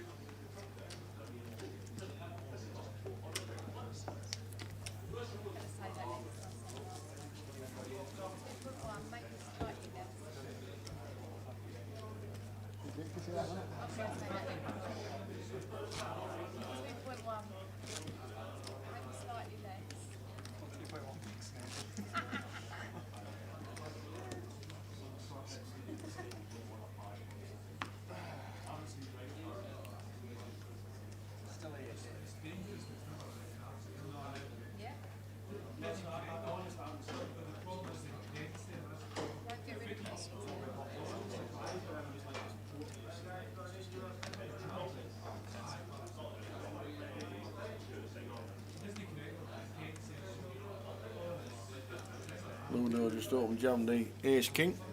Now raising on the button with 9-5 diamonds. Runs into a hand of Majid. Majid probably just going to shove this for 30 bigs here. 5-handed tower versus Ludo's button opening range. Yeah.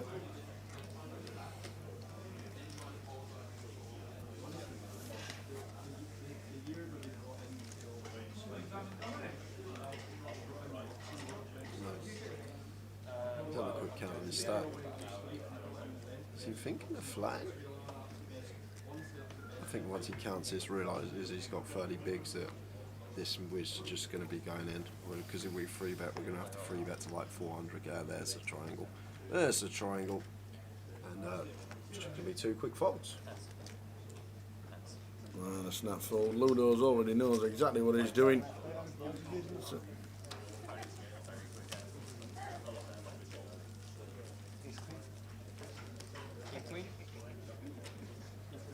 King queen. Ace queen, ace queen. Oh, for him, ace queen. Him? Yeah, ace queen. If I started something here, if I started a trend, what's going on? That's the first time I've used it. It's the first time I've used it, that's what I'm saying, if I started a trend.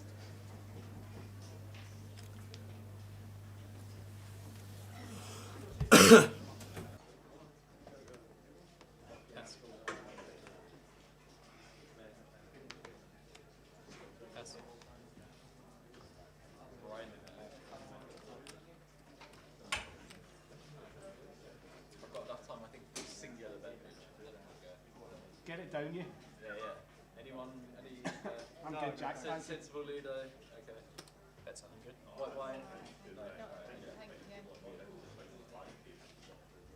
Small wine.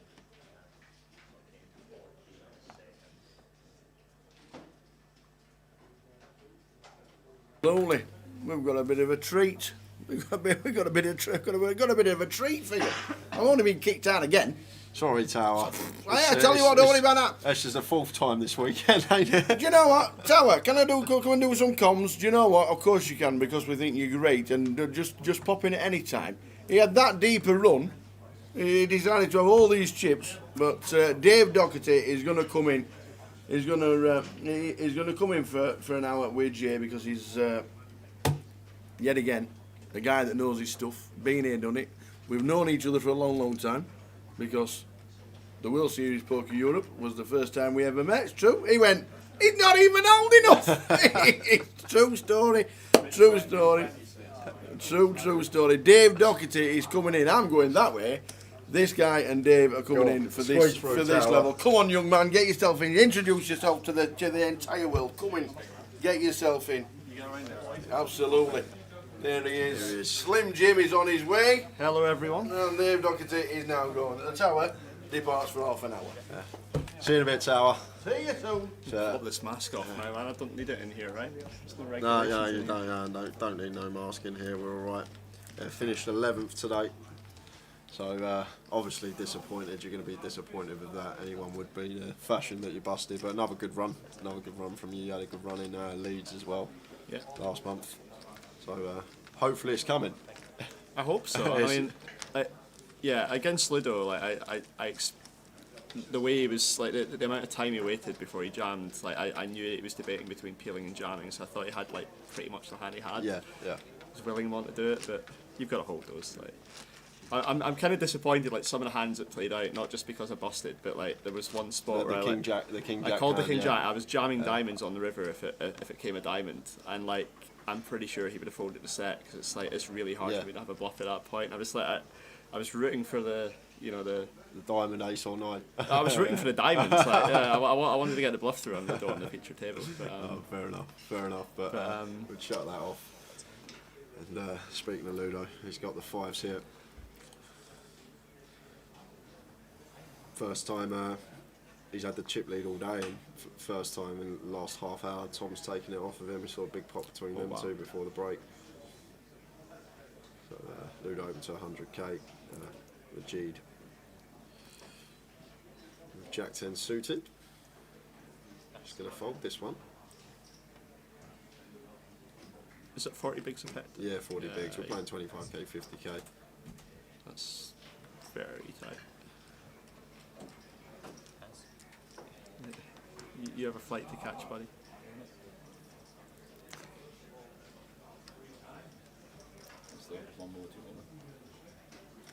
Oh, mine is over there. I can't think on camera. I dare to rose me.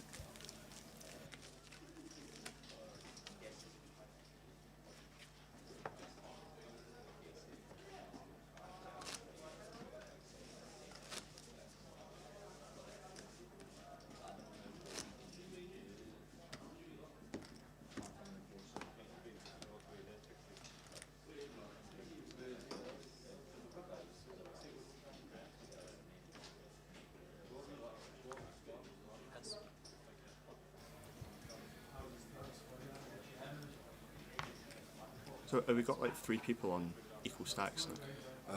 Well, Ludo and chip leader Tom very close. Majid's like, I think Majid's working with like 28 bigs around there, and then Katie and Jamie in the short stacks. Katie shoving button here for sub 8 big blinds. Just going to get that one through, back up to just under $500,000. Coming on the street.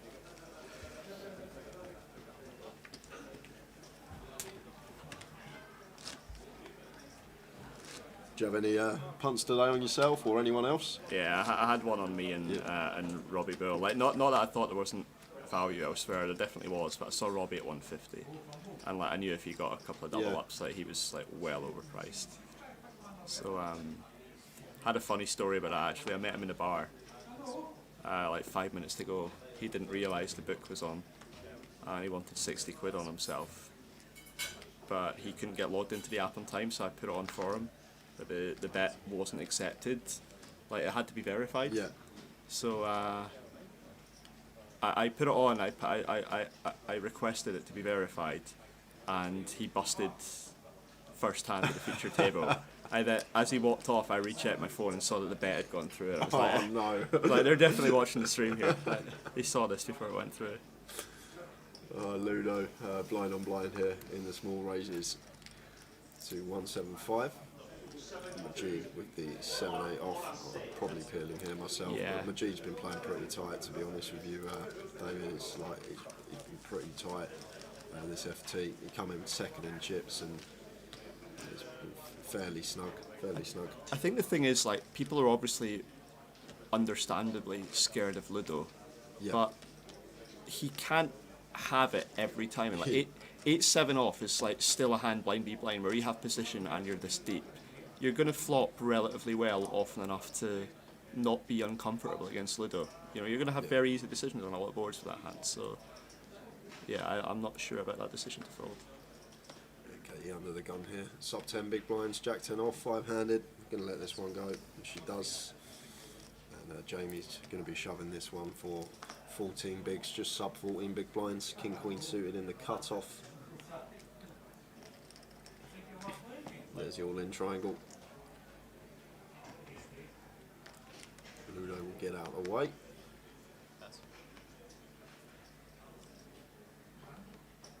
This is a final table only situation where you all get all in triangles, right? Yeah, that's the only time. I'm gutted to miss out on that. That'd have been good.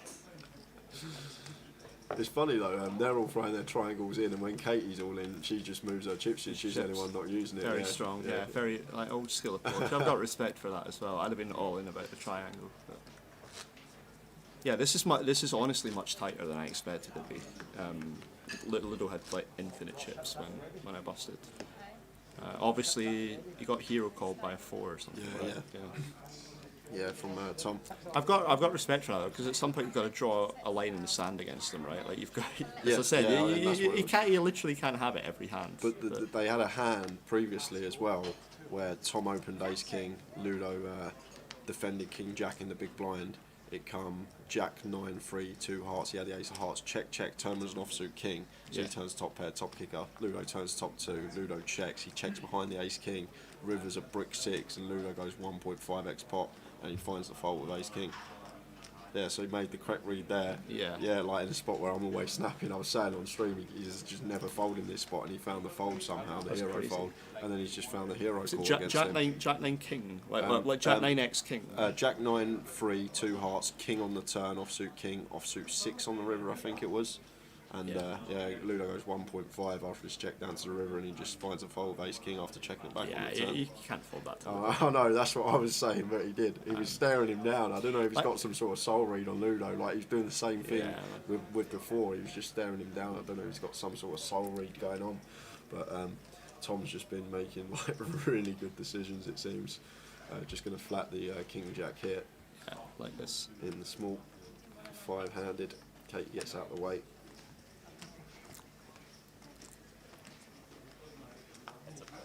Yeah, I don't want to hinge on past hands too much, but that's an interesting situation, even where he checks the turn with Ace King, because he's obviously afraid of Ludo check raising. Wow, he's flopped future. This is like, he's going broke. Oh my god! I've just seen this. Oh my word! This is insane. This is crazy stuff. He's got, yeah, you're right, he's going broke, and Ludo's going to have chunks. Ludo's going to have absolute heaps unless a 4 rolls off, or wow. I mean, like, the only way that he can avoid going broke here, as you say, is if a 4 rolls off or if a King rolls off. And if a King rolls off, Ludo's going broke. There's no way either of them ever get away from this. Like, all the money's going in by river. We're 34 big blinds deep. It's like, it's just always going in here. Obviously not on the flop. Tom's just going to call here. He wants to keep all of Ludo's bluffs in. I can't see him ever raising this spot with the King Jack. Just got too strong a hand. I actually think there's some benefit to check raising here, because the small blind's going to have like some Jack X, which they can incredibly rep, but they also have like some pairs that just want to shut down Ludo immediately. Yeah. To protect their equity in the hand. So I don't mind a check raise on the flop, but like obviously, and the thing if you think Ludo's going to blast off, like check call's like great in this spot. Well, the thing is, the dynamics already set as well, because this was the I know it was button versus big blind before, but Ludo had position in the hand when he went bet and got called the whole way down by a 4. So that dynamic's already been set between these two. So there's like hardly any situation where I can't see him going broke here. So there's 4 or 5 in there.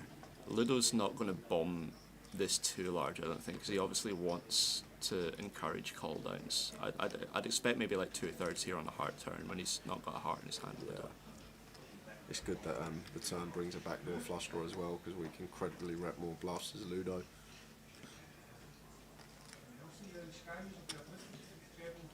So unless the river's a 10-4 or King, Tom is going to be in heaps of trouble here.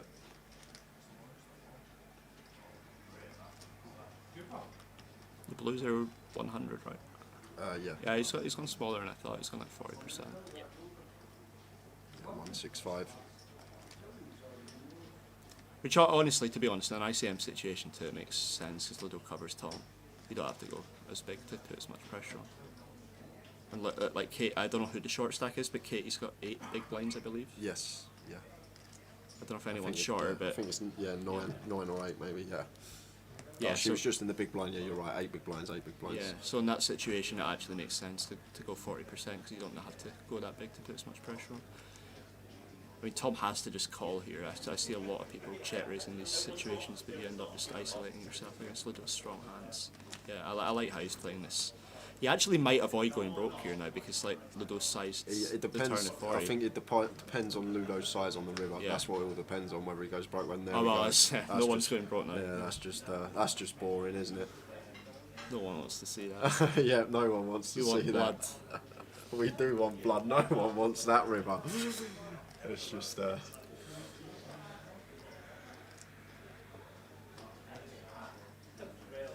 Yeah, I think there's a strong chance if that river breaks that Ludo probably goes in like the.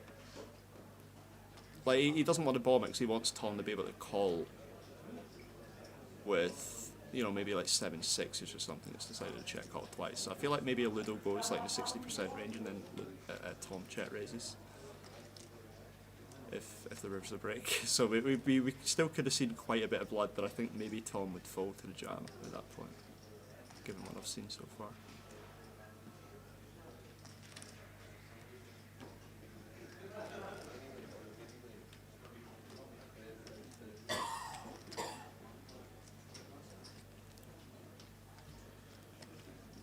He's been doing this with a lot of his decisions. Is he leading river here? I really don't like this.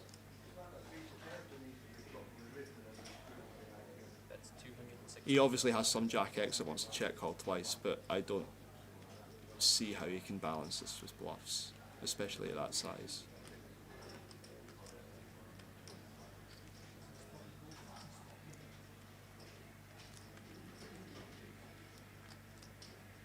Yeah, that's a good point. David just made, guys, like, what bluffs are we ever just gonna call and then lead river with? Like, just can't have a bluff in there ever, can we?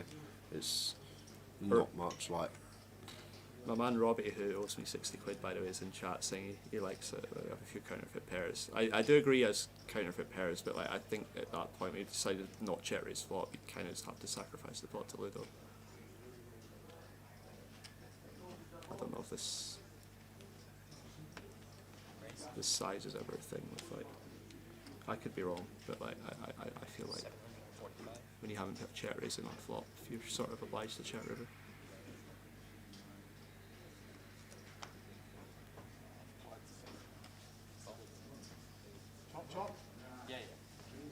Ludo will see how that 10 on the river has hurt him.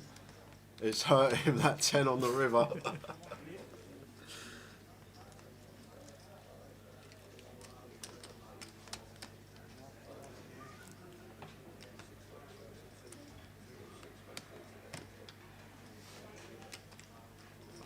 I don't pay attention a lot to this, Jay. I don't know if you do, but like the aggression frequency stat that comes up. How high is 46%? I don't have, to be honest with David, I'm oblivious to that. Do you know what? I don't even know how that works. Just randomly, like once an hour, we get aggression frequency and gets a showdown. They just pop up randomly, and I don't even pay attention to it. To be fair, it just pops up, and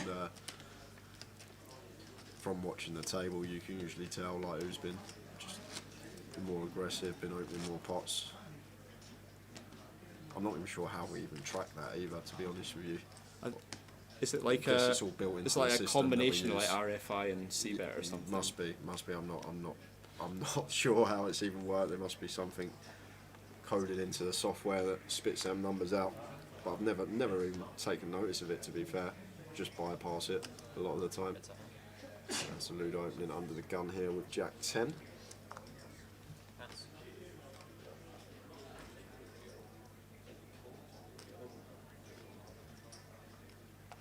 Stars is good, Robbie, or I can just like, we can get a couple of pints as well.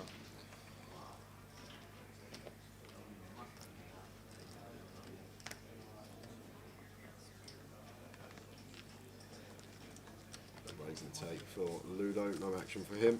That's what we're playing for, everyone. If you have just tuned in, this is the final table of Leg 5 Edinburgh GUKPT.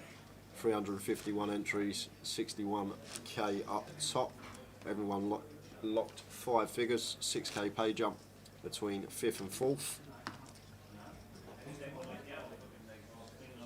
Robbie says his first and last sports bet of the year lasted 3 minutes. Yeah, Michael Wharton in 8th, Dan Wilson in 9th. lost Paul Green in 6th and Paul Brown in 7th.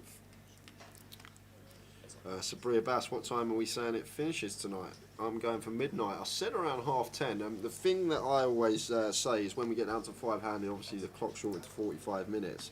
When we get to the next break, we'll be coming back at 50k, 100k. So there's 7 million chips in play, so there's only going to be 70 big blinds in play. So I can't see it lasting, to be honest, longer than 10:30, 11, simply for that reason. Like, if there's 70 bigs in play, when we come back after the next break, it's going to be a lot of short stacks out there, especially if we're still 3-4-handed and not heads up.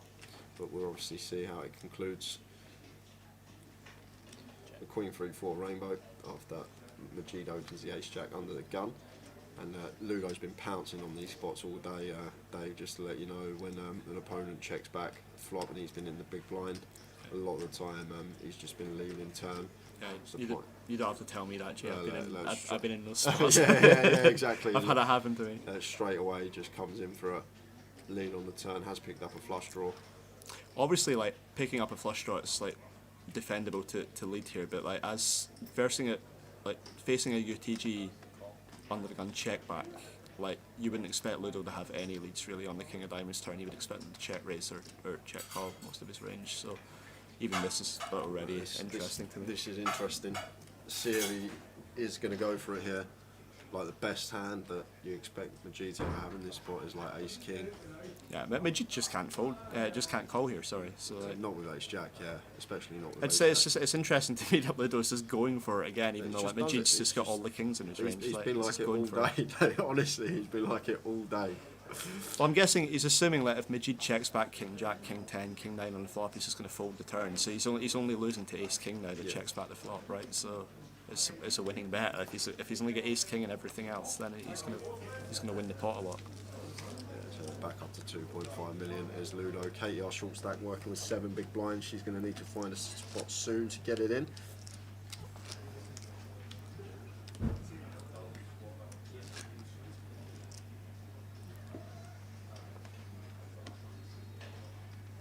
What was the betting like today? I saw you had like some stats on how many bets were on. I can show you personally. Jack was bragging to me that he had more bets on him in Leeds than Trig got in Manchester. So that's the number of bets taken on the player. That's the number of amount taken on the player. Total, all the bets added up. So yeah, Jamie got the most. Yeah, Jamie got the most. I think that's understandable. Like, he's a streamer, price, isn't he? And he's obviously got a big following. Yeah. Like, a lot of people like to tune in and watch him on Twitch. So yeah. I'm sure we've got many of his viewers watching today. That's why we got so many watching. Ace Queen 9 rainbow. After Ludo completes and Majid checks his option. Ludo going to come in for a check here of his middle pair. Majid checks the bottom pair back. They're probably going to see some chips put in on this turn. Ludo probably going to come in for a bet here now, 50k. And Majid not going anywhere with third bet. Yeah, I would hope that another bet and call goes in on the river. Even this river, like, I feel like blind v blind, like Majid should just be looking Ludo up with a 9 pretty often here. He might find a fold on a Jack river, but we get to see. Yeah, he's calling. I think that's fine. And the Queen 8 of Ludo is good. Majid shakes his head. Nice hand.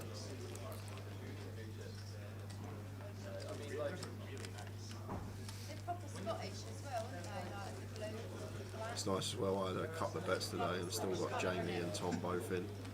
Got a nice price on Jamie as well, 25 to 1.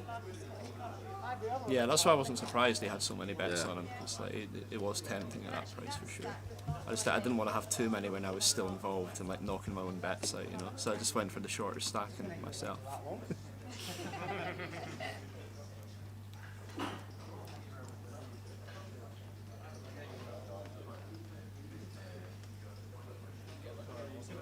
Honestly, like, from final 2 tables, I wasn't on her table, but Katie's put on a short stack clinic this tournament.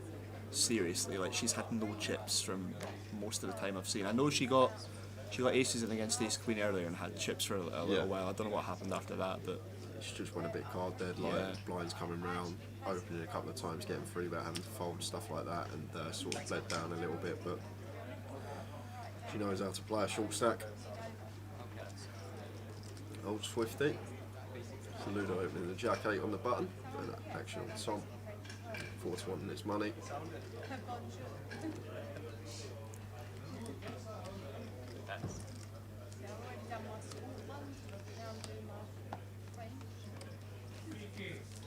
He's stretching his lead quite a bit again. Like when I sat down, everyone was even, and Ludo's put 900k between him and second place.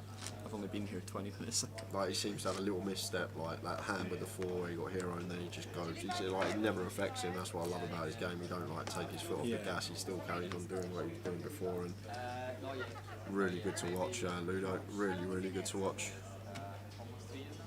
Oh yeah, that's very good. That's a good point as well. You're saying lost. Tom shoved ace 3 in the small, and Katie had 9s in the big, and Tom found an ace on the turn. I think it was. Yeah, so. Otherwise he would have been out the door. It's crazy how things can change so quickly. We've got 30 seconds left on the clock, and then we'll be going into the 30k, 60k level.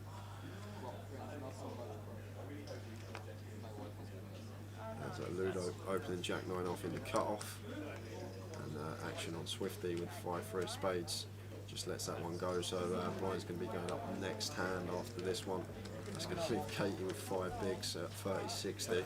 That's actually a really tricky spot, I think, with the 5-3 suited. When it's just going up and you've got 6 bigs, Jamie's on 13, which complicates it a little bit, but that's a hand where you can peel in front jam quite a lot of boards, especially with the blinds going up. But it's, the big blind anti-complicates it a lot, because like now that Katie's in the small blind, she's got 4 more hands to make, you know, so. And she still retains fold equity because Jamie's on her direct left, so it's that's a very tricky. That's trickier than it looks with the 5-3 suited. I'd probably defend it, but it's very close.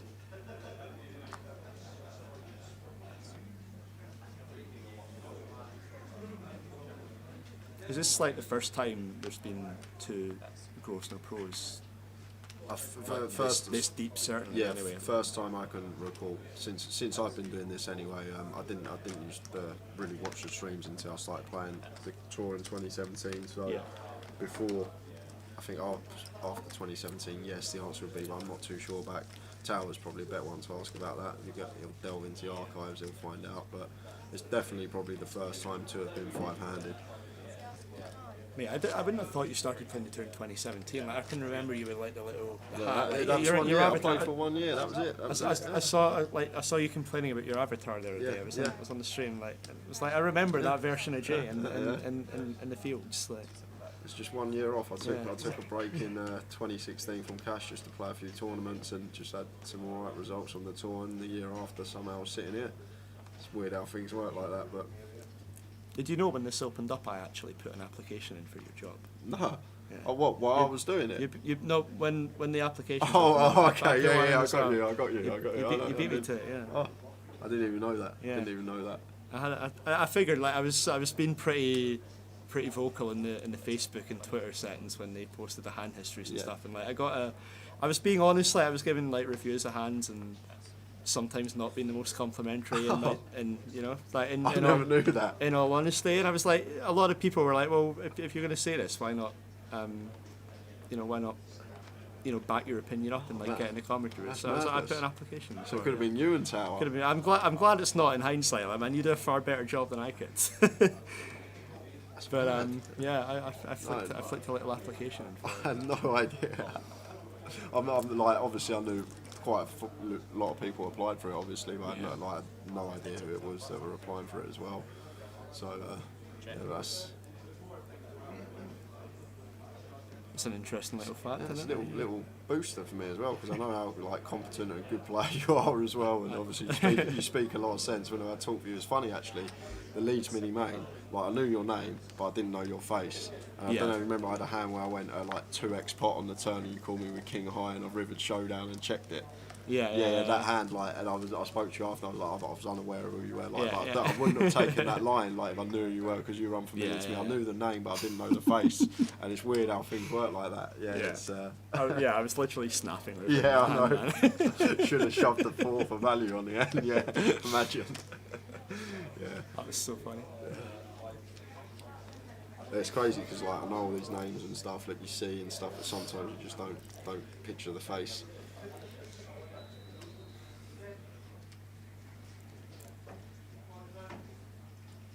There, our poker mail says Katie posted today saying the first time 2 pros have made it day 3 of a GUKPT. There we are.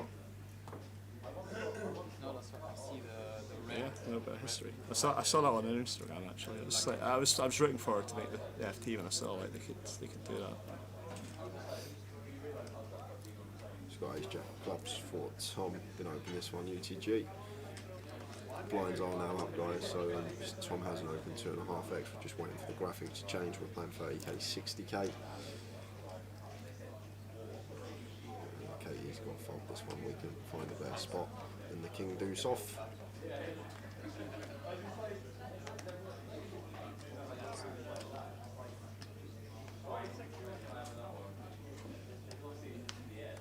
Yeah, so Katie's got 3 hands here to wake up with something because of the big blind money. It's just going to cripple her so much, but it also puts a hell of a weight on the rest of the table. Yeah, of course. Because they know she's sitting there with 5 big blinds. Especially Jamie, like he's going to have to shove a bit tighter. So this situation, even here, like Tom's open with ace jack suited under the gun. It's a perfectly fine open. Ludo's actually folded. I just think the graphics have updated. Yeah, but this is a spot where like Ludo could very credibly just make it 450 with a ton of his range, and like Tom's just handcuffed. He can't do anything. Even Majid here, honestly, like I think I would take the ace deuce offsuit here. Like they're very similar stacks. He doesn't think he's getting out of line. I think that's a very good 3-bet spot. Bigs for Katie. Gonna need to find something from somewhere very. It's less than 5 bigs actually, because it's 30k, 60k, isn't it? It's four big blinds for Katie. Slow dope says great to hear. David Doherty. Dara, how you doing, my man? Not seen you in ages. You're not popping over to one of these at some point.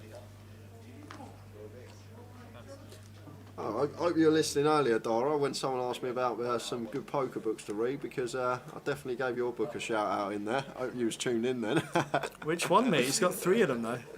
I said, to be honest, I said, any of you all of them. 3 now, what's that? Yeah, he's got 3 out now. He's got an endgame book out as well, mate. Yeah. I don't know if that one covers how to hold 70% against Ludo, but I'll give it a buy if it does.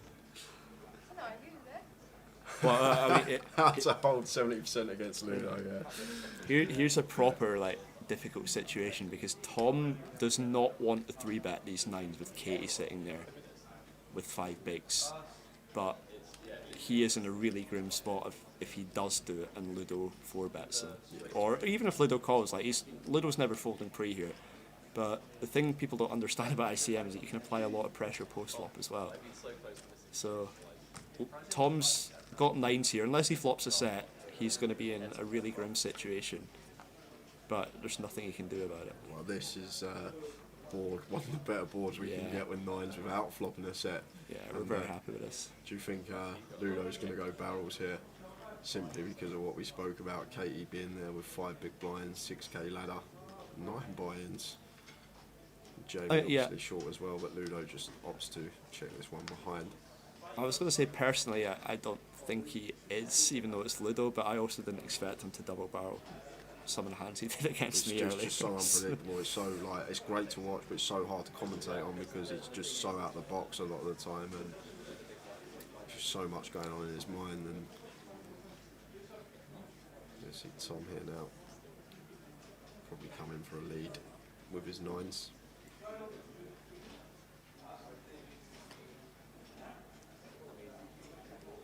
Seeing a lot of this from Tom. He's like, every decision he's taking his time, really thinking about the situation, which is fair enough with what's up top.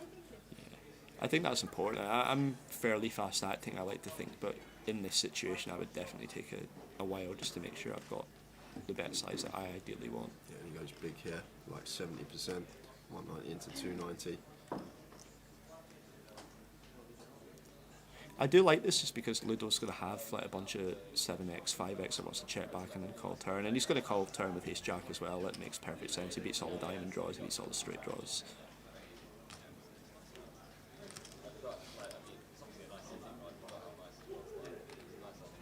An ace, it is an ace. It looks like an ace, yes, yeah. Oh, it's going to be a tough river spot here for the nines, depending on the size Ludo goes. Because can't see Tom doing anything else here but checking the pocket nines.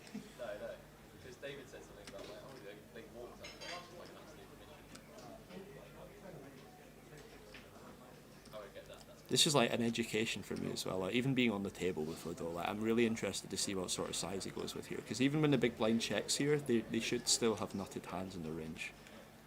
Ludo's got some flushes, but not that many of them. Like, especially on the ace, because a lot of the middling flushes are going to see bet the flop, you would think. I just goes check, check, yeah. I'm not surprised at that, honestly. Like, if he thinks Tom's competent, he could get check raised quite a bunch on that board. Is Tom not less inclined to check raise because of Katie sitting there with 5 bigs the time that Ludo like can have like the king, king jack of diamonds, king queen of diamonds, but just opts to check it back. I would have loved to see what the nines would have done facing the bet, because these two have been going at it all day. The dynamic between these two have just been set, and there's been some battles between Ludo and Tom. Ludo getting the better of him on that occasion. Yeah, the nines is never doing anything but check folding or check calling that river. But if Tom is something like 6-5 on that river, he can definitely check raise it blocking the two pairs and knowing that no one really has a flush advantage on that river. Both of them can have the nut flush for sure. So yeah, that would have been interesting to see if Tom had a hand like 6-5. But I'm more interested that Ludo checked the back in all honesty. It's definitely unexpected from my point of view. So you say Ludo opening in the cutoff. I think this is going to be Katie. Whatever she may have. Oh no, it's not going to be Katie. Yeah, that's really unfortunate to wake up with hand that bad. Yeah, to just wake up with this holding, it's just like... Ugh. It's also a reason to possibly defend the 5-3 suited the orbit before, just because like you can profitably jam. You've got enough, like you can profitably jam boards where your equity improves. Like if you flop a pair, if you flop a gutter, if you flop a flush draw, and you still have a little bit of fold equity. Now she has like no fold equity, so she's got literally 5 hands to get in. I don't think. But I'm saying, like, And Jamie will be absolutely hating this as well, by the way, because like, he's just hand But you know what I mean? I'm saying, well, yeah, waiting. I'm saying, I'll be honest with you. Sometimes it's a big I call. part of your strategy. If you tell me, yes. Yeah, but I'm saying sometimes I call, sometimes I fold. I like that answer. Yeah. It just depends. Same. Depends how I feel. If it's ICM consideration, it's a fold. If it's 0 flips, it's a call. 3.2 million now, 7 million in play, so approaching half the chips in play. I think, I'll be honest with you, I think just now. It's gone from like 2 mil to 3.2 since you've come in, Dave. It's a very good start to the session for Ludo. And G getting up by the 9-8 of clubs. Tom folding the 4s on the button, and Katie finds ace queen as well. Oh, how unlucky is that? You find ace queen suited and Ludo just chops the pot. Saying that, she had ace king beat ace king earlier, both offsuit, and she found the 4 diamonds. So to knock out first hand of the final table, to knock out Dan Wilson actually. We were joking earlier, like the first few hands of our feature table today were all almost James Bond style stuff. Oh well, it's Ludo's got the free roll. Ludo's got the 4% free roll now. Let's see if the James Bond theme continues. We had queens v 2 ace king suited, and Jamie just flopped them both dead, and then Ludo flopped sets twice as well. Yeah. Chop it up. So little help for Katie there. I will. Still going to have another 3 hands to find a hand to get it in. Last 4 big blinds. That's like way too long. It's been a long day. And the thing is, like some of the people in chat are saying Ludo having the widest range pre. There's an argument for Katie sticking any 2 in there. Like 10-3 off just isn't a profitable jam, even if Ludo is opening any 2 cards. So Katie's aware of, not necessarily getting her money in good, but getting her money in with a hand that has decent equity. And while Jamie's there and she's dragging him down with her, there's also a chance that Jamie just picks up a spot where he busts and Katie gets a ladder that way. So, a factor of ICM isn't necessarily maintaining a playable stack per se, but it's more forcing other people to tighten up with you and just drag them down with you as you reach the bottom. Katie knows she's not a favourite to win the tournament by any means at this point. She's more than happy if she gets probably 4th or 3rd at this point. But she's just tightening up as much as she can to give herself the best chance of doing that.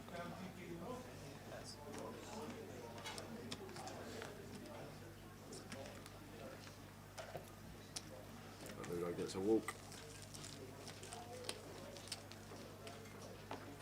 Yeah, I know, Josh. You can see the equity that we have with 10-3 off, 43%, but we can see the cards. You got to think about the hands that Ludo's going to be opening there, and 10-3 is just going to perform terribly against them. It's only in that situation because the hand Ludo had, we were almost in a flip situation, but Katie's going to need a double very soon if she wants any chance of becoming the first female champion. This is what they're all playing for, guys. Run it across. Tom under the gun, King Jack, 5-handed. Tom's legitimately thinking about this as well because he knows that Ludo can just put him in the cage when he opens off a 30 base. I think he actually might have been considering folding that the time he took to open.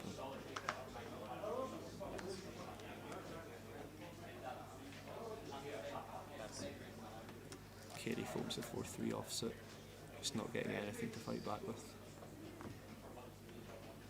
G going to be defending this one though. Same hand.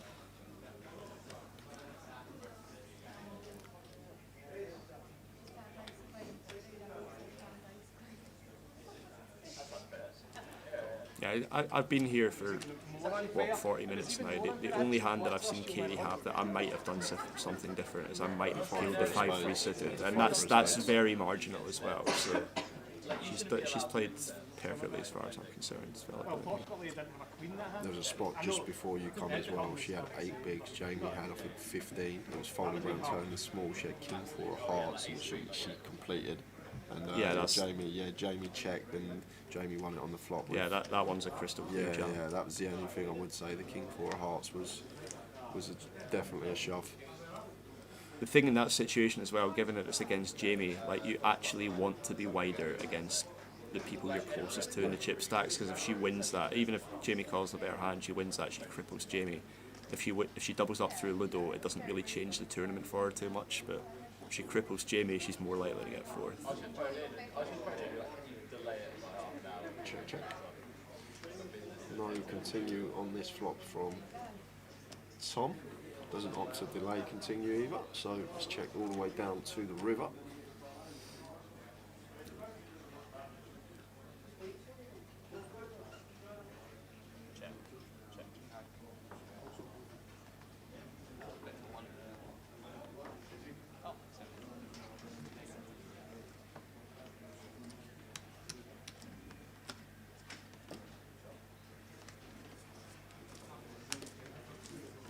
Jamie and Katie both sub 10. You can see Jamie's getting dragged to the bottom here, but it's Katie that's doing it to him. Jamie hasn't got a choice but to wait out last Katie in this tournament. And the longer she waits, the more patient she is, the more Jamie's situation gets gets substantially worse. And then he's suddenly going to have no fold equity. But he can't do anything else. It's just the correct strategy from him.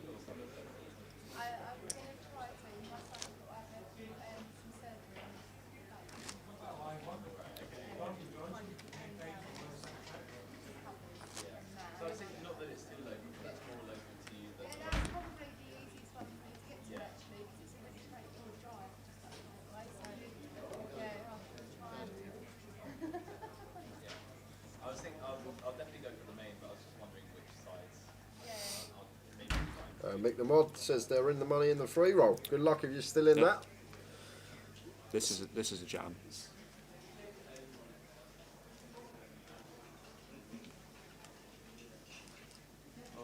Yeah, she has to stick that in with the big blind. The big blind is we're going to do half our stack next hand. That's the thing. And the other thing as well, you got the blind value in there as well. So basically, the big blind and the ante from Tom in this occasion, and small blind from G's going to be put in there from that stack. But if you think about it, when we're in the big blind next, the big blind comes from our stack, so we lose the big blind value.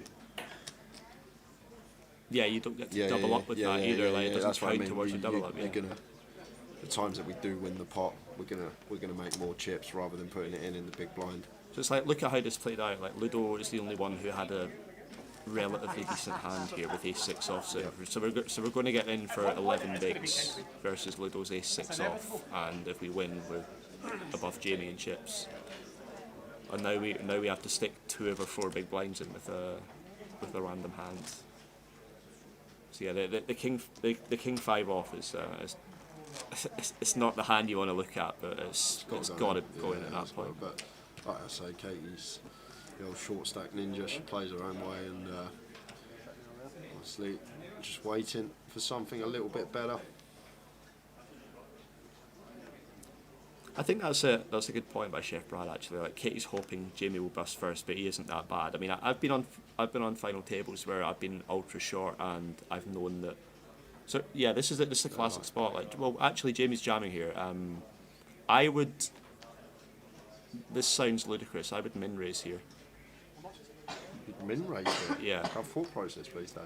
Because Katie's in the big blind and she is crippled. Okay, I think I know what you're going to say. I've just thought about it. She's crippled if she folds, and if someone jams behind us, we can profitably fold and know that she's all in next hand.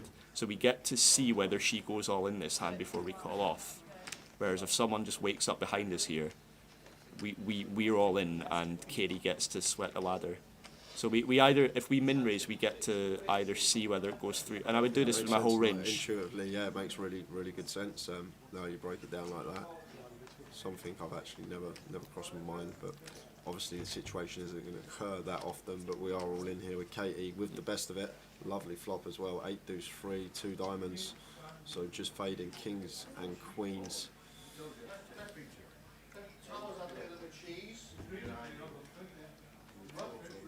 4 of hearts on the turn, so story remains the same for the river.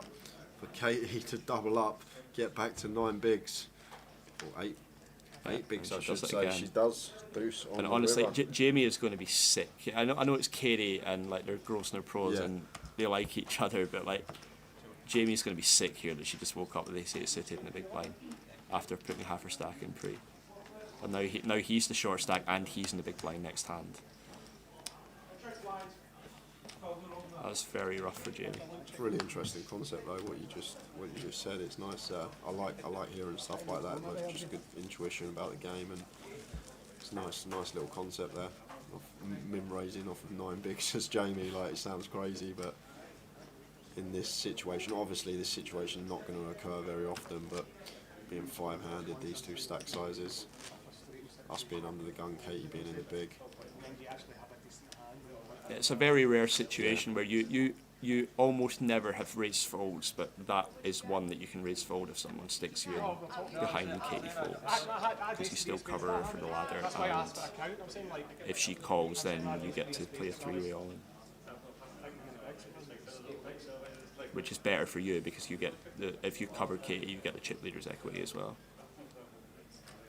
But I feel like Ludo might know what's going on in that situation, but like people who haven't explored that part of the game before might even fold hands that they would normally call a jam with because they'll just be terrified of what you're min raising with.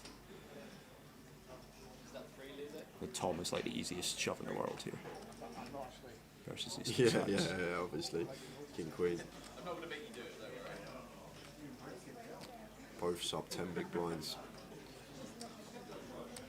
I think he counts the 20 in his head before he makes his decision. Every decision he's taking exactly the same amount of time, maybe trying not to give anything off, and puts these two all in effectively. And Katie is back in here, even though Jamie's short. She must have a big hand here. Ace Jack for her, and Jamie's got Ace Queen. Oh, this is grim for Jamie. What are we doing here? With the 6k ladder. Wow. How close is third place chips? Because I think unless it's very close, like unless Jamie can get to like maybe. I think third place has got like 30 bigs here. I think Jamie's just got to fold. Jamie's in, and he's in great shape. He is in fantastic shape. Yeah, he's going to love this, but this is like an unbelievable spot to be in. Katie definitely has to call the jam because she's going to be in the big blind next before Jamie. Yeah, this is crazy, this spot. I'll say one thing, I don't know what I would have done, I'm working on instinct. I think I would have folded in Jamie's spot, but it would have taken me a long time to Oh, there's there. a jack on the Oh flop my for God. Katie. Oh, she could be up to 1.2 yeah, million. Jamie's basically out the tournament, so he has to hit an ace and a queen now.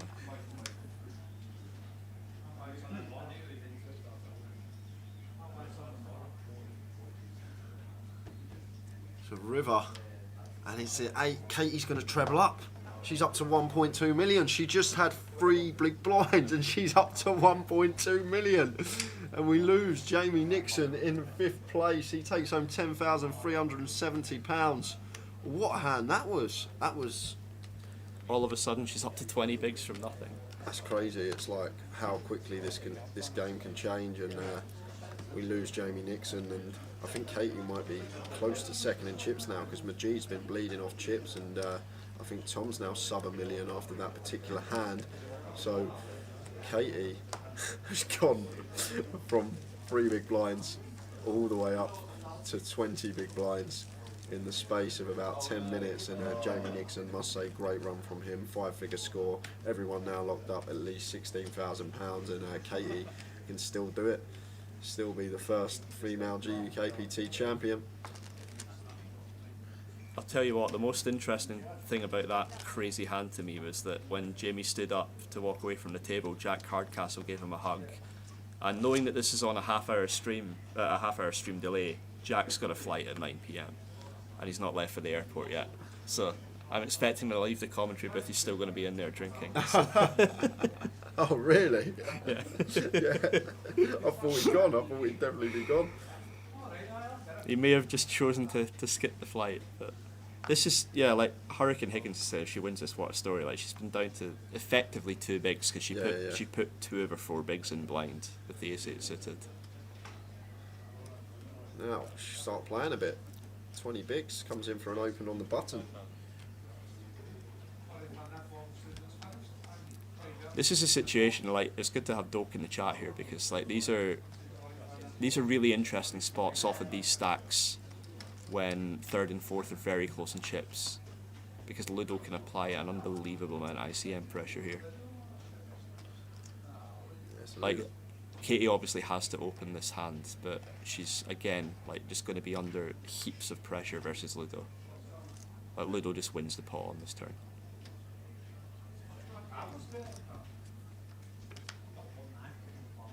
Or maybe not on this. I genuinely thought he would start betting that turn, but he definitely wins on that river. I think Katie should bluff river there as well, because she's going to have a lot of. Obviously, she has the best hand in this circumstance, but she's going to have a lot of ace-x in her range for that line. Well, we can just fold out like the king 7, the king 8, king 9, obviously some deuce x, 3x, like those type of holdings. Yeah. I think a lot of Ludo's pairs start betting the turn, but like as you say, like the king 7 maybe just thinks it's got enough showdown and keeps checking. But we definitely fold those out if we bet the river.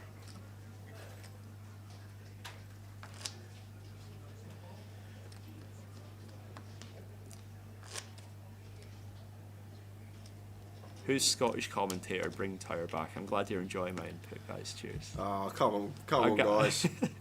Don't worry, Tower will be back soon, man. I'm not anywhere near as good as Tower. He's been doing this 15 years. I've been doing it for 10 minutes. This is I'm joined by Dave Docherty. He come 11th in this event. One of the regulars on the tour for us, and just jumped in to do some commentary. Could have been him sitting here a few years ago if things had gone a different way. Things had gone differently. It could have been that way. There you are. That's better. Good man, Josh. Cheers, pal.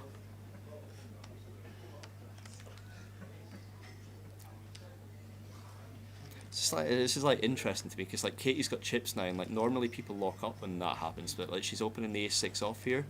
I don't think this is an open with Ludo behind and like 2 chip leaders.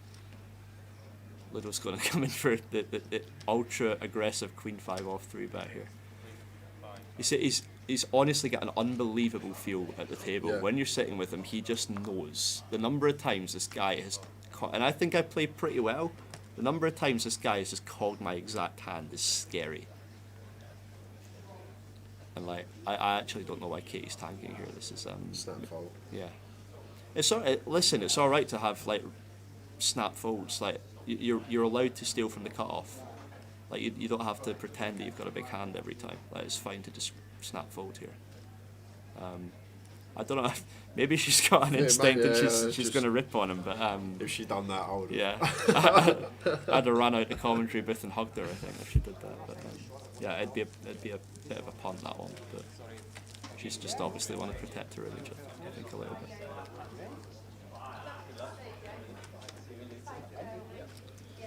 Jack, see you, Ron. Nice seeing you. Look at that, exactly going to right in your face. Stick it in. Open 3-bet. Low bet jam that. That's the power of Obama's the 44th president of the United States of America. Got to get that into the old Obama, ain't you? No? I guarantee you if that was Kyle McGuire, he would be all in the top of those. Munching Biscuits, is there another break coming up? Not for a while. It's 2 hours 15-minute session now because we play 3 45-minute levels when we go 5-handed. Clock's reduced to 45, so it's going to be a bit longer session this one. So no break coming up anytime soon. That's like really interesting from Spand. They said he was speaking to Ludo about the 10-7 hand. He basically knew the precise hand that Jamie had. Just amazing. I watched that hand in a bar with Jack, and we both said at the time that Jamie had to jam. I remember which one he was talking about. Jamie had to jam the river, and when he didn't bet the river, like he didn't have enough value to, like that he could credibly rep, and like Ludo was going to staff him. He basically beat him into the pot like that. But it doesn't surprise me that Ludo called his exact hand, because the guy is just like you might be watching chat, you can see all the cards. Like, trust me, playing on the table with this guy is scary. He knows, like, even I could play the whole field in this tournament and like none of them will wreck me as much as Ludo will. It's scary.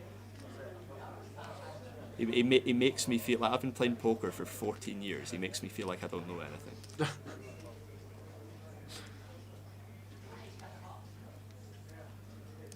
There's a queen deuce here with the queen of hearts. Expect to see it continue from Ludo. And we just see Tom get out of the way with 4 height.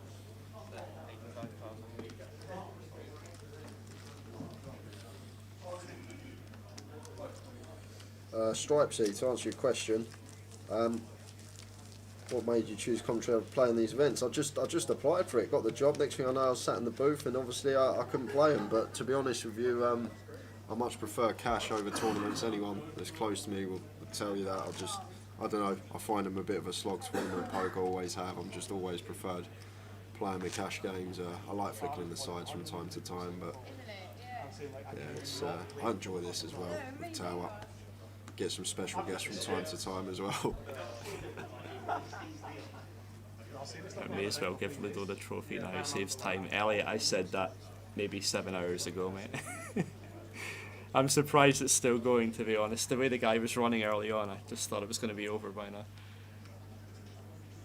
When you combine someone that plays as well as Ludo with someone who's run as well as he has today, it's a pretty hard combo to beat.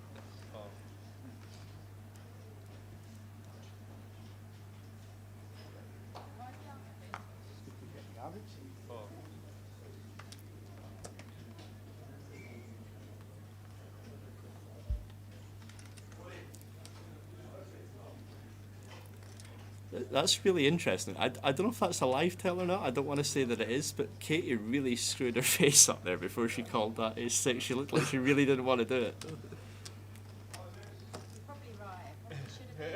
It's like, I have a defend against Ludo, but I don't want to play a pot against them. Well, Jack 7-3 rainbow. Ludo flopping gutter, just ace high here for Katie. Ludo probably going to be continuing this one more often than not. Just 10 high here, equity to the nuts. 21 outs, they're both in the remit of 30 to 35k, win and loss, to be honest with you. Both PLO as well, not Hold'em.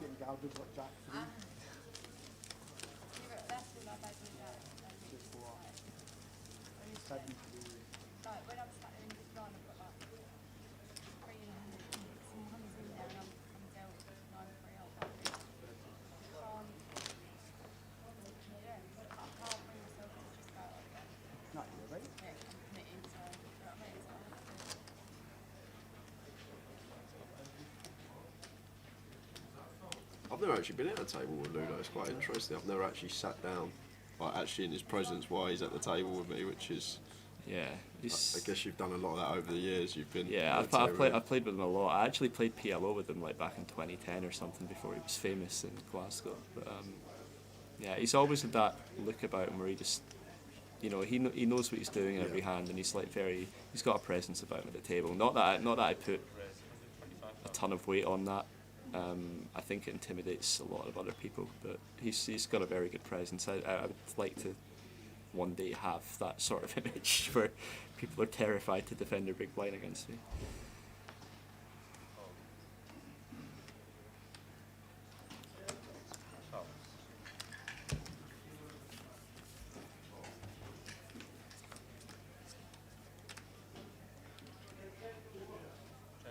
I played in the Riverboat occasionally, Mick, but it was more so the Aliyah. I wouldn't even say I played in the Aliyah that much, but Ludo would talk about the private games in Glasgow more often, but I didn't get invited to those. I've got an interesting hand here. We've got Majid opening UTG with the fives and Ludo defending the king 3 suited. He's flopped the flush draw here, opting to just check call. With Jack of clubs on the turn.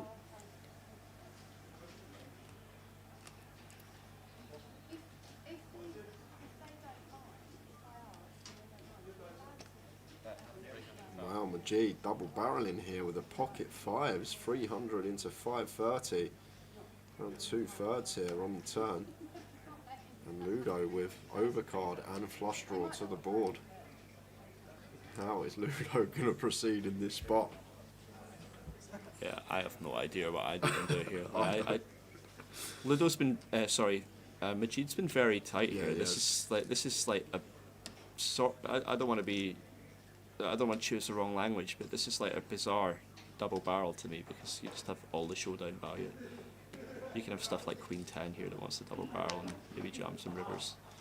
Yeah, I think that's more a factor of Majid's image than anything, that Ludo's willing to just give him that one. But that's a peculiar hand to double barrel with for sure.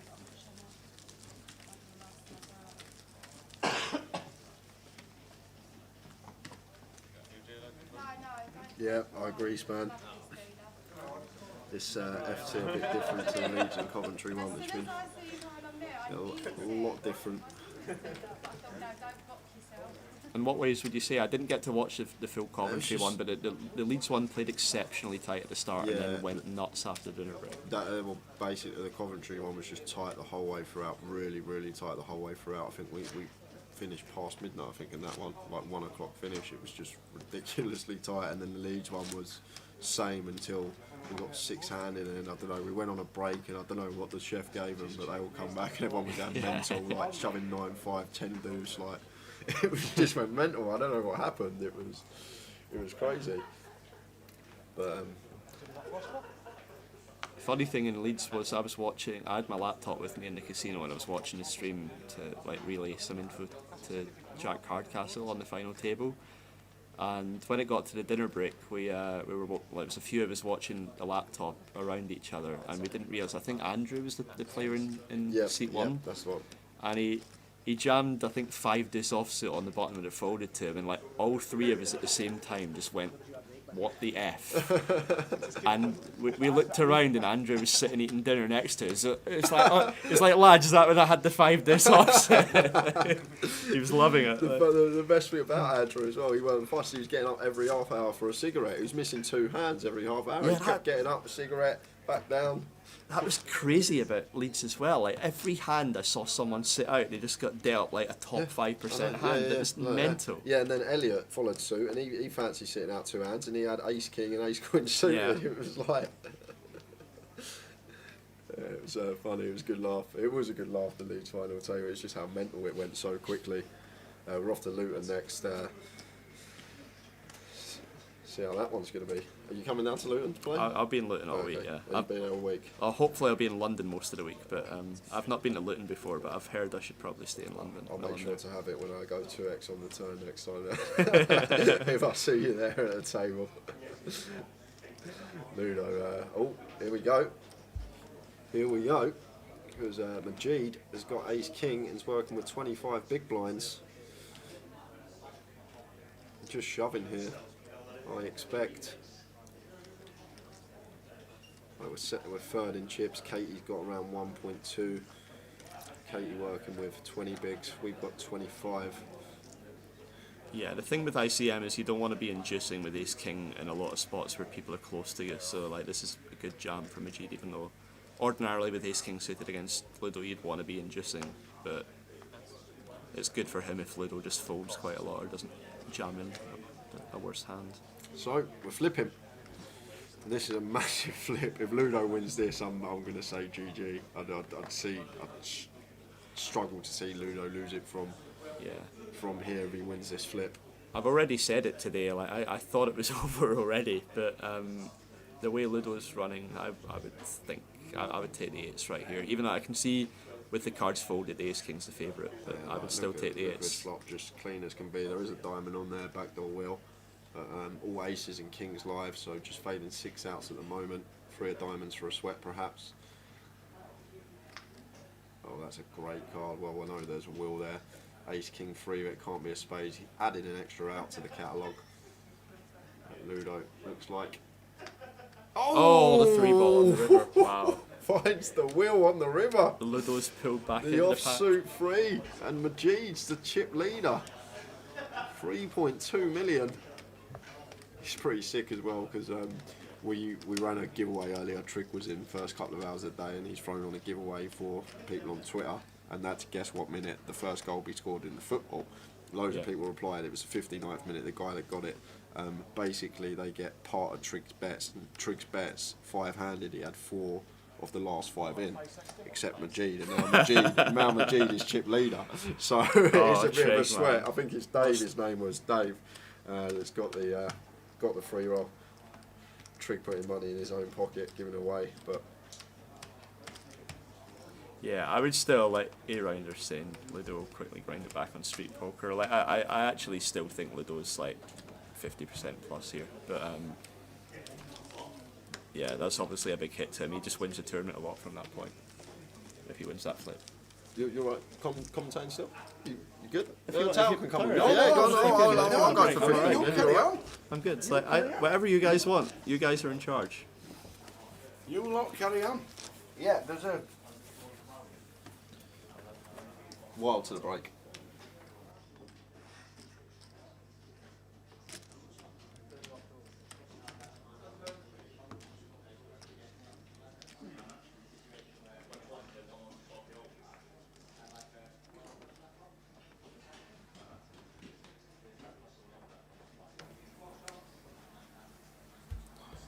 Right, we have got a break. So they've obviously scheduled a 10-minute break after an hour and a half, so we're not going to be playing 2 hours 15 minutes. We're actually going on break in 2 minutes time. The tower's just told us, so see the clock there, top left of your screen.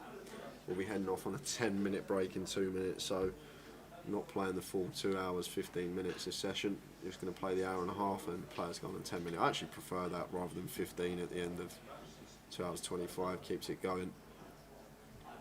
But we're now 4-handed. Ludo open, king 9 under the gun, and Tom as the short stack. Only one thing going to be doing here. with the ace jack in the small. 10 big blinds, going to be shoving this one.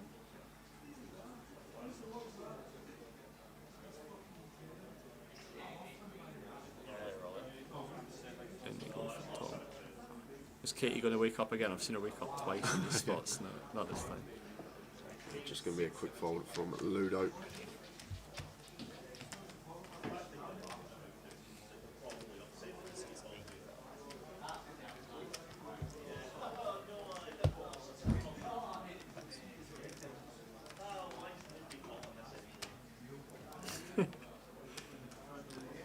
Tyler living the dream where else do you get people to come do your work? I know, it's unbelievable. I'm buying him a pint, mate, as well. He's had about 5-6 hours off this weekend, all the people we've had in. Not only is he getting wages for my work, I get to buy him a pint for the privilege.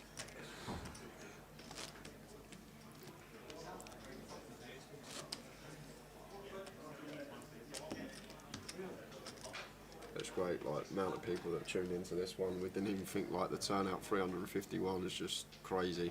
I was expecting like 200 and everyone's come out in force.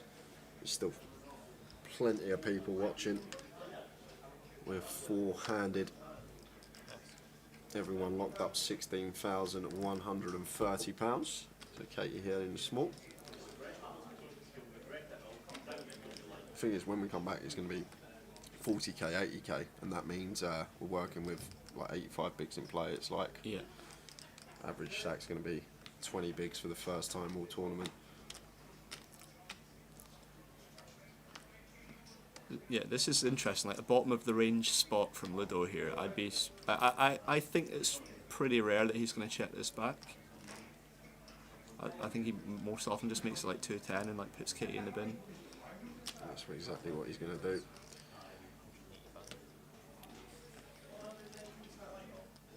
$185, yeah. It's just over. Just over 3. That's probably a function as well of how often he thinks Katie's peeling. Like you want to go a little bit bigger if you think people are going to have a lot of limp calls, and it maybe feels like if Katie's folding Queen 4 suited there, it's probably not going to be a lot of peels. So like Ludo can adjust by making his ISO a little smaller. Right, there it is, guys. I'll tell you what, we'll leave the pictures on for the feature table. You come back after the break, or yeah, mate, I'm here all night. Get out of town! Go on, look at him. It's just unbelievable. Unbelievable. What a day you've had. Tell you what, all I've done every time I have a break, I've eaten. I put on 2.5 stone today. You want a pint as well? Unbelievable. No, maybe afterwards. Oh, this is a family stream. You go and get yourself a drink, young man. We'll be back in 10. Yeah, we'll be back in 10 minutes. We'll leave the pictures on. We'll be back around 5 past. I'll put it in the chat box for everyone, for people that are tuning in as well. But we will see you in 10 minutes all. See you then.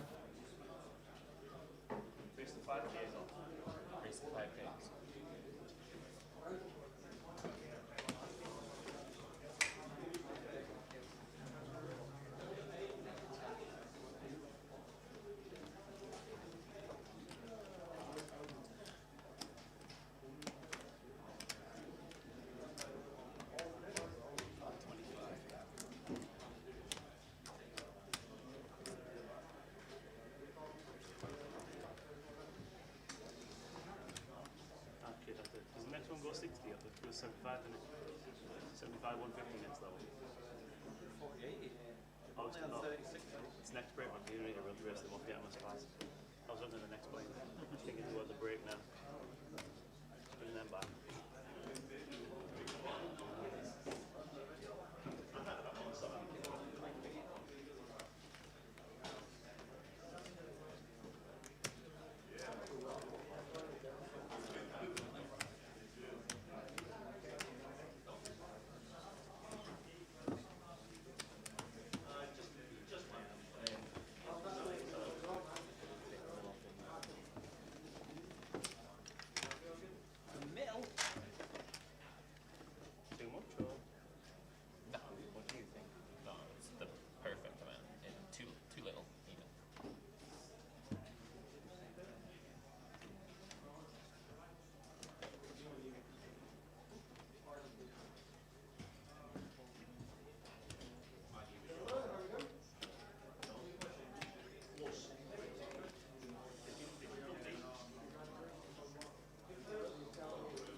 Oh, Dave Doherty's great, isn't he?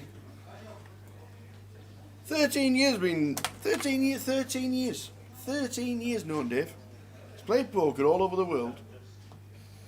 And 13 years ago, and he's actually just told us, yeah, it was all the tea cakes. He's actually just told us that the video that we did is somewhere on YouTube. We're going to try and find it. We're going to try to find it. Over there is Luton. That's next week, starting on the Wednesday with the satellite.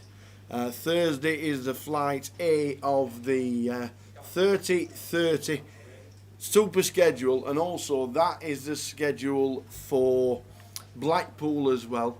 Blackpool starts on the 27th of October, yes, until the 7th of November. So it is all going on nicely. So all's going along very nicely indeed. But that's the schedule for Luton as we stand. Flight A on the Thursday. Players are coming back in. What a battle this is, by the way. What a battle. Is there a seniors event in Blackpool? Yes, there is. It's on the Sunday. Sunday at 1 o'clock, because that schedule there is the same, exactly the same as the schedule in Luton. Just stick Blackpool at the top, change the dates, and that's your schedule for Blackpool. So yes, we will be in Luton, then Blackpool, and then the grand final in London. So there's 3 more events on the GUKPT circuit this year. What's the guarantee? The main event I do think is guaranteed at 200. I do believe. The 30-30 is guaranteed at 50, and the main event is guaranteed at 200,000. But fingers crossed it won't be anywhere near that. I mean, more or less 400,000. Might even be more, because it's London. It's a 12.50 buy-in, and it's a busy old place. So yes, looking forward to going down to Luton again. It's a great thing, but don't forget that is the same schedule for Luton and for Blackpool. If you want to do 30-30s, Blackpool hit the target. I think it took 60,000 in the end. Struggled most of the week, but eventually got there. Somebody said that they only heard about the 30-30 because they were watching the live stream. So maybe just a little bit more advertising, getting onto these guys, making sure that everybody knows. And I know a £400 buy-in for the locals is a lot for the first event back, because there's been no poker played in Blackpool at all since the lockdown. Maybe just a touch too much. But in a couple of weeks' time, you've got Portsmouth, Bury New Road and Glasgow. And then to finish the 30-30s this year, there'll be Leeds, Luton, Bolton and Edinburgh. They will be the final points of the NPL for 2021. So they will be the final points. And the 25-25 first 25-25 has been announced, and it will be in Walsall on the 7th until the 10th of December. So there we go.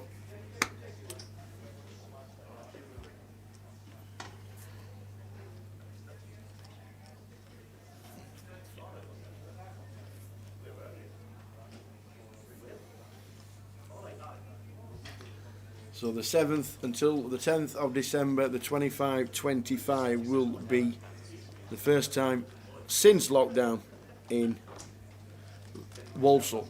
New chip leader Majid on 3.1 mil, Ludo on 1.8. I'm guessing the 25-25 is the same, buying at £225. If we do need confirmation, I will ask the question. But without, obviously, local staff is an issue still around the country. Hospitality is still suffering regarding staffing issues. We know there are problems on the roads at the minute with staffing issues. So yeah, the thing about the 25-25s, there will be freelance dealer dealt, and yeah.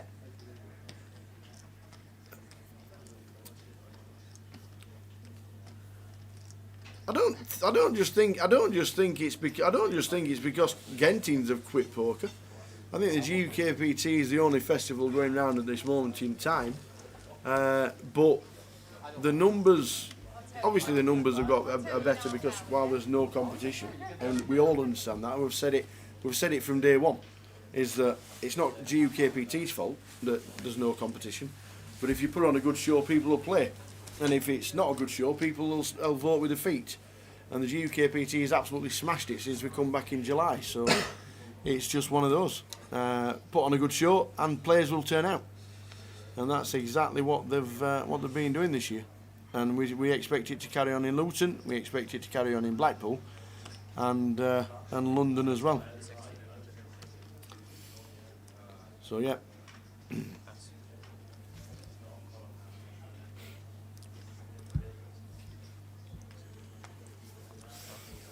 No Neil says there's a 25.50 at the Vic on the 13th to the 19th of October. Yes, that's their own version of it. It's not a. The Vic, I think, is one of the only places where they can staff correctly.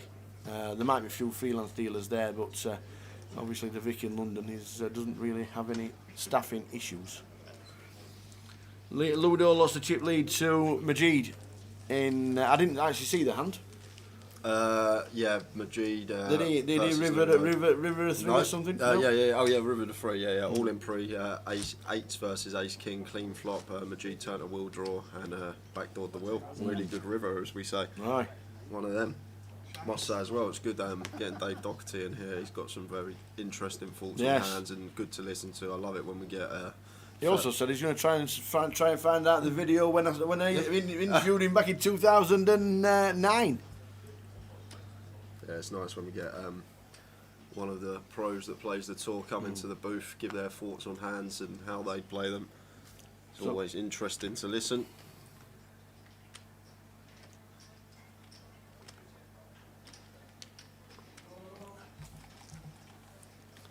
Well, thank you very much. Thank you very much indeed. Yeah, and Katie's got the easiest shove ever hit. Blind on blind, we got ace queen, we got 10 bigs. In it goes. And Ludo can't call the queen 8, so this one probably going to be going in the muck. He'll ask for a count, realise it's actually 11 bigs here. Guess how he perceives Katie to be shoving, how wide. I think Katie's going to be shoving a little bit tighter than most. I'd be shocked if Ludo called this off here though, Tower, with the queen 8.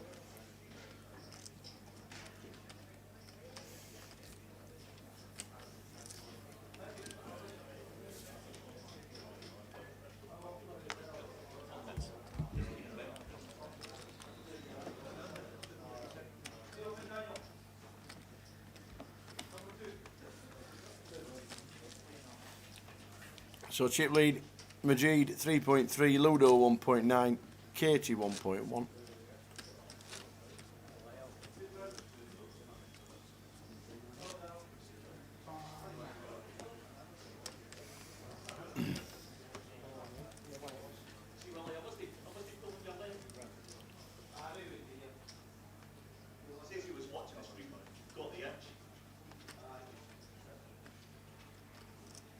So ace 9 for Tom here with four-handed. He's under the gun. He's working with 11 big blinds. Him and Katie very similar stack sizes.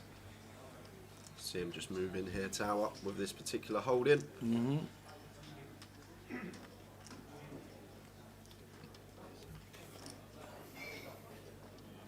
In 5 seconds, he's going to move all in. 1, 2, 3, 4, 5. Now he's just going to open. Effective all in, half his stack.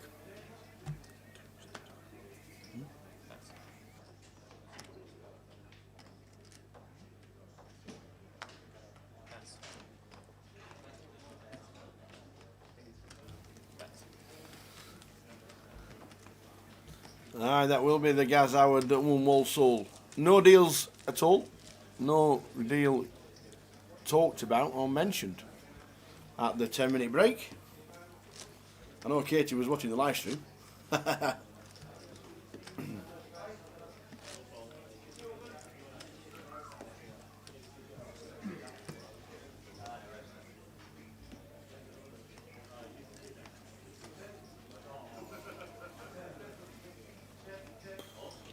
Just home from the Spurs Villa game. Did you miss much? Yeah, probably 2 hours of your life.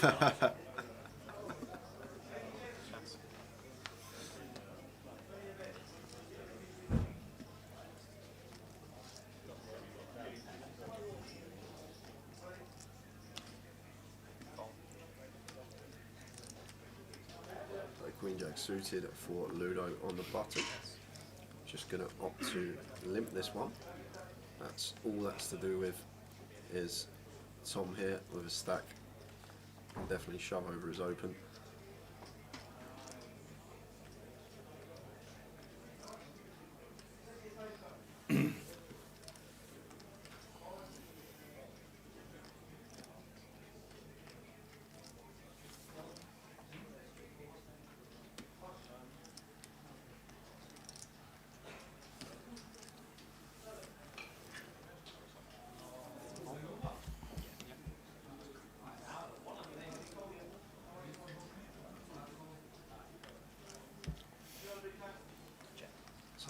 Tom, just going to check his option after some deliberation. Did we ask a pronunciation on Tom's surname?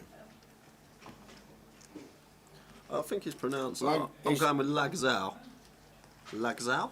That's what we'll do. Tom Lags.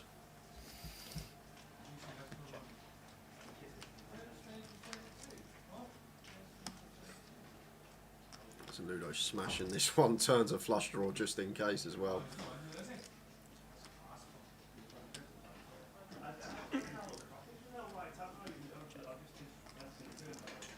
Check from Tom here, and Ludo might just come in for a small bet here.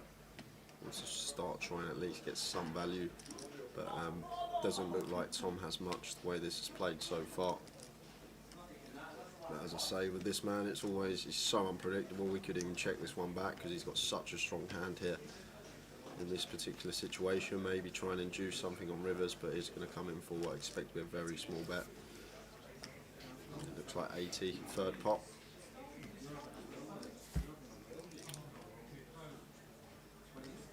Tom here with just king high will be the best hand some of the time versus the limp range of Ludo on the button, but I just can't see how we're ever going to continue here out of position. Quick little glance at Ludo.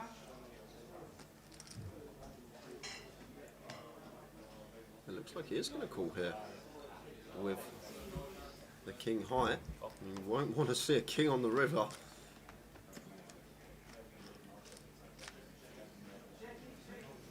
Two of clubs on the river. Oh, he's actually caught a pair now, Tower. Oh no, he hasn't. Sorry, I thought he had king deuce of spades. So now Ludo going to be coming in for some value, but what's he trying to get called by it? What are we targeting? What hands does it look like Tom can have here that can pay us off?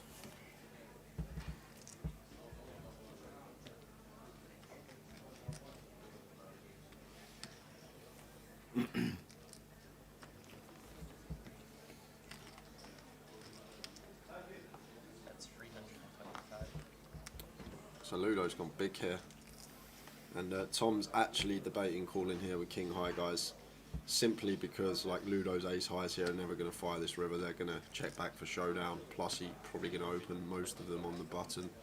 So the king high here of Tom, thinking about potential hero, thinking about putting the cape on. He's been correct twice already in these spots against Ludo, but this time be very, very wrong.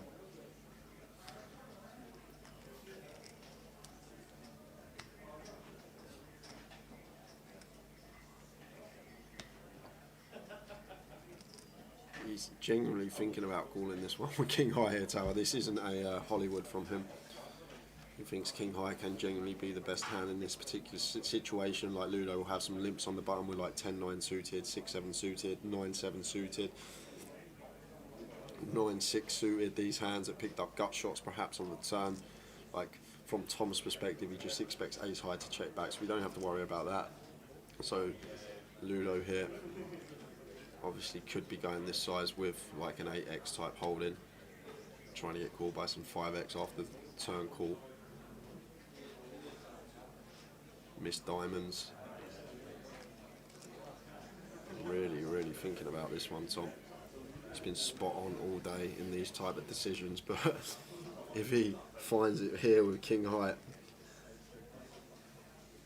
like, yeah, that's basically what he's thinking. Like missed gutters here, the Jack 10, the Jack 9, the 10-9, the 9-7, the 7-6, the 9-6 suited. These type of holdings is what's going through Tom's head here, because when Ludo goes his size on the river, 325 into 400, he's gone like 80% pot just south of that. So repping a queen or a good 8, but eventually comes to the correct decision with the King 3. Oh, you did it again.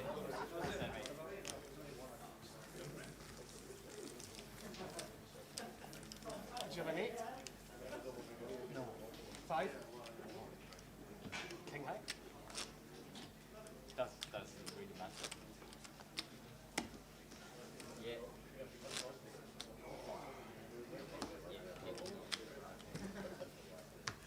4 players left in Edinburgh. We started the day 9.5 hours ago with 17 players. We're still on 4. But what an enthralling day. It's been great. It's been great. This FT's been a great watch hour. I'm not fussed if this finishes at 1, 2 in the morning. If it continues the same way it's continued all day, it's been a really good watch. I've thoroughly enjoyed it.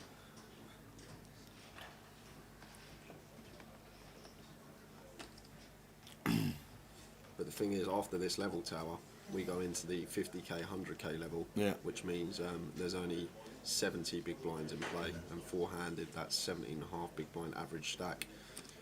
So something has to give eventually. It does. There's Majid with the chip lead here, opening 7-8 of hearts on the button, and Tom's always going to be shipping this one. Tower, Queen, Jack of diamonds.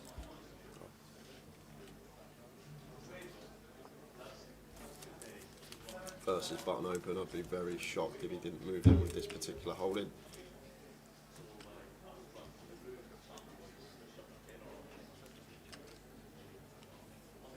In 5, 4, 3, 2, 1.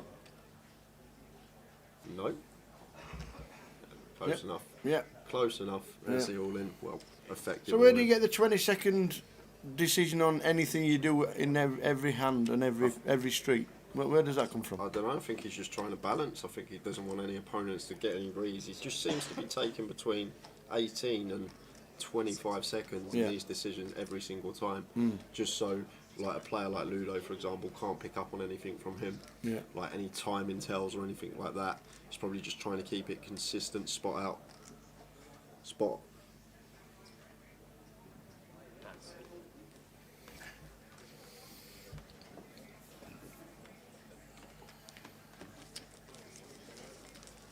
And that's all it is. So I think in his head he's counting to 20. That's actually what I think he's doing, because I've started looking at my watch every time he's in the tank, and it's around 20 seconds when he makes his decision. So I think he just counts to 20, already knows what he's going to do, but just to balance it and so no players can get any sort of timing tells on him.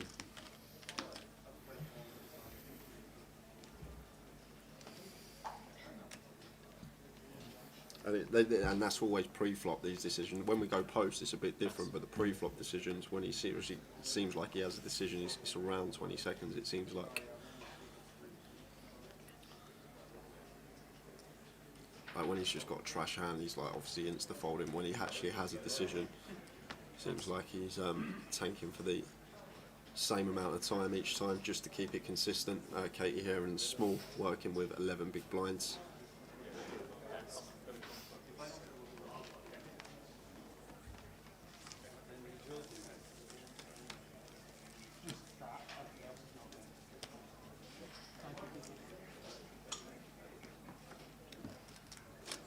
walk for Ludo. Everyone loves a walk. Everybody loves a walk. A set when you're aces.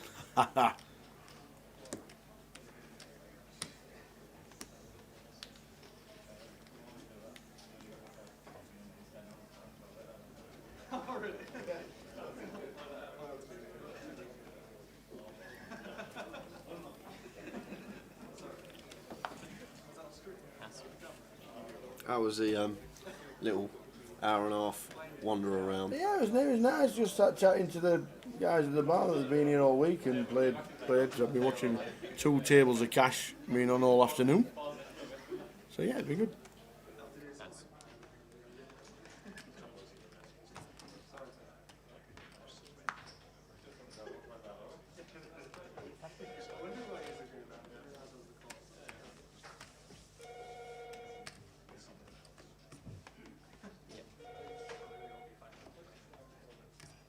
Thoughts on a shot clock, Jay and Tower? I've never really liked them myself. We never, to be fair, a GUKPT has never used them, and not many events that we have covered have used them. I've seen them on TV. I've seen them in different comps around the country. Yeah, but we've got like no Christoph Fogel stands in the field. That's the thing. And the thing is, if someone is unnecessarily tanking, yeah. If it's 20 seconds every time, you can't use a shot clock because it's a genuine time to think, isn't it? So there's not been any tanking for 3 and 4 minutes every hand, but if he counts to 20 and then makes a decision, that's just the way he plays poker.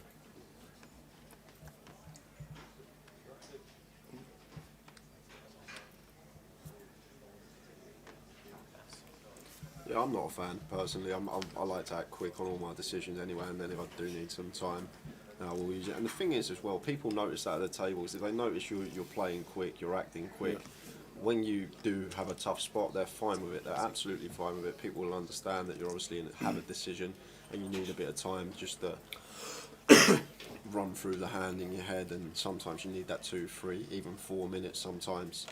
But that's what I will say, as long as you're acting quickly throughout the day, and then when that spot does arise where you need a bit of time to make your decision, then everyone at the table should be fine with it.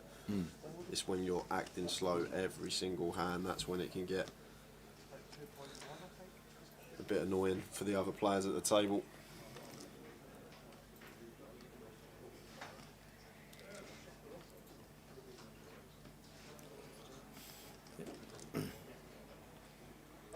The payouts, here they are.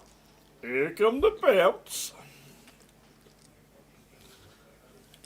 Super turnout 351 in Edinburgh. 61,220 up top. The final 4 players. It has been enthralling.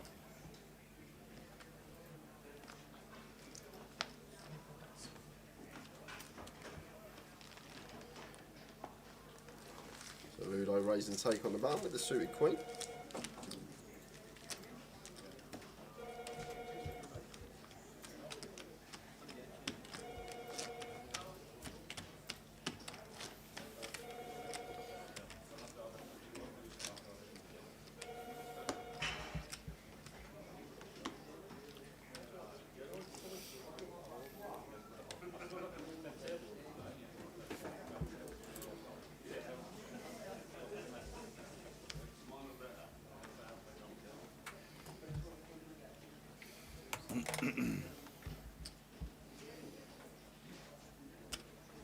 That's 160.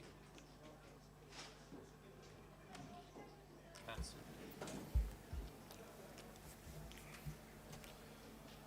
Time to block.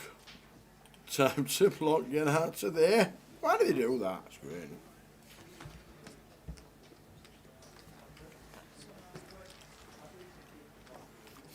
So 4 left in one of the best GUKPTs, Scotland. They're certainly the biggest.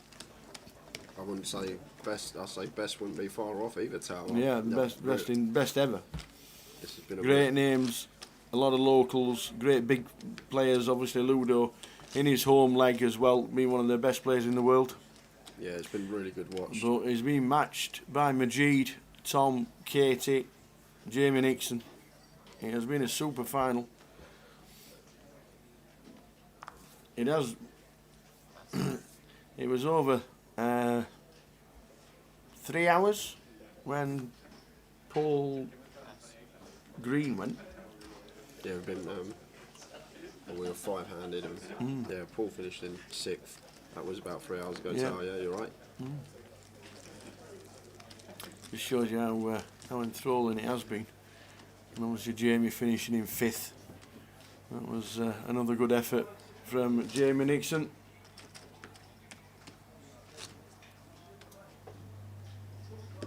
Won the minute in Leeds, 5th in the final main event in Edinburgh. Yeah, racking up some scores is Jake. He is.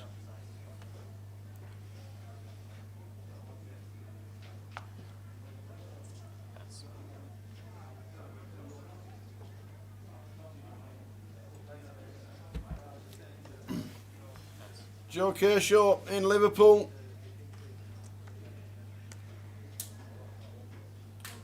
Oh, you well, Joe.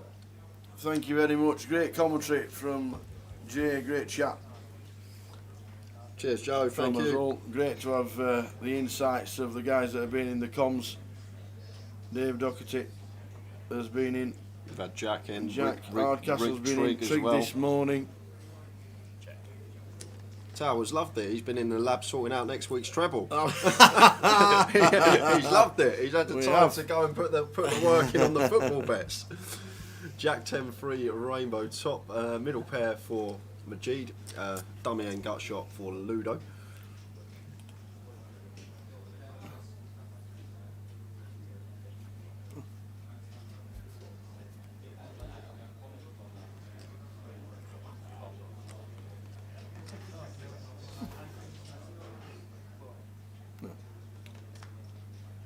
King of clubs on the turn.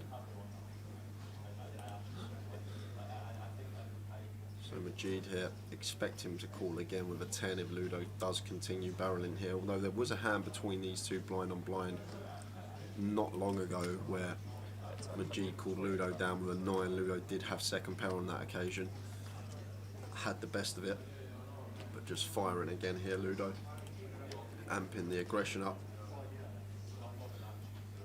And blind on blind versus this man, gonna not be folding this one as Majid, definitely going to be calling once more, take some rivers. But no, he's going to fold this time, and Ludo's aggression, I think it's just got him the chip lead back. It's very close. I heard you play golf at Stocksbridge Tower. Yes, I have. I tell you what, that's a course. Flipping, it's like that. It's all on they built the Stocksbridge bypass in between Manchester and Sheffield. Yeah. It was part of redevelopment to get you a shortcut kind of thing. And they built a golf course on it. And it's all uphill. All uphill? It's unbelievable. Yeah, you've never seen a layout like it. All There's uphill. about 4 flat holes and the rest is uphill. Amazing. Ah! Okay. There's a par 3 that is 165 yards as the crow flies, and nobody can reach with a driver. What? Because it's a 1 in 3 uphill. Yeah? Yeah. So you can't get there in one? Can't get there. I suppose the people that can, but every time I played it, I was always short. Never landed the green. It's actually a nice little course. Have I still got the? I probably have somewhere. Have I still got the video? I tell you what, I was proper out of breath walking around the golf course. When you played it a few times, you got a little bit fitter. Yeah. And enjoyed it more. But the first time I played it, I told him, I don't want to play this course ever again. Amazing. I probably have actually. Yeah, the 16th.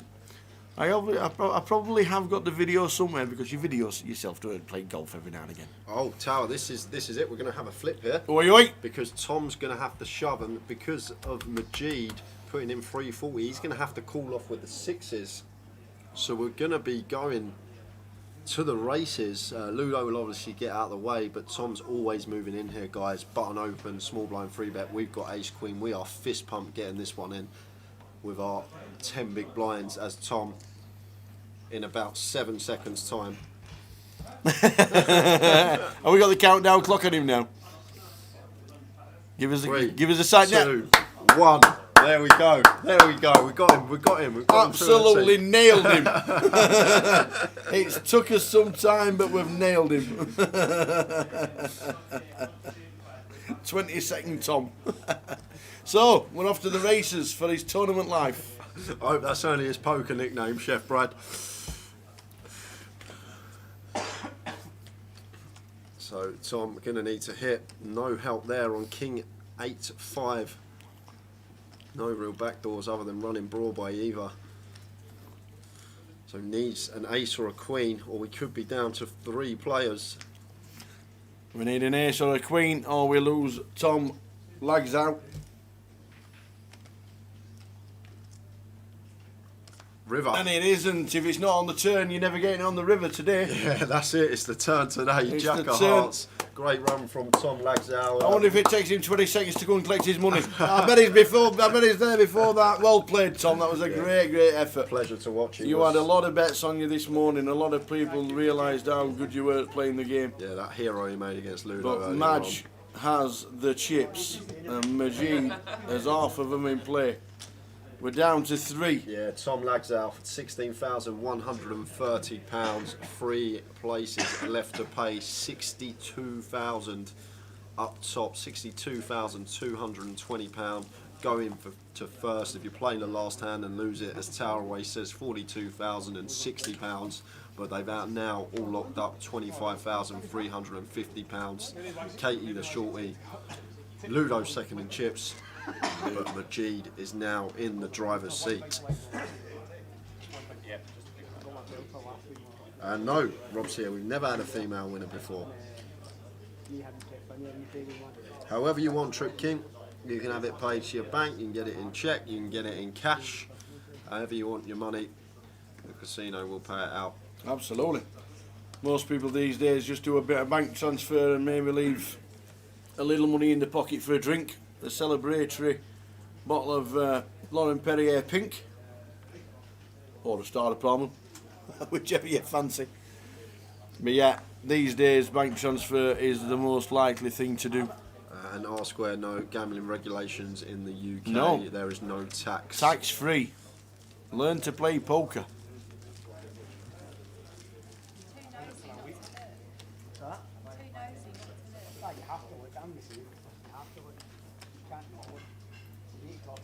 So free-handed. Katie is very short.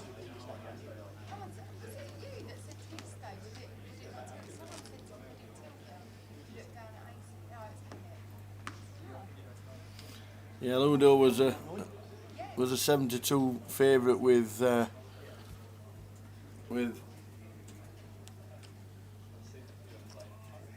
bookies this morning. Quite a few bets on him as well. I'm worried for Dave Tower. There was 5 left. He had 4 people that could win it, other than Majid, to win Rick Triggs. Oh yeah. Yeah, to win Rick Triggs' Oh my giveaway. days. And now Majid is the man with over half the chips in play, and opens the A7 under the gun. And action on Ludo in the big with the 10-8 off. He's going to get involved.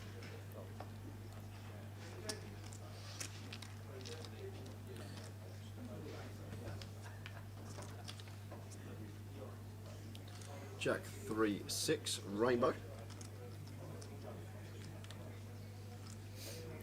And people still asking for the payout, so I'll run them across the bottom of your screen one more time.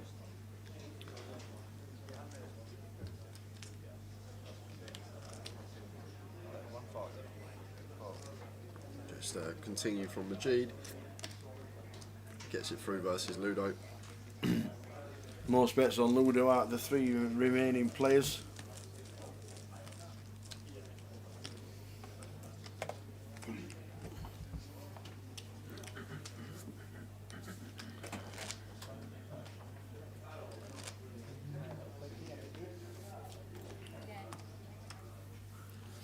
And don't forget as well, guys, all social media, you can find us on Facebook and Twitter at Grosvenor Poker, and on YouTube and Twitch /GUKPT for live stream coverage.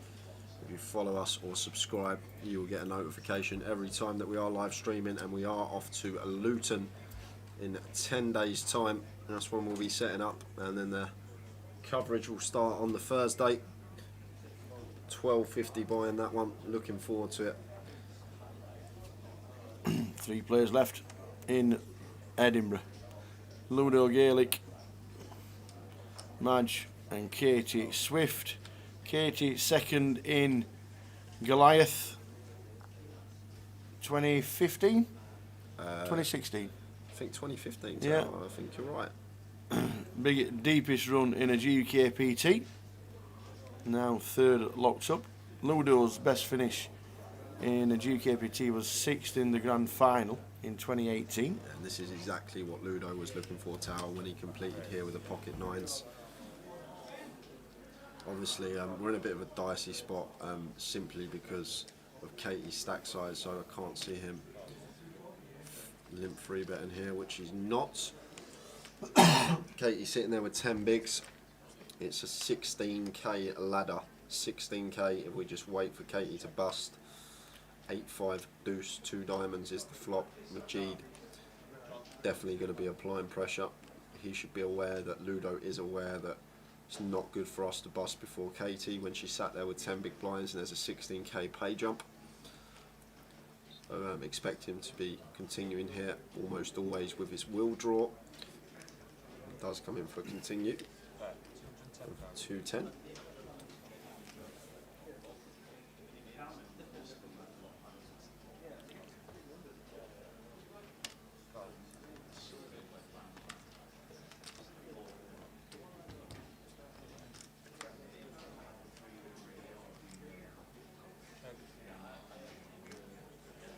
Queen of clubs on the turn.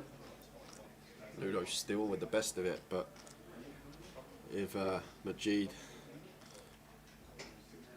puts the pressure on here, going to start getting into a bit of a dicey spot, but Majid not opting to barrel. The river is the 7 of spades, so Ludo will get the check mark with the pocket 9s here. Might come in for some fin val. Not really too worried about the queen once Majid checks back turn, so going to come in for value with our 9s here, try and get called by some potential 8x. Majid's feeling like a hero, some potential ace high. 3-8-5 here from Ludo with the 9s.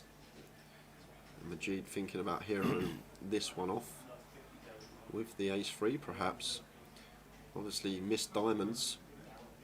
There we go, there's the fold, and Ludo going to take that one with the 9s, probably got maximum there the way that he played it, and that really shortens up the chip lead of Majid. Did we stay in the hotel next to the zoo? No, we didn't, not this time. We got lucky. We stayed very close to the casino. 2-minute walk. Cheers, Eddie. Loving the stream tonight, chaps. And are deals allowed at the final table, says Dry Rocks. Yes, they are. But at this moment in time, there are no deals at all. There might be if the short stack gets eliminated.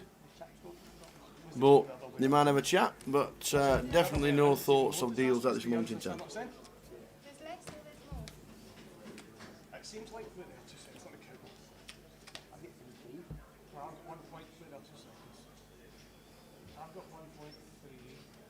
I don't think Ludo's ever going to deal Tower.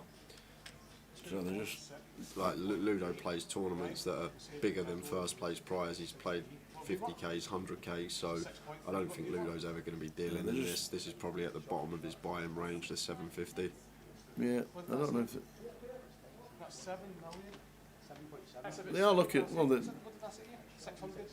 I'm saying total chips in place is 7.7, and there's only 7 million in play. What are they saying, Tower?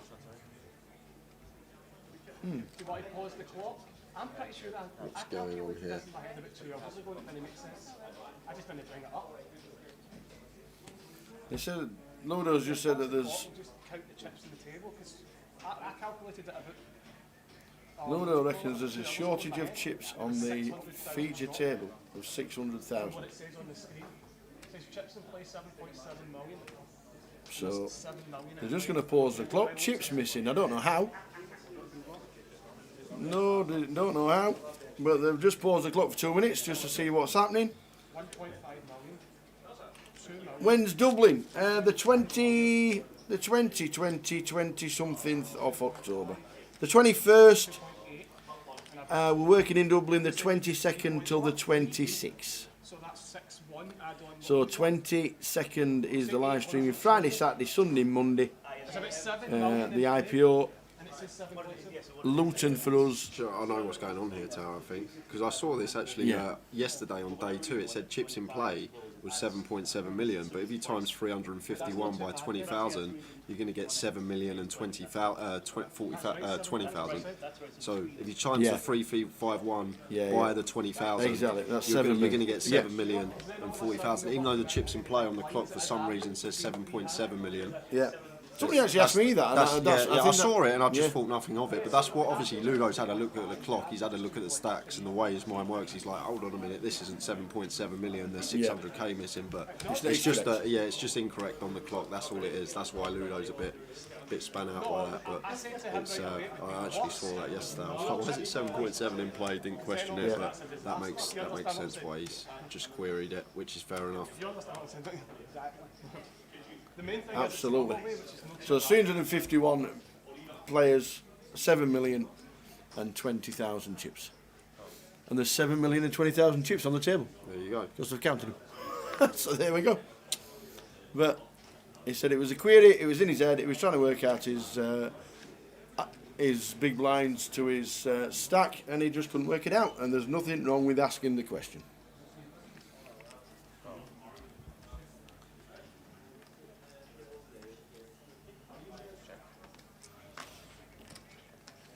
So we're on 3. Majid, Katie and Ludo.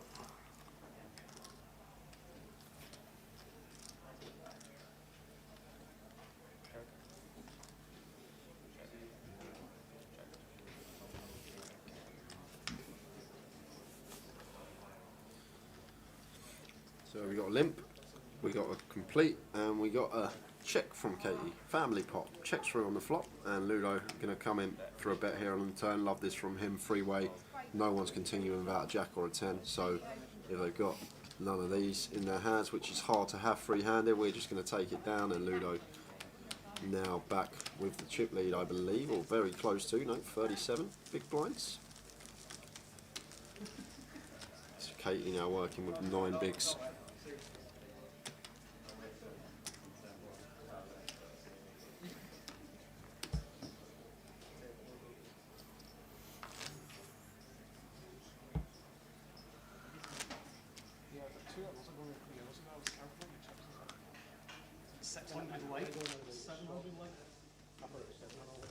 Because it does make a difference, I mean, because when there's like 6-handed and that.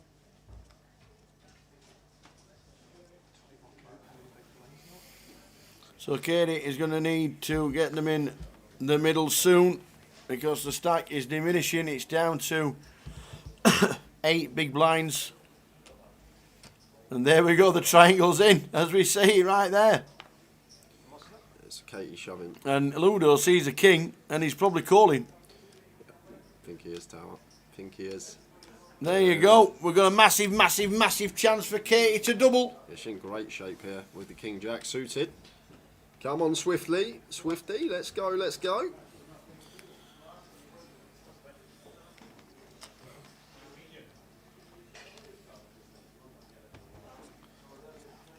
Katie's got the best of it.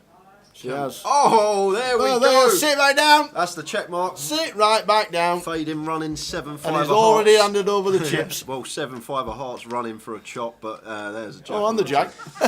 Just in case. Put another jack there. And a king. Why not? There we are. So just flopped Ludo dead to a chop. So Katie, no sweat there for her, and up to 18 No big sweat blinds. at all. Amazing. Let's go, Swifty.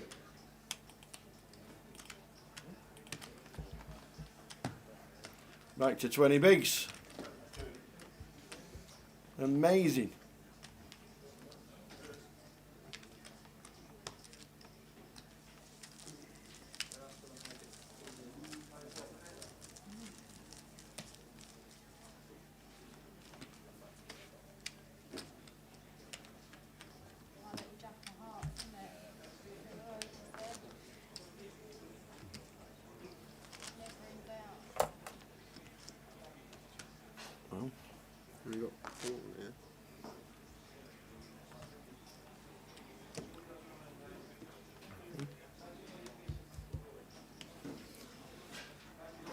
So you're in a dominant position to double, and then you just flop the entire world.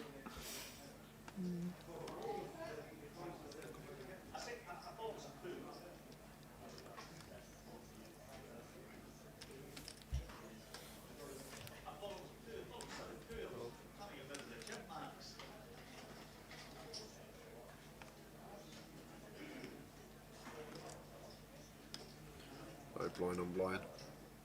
Ludo now sub 30 bigs for the first time, I think, all FT. And just going to raise this one up to 225.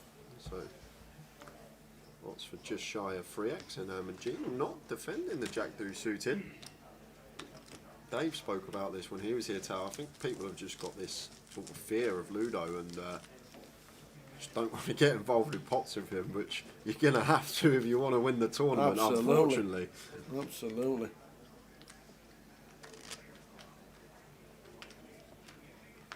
So this would be great if Swifty could turn this around and somehow take home the trophy, not just the fact how short she was. This has been a very, very tough final table. It's not been no easy ride.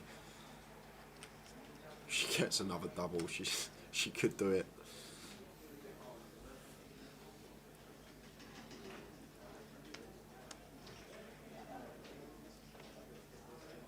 Good evening, Susie. Good evening, James. Good evening, Helen on Facebook. Good evening, good evening, good evening.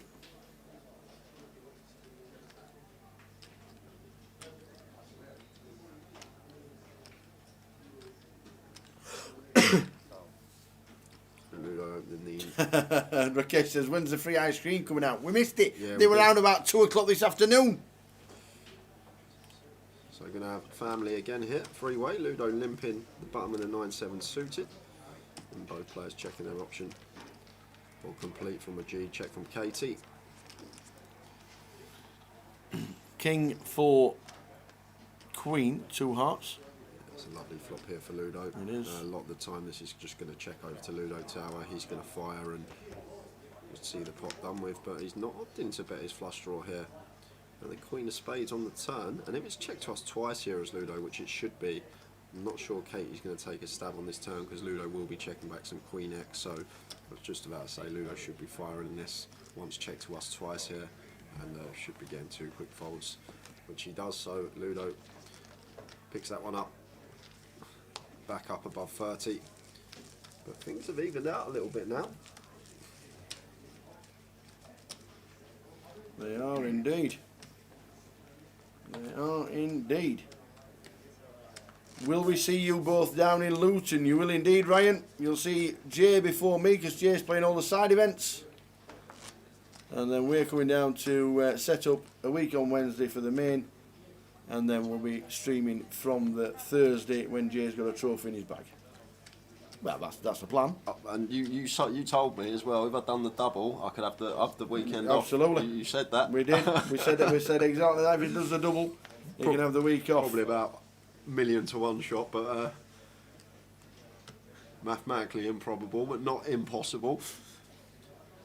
Evening, Ian Simpson joining us. Cheers, mate. Thanks for tuning in. It's been a really good watch today, this FT. There's lots of stuff going on, good action. The dealers have been involved as well, throwing some ridiculous run-outs there for us, which are great entertainment. And if you've been here from this morning with Rick Trigg joining us and then Dave Doherty, it's been an absolute pleasure to get these guys involved.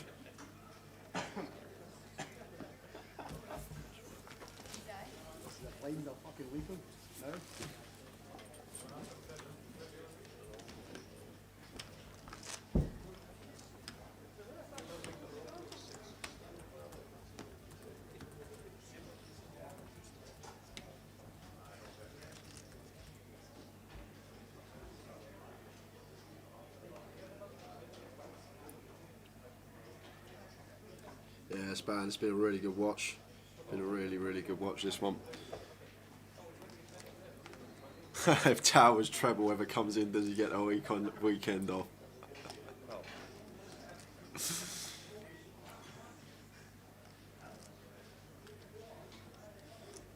Could be your connection, Cheryl, because I run it on my laptop on all 3 platforms, YouTube, Facebook and Twitch, and all my pictures on all platforms are pretty clear, so it might be your connection at home, but everything seems good this side. King 10-5, 2 clubs after completing a check from Majid. Ludo opted to check this one with the Queen 9. Majid checks behind. 5 of hearts on the turn, and might see Ludo come in for a bet now on this turn card. You expect Majid to be betting a fair amount of King X and 10X on the flop. Unlikely he's got a 5, but going to check this one behind, and looks like 3 clubs on the turn. River. Yep. Going to chop this one up. Chop it up, chop it up, chop it up. Everybody loves a chop pot. A chop pot. Everybody loves a chop pot. A chop pot. Someone said if your treble comes in one time, you can have the weekend. Yeah. So. Oh, you're so funny in this chat. You are so funny. Oh.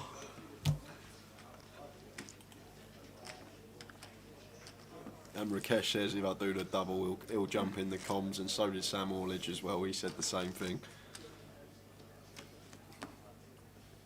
Got a blurry picture on Twitch. It's all good. It's internet in Stoke, or it shows Kev's eyes. It's 10 o'clock at night. I've had 2 bottles of Merlot by this time.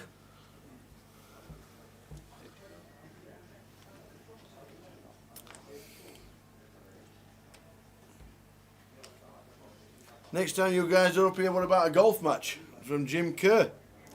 Well, I'll tell you what, we got invited, and I need to read the tweet again because I've already forgot the golf course. If we can get myself on Twitter, it was Jonathan Scott. Jonathan Scott told us that when Edinburgh gets announced next year, bring your clubs. We're going to Aberdour. And then he sent us a picture of the first at Aberdour, and we thought, oh my days. Honestly, Stocksbridge as an unreachable par 3. I'm telling you, it's tough. Look, Wild Joe hiding behind an alias in the chat. Unbelievable.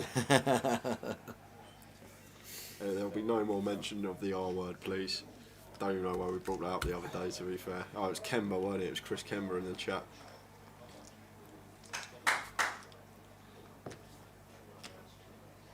The second hole is worse than Aberdour Golf Course, says Jade Chan. Wait till you see the second at Aberdour, says Big Neil. If you think the first looks bad.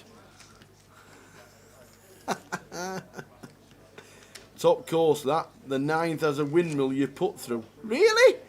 Well, it's not crazy golf, is it? Well, it gets better by the minute, this Aberdour Golf Club.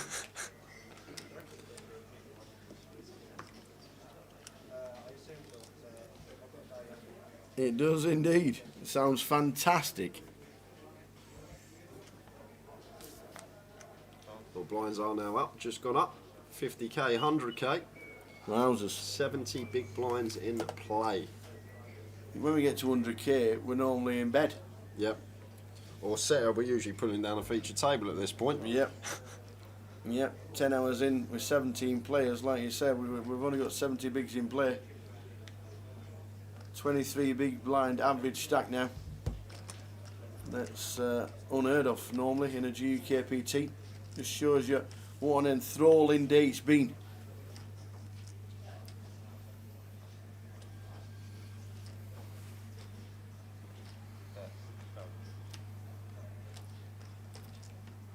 So Katie going to come in for a lead here, and Ludo going to float with Jack High. Some possible backdoors. There's one of them. That's like a great card for us as Ludo. We're floating this hand, and Katie checks. We're always going to be firing this one, I think, as Ludo.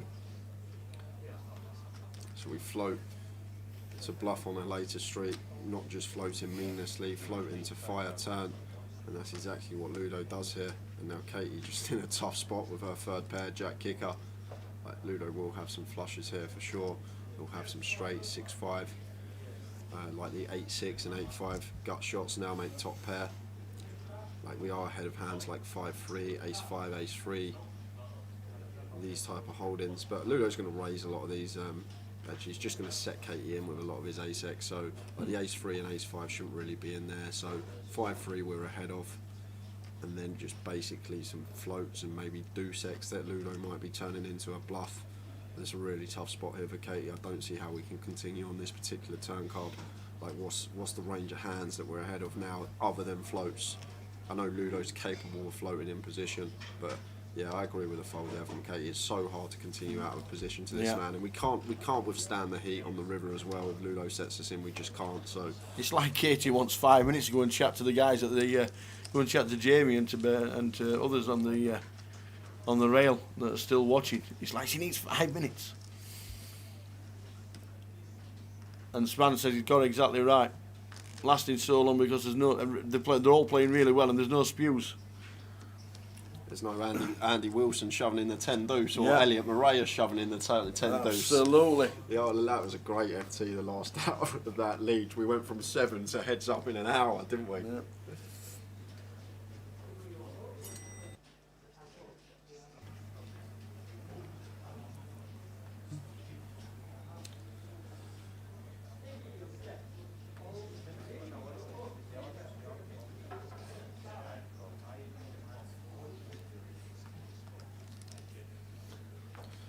Yeah, but you need Terry Jordan and Albert for more fun. Why? If you don't want to watch real poker, then I can't see any better final table than this. Yeah, it's been a really tough FT. Yeah. Lots of good players on it. Lots of names like. we need 6 pint Kevin. Imagine Kev still in here. Where's 6 pint Kev? Where is he? Yeah, that was great. Day 1B. Oh my days! I know we've got like playing like a £10 rebuy. It was insane.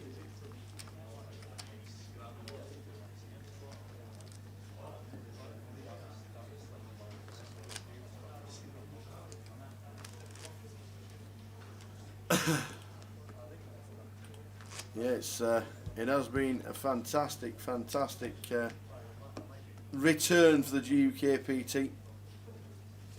And everybody knows that while there's no other poker being played and festivals being travelling around the country, that the numbers we hoped to be good, but I think they've exceeded all expectations, and the prize pools for you guys and you poker players have just been insane.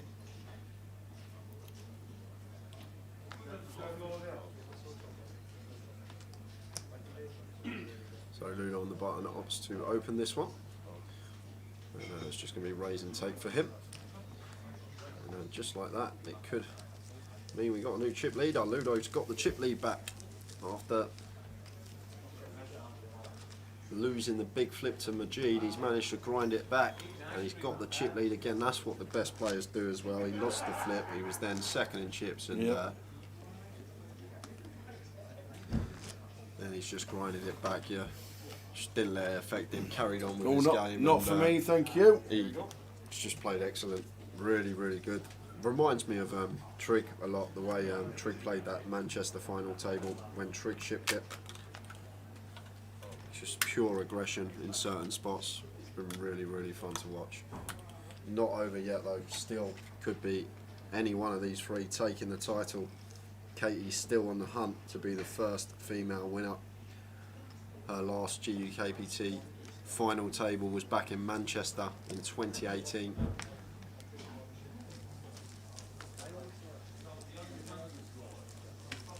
Yes, you can. JDs, you can win entry online to the main in Luton. There's satellites running on the client, grosvenorpoker.com. You just need to download the client, all satellites on there. There's satellites for the minis as well, satellites for the 30-30s.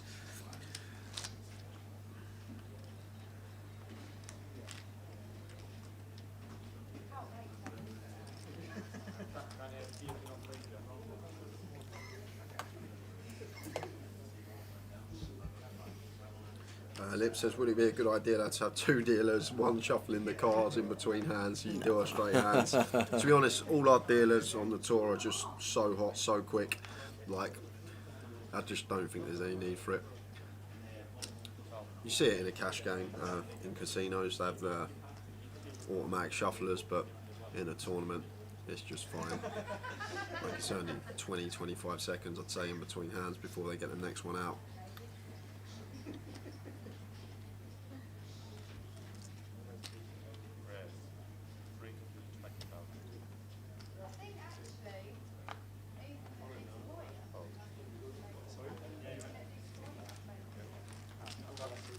I don't think there's anything, but yeah, shufflers.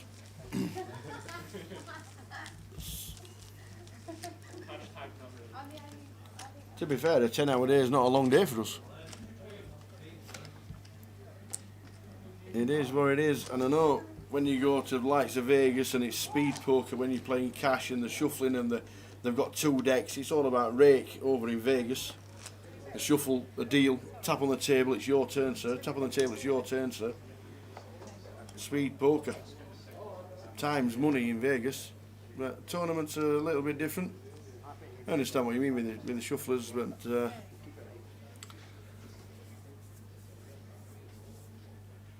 it never really comes up for the GUKPT. 550 or 100,000 is normally one of the highest levels we ever get to.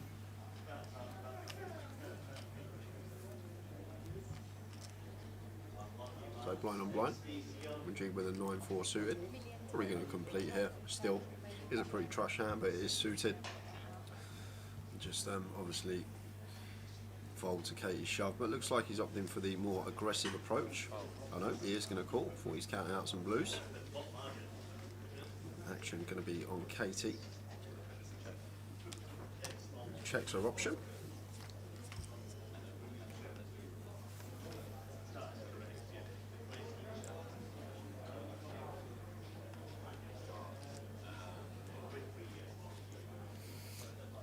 Steve, how are we doing? Good evening, young man.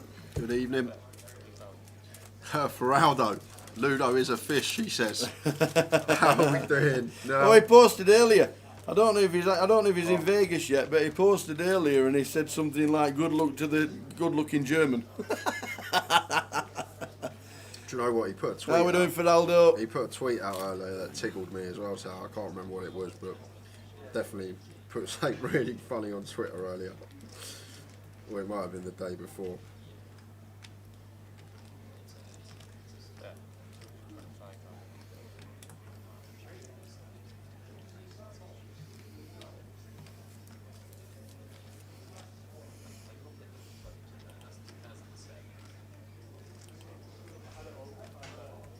George says, what's the 100 overs on the Pints Towers at? Is that today? All over the week. All over the week. Don't forget I've been here since Wednesday. Oh, we've got a spot here, fold from Majid, but Katie turning top and bottom and just rips in. That's going to be a nice little pickup for her.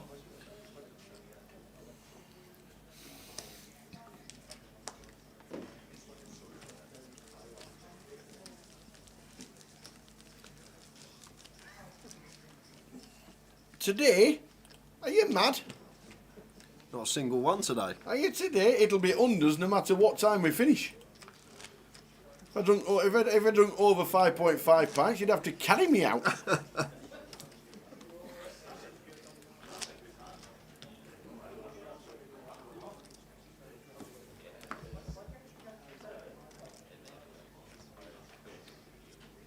They're good, them Star Apartment scratch cards though. Gets you out of it with the misses as well. If you walk home and out your head and go, I was only trying to win us a trip to Prague, and absolutely.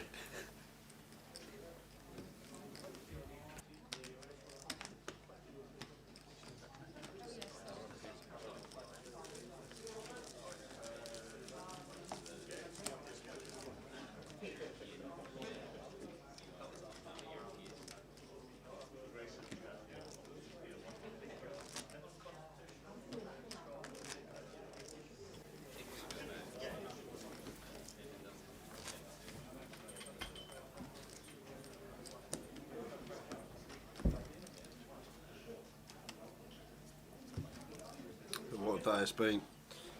A long day, but a great day, I must say. Been on this table, not just in the form of the run out some of the dealers been putting in there, but the play as well.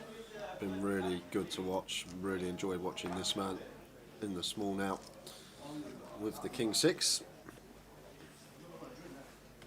And good evening, Abu Chunky on Twitch.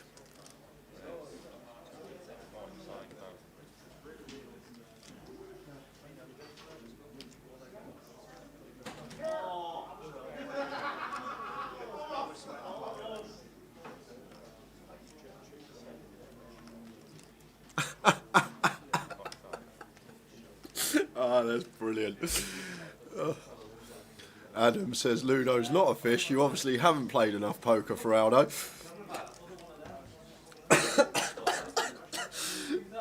Oh, never a dull moment in the chat box. 8-8-10 rainbow after a raise from Ludo and a flat from Majid with the King Jack. Ludo opts to check this flop.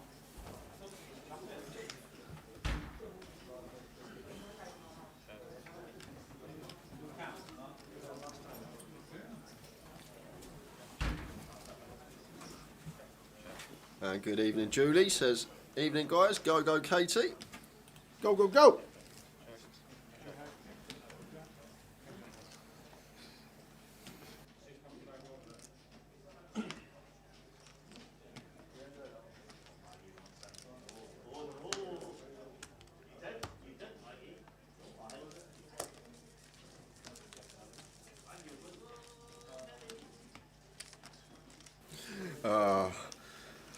Evening, Carl Bellis. Yeah, brilliant final table, says Carl Bellis. You're not wrong. Enthralling is the word. What an absolutely amazing. Just brilliant.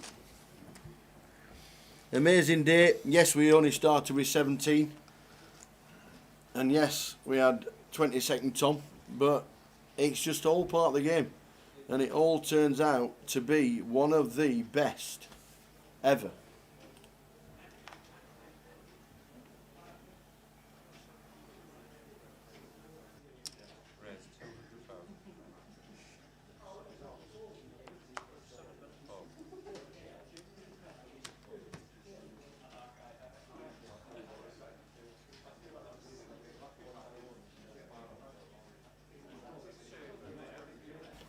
So Ludo opening the ace deuce on the button, and Katie moves all in for 14 big blinds, and Ludo just going to get out of the way. Katie getting him to fold a better hand. That's good from her.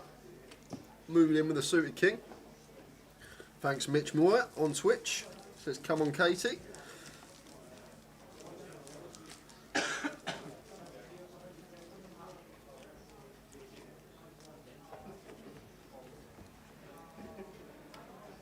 Good evening, Kev Bloor. Good evening, Adam.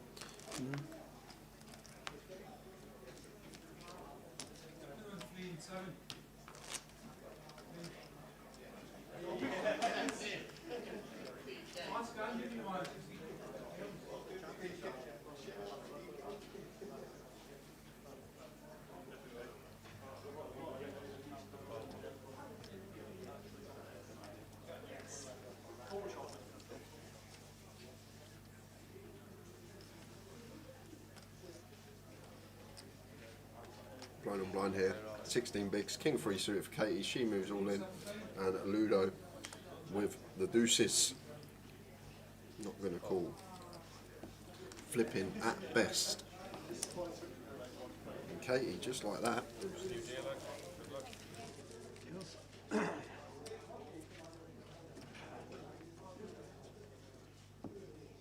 you, cheers.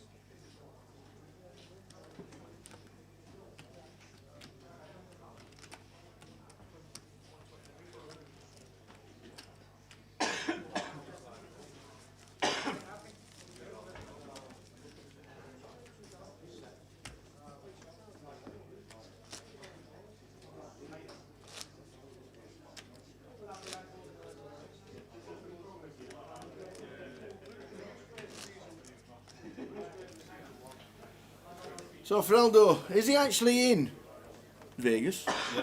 Yeah, already there. Good luck when you get there, bud. I'm playing 25k. in the 25k. Good luck to Fernaldo. Neil Farrell, good luck from Tower. Bring home some gold. Vamos!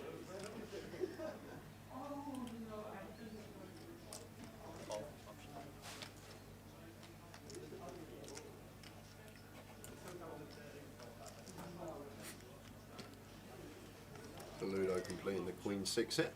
Jim and Majid very similar stacks now, and Katie's up there as well. She's chipped up nicely, taking a good few shove spots. Jack.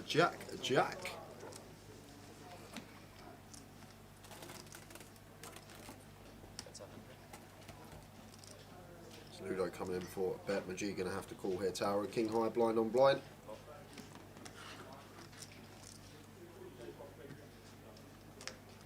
She does make the call. Ace on the turn.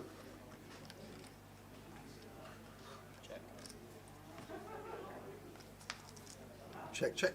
And a 7 on the river. So the king high on the G will get the check mark.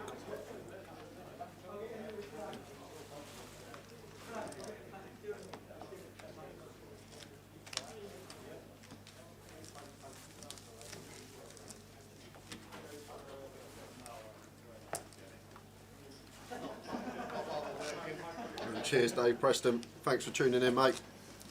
We've loved it this week.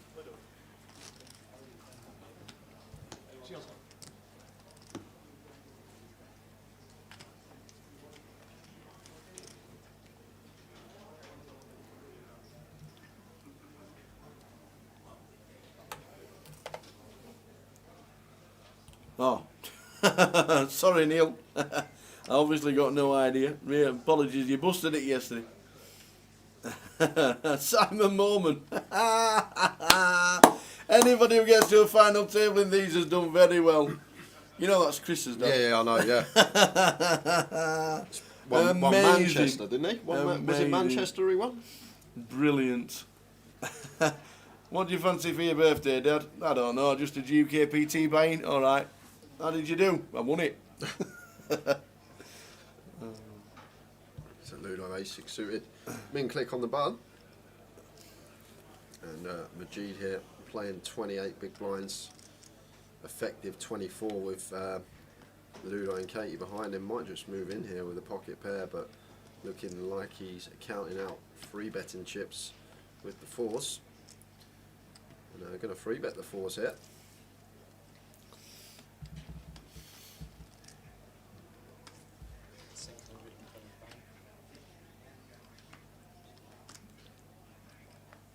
Katie gets out of the way with a Queen 10. And action back on Ludo here with the A6 suited. Interesting one, this one for Ludo. Just having a quick count of his stack.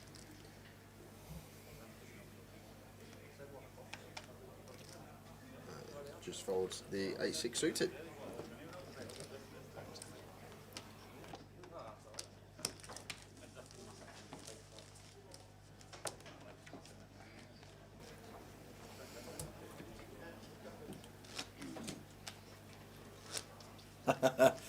I keep trying to get rid of them as quick as possible. They just keep coming up, don't they? Oh, we watched the Hour with the Tower when we had Chris on, Simon. Fantastic to chat to Chris, and hope to get to go and see him next year when we can hopefully get to Vegas in the summer.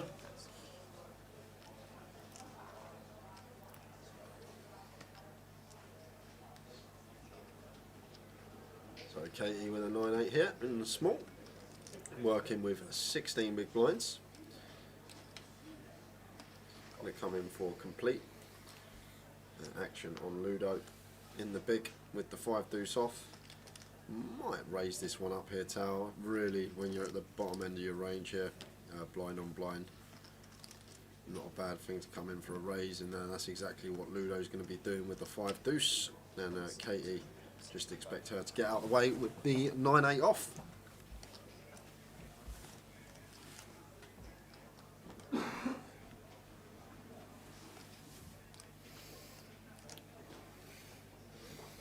Okay, he does. Get rid of it.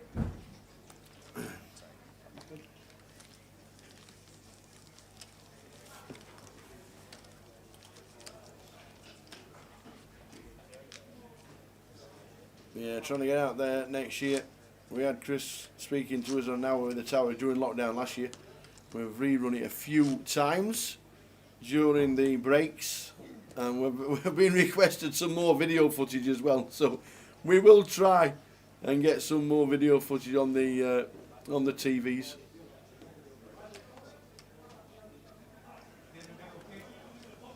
Vegas in the desert into the summer might be a bit toasty. It's usually about 40 degrees in June, but it's absolutely beautiful. Because you are in the middle of the desert. Katie's got ace 10, she's got 1.6, she's 16 big blinds. This could be in. The triangle's in.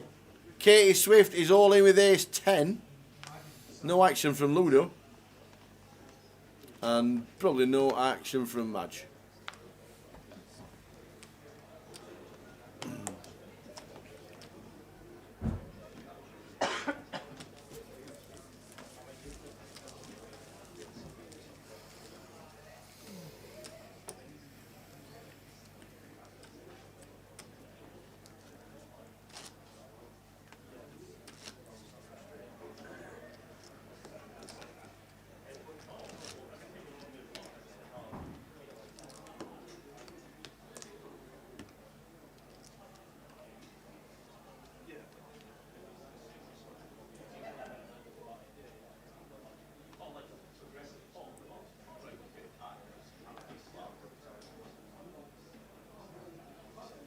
Ludo on the button. There's an ace. Raises to 200. Action on Katie here with the old Doyle.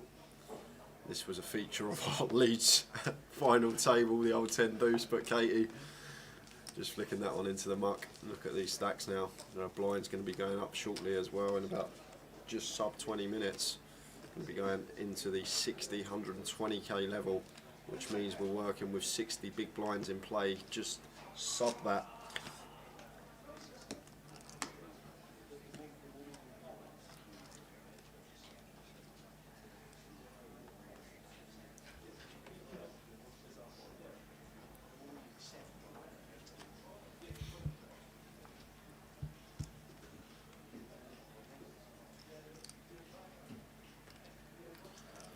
Queen 10 for Majid on the button. We'll be opening this one, makes it 200. And thanks Paula on Facebook, glad you've enjoyed the coverage.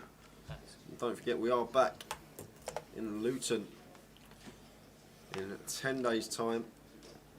Main event coverage starting on the Thursday. I'll tell you what, after this hand we'll flick the schedule up. I think Ludo's just going to shove here though, Tower, with the pocket eights. With the snowman. It depends actually. How many blinds has Katie got? I think she's working with 16, 17. I think Ludo might just move in here with the eights. Definitely an option. Not going to be folding for sure. There is the all in and a quick fold from Majid with the Queen 10.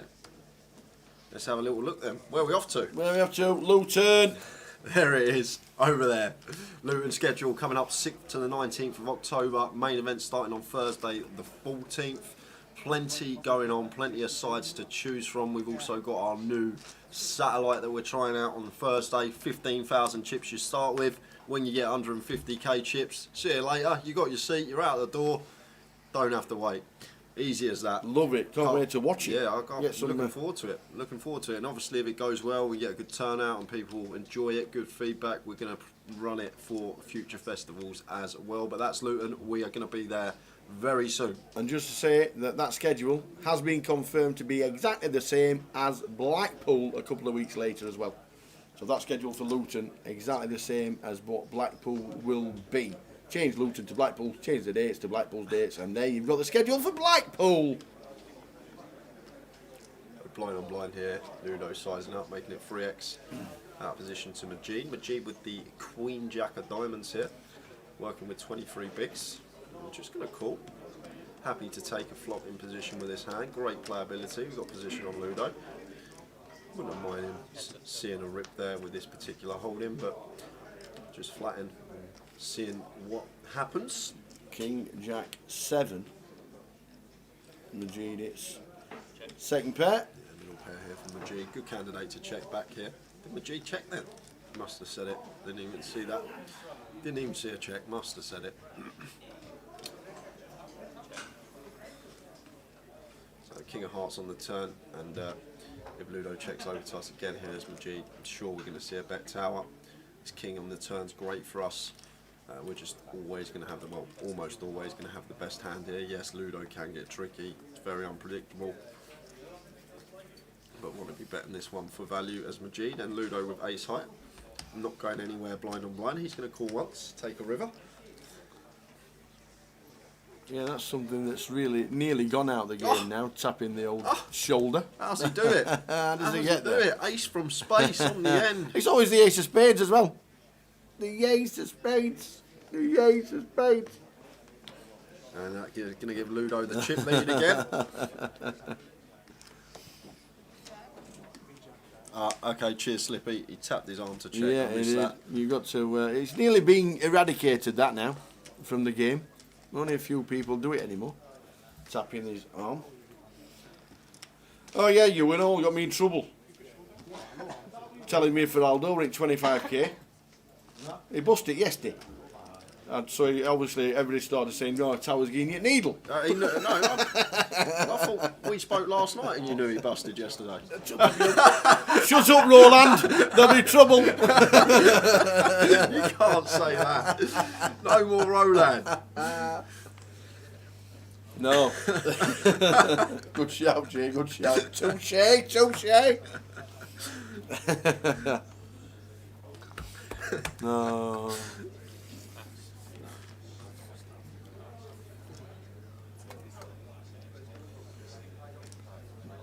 Oh my days.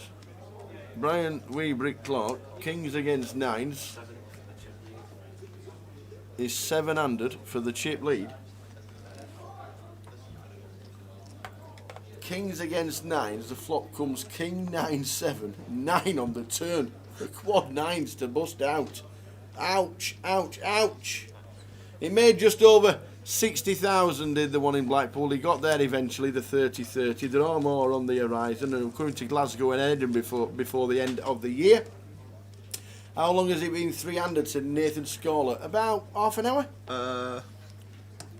Probably I'd say 45 minutes. 45 minutes. Yeah, thanks Brad. And you too, Mark. My legs might be, Brad, but that's about it. I know, kings against nines and you flop a set and you lose. Jeez. Shame it's not part of the bad beat jackpot. They do won 200 grand. Yeah. No, king's full, isn't it? It's not that low yet. Yeah, it's not that low. It's quad threes at the minute.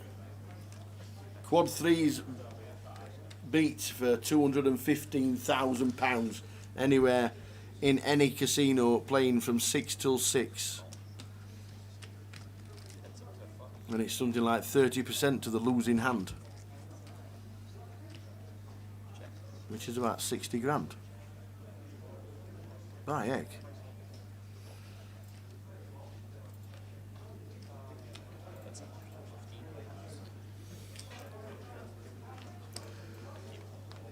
G taking that one down on the A7 deuce board. Yeah, this has been absolutely enthralling, this game.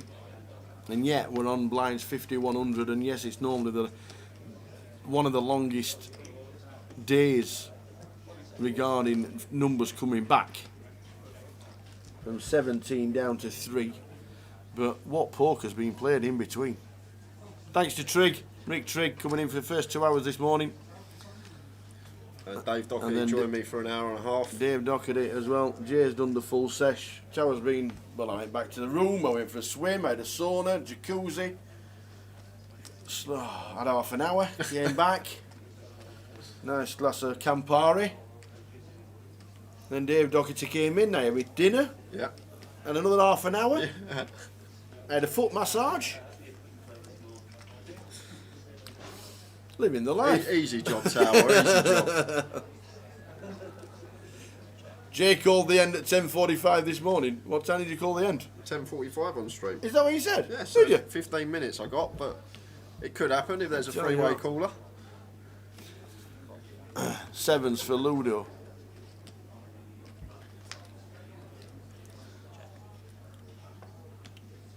How does the payout work on the bad beat jackpot? 30%. I think it's 30% to the losing hand. Yeah, 15% to the 15% to the winner. 55% gets shared between all players who are sat in any casino in the country registered to play any no limit hold'em game. Any. So if you're in Walsall and the bad beat jackpot goes in Edinburgh, you still get some money. And the great thing about that, say you're playing in a club late, like 5 in the morning, there's not going to be too many cash like on a Monday night or something, there's not going to be too many cash tables running across the country, so you're going to get yourself I think there was only slice. 7 tables, wasn't there, when he went in Southampton the first time? What, running at the time? Yeah, I think across there the was, country? Yeah. Wow. I think there were only 7 tables or something like that. So what's that, 7 9's 56, and it's like 1% each basically. They get, it's like just £2 in your pocket for nothing, for sitting there playing a bit of cash. Don't even have to hit it on your table.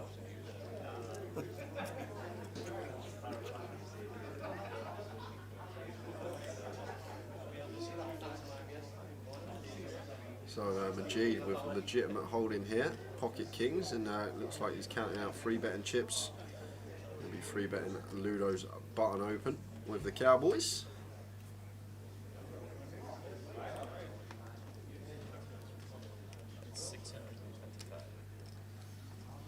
See, Jim Marlowe's been playing the 1-1 in Great Yarmouth. No, he hasn't. There's not been a cash game in Great Yarmouth for about 2.5 years, Jim. Oh, you little tinker, Jim Marlowe. You, ice creams, any ice creams about, lads? Where were the ice creams in here? Unbelievable. Well, we are 3 out of 351.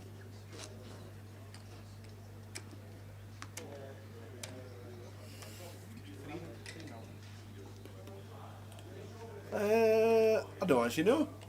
I don't think so. I don't think there's a minimum number of players. Not many cash games play heads up, to be fair. But if you're registered and you're playing, and you're paying the rake, then you will be involved.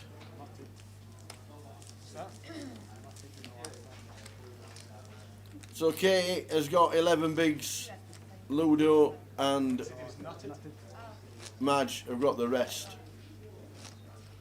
Madge chip leader 3.4, Ludo's got 2.6. Katie has a mil.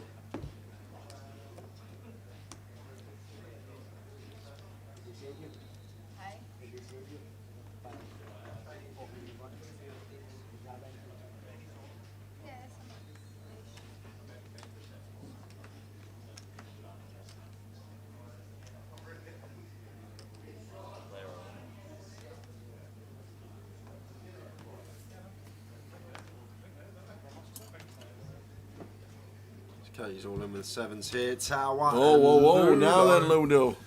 It's a mil to call. Queen Jack suited here, free-handed. Katie shoving 11 big blinds. Wow. This is close, Tower, but I think if we're Ludo, we might be going with this one. Yep.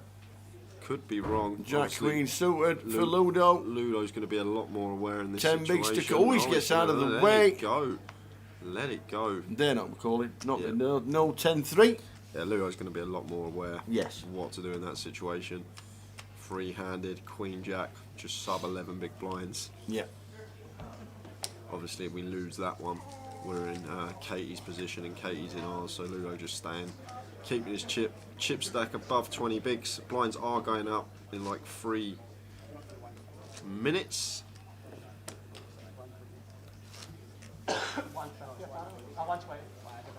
Yeah, that was a shame about Edinburgh and the Scottish rules. There's nothing we could have done about it. That was just the law.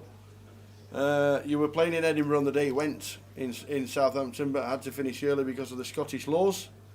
That was nothing to do with it. That was just the unfortunate rules at the time. And they were also the unfortunate rules at the time why we had to change from Edinburgh to Coventry. But Coventry turned out to be absolutely massive, and now we're back up in Edinburgh for the main, and this is massive. Ludo opening the ace-4 here to 200k, and Katie with the queen 10. Going to make the call. Aye, money bags. Can we get a shout out to the commentary? Indeedy, indeedy. Are we enjoying the game? This is it, Tower. This is it. Katie's it at 10. Ludo top pair. If Ludo continues here, Katie's just got to rip her hand. Yeah. She has to. If she folds, I'll be shocked, or if she flats, I'll be shocked. But Ludo opening the button, we just can't give him credit for ace X all the time. Like, he's just been opening so many hands. You have a whole host here, and if Katie don't shove this one, I'll be pretty shocked, Tower.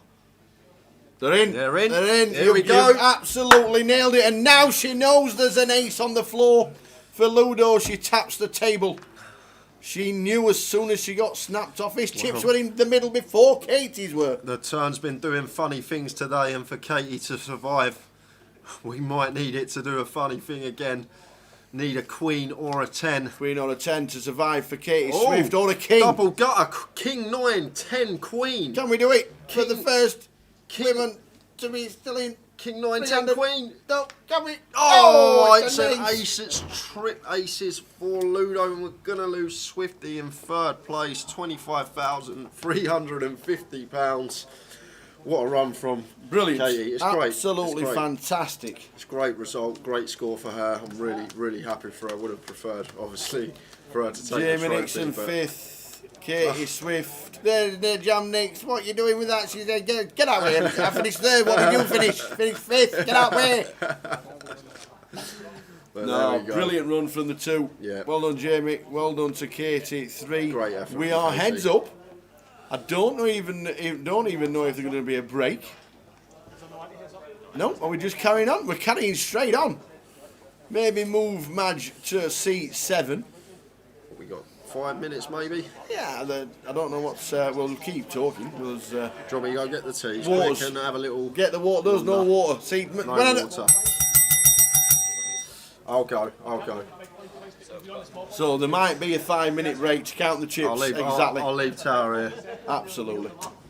There might be a 5-minute sweat and a chat from myself. But no, the first card's out for the final.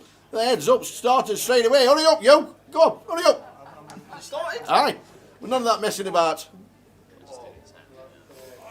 But I think they might be what they will be doing, because PK will want a full chip count, an exact chip count to give the guys move across. We normally have them in 3 and 7, and what will probably happen is there'll be a 5-minute break, because what they will do is they'll want to count the chips exact to make sure that the counter up there is correct, and we'll carry on. Because there is 7 million chips in play, and that says there 3.6 to 3.4. Get the kettle on.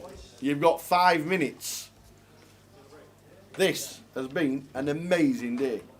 You've got 5 minutes to get the kettle on. I'll pause myself, I'll breathe, and I'll see you in 5.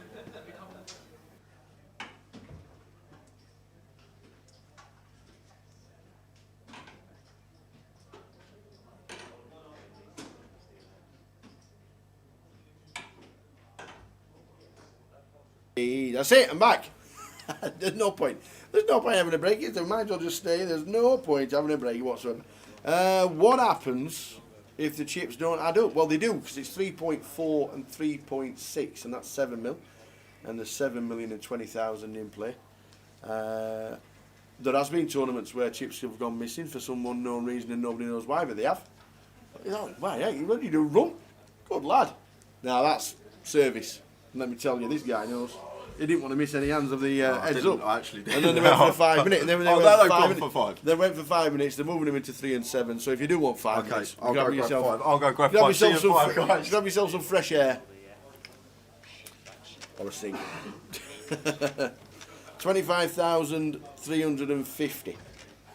Yeah, there's. It's really weird how during the World Series, people actually take mementos, don't they? They take mementos of chips, and it's really, really weird. They do. They take mementos of chips. They take one out of play and all sorts. It's really weird, but that's just what it is. That's the nature of this game. Somebody wants a souvenir, but it's a chip in play. Bizarre. The 30-30s that are remaining there for the remainder of the year. If you fancy playing them, we've got Glasgow, we've got Edinburgh. The bottom four, Leeds, Luton, Bolton and Edinburgh, are the final four of the NPL 2021.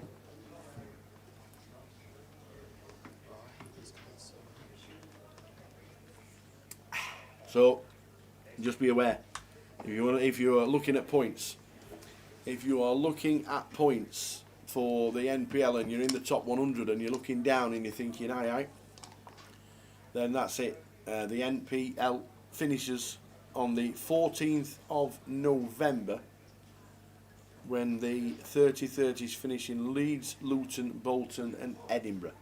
And then the grand final festival, which has not been, I don't think it's been finalised yet, but we know it starts on the 21st. The 21st for 2 full weeks, might even be 15 days. Those points collected will go to next year.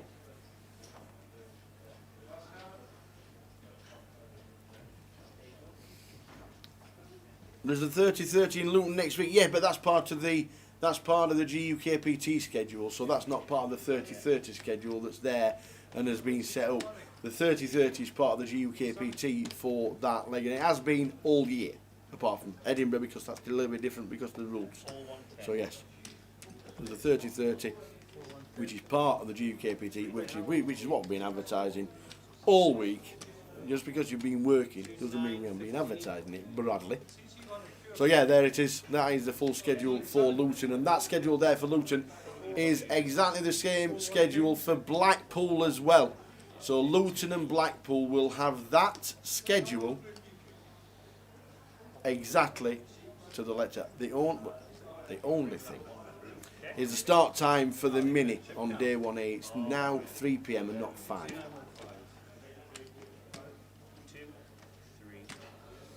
So we are just about ready. They're just literally counting the stacks, making sure that everything is bang on.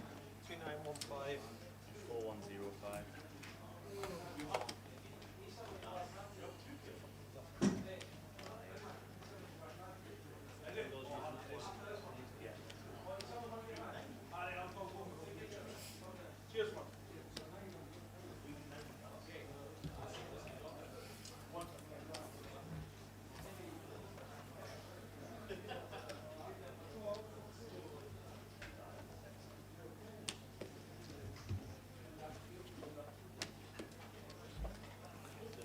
So we're waiting.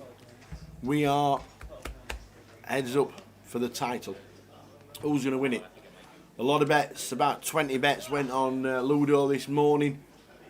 And Madge making up the heads up battle. They've got the seats in place. We will be ready for, I thought it'd be 3 and 7, but it looks like it's 2 and 8. That'll be 3 and 7, I think. Should be 3 and 7. 3 and 7 on the corners certainly look better. Well played, Katie, says Christine. Grandson's birthday today, 8. Not too sure about the Man City kit though. What's that all about? Manchester City kit, poor lad. 8-year-old. Oh, child abuse. I don't know. 61,220, 42,060. We know is locked up, and third, which was Katie, was £25,350. An enthralling day. Absolutely amazing. Yes, Andy Hills Andy Hills played in Reading this weekend. He might be in Luton, he might be staying down there. He might be playing down there because he's obviously playing in Reading this week in the 30-30. He said he had a 4-hour drive, so obviously went from Preston, where he lives. Dan McKellar says, excited for this heads up, both being the best at this final table. I think you're right. I think a lot of people would have said during the day that Madge and Ludo are the best two, and fitting that they are local guys and ready for the heads-up battle. So yeah, back to the 30-30s. That's what's coming up for the final 30-30s. If you're looking at an old schedule for the 30-30s, Southampton would be on the list for week number 5, 20th of October, because it was Southampton. It's not anymore, it's Portsmouth.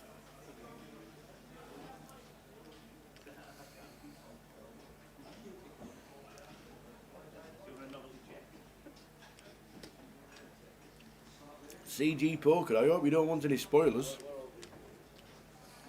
And I hope you've not got the. I know you're not. Hope you're not in the chat box with. Yeah, or you were just talking about best players at the table. It's been a fantastic fan. It really has. It has been an absolutely amazing. Dan Wilson, one of the favourites to win it this year, this week.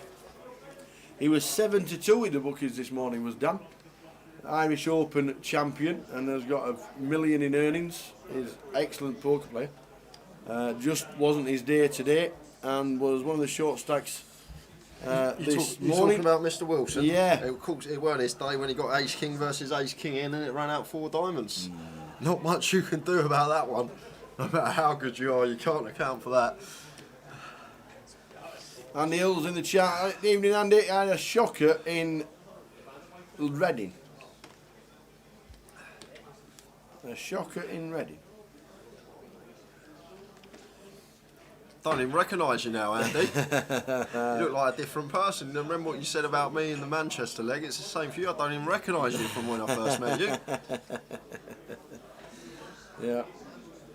I'm sure Andy Hills has got a schedule for the rest of the year. Obviously played in Reading. I'm guessing from Reading it will be Luton. But, Andy, if we see you around the tables, it will be good to be back in 2021.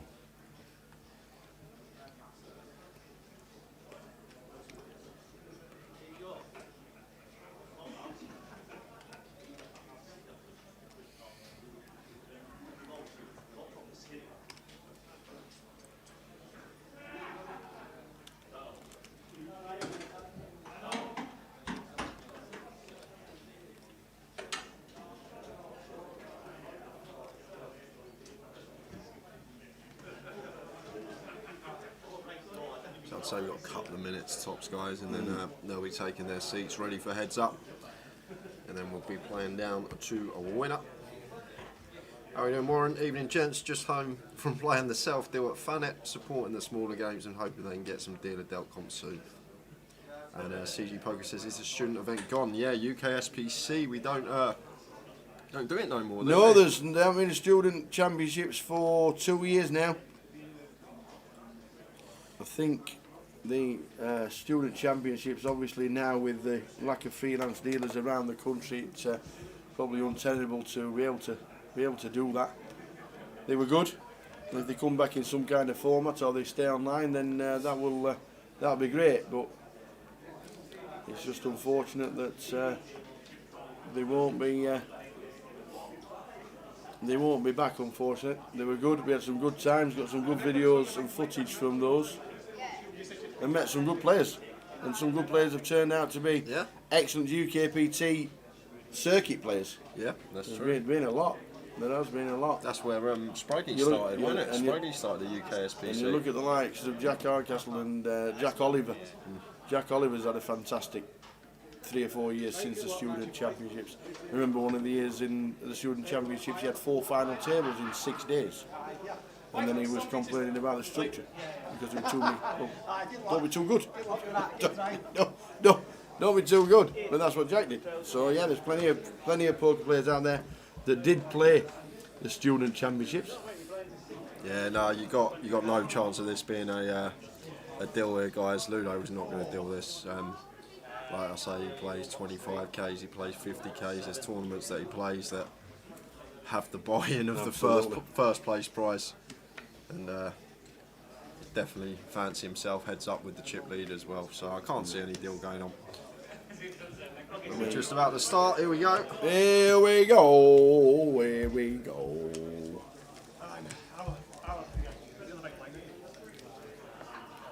There's Dave, the unsung hero of the weekend. That's it. Get the batteries in, Dave. The old action tracker. Always behind the scenes. Ian puts all the action, all the bet sizes. Correct most of the time. He had an hour. He had an hour yesterday. Mad hour. That was right. He was playing this level, yeah. 63.5k That's it. big blind. He must have known. 4.1. 4.1, so you've got 2.9.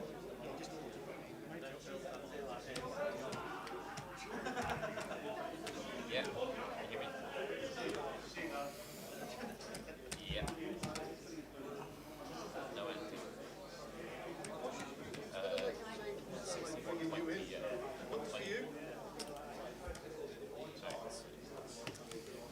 Yeah, both players from Glasgow. Yes.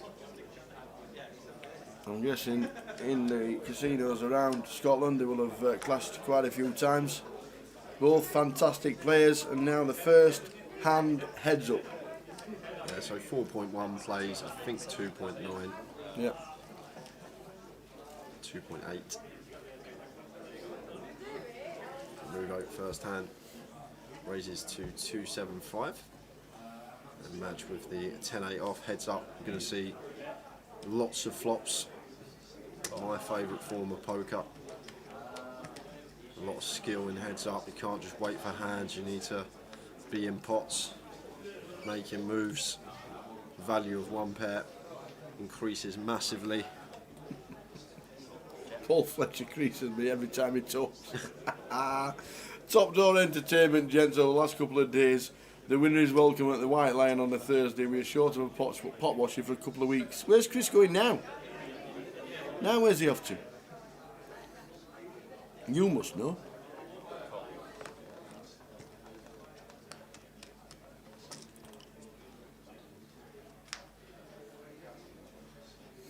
Ten of spades on the turn. That's trips for match after Ludo continued. Ludo just pure aggression. That's what I'm expecting to see in this heads up battle. Lots of aggression from this man.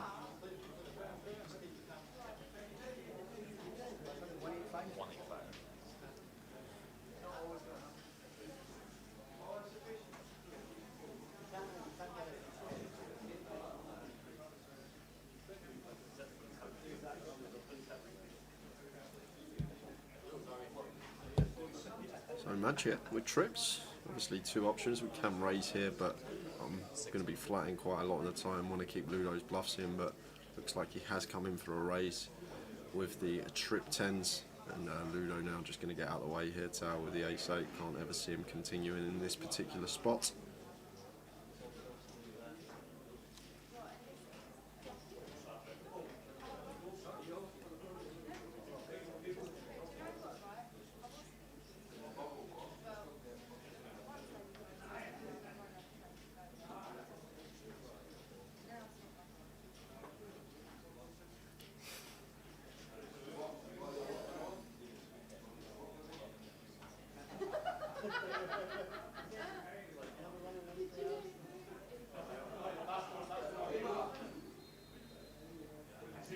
And Greg, there'll be no deals. This one will be played out until a winner.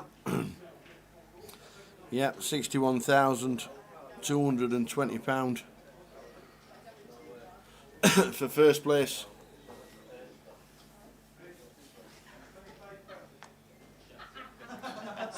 Ludo lets this one go. Give her 10. Nice answer. And 42,060 for second. We'll have no deals.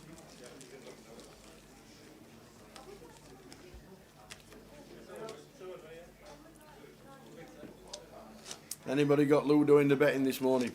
A lot of people. I can actually tell you exactly.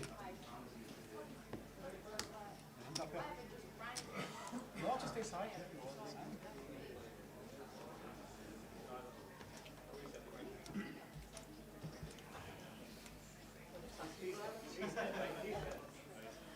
Yeah, Ludo Uh-huh. had 35 bets on him. 35? Totaling to an amount of €1,910. Wowzers.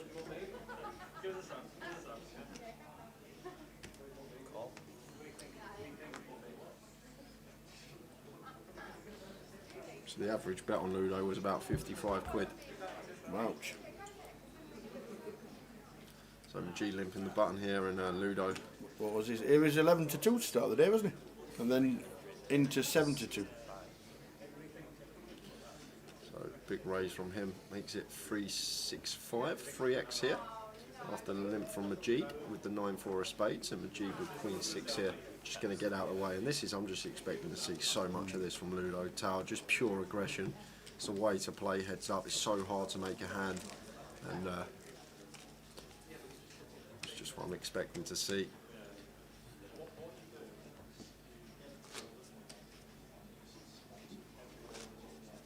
Yeah, 13 to 2, Chris, and then was he? Yeah, it was 13 to 2. Wow. Yeah, 13 to 2, and went into 7 to 2 before the tournament started. And only got 5 to 1, Chris Johnson. Wowzers.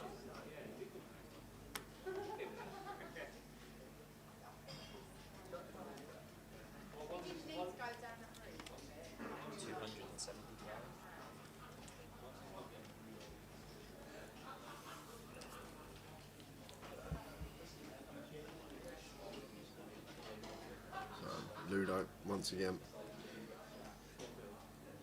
raising the button. 8 deuce of hearts this time. Majid will make the call with the 10-7. So 9-9-4 rainbow.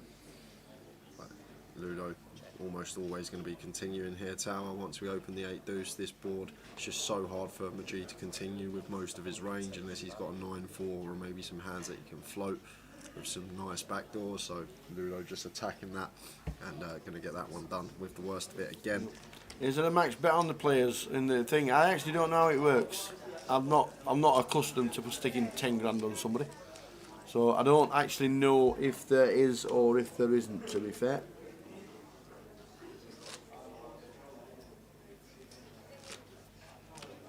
No, yeah, Scott, no ante heads up. That's why there's no ante being put in. There's no ante in heads up. Yeah. Every chip's in play at all times, heads up, so no ante. Would make it a bit tough for a big blind ante, wouldn't it? I suppose heads up, somebody's got to play.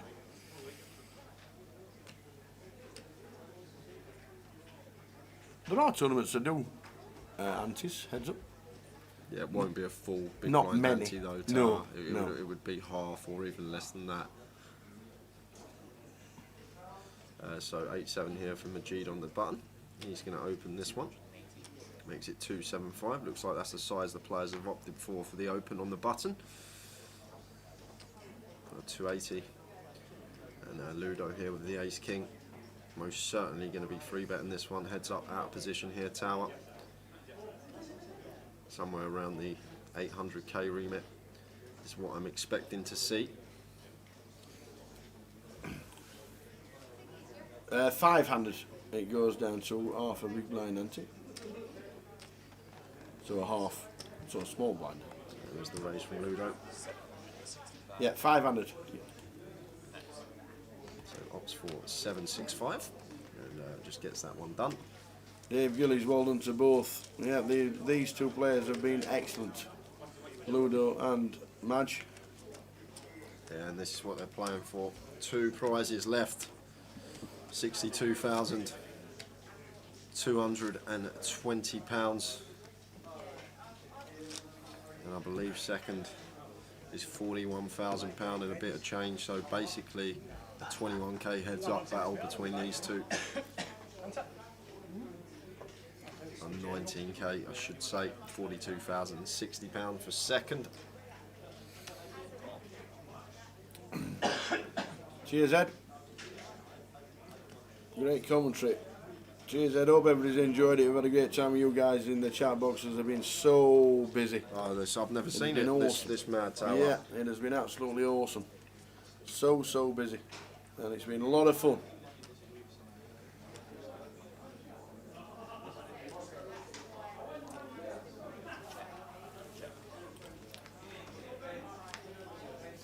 Andy Hill's played it heads up.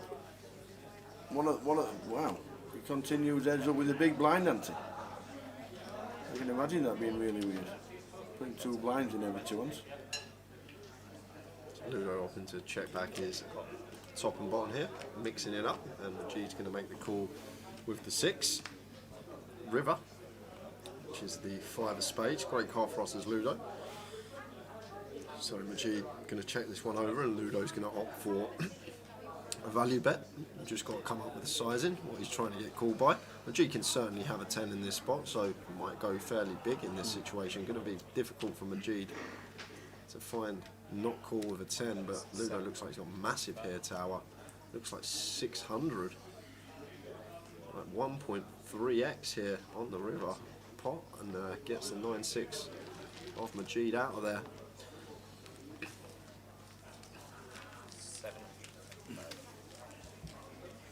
So 4.4 versus 2.6.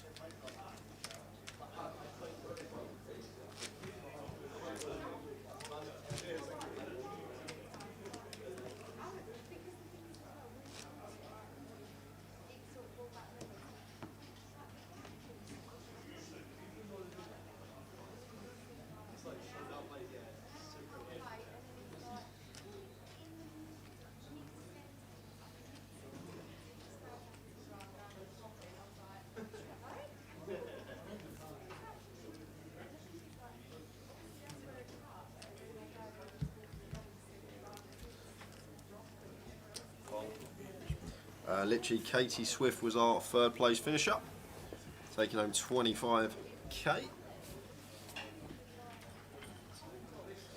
Got it in versus Ludo on ace 10-8 with queen 10. Check shove queen 10 versus Ludo's button open. Ludo had ace 4. Turn was a jack, giving her more outs, but the river was an ace for Ludo. And we lost Katie. And now heads up. There's Ludo just pummeling here, absolutely just going for it. Raises the 10-4. Flop of ace 7-4, 2 diamonds. This pot's slightly incorrect here, guys. There was a raise from Ludo. He made it 3-7-5 out of the blinds, and going to come in for a continue here, and he's just going to take this one down, but slight graphic error there on the pre-flop action. Ludo made it 3-7-5, Majid called, and that was just going to check fold. So stacks are going to be out by 225, so Ludo's got 4.8 and Majid's got 2.3. We will get that corrected as soon as possible.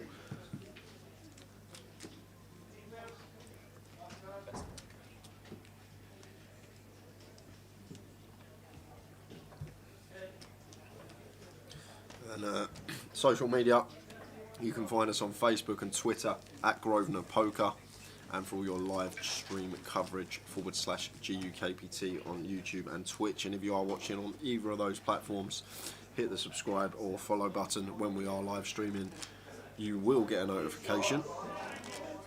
We will be in Luton in 10 days time.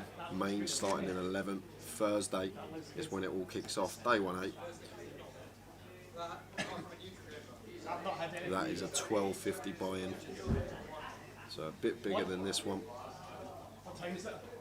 This is the last 750 of the year. No more 750s after this. We've got 3 more events: Luton, Blackpool, the grand final.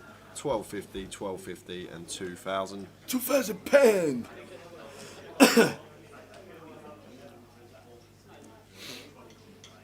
Haha. The dangle donger. Dinga donga. The dinga donger in the building.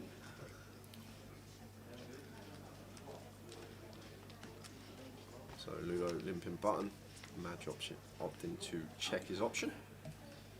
And Ludo. Any fours about? Any fours about? 10-4-4 rainbow. Ludo checking this one back. 10 on the turn. And Madge is just going to be done with this hand a lot of the time. 5 on the river. And Madge just going to check. And Ludo now going to come in for some value. Not going to be getting called by the 7-3 off. Just going to get out of the way. Shows in the 4.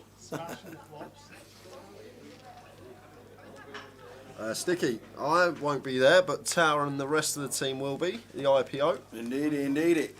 We will be going over on the 22nd of 21st of October. Streaming Friday, Saturday, Sunday and Monday.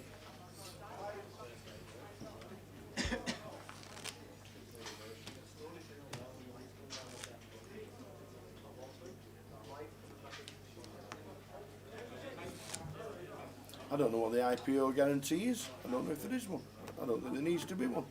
Hundreds will be playing it. Hundreds and hundreds and hundreds. We're streaming the IPO at the Bonington Hotel. Massive event in Dublin, the IPO. Used to be on all platforms making satellites. It was a stop that a lot of Brits went to. Obviously, with COVID restrictions just lifting, then Dublin's not on the radar for a lot of people. But next year, the IPO is it's like a €300 main event, so it's very accessible. It's in a great city, and a lot of Brits do tend to go over to the IPO, as well as the Irish Open in April near Easter.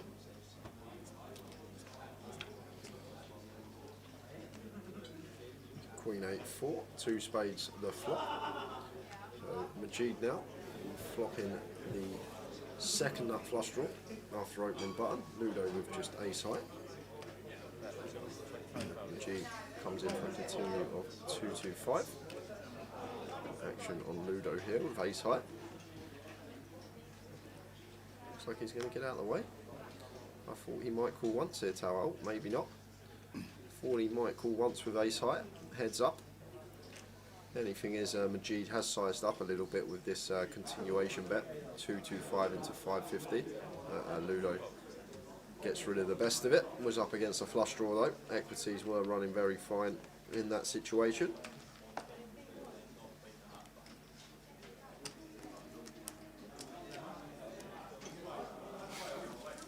Yeah, International Poker Open, not the Irish Open. The Irish Open is just the IO, Irish Open, and the IPO is the International Poker Open in October. The Irish Open is normally around Easter and is big. And Dan Wilson, who played this week, has already been there and done it, got the t-shirt and outlasted thousands.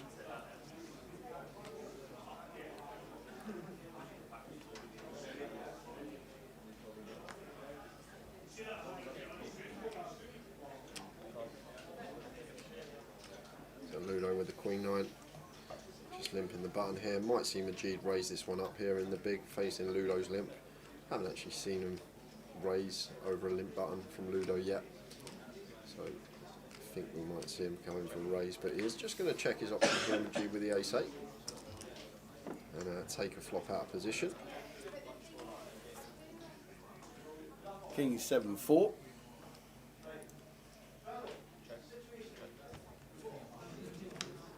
Check on the flop.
Just a little bit of information regarding the recording times on YouTube. For YouTube viewers only, it will pause and then instantly come up with a new live stream on when you go back to the homepage or the search for GUKPT. That's YouTube viewers only. The actual footage will pause because of recording restrictions. You're only allowed a certain number of hours, and obviously this is going to be a fantastic heads-up battle. So you won't have to get a countdown clock. There won't be a 30-minute delay. Everybody else will be fine. If you don't want to see that, move to Twitch or Facebook. But we do have to stop the recording on YouTube and then instantly start a new one. So all you'll have to do is refresh to the live YouTube pictures. So the best thing to do, guys, when it does pause, just go in the YouTube search bar, Yeah. search GUKPT, and there'll be a new stream straight away up. It'll be straight back to the live action, Yeah. and it'll be as easy as that. So just when it pauses, search GUKPT. The stream will already be straight up. We've just got to start a new one because we're going to reach the allotted time given to be able to stream on YouTube. So we'll let you know when that's going to happen. We're going to do it. Should we do it now? Yeah. Yeah, we'll do it now. Yes, So if you're watching on YouTube now, it's going to pause. We just need you to research the stream and it will be go. But we're doing it now, guys, so it's going to pause for you on YouTube. So just letting you know, if you're watching on Twitch,